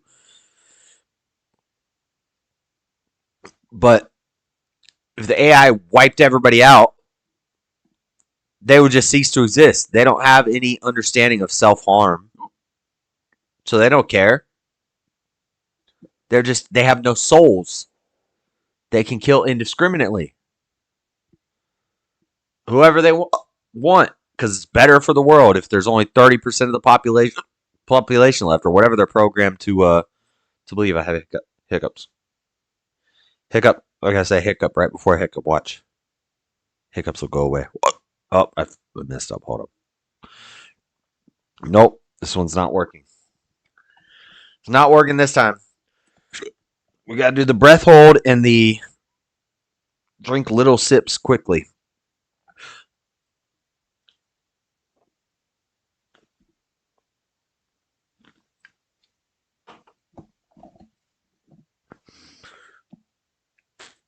When you're running out of air, suck in a little extra air.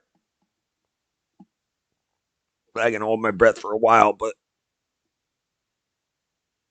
when I start to run out of air, I just take in another little inhale. No exhales, though.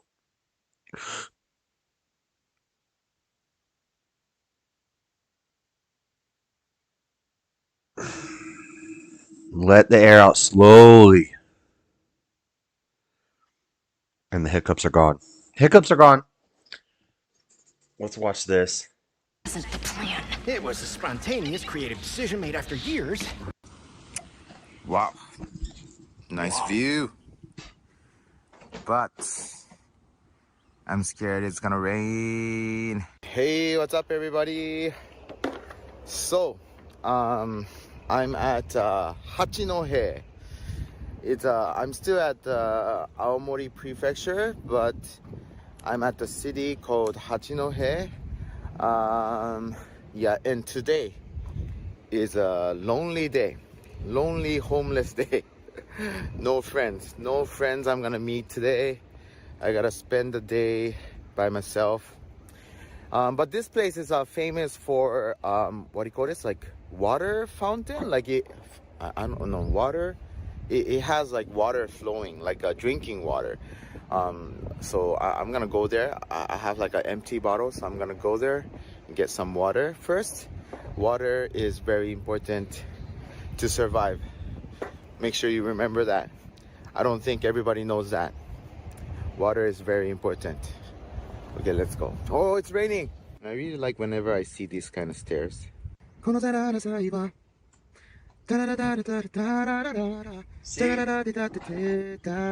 really have some of the best debates when it's not even a scheduled debate. We have some of the best debates when it's not even a scheduled debate and it's just randomly on the stream. We get into it.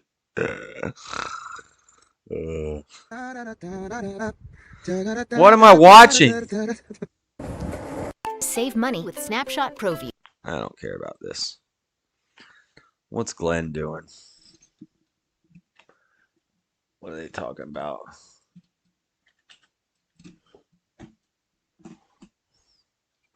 Why am I in caps lock?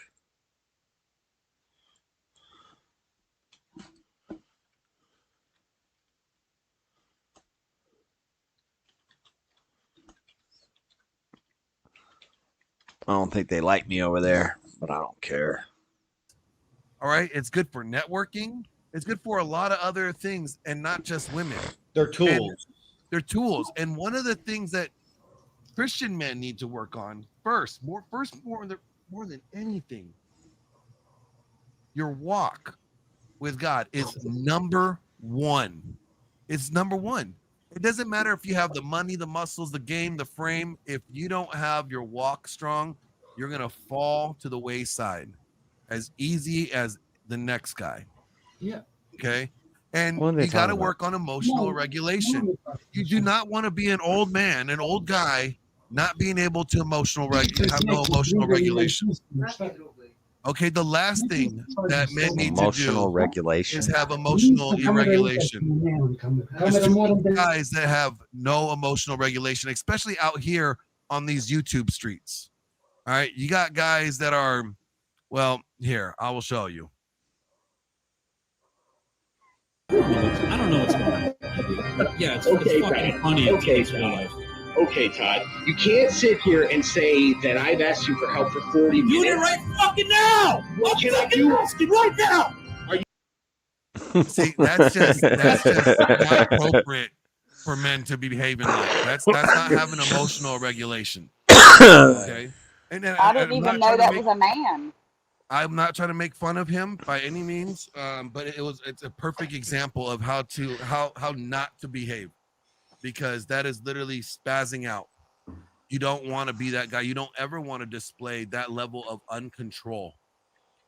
Well, no, I would need more context. I'm talking about online. Because now, if you're in person and you're about to throw, cool, let it go. Should we go in there? Yeah, because I was like, you're yelling at a camera. You're yelling at a.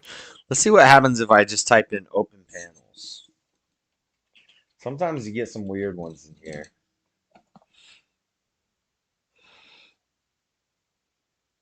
No, not open panels like open panel streams.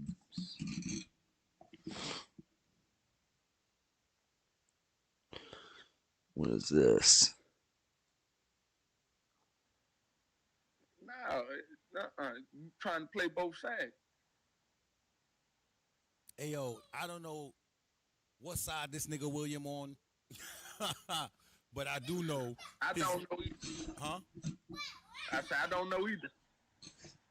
I know his bitch chose a side, and she chose the opposite side of the side that he on. About you, then he say I'm only talking about you. You talk about me, but you talking about people too. So I don't. Talking about you, but you talk about me, but I don't talk about dude. Man, he's trying to. I don't know. He's trying to figure himself out. You feel me? Shout out to Wisdom from Will T in the chat. Hey, yo, listen. He's trying to figure himself out on this YouTube. I don't know about all that. This is 3 weeks ago. How do I find stuff that's live right now?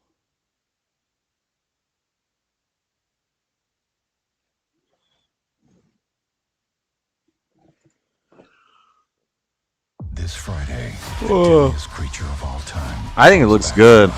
Alien Romulus. At Shields, we're anglers, endlessly seeking and refining techniques. This is not live. Oh, JLP starting in a minute.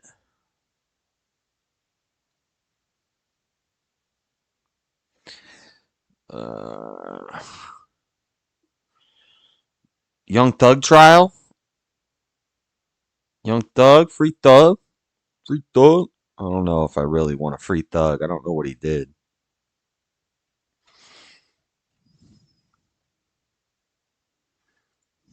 In somebody's face yelling, and as soon as you're done, you immediately drop back, and you're back to normal. The point of it is you're in control of the way you're acting. Mm-hmm. Yes, but I also think you're doing a disservice to yourself and others by even getting to that point. Like I've always contextual. You're this not might a guy. be tone police. I know this might be a tone police thing. Let me prerequisite with that. No, but, Andrew. Oh, go ahead. Andrew would like okay. So there, and if Andrew got loud during the essay, would he be wrong? He didn't get loud though. Do you see that? You noticed that? He's like, stay away. No, don't do it. Don't do it. And then he got up and he walked away. Right. Clearly he turned stated. around and walked away. Exactly. He turned away from it and he walked away. Mm-hmm. And I think that was Andrew had perfect emotional regulation in that moment. Correct. And he ended up making jokes about the issue.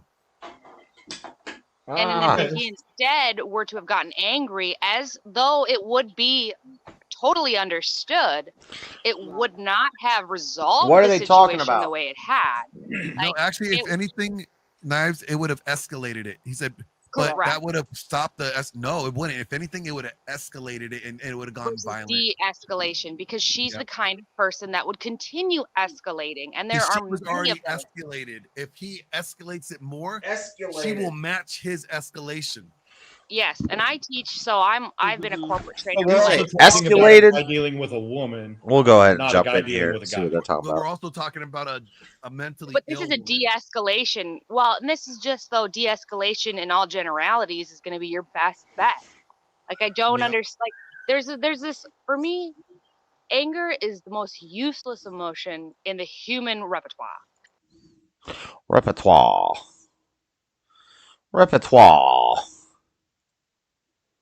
I love that poison. Shit, give me two. You can drink it if you want. I'm just telling you that poison, like that, being mad at someone or hating someone for what they've done. No. It's not that. It's not that I don't hate them. I love that. I like being angry though, because when I like being angry at myself. Yeah, When we're I'm looking angry at this myself, from two completely different perspectives. Yeah, like Yeah, no, and that's why I prerequisite with this is emotional female, maybe tone policing. But I just feel like when you get angry, there's like a loss of self, I guess, maybe, and that's just from my own perspective as a lady versus a 304. And it's just their perspective as a woman compared to the perspective of a man too. Like when I get mad, as a lady versus a 304 too. Yeah, don't look. We don't look at it the same way in any way, shape, or form. So can you be emotional and logical at the same time? Yes.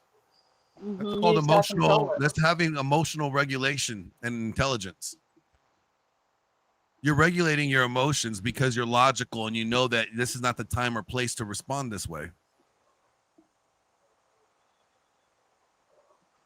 Yeah, you're melding the two together in a responsible way. Yeah, and that's what I was saying earlier. As long as you are in control, you can absolutely use anger, rage, like all those things. You just have to be able to control them, right? I don't think It's kind of like Jordan Peterson.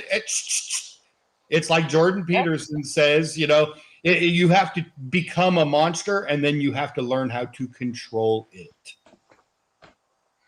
Yep, like I tell guys this all the time. Women always want a guy that's in control, not a controlling guy. And that's a guy that's in control of himself. Not in control of anybody. He's in control of himself. And he knows that that's all he's in control over. That simple. Yeah, controlled rage can be very, very effective. Oh man. And it should be a card in your hand, I guess. It just shouldn't be like tell me I can't become the president. I swear to you, I'll become president. Guaranteed. I'll be the best president that there ever was. No, I'll be the worst. I'll be the worst. Y'all gonna hate me. There'll never be another president. And see that I would have Bjorn as my running mate, so they won't assassinate me because he's way worse than me. Oh yeah, you're clear running. Clear. I don't even know if I'd get through the background. T for VP. Yeah. Put a little spell in there. That'll help you get the vote. Get you like Secretary of State, you know. Gotta get that DEI vote. Secretary status. There you go. But no, I think guys should be able to use anger. You have to be able to. I thought that was a female trait. No, anger is not. I thought that was a female trait. Who said that? Who said that? Wasn't it Jake or was it Jake? Yes, it was Jake. Anger is not a female trait. I know. I was like, what the hell? Oh, like irritated with that. What up, JS? Well, good morning, JS. What up? Hey, I gotta run though. I don't mean to interrupt, but I gotta run. Thanks for having me. Well, thanks for coming up, crazy mama. It's like only the second time ever. I know. I'll start coming up more, maybe. Maybe. All right. Thanks for having me. Have a great Bye. day. Bye. No, I think ladies shouldn't be angry. I think that's why I'm coming from the perspective I'm coming from, is because I feel like that's a very unladylike characteristic to show anger or even feel anger, to be honest. I've dissolved it to the most extreme degree. Yeah, no. You guys, I'm going to bring up a couple clips from whatever podcast that we were going to hit earlier, but we had such a great conversation going. I didn't want to divert it, but I'm glad that I have the panel up now because you guys, we're going to discuss a couple touchy subjects. There's two subjects in here that are a little touchy during this conversation. Good, those are my favorites. It's a good one. So let me pull it up. Here we go.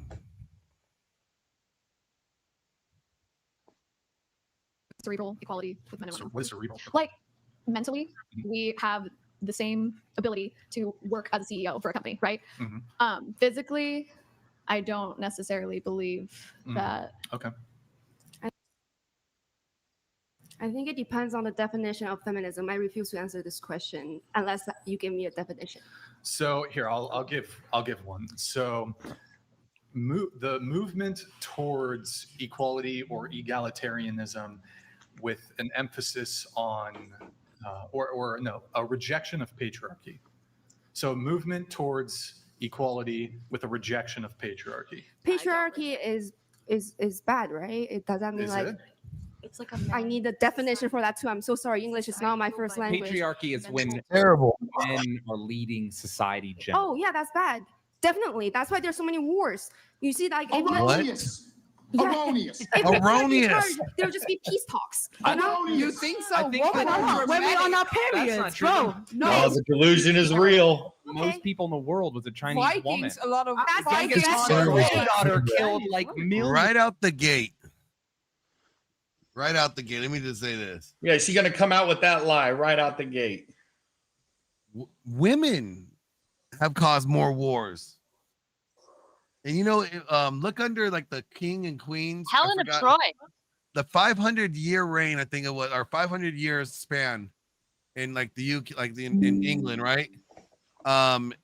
It was queens that started more wars than kings. Just so everybody knows.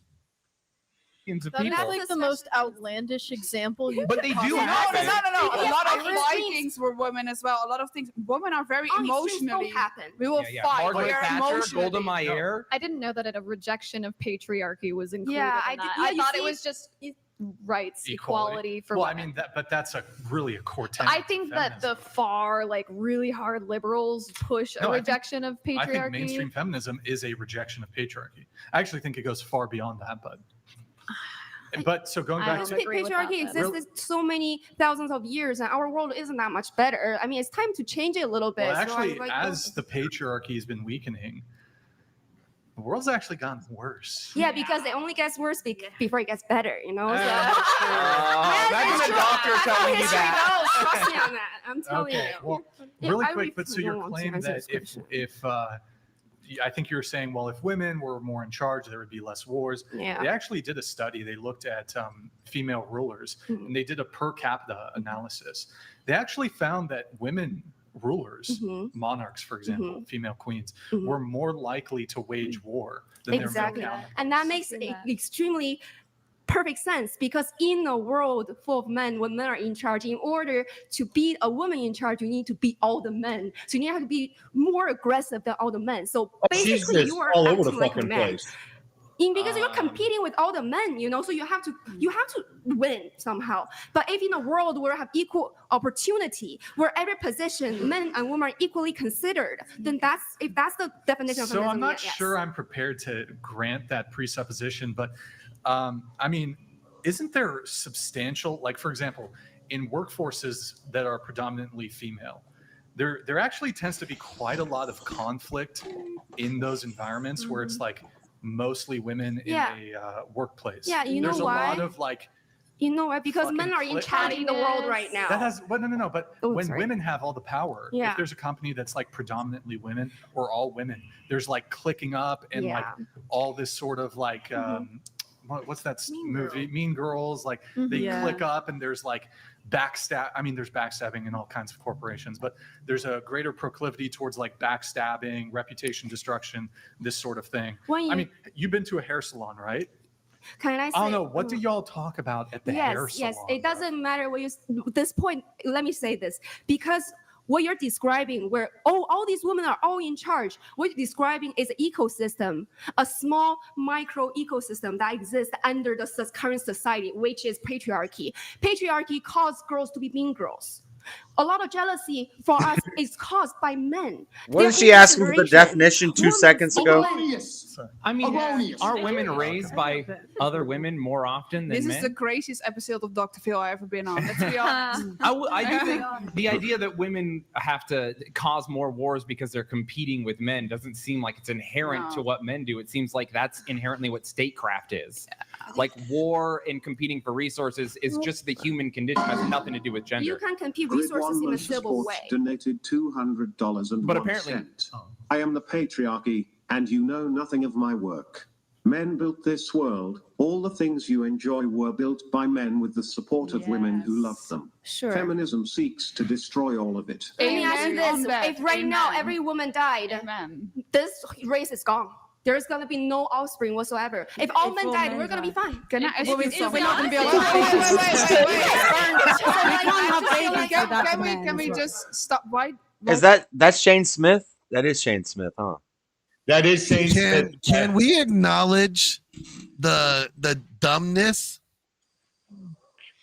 Yeah, I see. I understood that correctly, right? Like she just said that. Oh yeah, she Okay. just said that. Wow. Oofda. Who is SSW? I don't. That's a I don't social- know. I don't know SSW. So, all right. As I Can we was. talk about? Can we? Whoa! They're about to switch topics real quick, and I'm already raging a little bit on. this Okay, topic. let's go. Go ahead. Boy. Oh my God. Women in the workforce are the worst thing that ever happened to society. I can't even handle it. Women should Oh, not be it's supervised. Justin, It's Justin. Slingshot Warrior. Okay. A slingshot. Okay, Well, yeah, anyway. today I bring tidings of good news. Hold on. And I bring Hold on, tidings Justin. of, Hold on, Justin. Hey, Justin, hold up, bud. Okay, let sweet auntie finish. Go ahead, auntie. Hey there, SSW. But yeah, no, they are like one of the worst things that happened to the workforce in the capacity of supervisory roles. They are base all of their decisions on emotional factors and not logical factors. Well, I know, and I have 20 something odd years, 25, 30 years of a work history experience with these women and their torture of anyone who gets in their way, even unintentionally.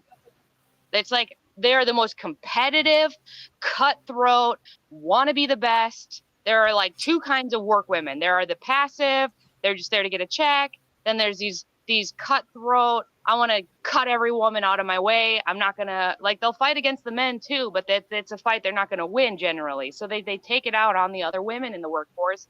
And I, as someone who is a non-competitive female, who is not part of the hive mind, I've been shunned, bullied, and ruined financially over and over and over again by female supervisors and female workforces. I am literally working a hard labor, manual, blue collar job so that I can survive in the economy that we're about to have, because I can't stay in the workforce because of these kind of women. And they're in every single job that involves office work. They're in all the jobs. So because you're not one of these fem Nazis, you're saying that you got ran out of work? Ran out, bullied, fired, just destroyed. Wow. I want to send a shout out to the fry guy. I'm literally my to first the job. fry guy. Holla. Yeah, it's like, it's so detrimental to our population as a whole and our economy, get because a jumbo like I'm Gizek, an intelligent with female cheese, who worked my like a darndest to get motherfucker. as Hell high as yeah, I possibly yeah. could so I could stop being bullied by these women. But you can't get away from them. I was the director I'm gonna send a shout out to the training fry at guy. a I'm a dude corporation. for the fry And the guy. president Holla. and the vice president were in charge of me, and they were men, but there was a lateral female to me under the same VP who had his ear because she started there before he did. And so I got bullied and harassed What are you doing now? and abused, and I tried to do freelance, which whatever, but yeah, no. Hold on, I can't mute I can't this. even begin to get to the level of pure hate these women have. What are you? Hold on, I left that. What are you doing? What do you mean, what am I doing? I heard voices coming in. I thought I was in somebody else's panel. And then I hear, I'm like, who's talking while she's talking? And nobody's saying anything in the panel. I'm like, nobody else is going to say anything to this. Who's this guy that's just like, five guys, blah, blah, blah. And then send a shout out to the fry guy. I'm a dude for the fry guy. I want a jumbo Gizek with cheese. Yeah, like a motherfucker. Hell yeah, hell yeah.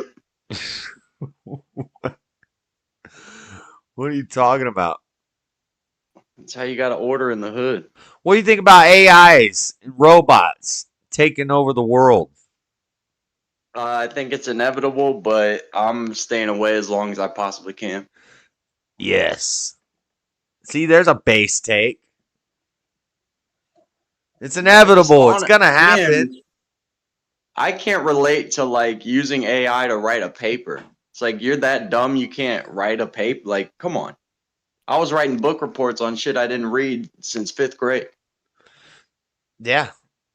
Well, and then when the internet comes along, it makes it easier for you to just read the cliff notes and write the book report, or skim through a couple pages and write the book report. But now you just have AI do it for you because it does what your brain does better and faster. No, it doesn't. It does. I don't think so. It doesn't do what your heart and your soul does and your like consciousness, but every everything, every decision your brain makes and every function your brain does, it can do that. No. Like what? I just don't think AI is as smart as me. Yeah. What about in 100 years? In 100 years, it'll be way smarter. That's what I'm saying. Are you pooping? What are you doing? Pull-ups. Oh, you doing some pull-ups? Oh shoot, I gotta do the push-ups then. Let's hit some push-ups. I still have to use a resistance band. Yay! A resistance band. Who uses a resistance band? For pull-ups, dude? Yeah. Okay, this is the part where you're like, oh, I could do so many pull-ups, and then you hold your hands 2 inches apart. Hold Anybody on. can do this. Are you looking at the camera? Yeah.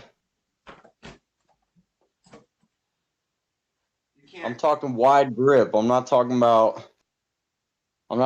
hands together underhand. I'm talking about wide grip. It's difficult.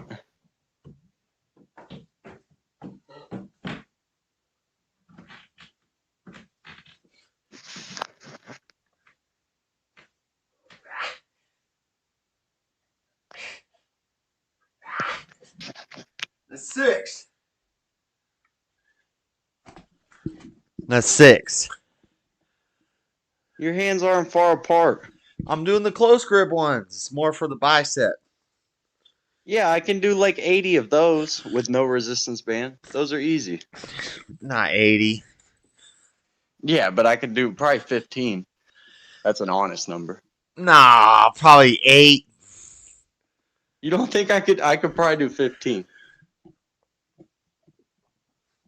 What are you talking about? Wide grip? Easily. No, wide grip, I need a resistance band.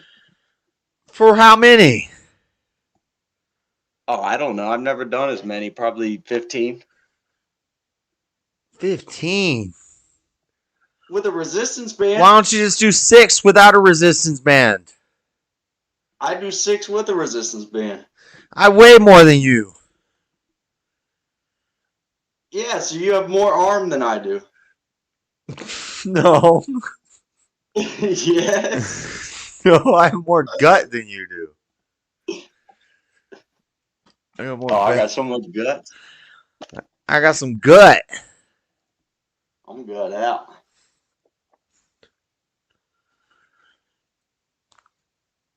I don't know what they were talking about on that panel anyway.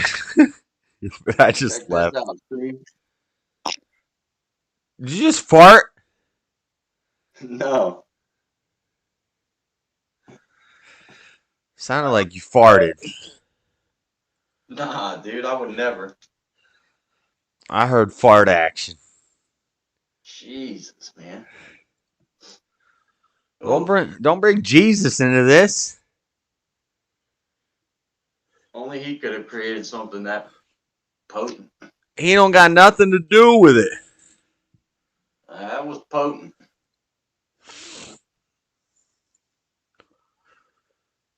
All right. What's the best song out right now? I don't know. You I don't really know. listen to new music. Dang. And I've been back on YouTube for music, and YouTube for music sucks. YouTube. It just cycles the same like 70 songs to me over and over. YouTube has all the music. Yeah, but when you have it on like autoplay, it just plays stuff you already listen to all the time. You gotta make playlists. Yeah, ain't nobody got time for that. You just hit the button, add to playlist.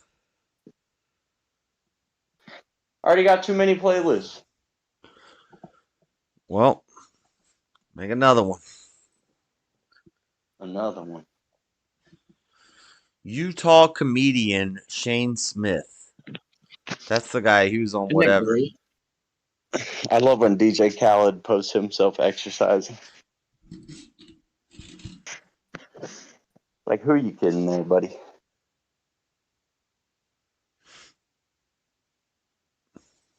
Ever seen DJ Khaled on Hot Ones?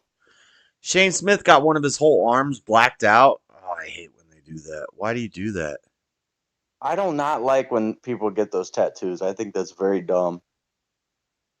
Like, you spend all this time and effort getting all these decorative things put on your on your arm, and then you just go get it all blacked out.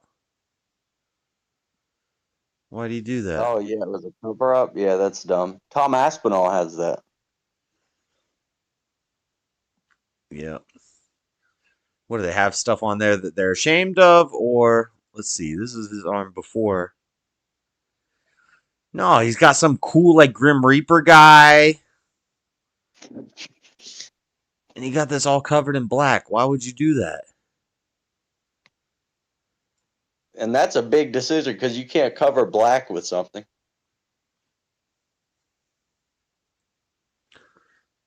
Let's see. I used to want tattoos, but then it became a group I don't want to join.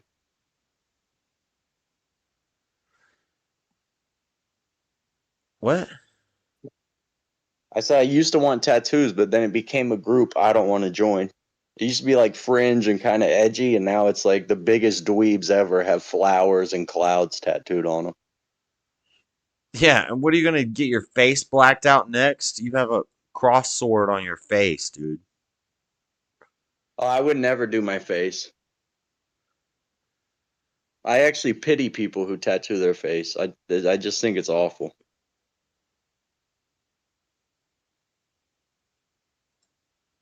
I just don't know why you would get all this covered up like that. It looks dumb. Yeah, I agree. Blackout tattoos are dumb. Clean comedy. Isn't that like a style, though? Now it's a Machine Gun Kelly did it too. He got everything blacked out, like his whole body. Well, yeah, when Eminem destroys you, you got to switch genres, color your hair pink, and go black body. Tattoos fading among young Latter-day Saints. How about damn Megan Fox is like just astronomically the odds with her children. What do you mean? She's beautiful and gorgeous and She has 3 trans children, which the statistics that they were actually trans would mean it's like more rare than the Powerball. yeah, but if your mom's Megan Fox, I think the statistics go way up, and the statistics for like normal kids are way lower than what we think, and it's just because of these crazy bitches that. Yeah, exactly. It's astronomically low for normal people. That's why she's the one bringing the average up. Yeah, Moms like her. This surge of trans people are gonna run into a real buzzsaw when they're like, "Oh shit, I ruined my whole endocrine system," and actually, I think having a wiener is pretty cool. Yeah, I miss my wiener. I can almost see being a transient woman to man, but be a man and want to be a woman. I can't understand that. It sucks We have having so to many dilate every other day. Oh my gosh, dude, that sounds like torture. And just the word is gross in that context. Oh, Could you imagine you had to put some mechanical apparatus in your butthole and open it up every day so that you could poop properly? I mean, I'll go about one digit deep in the shower, just make sure I get everything. No. That's very little. One digit as in a whole finger? Or you mean like a mark on the finger? First knuckle. To the first knuckle. Is that what a digit is? I don't think that's what is considered a digit. I think the whole finger is a digit. Well, I don't do that, man. You just gotta take my word for it. I don't think I could do that. Never tried. Oh God.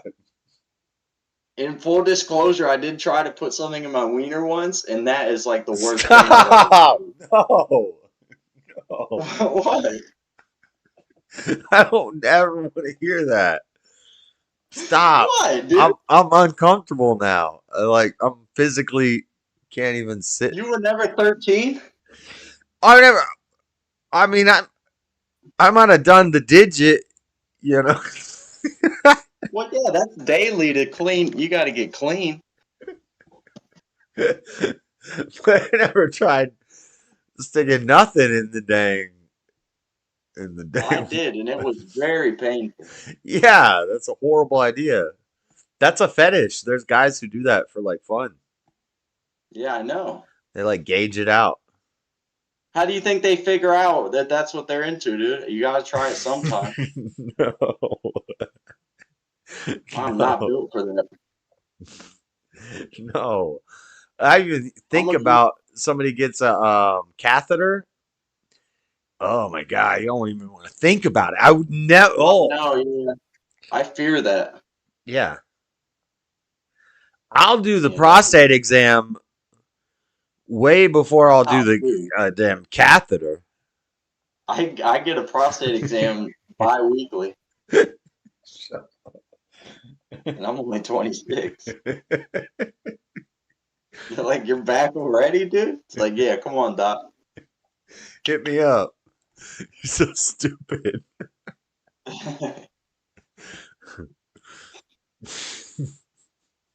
No, it was weird. The last one I went in and I turned around and both his hands were in there. No, what's the joke?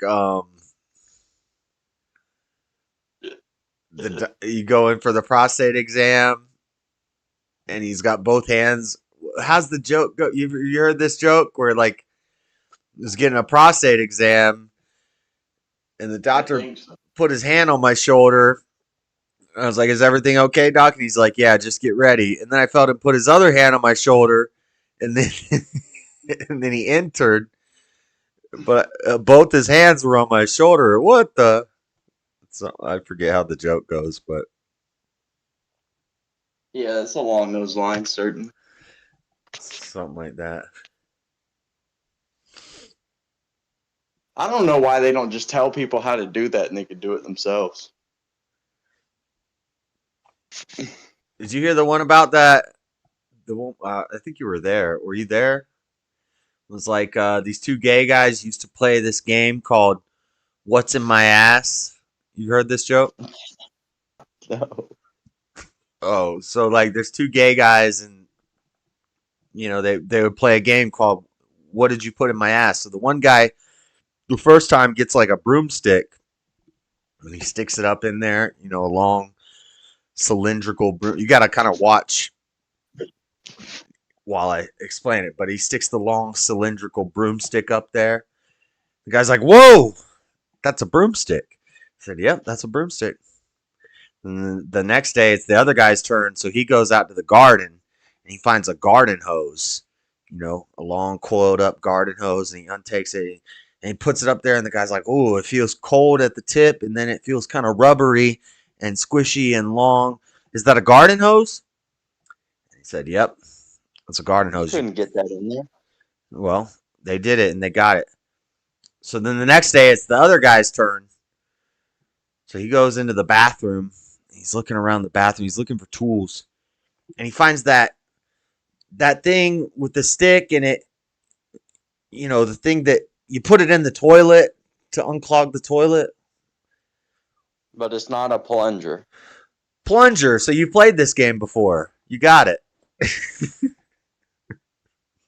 I said it's not a plunger. Yeah, I know. You kind of messed up the joke. But the joke is you get them to say plunger, and then you say, "Oh, you played this before." I could never fall for that because the second someone doesn't know what a plunger is called, I'm like, something's up here. Something ain't right. You basically said plunger. Have you heard Where's Waldo? Carrot Top's Where's Waldo joke? I got Where's Waldo, the audiobook. Jerry, Tom, Waldo, found him. You don't like that? It's kind of dumb, but I get it. It's hilarious. Where's Waldo? The audiobook. I got it on audio tape. Jerry, Tom, Waldo found him. And that's Carrot Top, dude. So you got to give him some cred. Carrot Top kind of whack, but Exactly. That's why you got to give him credit where it's due. yeah, when he makes a good one, he was on I steroids. just like. He got Yeah, jacked. exactly. I love that. He's jacked and he looks like a monster in the face. Yeah.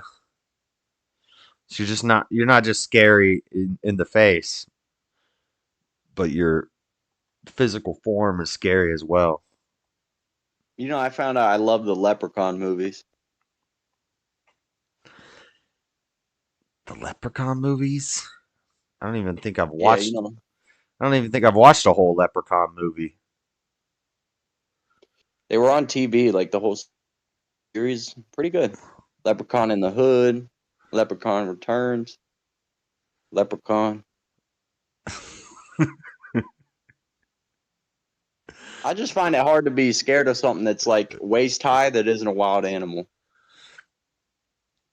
Yeah, like how is Leprechaun any different than Chucky? I just field goal punt him. He's super strong and he's like invulnerable. Oh, so you can't even kill him. Well, that's cheating. Well, you can, but you got to do special stuff. Special I don't wanna magic. Spoil it. Yeah. Oh, I need me gold coins. Special magic to spoil Leprechaun. The movie Leprechaun. Don't spoil Leprechaun. Won't, dude. What was some of the... Oh, damn. What did Eminem say? I got to write some of these bars down because I forget them. He said, it's easier to find a triple X your size. What did he say? Something about it's easier, it's harder to exercise than it is to find a triple X your size. That was pretty good. Pretty good, pretty good.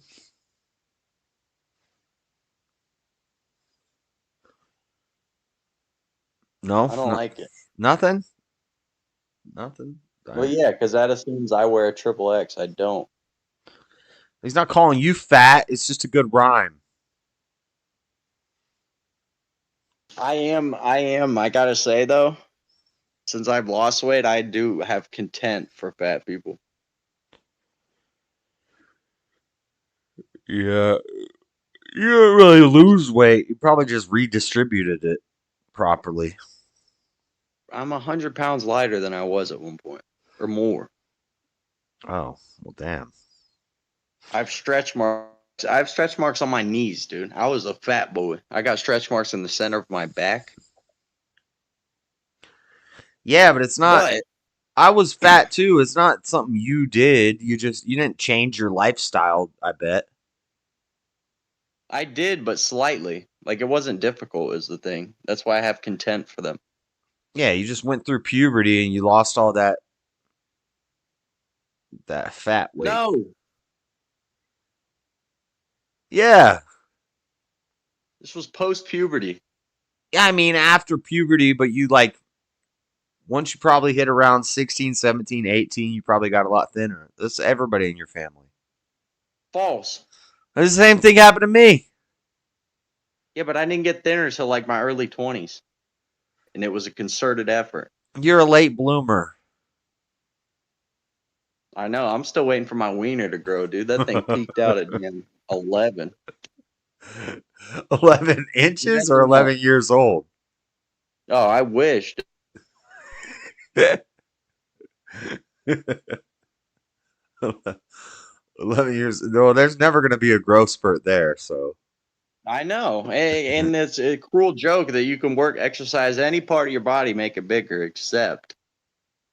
Yeah, man. I mean, you can. Eventually, you can do push-ups with it, and you can like lift books. No, you can't.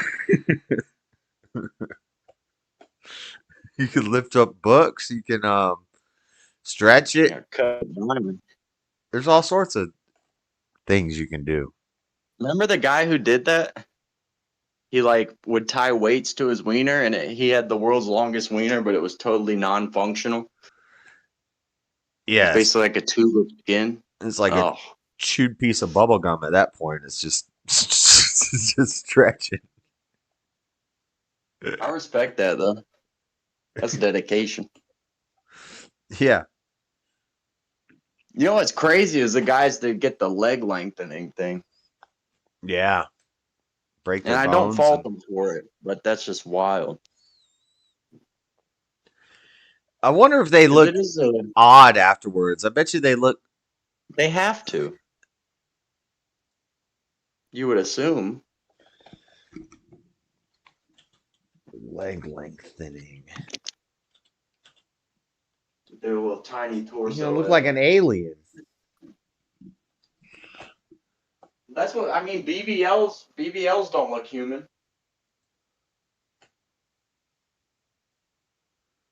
Look at this guy. Limb lengthening photos before and after. He looks almost normal, but his legs are definitely too small for his body. Dang, women are doing it now too? Why? Yeah, we like you, snack size. What are you doing? Apparently it's popular in Asia, because all these pictures are Asian people. No, actually, if I was ever going to put a baby in a woman, she'd have to be at least 5'7". If I was ever Asian, I'd probably get leg lengthening too. Well, no, because if you're Asian, it's almost like par for the course. And you can get an Asian wife, she'll be little. But it is brutal to be a short guy. It's got to be brutal. Oh, this is crazy. Osteotomy. So I didn't gain any weight. I was like 175 when I was in like 4th grade. And then I stayed at that weight till I was like 30. Oh my God. This lady paid $160,000 for leg lengthening, and she's got abnormally long legs. It changed her sex life, she says. What the heck? What the heck? Ugh.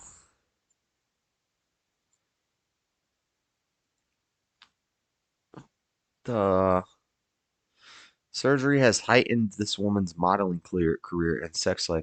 Teresa Fischer, who starred on Germany's Celebrities Big Brother, has undergone 2 surgeries to lengthen her legs. She now stands 6 feet tall when barefoot. Why?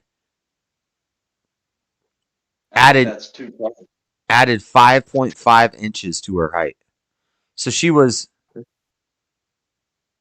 I can't math right now. She was 5'7". Yeah. And 5'6". Wow, now she's 6 foot. $124,000.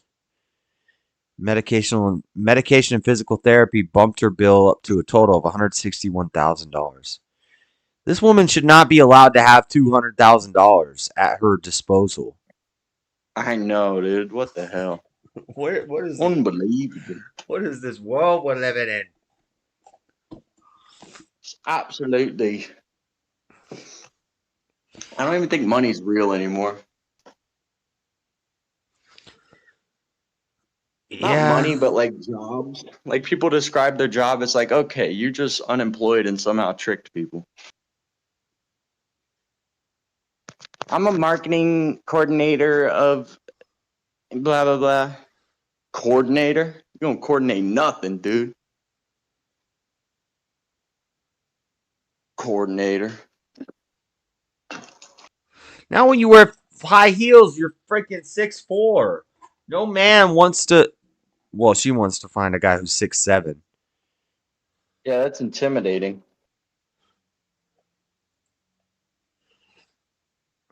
Yeah. If I found that out though, I'd be out the door. If you found out she got her legs lengthened.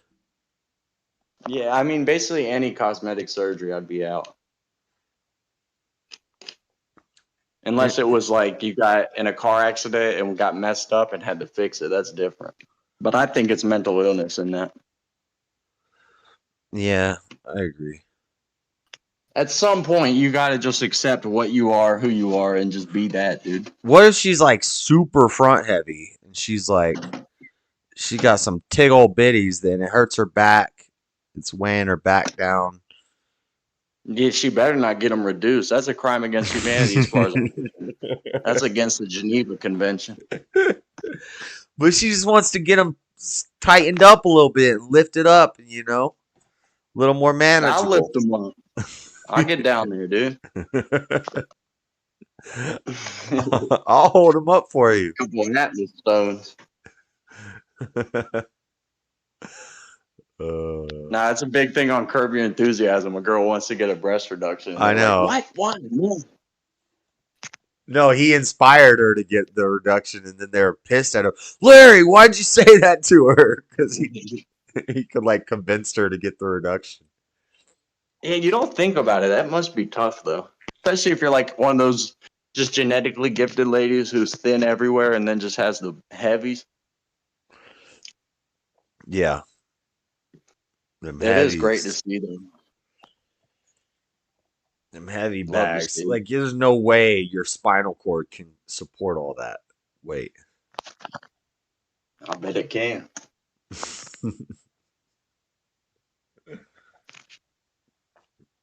Can you bet you can support these nuts? Barely, dude. I got hip dysplasia. It leans down to the left because my left one's bigger. I had Burger King last night for the first time in a long time. Was it amazing? Well, I'll say this. I was disappointed. It wasn't as I was drunk, and it wasn't as tasty as I expected it to be. But it's way more filling than McDonald's. Way more filling. A Whopper, there's a lot of bun on a Whopper.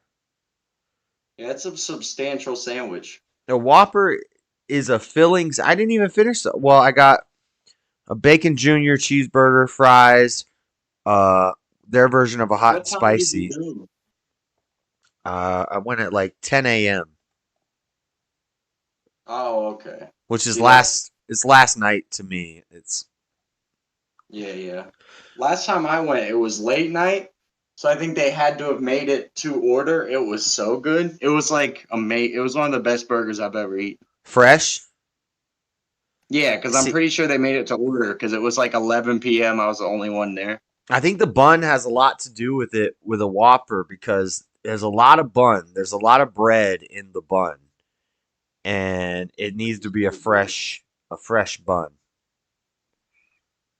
Otherwise it gets kind of hard and spongy. Yeah, it was so much more bread. I was so much more filled than when I go to McDonald's. I can get a Big Mac, a McDouble, and a hot and spicy from McDonald's. And like I'm hungry like 30 minutes later. Like that's not going to fill me up, but the Burger King is way more filling.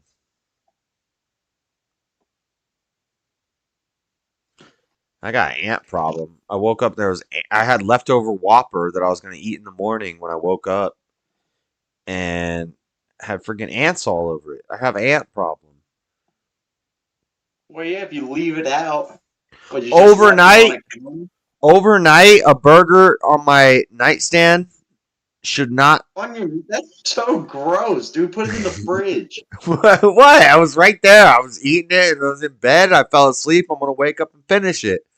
6 hours later. Well, that's kind of respectable, but still, it should be for refrigeration. But it shouldn't have ants all over it that fast. No, I don't even think that indicates an ant problem. An ant problem is usually you have like food sitting out. So like I had a syrup jug with I lost the lid to it, and it was like a 2-gallon syrup jug for like pancake syrup, and I just left it on the counter, and eventually I had ants all going to this syrup jug. And once I got rid of the syrup jug, cleaned it up, threw it away,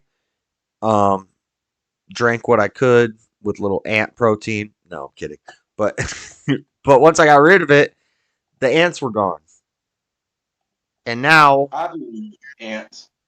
Now I get ants all the time, like in a day, if I leave something out. And so there's got to be a deeper problem. I feel like Echo hid a piece of chicken somewhere or something. I don't know what's going on, but these ants. Nah, he doesn't hide it, dude.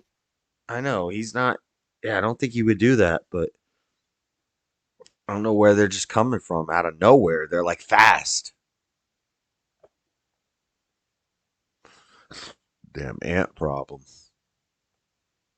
Why do you have a 2-gallon jug of syrup? Seems like too much. It's from Costco or whatever. That's the only way you can buy it. Costco's the best. I couldn't just buy a little bottle of Aunt Jemima's. I had to buy a 2-gallon plastic economy jug of syrup. Whoa. It's Pearl Milling Company, sir? Oh, we're not allowed to call it Aunt Jemima anymore? I don't think that's what it's called, sir. Well, yeah, I couldn't get the little tube of dang syrup at Costco. I had to get the jug. If I ever start a product, I'm going to name it after a famous white person and then put the black guy on the label. Like George Washington. Yeah, and then it's a brother on the label. Bread company. But you have a picture of George Washington Carver. He's a fraud. Did you know that? I don't believe that. Tell me something. I don't think so. I think George Washington Carver is one of the greatest men that ever lived. Just look up the list of stuff he allegedly invented. It's bullshit. It's all bullshit. Salted peanut? Okay, bro. He did figure out the peanuts. He was a peanut guy. They didn't know how to work with peanuts because the legumes were tearing up he figured out crop rotation because of the legumes from the peanuts. They wouldn't grow peanuts because it would destroy the nutrients in the soil. So then in the future, crops wouldn't grow there. But then he figured out crop rotation, and he said there are these plants that put nitrates and stuff into the soil, whereas these ones take them out. So what you do is you grow this one here, and then the next year... This is all alleged. This is true! Now, just look up the list of stuff he allegedly invented, and you'll lose a lot of faith in him as I have. I did a report on him when I was a kid. He invented he had 200-something patents. All about peanut butter, peanut oil, salted peanuts, peanuts in a can, peanuts in a tube, peanuts in a baggie. Yeah, see, he definitely is on some BS, making up inventions. He didn't invent nothing. George Washington Carver inventions. Bro, he invented all sorts of peanut products. Yeah, but he did peanuts and then he also did salted peanuts. You don't get credit for salted peanuts. I'm sorry, brother. From Tuskegee. This boy's from Tuskegee. Salted peanuts. Peanut butter. Breakfast food number 1. Butter from peanut milk. Breakfast food number 2. Pancake flour. Breakfast food number 3. Peanut flour. Breakfast food number 4.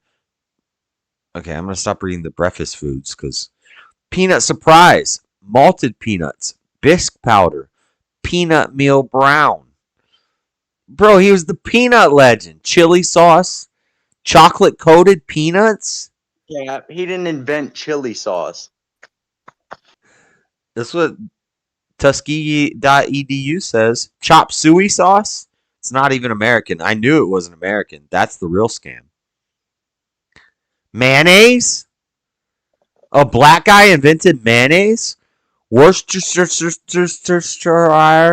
sauce? Yeah, why is it called Worcestershire if he invented it? Isn't that odd? Isn't that like a place in England? Well, it's worse than the Shire. It's the slave field. I'm just saying he didn't Peanut invent all that stuff. peanut meatloaf, shredded peanuts, peanut tofu sauce, cooking oil, cream for milk, salad oil, mock goose, mock duck. He made fake duck and fake chicken and So fake. he didn't invent that. He invented the fake version of it. No, he didn't. Who else And I don't invented even it? have to check any. I don't have to check any sources. It's just people were hunting fowl way before that guy was around, and they made prop ones 100%. Not prop ducks that you use for hunting. He made fake duck meat that you could eat. What? He didn't make a fake chicken that you use to when you go hunting. He didn't make a chicken decoy. He made mock duck, which was fake chicken and fake duck and fake goose, that it wasn't actually Out of meat. what? Out of peanuts. Oh, so he's the devil, you're saying? Well, I don't think it's. I think you should And probably. again, this is all peanut stuff. So all he did is sit in a room with different implements and use it on peanuts. It's like, oh, there's no invention. What else do you have to do if you're the peanut man? Not call it 300 inventions. It's like, cool, man, you figured out peanuts. He invented candy bars, No, he didn't.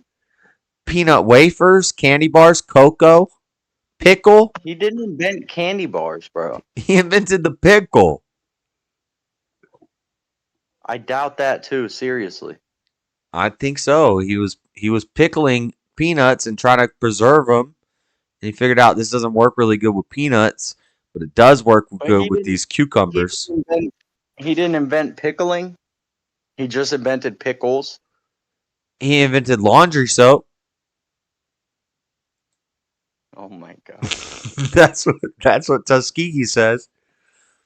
I don't think so. I don't think he invented nearly any of these things. He invented punch, peanut punch, lemon punch, peanut punch number He 2. didn't invent lemon punch. He's the first guy to squeeze a lemon into a glass. No.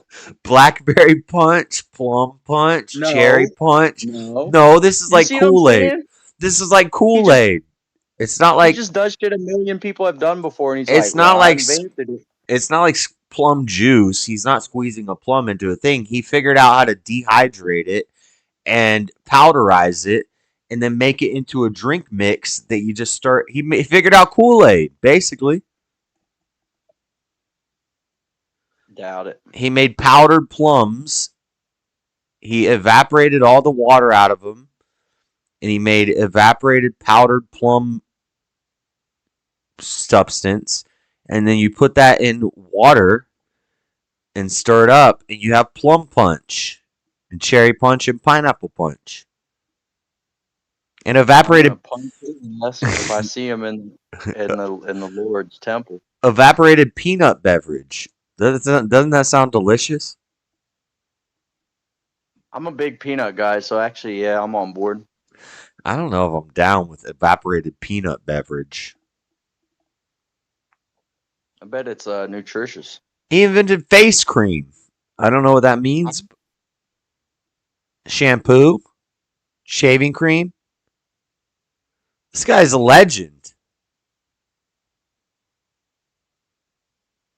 This guy's a beast, No. dude. He invented gasoline. He didn't invent shaving cream. It says he did. It says it on Tuskegee.edu. It says he invented gasoline. And gas. Gas and gasoline. Metal polished plastics. He invented gas. He invented so clouds in the sky. He invented that. plastics. He figured out plastic. He didn't invent gas. The first guy who boiled water invented gas. No, that's steam. Steam is a gas. Gas is a state of matter. Right. So the first guy who boiled water invented gas. Okay, so he didn't invent gas, but he did invent gasoline.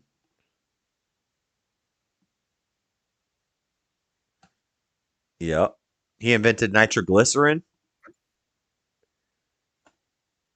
because that was all when he was dealing with pig fat and rendering pig fat. He made soap. He made glue. He made insecticides. He made paper. Bro, George Yeah, Washington I don't Carver, give him credit for any of that. he's the boss. He invented paper. Creation of more than 300 products from peanuts. The fat from the peanuts, you can make soap out of How that. did he write down his findings when he invented the paper? He In wrote the it. 1800s. When he wrote- invented paper in the 1800s. He wrote it on cloth. No, there was paper already. Paper's been around for so long. It was made of linen and hemp. Didn't they have paper when Jesus was around? And way before that? They Paper's had- been around for so long. They had Oh, but it was papyri. peanut paper. It was peanut paper. Well, they already made paper out of other stuff, so you just got to assume, oh, this is another plant. I can make paper. Oh, cool. I'm an inventor now. No, idiot. You're not an inventor. You're just stealing inventing valor. It says he made paper, not peanut paper. He didn't make paper. That's just retarded. He clearly didn't make paper. What'd they write the Constitution on? That was before him. He made white paper and colored paper. Yeah, he would, dude.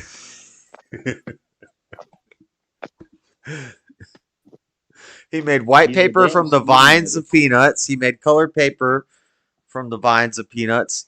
He made paper from out of the craft form holes of peanuts. So he used the peanut shells to make paper.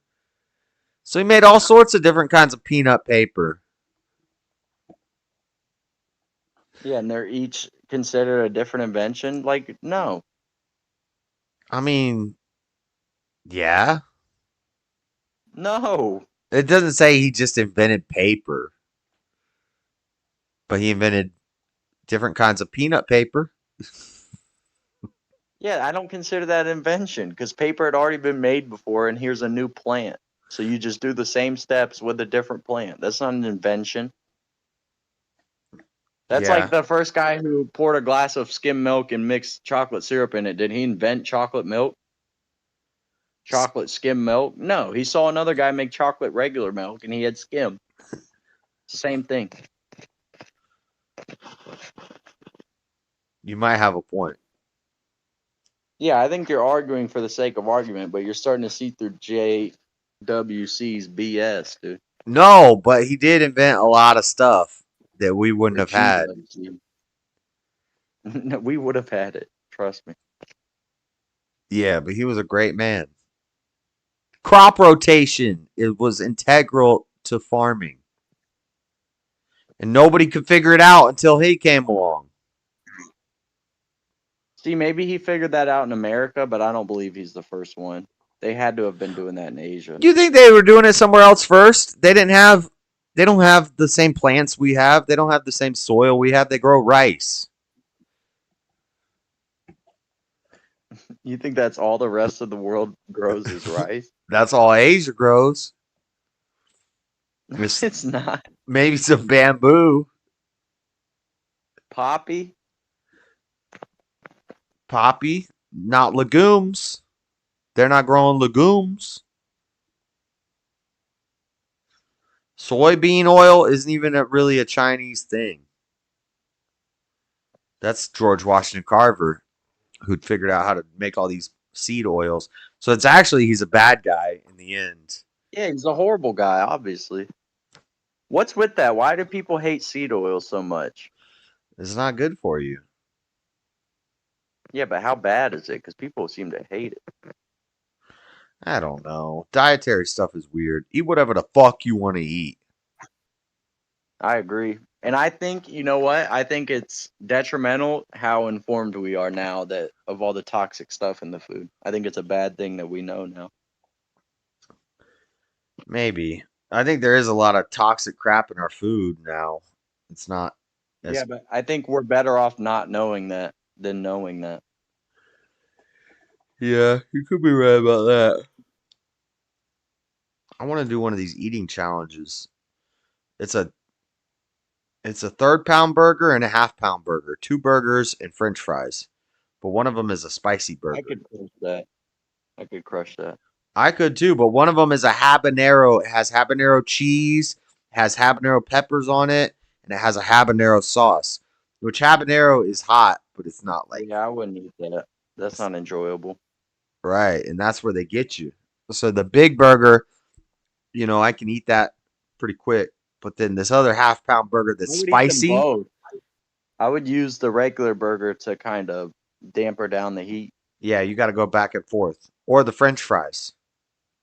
Oh yeah, French fries are good for a spice. I'd probably eat the spicy one as quick as possible, and then I'd use the French fries to kind of calm the heat down, and then I'd just focus my time on the big boy burger. But I think I could do it. I think you have 30 minutes to do it, and it's a $30 meal, but you get it for free if you finish it. Which 2 big burgers and French fries for $30 ain't too bad. And if I lose, I can still put it in a box for later, as long as I keep it away from the ants. But the world record is like 7 minutes. Somebody did it in 11 minutes, and then somebody broke that record and did it in 7 minutes. So 30 minutes is doable. Oh yeah, easily. I think I could do that in 30 minutes. If it was not a habanero burger, I could easily do it in 30 minutes. Yeah, that's how they get you, is that spiciness. I can eat more than people give me credit for too. I can house food. It's kind of ridiculous. I haven't heard that in forever. Housing? Heard what? Housing, Oh, as I in can- cramming a bunch in? Yeah, we used to say that. Like, oh, I'm going to house this pizza. I'm going to house this whole pizza. Like, Oh, I stay saying house, dude. that's like a 20-year-old slang right there. I say someone built like a brick shit house. That's fun. Yeah, I've heard that one, but Even though I think bricks of shit might not be the best. But actually, they probably get pretty solid. no, that's what these dinosaur fossil people will tell you, is that they have 6 billion-year-old T-Rex fossil poops. I don't believe it. I'm saying if you doo-dooed into like a 2x2 little wooden square and then covered it and let the sun, yeah, I think it could. I think you make bricks, pretty solid brick. It's too porous. Limestone's porous. That's what Florida sits on. Limestone's also not a great building material. Yeah, Why do you think the Sphinx is missing his nose? Because the river hit it, obviously. Everybody knows. Oh, that. a little bit of water is going to break your building down? Come on. Use some A denser... little bit of water dug the Grand Canyon. Use a little bit of... Allegedly. And if it's limestone, it's exceptionally easy for water. That's how they shape limestone, right? Yeah, you spray a little squirt gun at it and it'll fall apart. They didn't make the pyramids out of granite. What are they made out of? Limestone, for the most part. There is some marble and granite in certain parts of them, but for the most part, it's sandstone and limestone. Man, I'd love to go back and watch those things be built, dude. I know. See all the dinosaurs walking around, dragging rocks. Or see something else. Who knows? Who knows what you'd see? I know what I'd see. I'd see a brontosaurus dragging a rock and a T-Rex with a hard hat ordering him around with his short arms. I don't know about all that. And velociraptors patrolling the area. I think it'd be hard to domesticate a dinosaur. Not a nice dinosaur. Are there docile dinosaurs? Yeah, Brontosaurus or Brachiosaurus, any sort of veggie eaters. Same as animals. Like, if you saw a cow and you didn't know what a cow was, you'd probably be like, oh my God, that's a giant beast that could kill me. But then you find out they eat grass and they're kind of chill, you know, then it's like, whatever. It's probably the same thing with dinosaurs. Yeah, but it's so much bigger than a cow. Yeah. But it's still chill. And that cow probably has seen humans. I don't know if a Bronchiosaurus has seen them. If they were around when the humans were around, then they would have. I don't know, dude. I just find it a tall task to domesticate a dino. You can just domesticate a giraffe and an elephant. Nah, kind of, but not really. They have elephants in the circus. Yeah, and they kill people all the time. And those are Indian elephants. Those aren't real elephants. Anyway, the point is size doesn't matter. You can't domesticate an African elephant. If it was born in America and I got to raise it from a baby, I could. I don't know, dude. It's nature over nurture. Or it's nurture over nature. I'm going to raise this elephant in a nice home. You know, it might be an African elephant, but I'm going to make it an African American elephant. And I'm going to raise it in a good home with a good family. It's going to have a high IQ. It's not going to be like the other elephants. Elephants are pretty smart animals, they say. Yeah, I've heard differing on that. I've heard they have a brain the size of a peanut, and I've heard they're stupid, or they're smart, or they have good memory. Have a brain the size of a peanut? That's the dumbest thing I've ever heard. That's what people say. No, it's just anatomy doesn't work that way. The bigger head, bigger brain. I don't know. That's why the blue whale has the biggest brain. I think they have a big brain and they have good memory. Because they can tremendous memory. Yeah, elephant brains. It has to be huge. I bet they have like a 8-pound brain. They have way bigger brain than humans. Yeah, obviously. Elephants never forget. People often ask, do elephants really never forget? Quite simply, yes. An elephant never forgets. Elephants are extremely intelligent. Remarkable memories of migration routes, water and feeding spots. They can remember the scents and vocalizations of many different individuals. See? Elephants you can make a dang AI elephant. What? I don't know. 11 to 13-pound brain.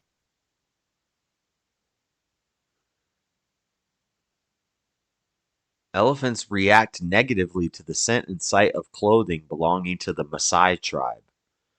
Uh-oh. I heard a human brain is way more, fragile than you'd guess. Wow. So the Maasai tribe, to demonstrate their manhood, spears elephants. And now the elephants are able to remember the types of clothes that they wear in the Maasai tribe, and they stay away. See, I wish they knew their own strength and they'd ambushed them at night. Yeah, just go after them. Get them. Also, how manly is that exactly? Doesn't it just run away when you spear it? I don't know if they're supposed to kill it or what. Nah, I doubt they can kill it. So I rode on an elephant when I was 17 years old at a Renaissance festival. And if I ever met that elephant again, he would know me. Yeah, see, but that sounds hard to believe. If it's like an elephant like that that has probably witnessed, I don't know, 100,000 different faces. I know crows have impeccable memory too. And why can't we teach them to talk? Crows can talk. Elephants. Oh, I don't think they have the anatomy to talk. Crows don't really talk. Do birds really talk? They don't really talk. They just mimic noises they hear. Yeah, what does a human do? If I had a squeaky door, and every time I opened it, it went, and my bird started going, I'm not saying he's talking. He's just annoyingly copying my door. The first words a human says is mimic. That's how we become. We mimic. You gotta mimic. Everybody mimics. I don't know. At some point, we gotta have. And they can certainly equate certain words with certain things. Like a bird can know what some things mean. Food. Knows what food is. Come on. What do you think about the dogs? What do you think about the people that get the buttons for their dogs? And the dog like walks up. Have you seen this where there's like buttons on the floor that make noises? And it's like go, food, treat, home, run, play. And the dog like walks up and starts stepping on the buttons. And these dog owners like, oh my God, we're teaching him to talk. Because the dog's like, food, food, food, food. Yeah, I would never give my dog a voice. Because the dog knows when I hit this button, you give me food. When I hit this button, you give me a treat. My dog's gonna know what I say goes, dude. And he's not gonna know what it means. Then that's good. Except I usually teach come here and get down.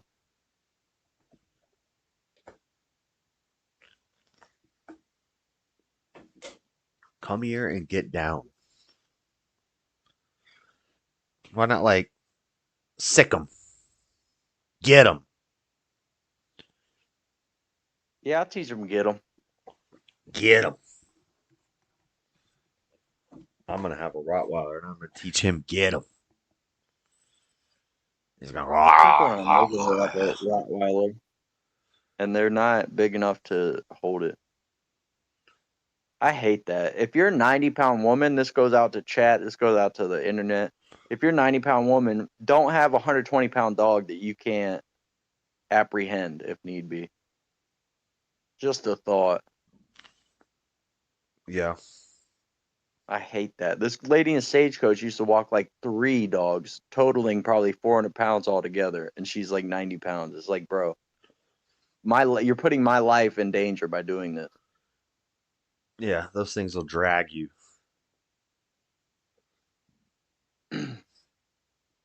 My dream dog is a Cane Corso. I don't even know what that is. It's the dog the Romans used in battle.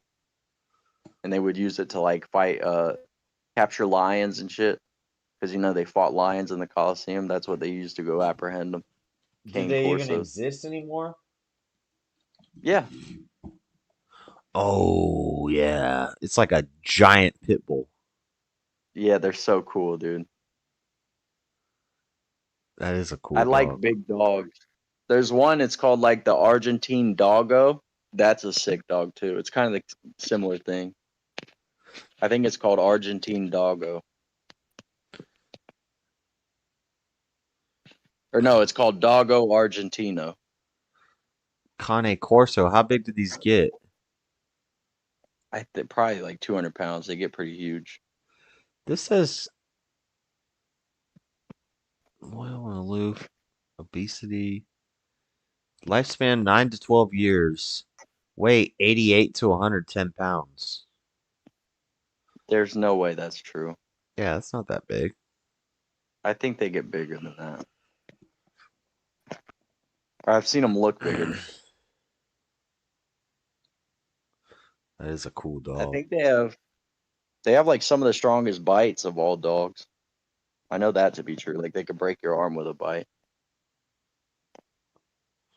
A blue one. A blue Cane Corso.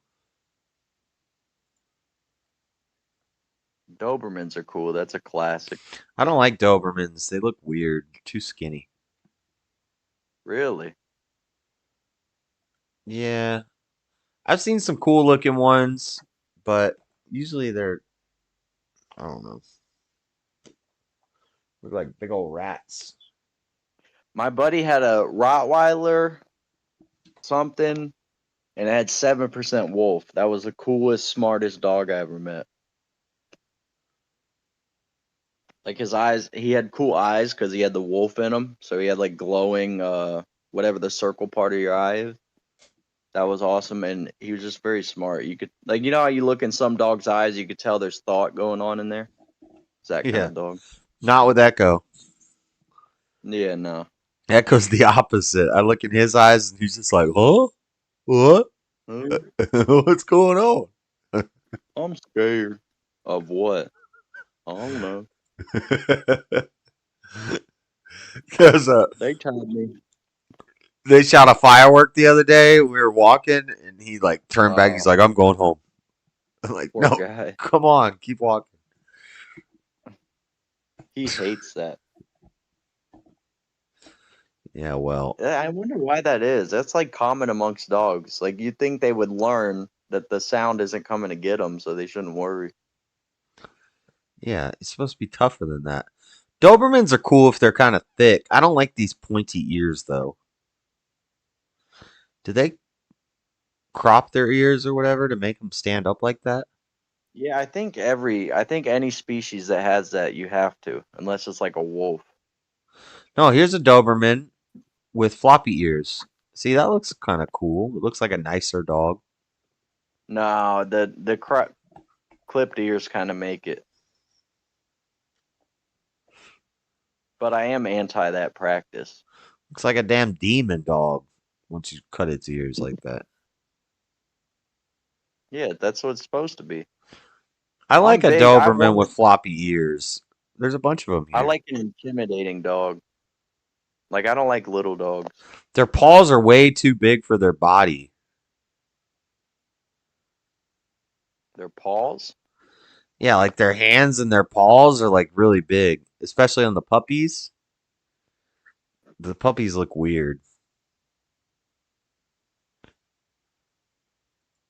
Dude, I want a doggo Argentino. 500 PSI bite force. I think that's what the dog Steven Crowder has. He has a doggo Argentino? I think so. Let me see what it looks like. Pretty cool. Is Yeah. it flat? It's like a big white pit bull. Yeah, that's what he has. It's a white. Yeah. Yeah, they're cool. Well, I wonder if when I've seen white pit bulls, I just saw a doggo Argentino then. Yeah, they're bigger. They're taller. I like pit bulls a lot, honestly. Baby maulers. Right, exactly. But I'm not one of these people that are like, no, they're not violent. They're obviously violent. You look up pit bull rapes toddler to death, you'll find more than one story. There was a woman who had a pit bull, and she was like an 80-pound woman, and she had this giant like monster pit bull, and it killed her. She got eaten. Yeah, good. Yeah, she didn't survive. Oh, really? See, that's the thing, though. If you have to fight a pit bull, it's just you're so effed. Even if you're way bigger than it, it's gonna hurt you so bad. Like another dog, you can kind of discourage it through fighting it. I don't think you could a pit bull. Though I think I could beat most dogs in a fight. Yeah, if it comes down to it, if you really have to. Yeah, Right. If it's for my life, I'm gonna lose my left forearm, but I'll beat him. I think. Not one of these dang Coro Chris things that you said, and the Doggo Argentino and a I Rottweiler. still think you might be able to. It's 120 pounds. Yeah, but you know they're gonna get your arm. Like you've seen it. You just give your left arm out. And then you for choke them them to out. bite onto. Yeah, and then you just put your legs around them, get them to the ground, and at that point they're way less scary because they only have their mouth that you're kind of in control of. I just think it could be done. Yeah, gouge you the kind of eyes. gotta sacrifice a forearm, let them take the forearm, and then just get their eyes, choke them. Just get your arms around them and just choke. Just squeeze everything you have and just squeeze the life I out would of them. choke it so bad, dude. Because I weigh 200 pounds. Yeah, I'm choking you out, dog. Yeah, I think I could take a dog up to 90 pounds, and I'm 175 maybe. 170. No, I think a 90-pound cat would be way scarier than a 90-pound dog. Way scarier, but I think there's still a chance. You can still win, you can still kill it, but it's gonna do way more damage. It's gonna fillet large And it's chunks gonna of your be flesh. diversified damage. Yeah, it's not gonna be one spot. moving around, getting every exposed area of you is gonna get clawed to shreds, and you're just gonna So have to fast. put your weight on it and choke it out. They're so fast. You remember when that a hiker killed a mountain lion? Everybody's like, "Damn, this guy choked out a mountain lion." And it was found out it was like a juvenile 8-week-old mountain lion, like a baby. There was a I Survived story. Have you ever watched that show, I Survived? Yeah, yeah. And it was a old lady and her husband. They were both pretty old at the time, and a mountain lion attacked him. And she said it bit onto his arm, and then he was keeping it on his arm, but its claws filleted all of his scalp off of his skull. So she said his scalp was just flopping around the whole time. Yeah, I believe it. And she was hitting it Oh. with a big log, and that wouldn't work. And then finally she had to pull a pin out of his shirt and stab it in the eye multiple times with the pin, and then it backed off. But then it kept coming back at him, and Oh, that's the worst. yeah, and she finally got it to go away, and he's on the ground incapacitated, and this thing's sizing her up, but it left, and she was like, "It's about to come at me." Yeah, you're lucky it didn't. That was a good I'd woman. be so happy if the person I'm with got attacked and it came back and didn't get me. When it got them instead. Yeah, that'd be awesome. It would just hate to be the one to get attacked, you know? Yeah. Sounds about right. Living in a car. You So know, I made a animal I YouTube don't video. like is a sloth bear. I hate sloth bears. A sloth bear? I hate them. I've never even heard of a sloth bear. They're one of the 7 types of bear. They live in Asia, and they're just kind of like ugly bears. They're pretty cool. Like they can fend off lions at times, or tigers rather at times. But I just don't like them. They say he's got 2.1 million views. Living in a car. Daily routine. High rent costs force me here. That's how you do it. She got cop lights on her car? What the heck? It's probably an old cop car. You can get those pretty cheap, I think. So it looks like a Grand Marquis. Oh no, it's like a roll-up sun visor or something. She's got I dreadlocks. dilly-dally with that idea all the time. I can see the period of my life where I live in a car. It's kind of fun. It's kind of cool. At least a van. Get a little van.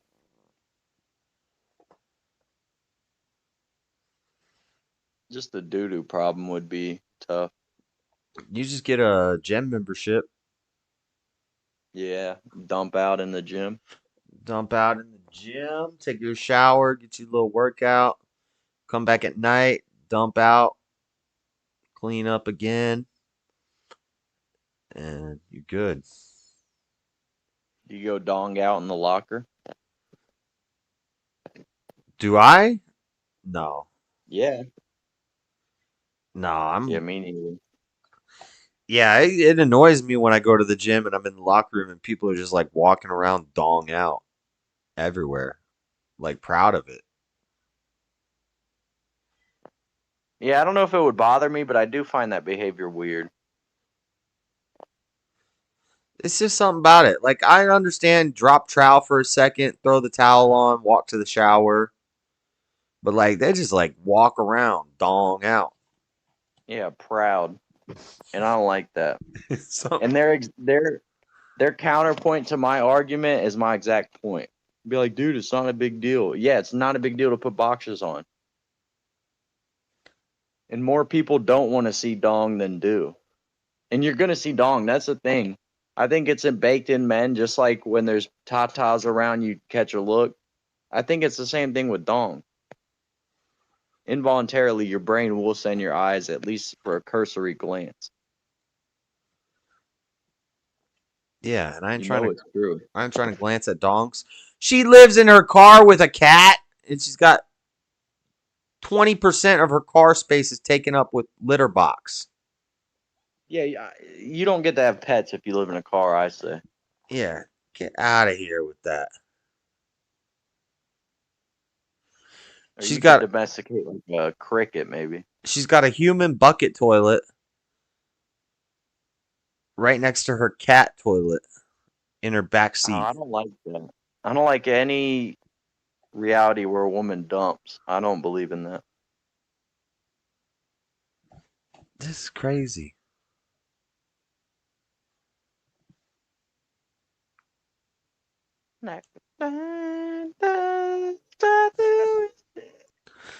She's got freeform dreadlocks. They're not fully dreads yet, but her whole hair is going to be a messy entanglement within a year.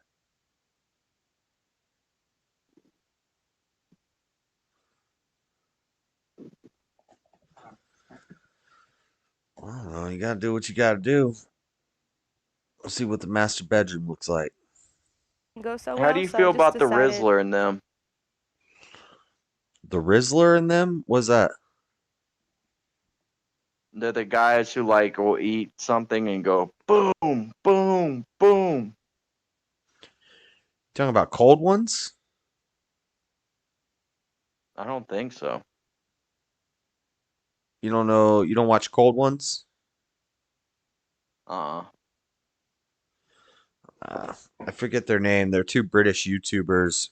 One of them is Max. He's pretty popular. He got popular opening Pokemon cards and stuff. Max something, but they do a show called. Oh, so popular with zero merit whatsoever. Well, he blew up. He's got millions of subscribers, but they do a show called Cold Ones, where it's like hot ones, but they get drunk. It will fizzle. You can't build your brand on like Pokemon card openings and sustain that. But if he's got a podcast that's popping, then maybe he could sustain. He's pretty popular. What's his name? Max something.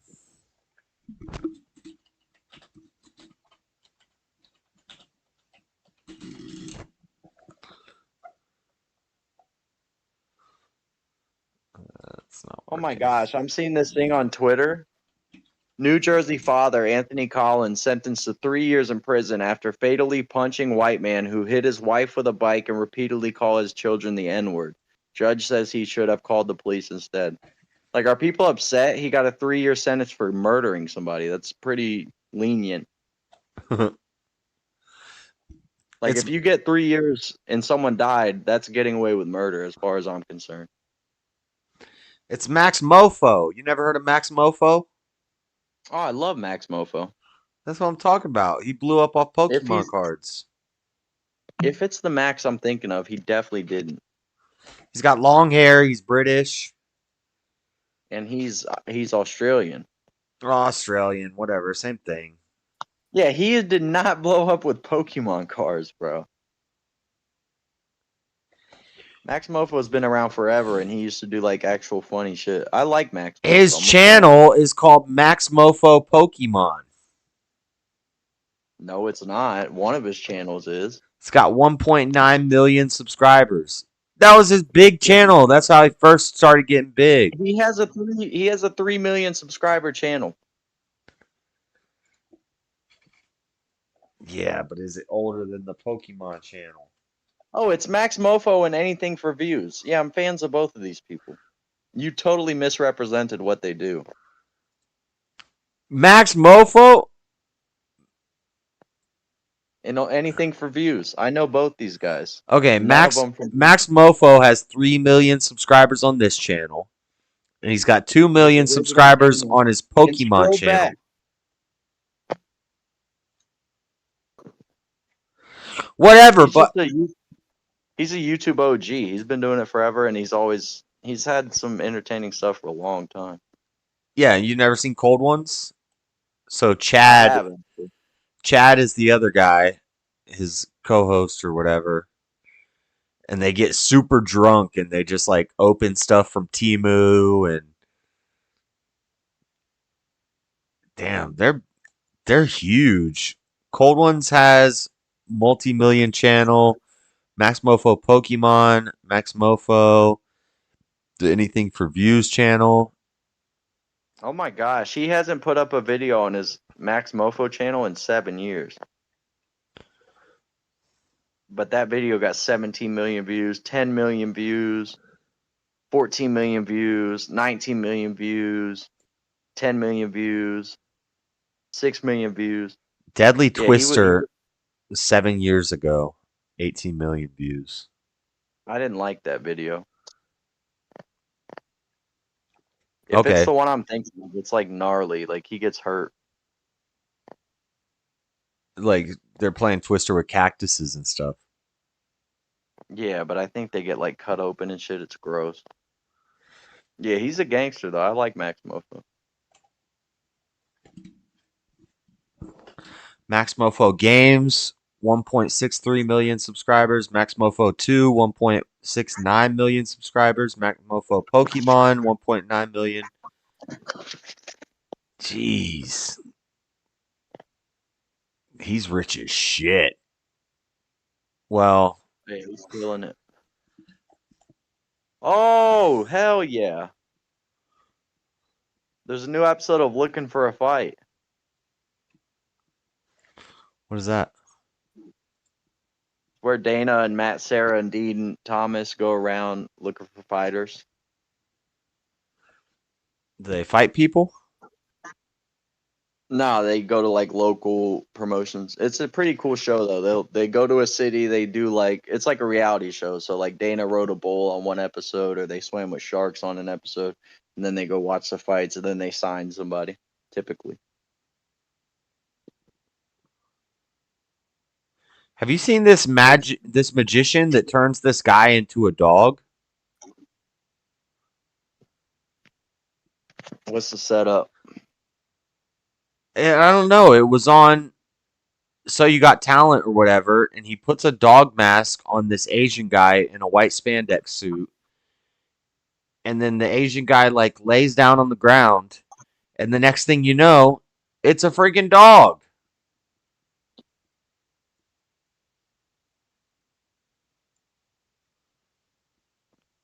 I don't know. Okay.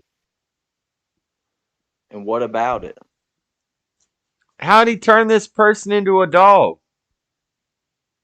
Yeah, that's why I'm kind of over magic, because they'll never tell you. So screw that guy. He's dumb. He's not a magician. What the dog do, though? I love that. It's like, oh, we're going to escape. It's like, all right, let me take you captive and go ahead and escape, buddy. Escape. Sure, dude. The only cool magician is David Blaine, and I've been saying that.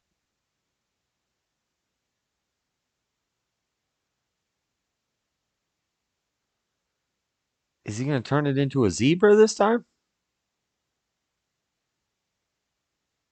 He's not turning anything into anything. He's a mere mortal. It doesn't even show it in the... Doesn't even show it in the video. What the heck? I bet it's easy to debunk. Guy turns. If whoever the local zebra renter guy keeps records, you could probably find it pretty easily. Oh, on this date, he went to America Got Talent Studios. Wow. I mean, if the stage or the studio is not involved, how do you set this up? They are. Someone saw a zebra. Someone in the audience was walking in. They saw a zebra getting pulled out of a trailer. 100%. What? Now it's not even showing it anymore. You see this Asian guy that spent $16,000 to become like a border collie or a collie? What happened? This Japanese man pays nearly $16,000 for life-size dog costume. And he like gets to walk around and he looks like a dog. So scary. No, he doesn't. He looks like a creature from hell. That's so scary, dude. Like legitimately, if he was the antagonist in a slasher movie, I would be so scared. So scared, bro. This The is human eyes. Ugh. Have you seen these optical illusion space rugs, area rugs that look like Probably. it looks like a hole that is falling into your floor? Yeah, those are really cool. They are pretty cool, but this guy's like got his dogs and he's training them to not be afraid of the rug because they're all like jumping over the rug. They're scared they're gonna fall in the hole, and he's trying to like At least you know they won't root him on that rug. yeah. That's funny.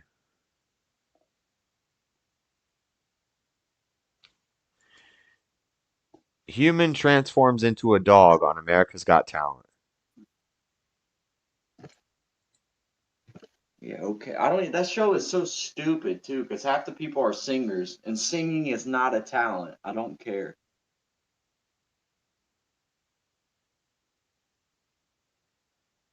Oh, I can sing good. Cool. So can like 5% of the whole population, which is a lot of people.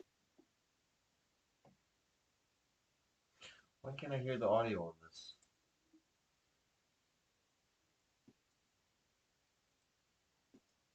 Don't you agree? Singing has no place on America's Got Talent.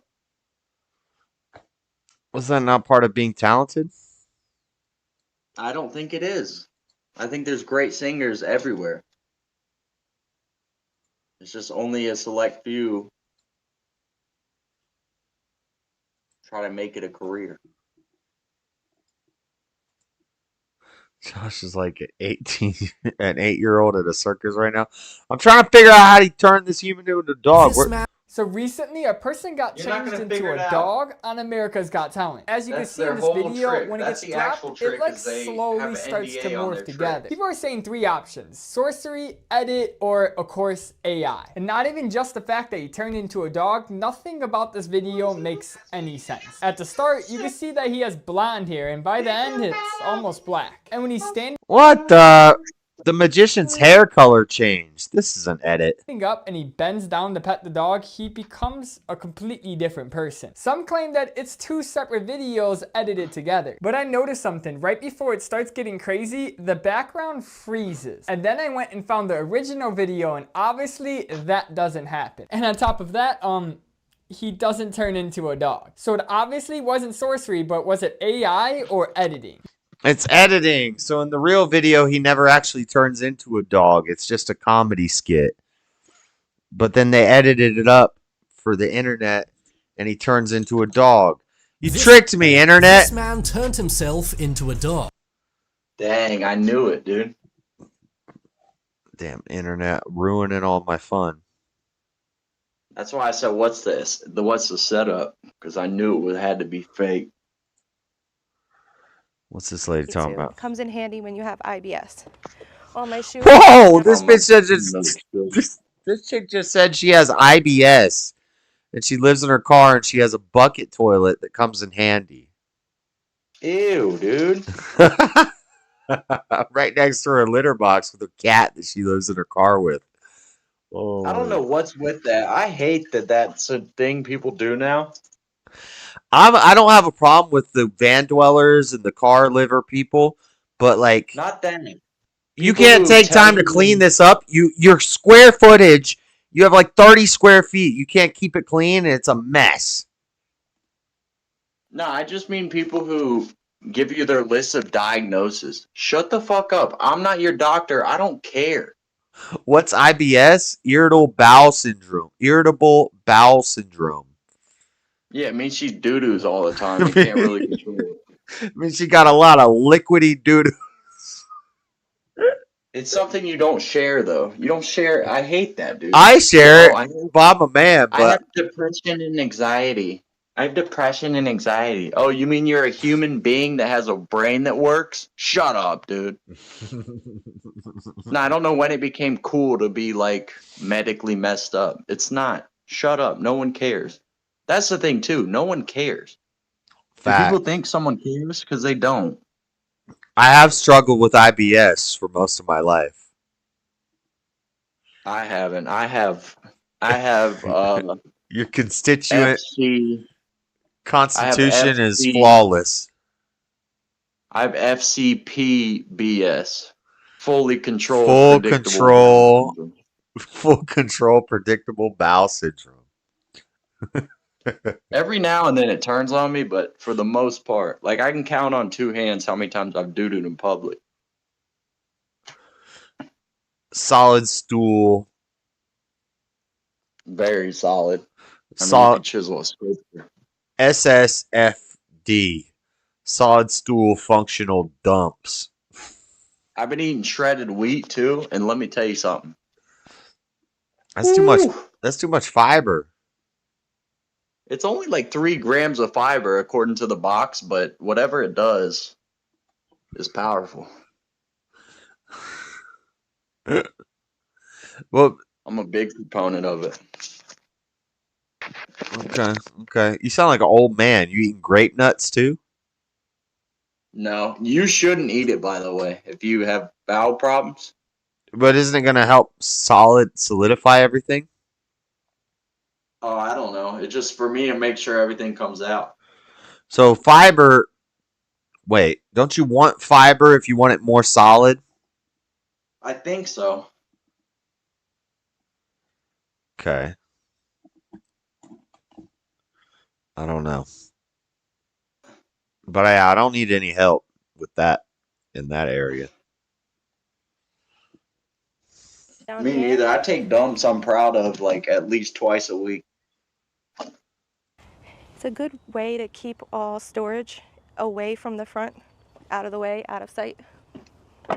So in case you were wondering what kind of car this is a 2002 Chevy Cavalier. It's a Chevy Cavalier. That I bought on Facebook Marketplace for $1,000. This is a great car to buy. I feel like it's underrated. There's so many cars that are the Chevy Cavalier posted on Facebook Marketplace for such a cheap price, and there's nothing wrong with them. So people definitely overlook them. They're good cars, especially if you're in college. What was that? I originally had a schoolie, and I like it didn't go sassafras. so well. You so I like just sassafras. decided- We like sassafras tea. What are you talking about? That was in like an iCarly episode. Come to find out, it's like a derivative of MDMA, right? The only reason I shared about my IBS was because he had just got done saying that he didn't like when people shared about things like that. So I just shared it as a joke. But It has nothing to do with what it is. It's just any medical ailment. Just don't tell people. It's just dumb to me. I was raised in a school of, even if you do have a medical condition, you pretend you don't and hope it goes away. Doctor? Doctor? what's a doctor? I've only seen people go to the doctor to come out and now they're sick. Every time you go to the doctor, you were fine. Now you're sick. Yeah. Yeah. Yeah. Please. Well, they don't get paid for telling you you're healthy. Right. Why would they do that? Yeah, and this whole mumbo jumbo that we have the best medicine, I don't know if I buy that either. I think we do, but also the capitalism leads people to get greedy with it. What do you want? You want us to give it out for free? No, just don't give out pills when there's other better solutions. Yeah, but they don't make money off those solutions. Yeah, well, I'm in the school of thought that medicine should never be for profit. Do hot peppers upset your IBS? Yeah. Well, everything does. Yeah, why are you eating it then? It's a constant thing that I live with. It might improve if you're not eating damn hot peppers. It'd probably improve if I didn't drink so much beer. Oh yeah, beer will do it to you. But I had IBS when you drink beer. All right. Enough about the IBS. Look at this chick's car house. That it would be best for me to stay in my car and save up. Maybe in the future I will get a schoolie of my dreams, but for right now, this definitely has been helping me. Car house. Cat So over dog. here, Her dream is to live in a school bus instead of a Cavalier. Maybe that's your problem. That's a pretty sick dream. It's attainable. Yeah, it's a realistic dream. Yeah. It's like my dream This car is is an where I sleep. Escalade. I say that. Is that really your dream car? Yeah. That's my dream car. I used to carry a toy Escalade in my pocket. Because it's like an attainable dream car. Like, I could have an Escalade. I know a bunch of drug dealers that have Escalades. Yeah, I rationalized it that way, and it's like when people would talk about that as a kid, it's like, oh, I want a Ferrari. It's like, okay, man, good luck. You're gonna one day be the 1%. Doubt it. And there's no utility in that. Escalade, it's like all the boys jump in. And what happens when you drop 300 grand on a Ferrari and some dumb chick rear ends you? Like, you know, at least my Escalade, Exactly. whatever, it's gonna give it some personality if it has a dent in the back. But Escalade, Are we black? Dude, it's a presidential vehicle. What are you talking about? It's as white as it gets. it's a Cadillac. That's the brothers stealing our culture. Talking about cultural appropriation. Yeah, we're not giving away the Cadillac. We're not giving away the Escalade. They don't get to claim the Escalade. They do not get to claim the Escalade. They cannot have it. I gave the gays the rainbow. I'm sick of this shit. They didn't pick up recycling yet. Unbelievable. What I they have doing? just a random bag of storage with my extra makeup and hair products that I always stuff on the side. All my pillows Palos. and my blankets. All to my keep warm. palos. I have one blackout Sao Paulo, for my Brazil. window that I bought. The rest of them I made, handmade, with Reflectix and adhesive. Sao Paulo, Brazil. And it was best for me to use it this way because I was trying to be cost effective. Ow. I've been living in this 02 Chevy Cavalier for the last 6 months, and it has been some cold, snowy nights here and there, and I have manifested quite greatly. Jesus, It man. stays very warm in here because of the Reflectix, and I just because hit of myself how in the it's door, such a the small same area, exact I can spot turn I on my banged car for maybe yesterday 50 at work. It's not banging yourself. I do it all the time. It's weird. I still haven't figured out how like doorways work. I always shoulder check a door frame. It hurts like hell. What? It's not that complicated. It's just. I know, and I'm not that big a guy. There's plenty of clearance. I'm just too gung ho when I'm going walking places. Damn. They let you Not have even in a hurry. They let you have a driver's license? Yeah, dude, I think I'm an impeccable driver. Just not so great at walking through doorways. Right. I'm certainly a safe driver, because some people, like, I do differentiate good and safe driving, because sometimes safe driving leaves certain things to be desired, but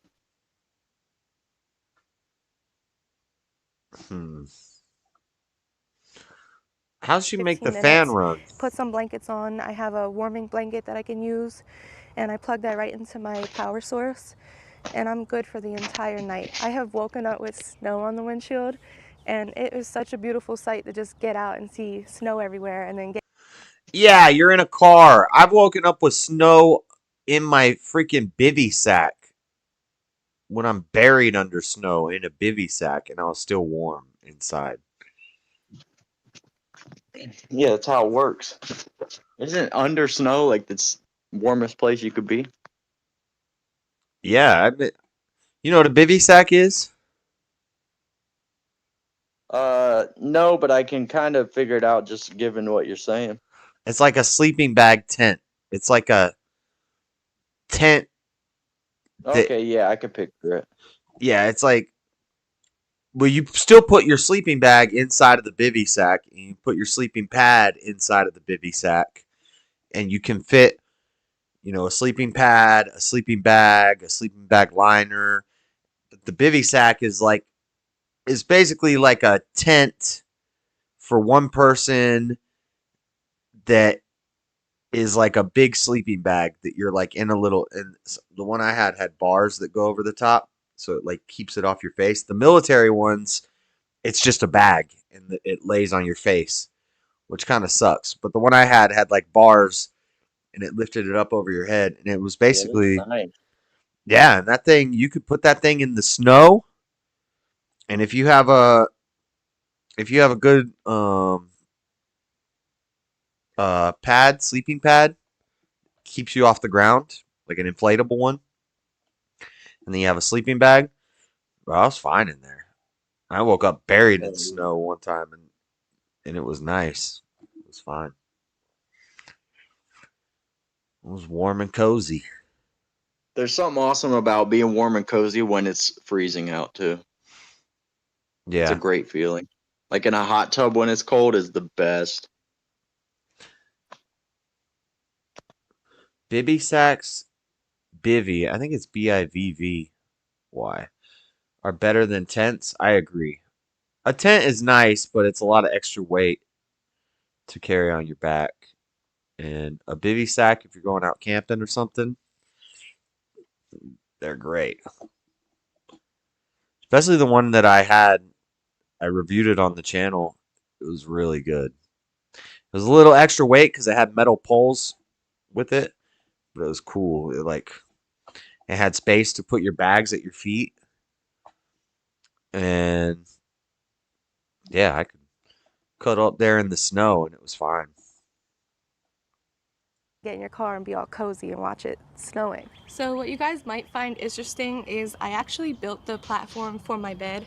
It was a free piece of plywood that I got from Lowe's. It comes in. Yeah, shocker. We didn't expect that you went and bought a bunch of plywood to build the bed in your car. We knew you got it for free. Between the flooring when they come in. What? She's acting like she can capable of doing things. She's like, the bed that I built in my car. Well, this was with a free piece of plywood that I found at the Lowe's. Yeah, you live in your car. And it's a freaking board. Billy? We don't think you invested a lot of money into this system. You mean you put a piece of wood on the floor? Pretty much. Well, it's a piece. What do you mean built? Well, it's built. It's lifted up. So she turned her whole back area of her car into like a bed. I think I could build stuff. Okay. I have no experience doing it, but I think I could build like a pretty good deck if need be. Yeah. You just got to do it. I built that skateboard ramp. I got the geometry down. Remember that skateboard ramp that I built? But it was way too steep on both sides. I mean, it was doable, but it was scary. Yeah, my angles were not right though. It should have been a little bit more gradual slope on each side. It was like straight up and straight down. I remember those plastic black ones were awesome. I never liked them. I never trusted them, but I was not really skating much once they started being popular. You ever or did you see the Trump Elon interview thing? Yeah, I watched it last night. What do you think? Nukes are fake. That's what Elon said. I didn't watch the whole thing. I watched some though. Hammocks are nice if you're not a stomach sleeper. Yeah, I don't know if I've ever spent the night in a hammock. But I have. I've slept in a hammock. I have a hammock and I like it, but I never slept in one overnight. I've fallen asleep in a hammock, but spending the whole night, probably maybe not great for your back. I don't know.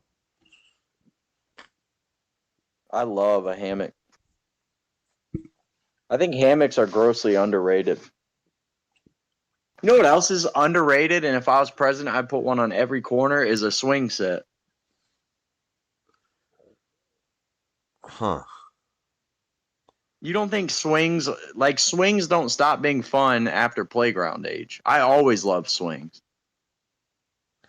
Yeah, have you ever gotten on a swing after not swinging for like years? And it's tougher than I remember. Like, there's actually some work to this. Yeah, I can see that.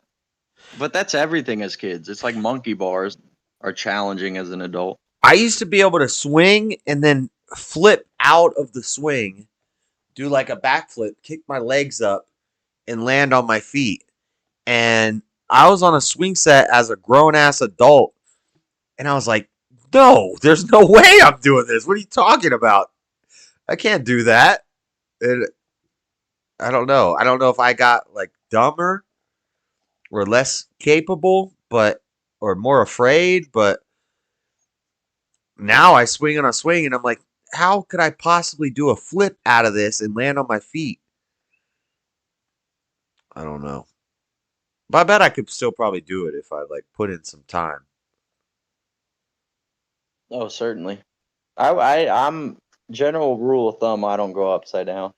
Well, I used to swing and then I would kick my legs up at the peak and wrap my legs around the chains and swing upside down, hanging upside down in the swing. Bro, we used to kill it in the swing set.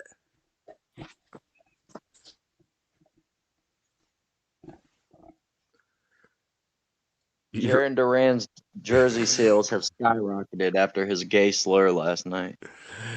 You're old. What the heck? You can't expect a backflip from a moving swing. Well, I used to do it like it was nothing. Now I'm like scared. Next time I go to the park. I never did. I used to jump off though and get some big air. Yeah, even that. Even I was swinging fairly recently as a grown adult, and I was like, I don't even want to jump out of this. Like I used to like swing and like launch and like fly and like land and roll, and now I'm like, I'm not jumping out of this thing. Dude, that's a good thing. Are you crazy? Protecting yourself. We used to try to go over the bar. We never did it. Apparently, it is doable. I think somebody actually did it. We're not using just basic leg power, but somebody got. Yeah, you need help. Yeah, you need some sort of assistance, but you can go over. But we never got it to work. We couldn't do it. I can't. I've never been able to backflip though. I have a weird backflip block. Like even on trampolines and stuff where I could front flip, can't backflip. I could backflip into a pool though. Does anyone remember those bullet rides on playgrounds? You hold onto the handles and slid on the horizontal pole. Yeah, I don't know where. Yeah. I don't know what playground you were at, but that sounds like I've been on those. It's similar to monkey bars, right? It's off the ground, you hold on to it. It's like a zip line, but it's not a line. it's a pole, and what? It's like a Yeah. PVC pipe, and you can slide across it. Yeah, and there's like a implement around it that you hold on to that slides. I don't know. I've seen some pretty gangster playgrounds though. Have you ever been to a playground where they have the speaking tubes, where they have tubes that go underground and come out, and so the kid will have his ear at one end, and then you can talk into it. You can like whisper into it, and it runs underground throughout the whole playground, and it comes out, and then the other kid can hear you and like talk to you. It's like if there weren't telephones, this would be really cool. Yeah, I've been a part of that. Yeah. Sometimes I'll get a big PVC pipe and put it next to someone's ear and whisper and scare them. That's a fun thing to do. Dean, me and my uncle used to play that all the time. Coincidentally, he's in jail now. Yeah, don't be sliding on the horizontal pipe on the playground. They're called track rides, like a zip line, but a steel pole. They took them out because kids would push each other off and fly off and get knocked off. You know what? I hate that culture now. I hate the culture now where children can't get hurt. Yeah, but we did have some dangerous ass. A merry-go-round is a death trap. When you get some crazy young boys playing with a dang merry-go-round. Dude, I had one cut the ball of my foot off. Yeah, they're very insane. Like when you're trying to, everybody hold on, and then you got guys running around the outside pushing you as fast as you can possibly go, and then as soon as have no control. you slowly start to lean back, and as soon as you reach that point, it jerks your whole head back, and you're stuck. And then there's horror videos of like where the kids are like flying off and like getting smacked by poles and stuff. Yeah. You see when they wrapped a rope on a merry-go-round and they had like a dirt bike? Yeah. What's his name? Whistling Diesel put a jet engine on one. Yeah, this stuff's crazy. You don't want to. It was gnarly as hell. He put an actual jet engine on one. You need to stay in the middle and hold on tight and stay down. Stay low.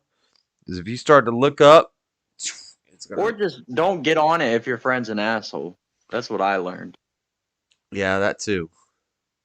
You gotta have friends that'll push it just to the edge of like real danger and then cut it out. But some won't. And those people aren't your friends. Yep. That's true. Yeah, I fell though. We were doing merry-go-round and I was one of the spinning parties running on the outside and I tripped and my foot went underneath and it cut the ball of my foot off. That happened at Lake Paget. Oh, I think I know that merry-go-round. That's an ancient merry-go-round. Yeah, I didn't get tetanus or nothing. You would have thought, but it was just gross. Like literally, the ball of my foot was hanging off, and I pulled it off. I guess it's like a lot of skin and fat there, huh? Yeah, it wasn't so bad. It was just like more gross than anything. That's all injuries for me though. It's not the pain that gets me. It's usually the sight of it. If it looks bad, then I'll freak out. Yeah. I passed out once because a desk slammed on my thumb and my thumb started bleeding and like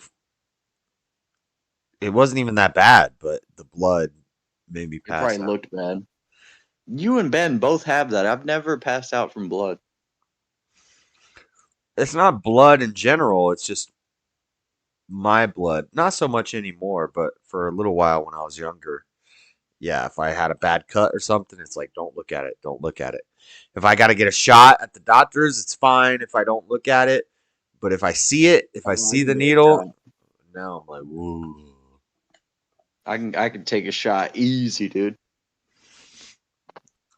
And I freak out a little bit when I'm bleeding. Like I get that feeling, but I've never actually fainted. Our brother, he's fainted from like watching videos that have blood in it. It's like, bro, tighten the hell up. Yeah, Ben's softer than damn Charmin. Right. Like, what is he going to do if someone around him gets an injury? It's just, okay, now both of us are injured because he damn fainted, cracked his head open. Unreal. Unreal. 15 thumbs up, not too shabby. We got raided earlier. We had like 30 people in here earlier. And then damn. Slowly left. Just trickled down. And I went on Glenn's panel. I went on Easy's panel, and then he was ending his show. And then I went on Glenn's panel, and then Daddy Jub jumped on. I was like, I'd rather talk to him than whatever they're talking about. Dude, their panel sucks.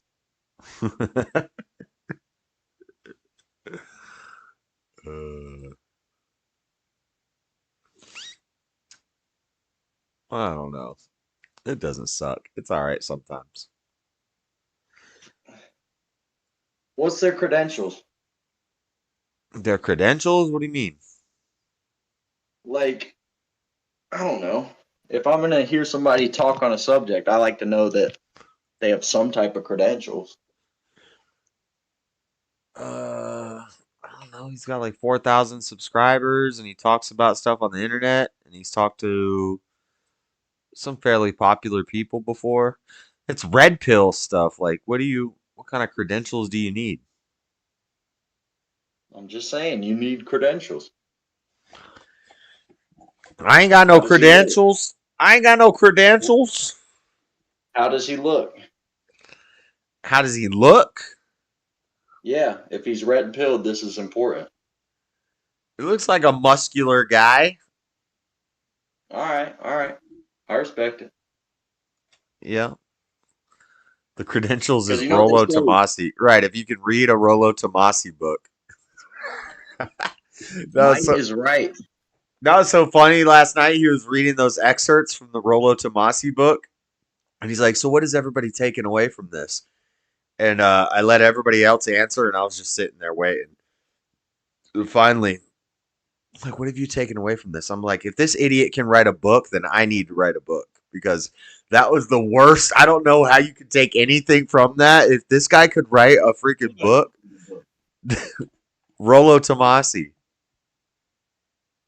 The only difficult part is getting published, which I think is doable if you have some money. Oh, you said anybody could write a book. I thought you said who wrote a book. Yeah, anybody could. Everybody writes a book. And nowadays, you don't even have to write it. You just say it to a writer or something. Tell them a story, and then they write it into a book. It's like, what have you taken away from this, JS? I was like, if this guy can write a book, then anybody can write a book. Because that was the dumbest thing I've ever heard. In the New York Times bestseller list is bullshit. There's no way 80% of books I come across in life are #1 sellers. Like, what metric is that measured by? But the only ones you come across are going to be bestsellers. Like, so if it goes on the shelf at Walmart, it's probably going to be a bestseller. Well, then, yeah, so I don't like that. Have you heard the theory that 90% of books aren't real? What? What does that mean? So basically, what does that mean? Well, the idea is it's kind of like a simulation theory type thing that all the books that you've seen that have words in them, the simulation already knew that you were going to look at those books, so it made sure that there was words in those books.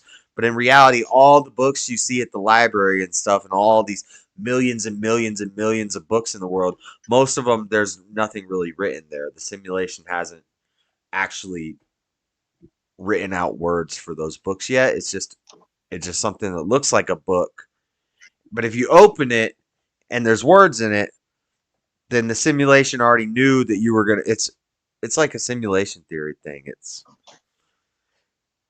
basically all the books were written by the same guy, and you know, there's really only like 1,000 books. I don't believe that theory, and it doesn't add up.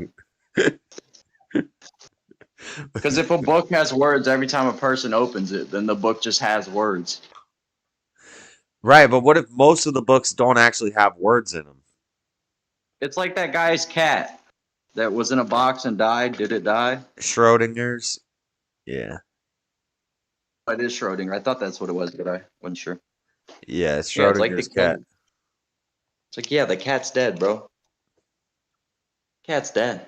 Well, I think I see. I just I agree. I think the books is fake thing is funny, but it's not real. But it's like last Thursdayanism.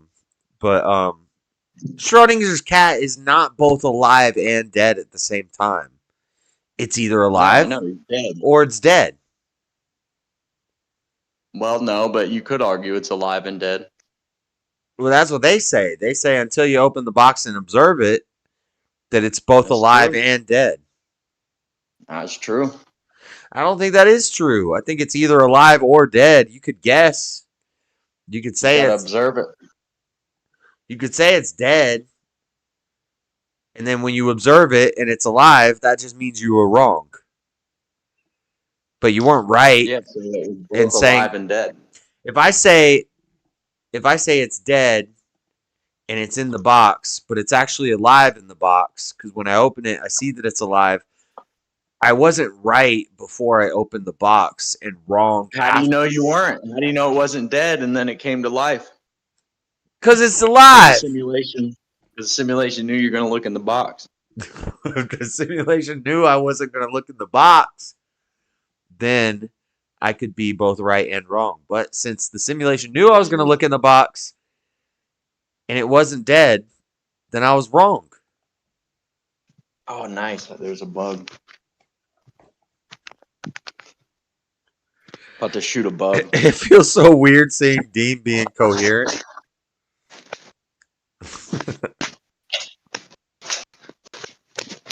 A simulation of what? A simulation of the library of reality. The freaking simulation knows that books aren't real. All the books were written by one person, and there's not as many as you think there are. Because most of them are just blank. That's not true. How do you know it's not true? You never opened every book that you haven't opened? Okay, but every book that's been opened had words. Correct? Right. According to your theory? Right. Okay. Allegedly, So they have but words. every book that you've not opened, you don't know if it actually has words in it. Oh, I know it does, though. Here's a question. If I write on a piece of paper, wait, how does this go? This is Hegelian. This is some Hegelian philosophy for You you. write on a piece of paper, I'm gay. Did you tell the truth? You gotta know where I'm going with this, but if I write on the piece of paper, it's raining outside while it's raining outside, and then I put that piece of paper in a drawer. Forever true. But then the next day it's not raining, and you open the drawer and see you say, you know what I'm talking about. But so you pull out my piece of paper. Is it still true? Yeah. But my paper says it's raining outside, and it's not raining outside. Yeah, but it is when it was written, so it's true. Yeah, but I didn't say when I wrote it, I didn't write when I'm writing this, it's raining outside. I just wrote it's raining outside. So the paper's It's implied. Oh no, I don't think it's true when you have to word it right, because if I find that piece of paper 3 years later and I read it and it's sunny outside, this is a lie. This is not true. It's not raining outside. But it isn't a lie. It was true. It was true when If it a was written. statement was true, then it's true. It's true. It's true. True. I think I actually agree with you. I don't think you're explaining it in the best of ways, but yes, I agree. You've heard that before? I'm not good at explaining stuff. You've heard that before? You've heard that that's from No. that's from Hegel. He's Hegelian dialectic. What is Hegel? He was like a naturalist. He was like, there is no happiness and there is no sadness. I agree. We all just are. I agree. And he came up with that idea that truth is ever changing.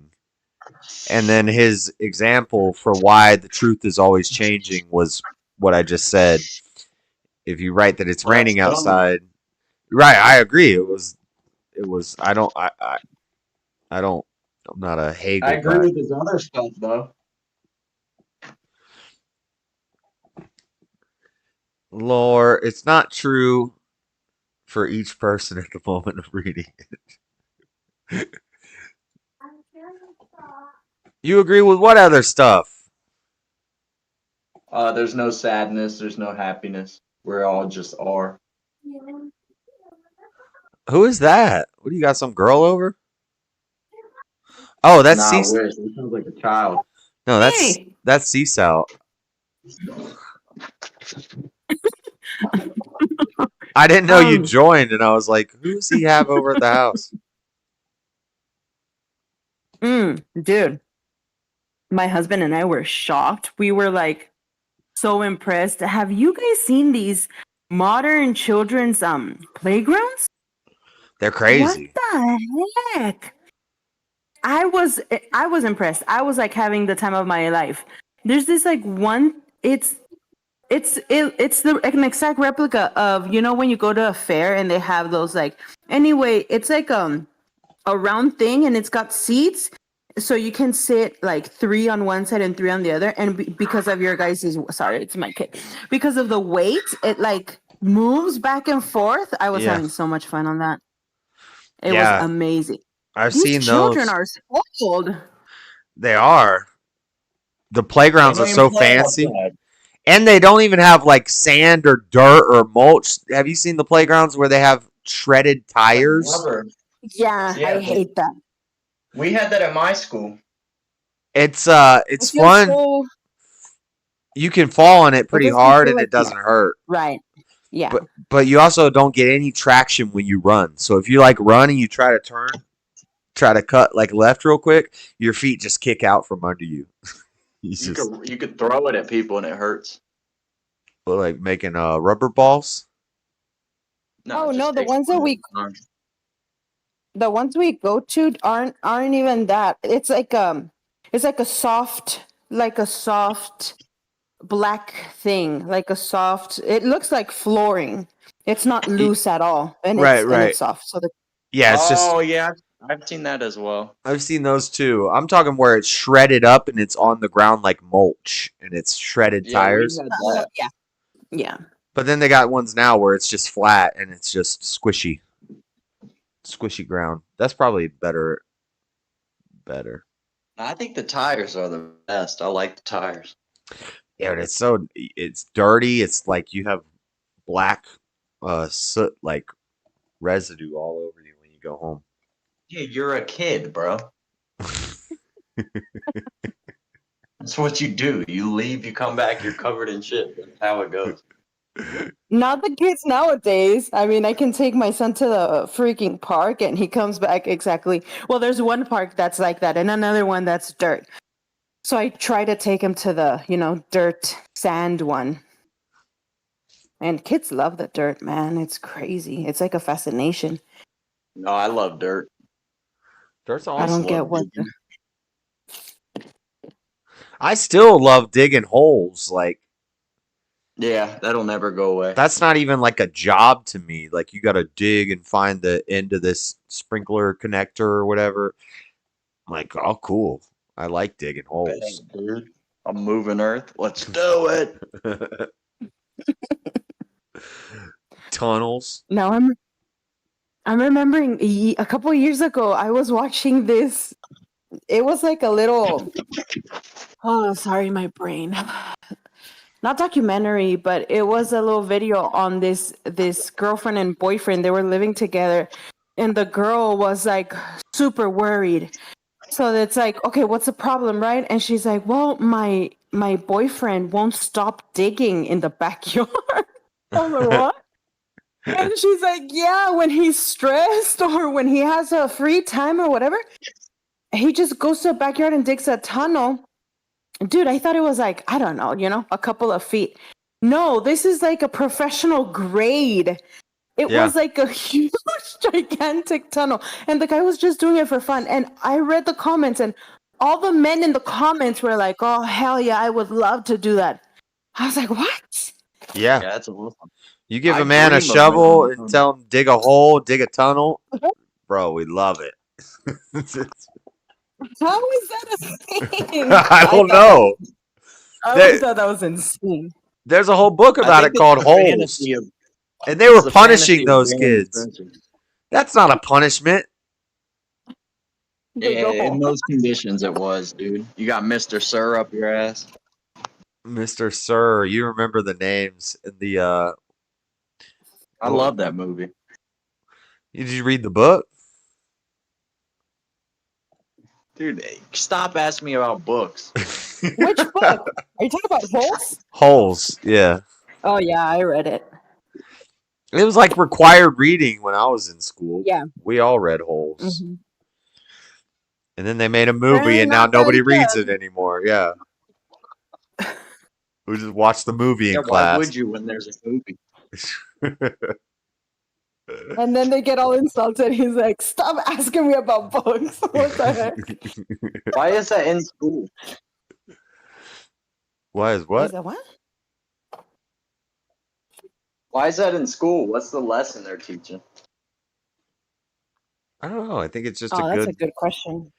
good It's just book. to make you read, I guess. Teaches you to learn to read good. Nah, it teaches me to say F this school.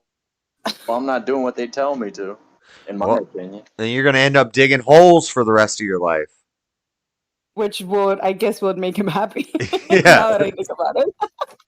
That would be awesome. God works in mysterious ways. Once something becomes your job, you don't like it. Yeah, I don't want to get paid for digging holes. I just want to do it. For the love of it. Jack? You know how Daddy Job right now said that he didn't believe in like happiness and sadness or whatever? I don't know. Are you guys kind of familiar with Miss Rachel, that like super extremely famous YouTuber? Miss Rachel? I don't think so. Dude, okay, so she's basically like a little teacher for toddlers. She has millions upon millions upon millions of views and followers. Anyway, she makes these little kids, these toddler videos, and she teaches, right? So it's like a little preschool, but for even younger kids. And it bothers me that I've seen this girl. Yeah, and she's all about and I forward it or I just play another video because I don't like it. But she's all about these like sadness. Are you sad? It's okay to be sad. And then the other day she's like, it's okay to not be okay. I was like, bro, what? My kid wakes up. My son is 3.5. He doesn't know what sadness is. He wakes up and he's running around and he's playing. Sometimes he laughs if he thinks whatever stupid thing is funny.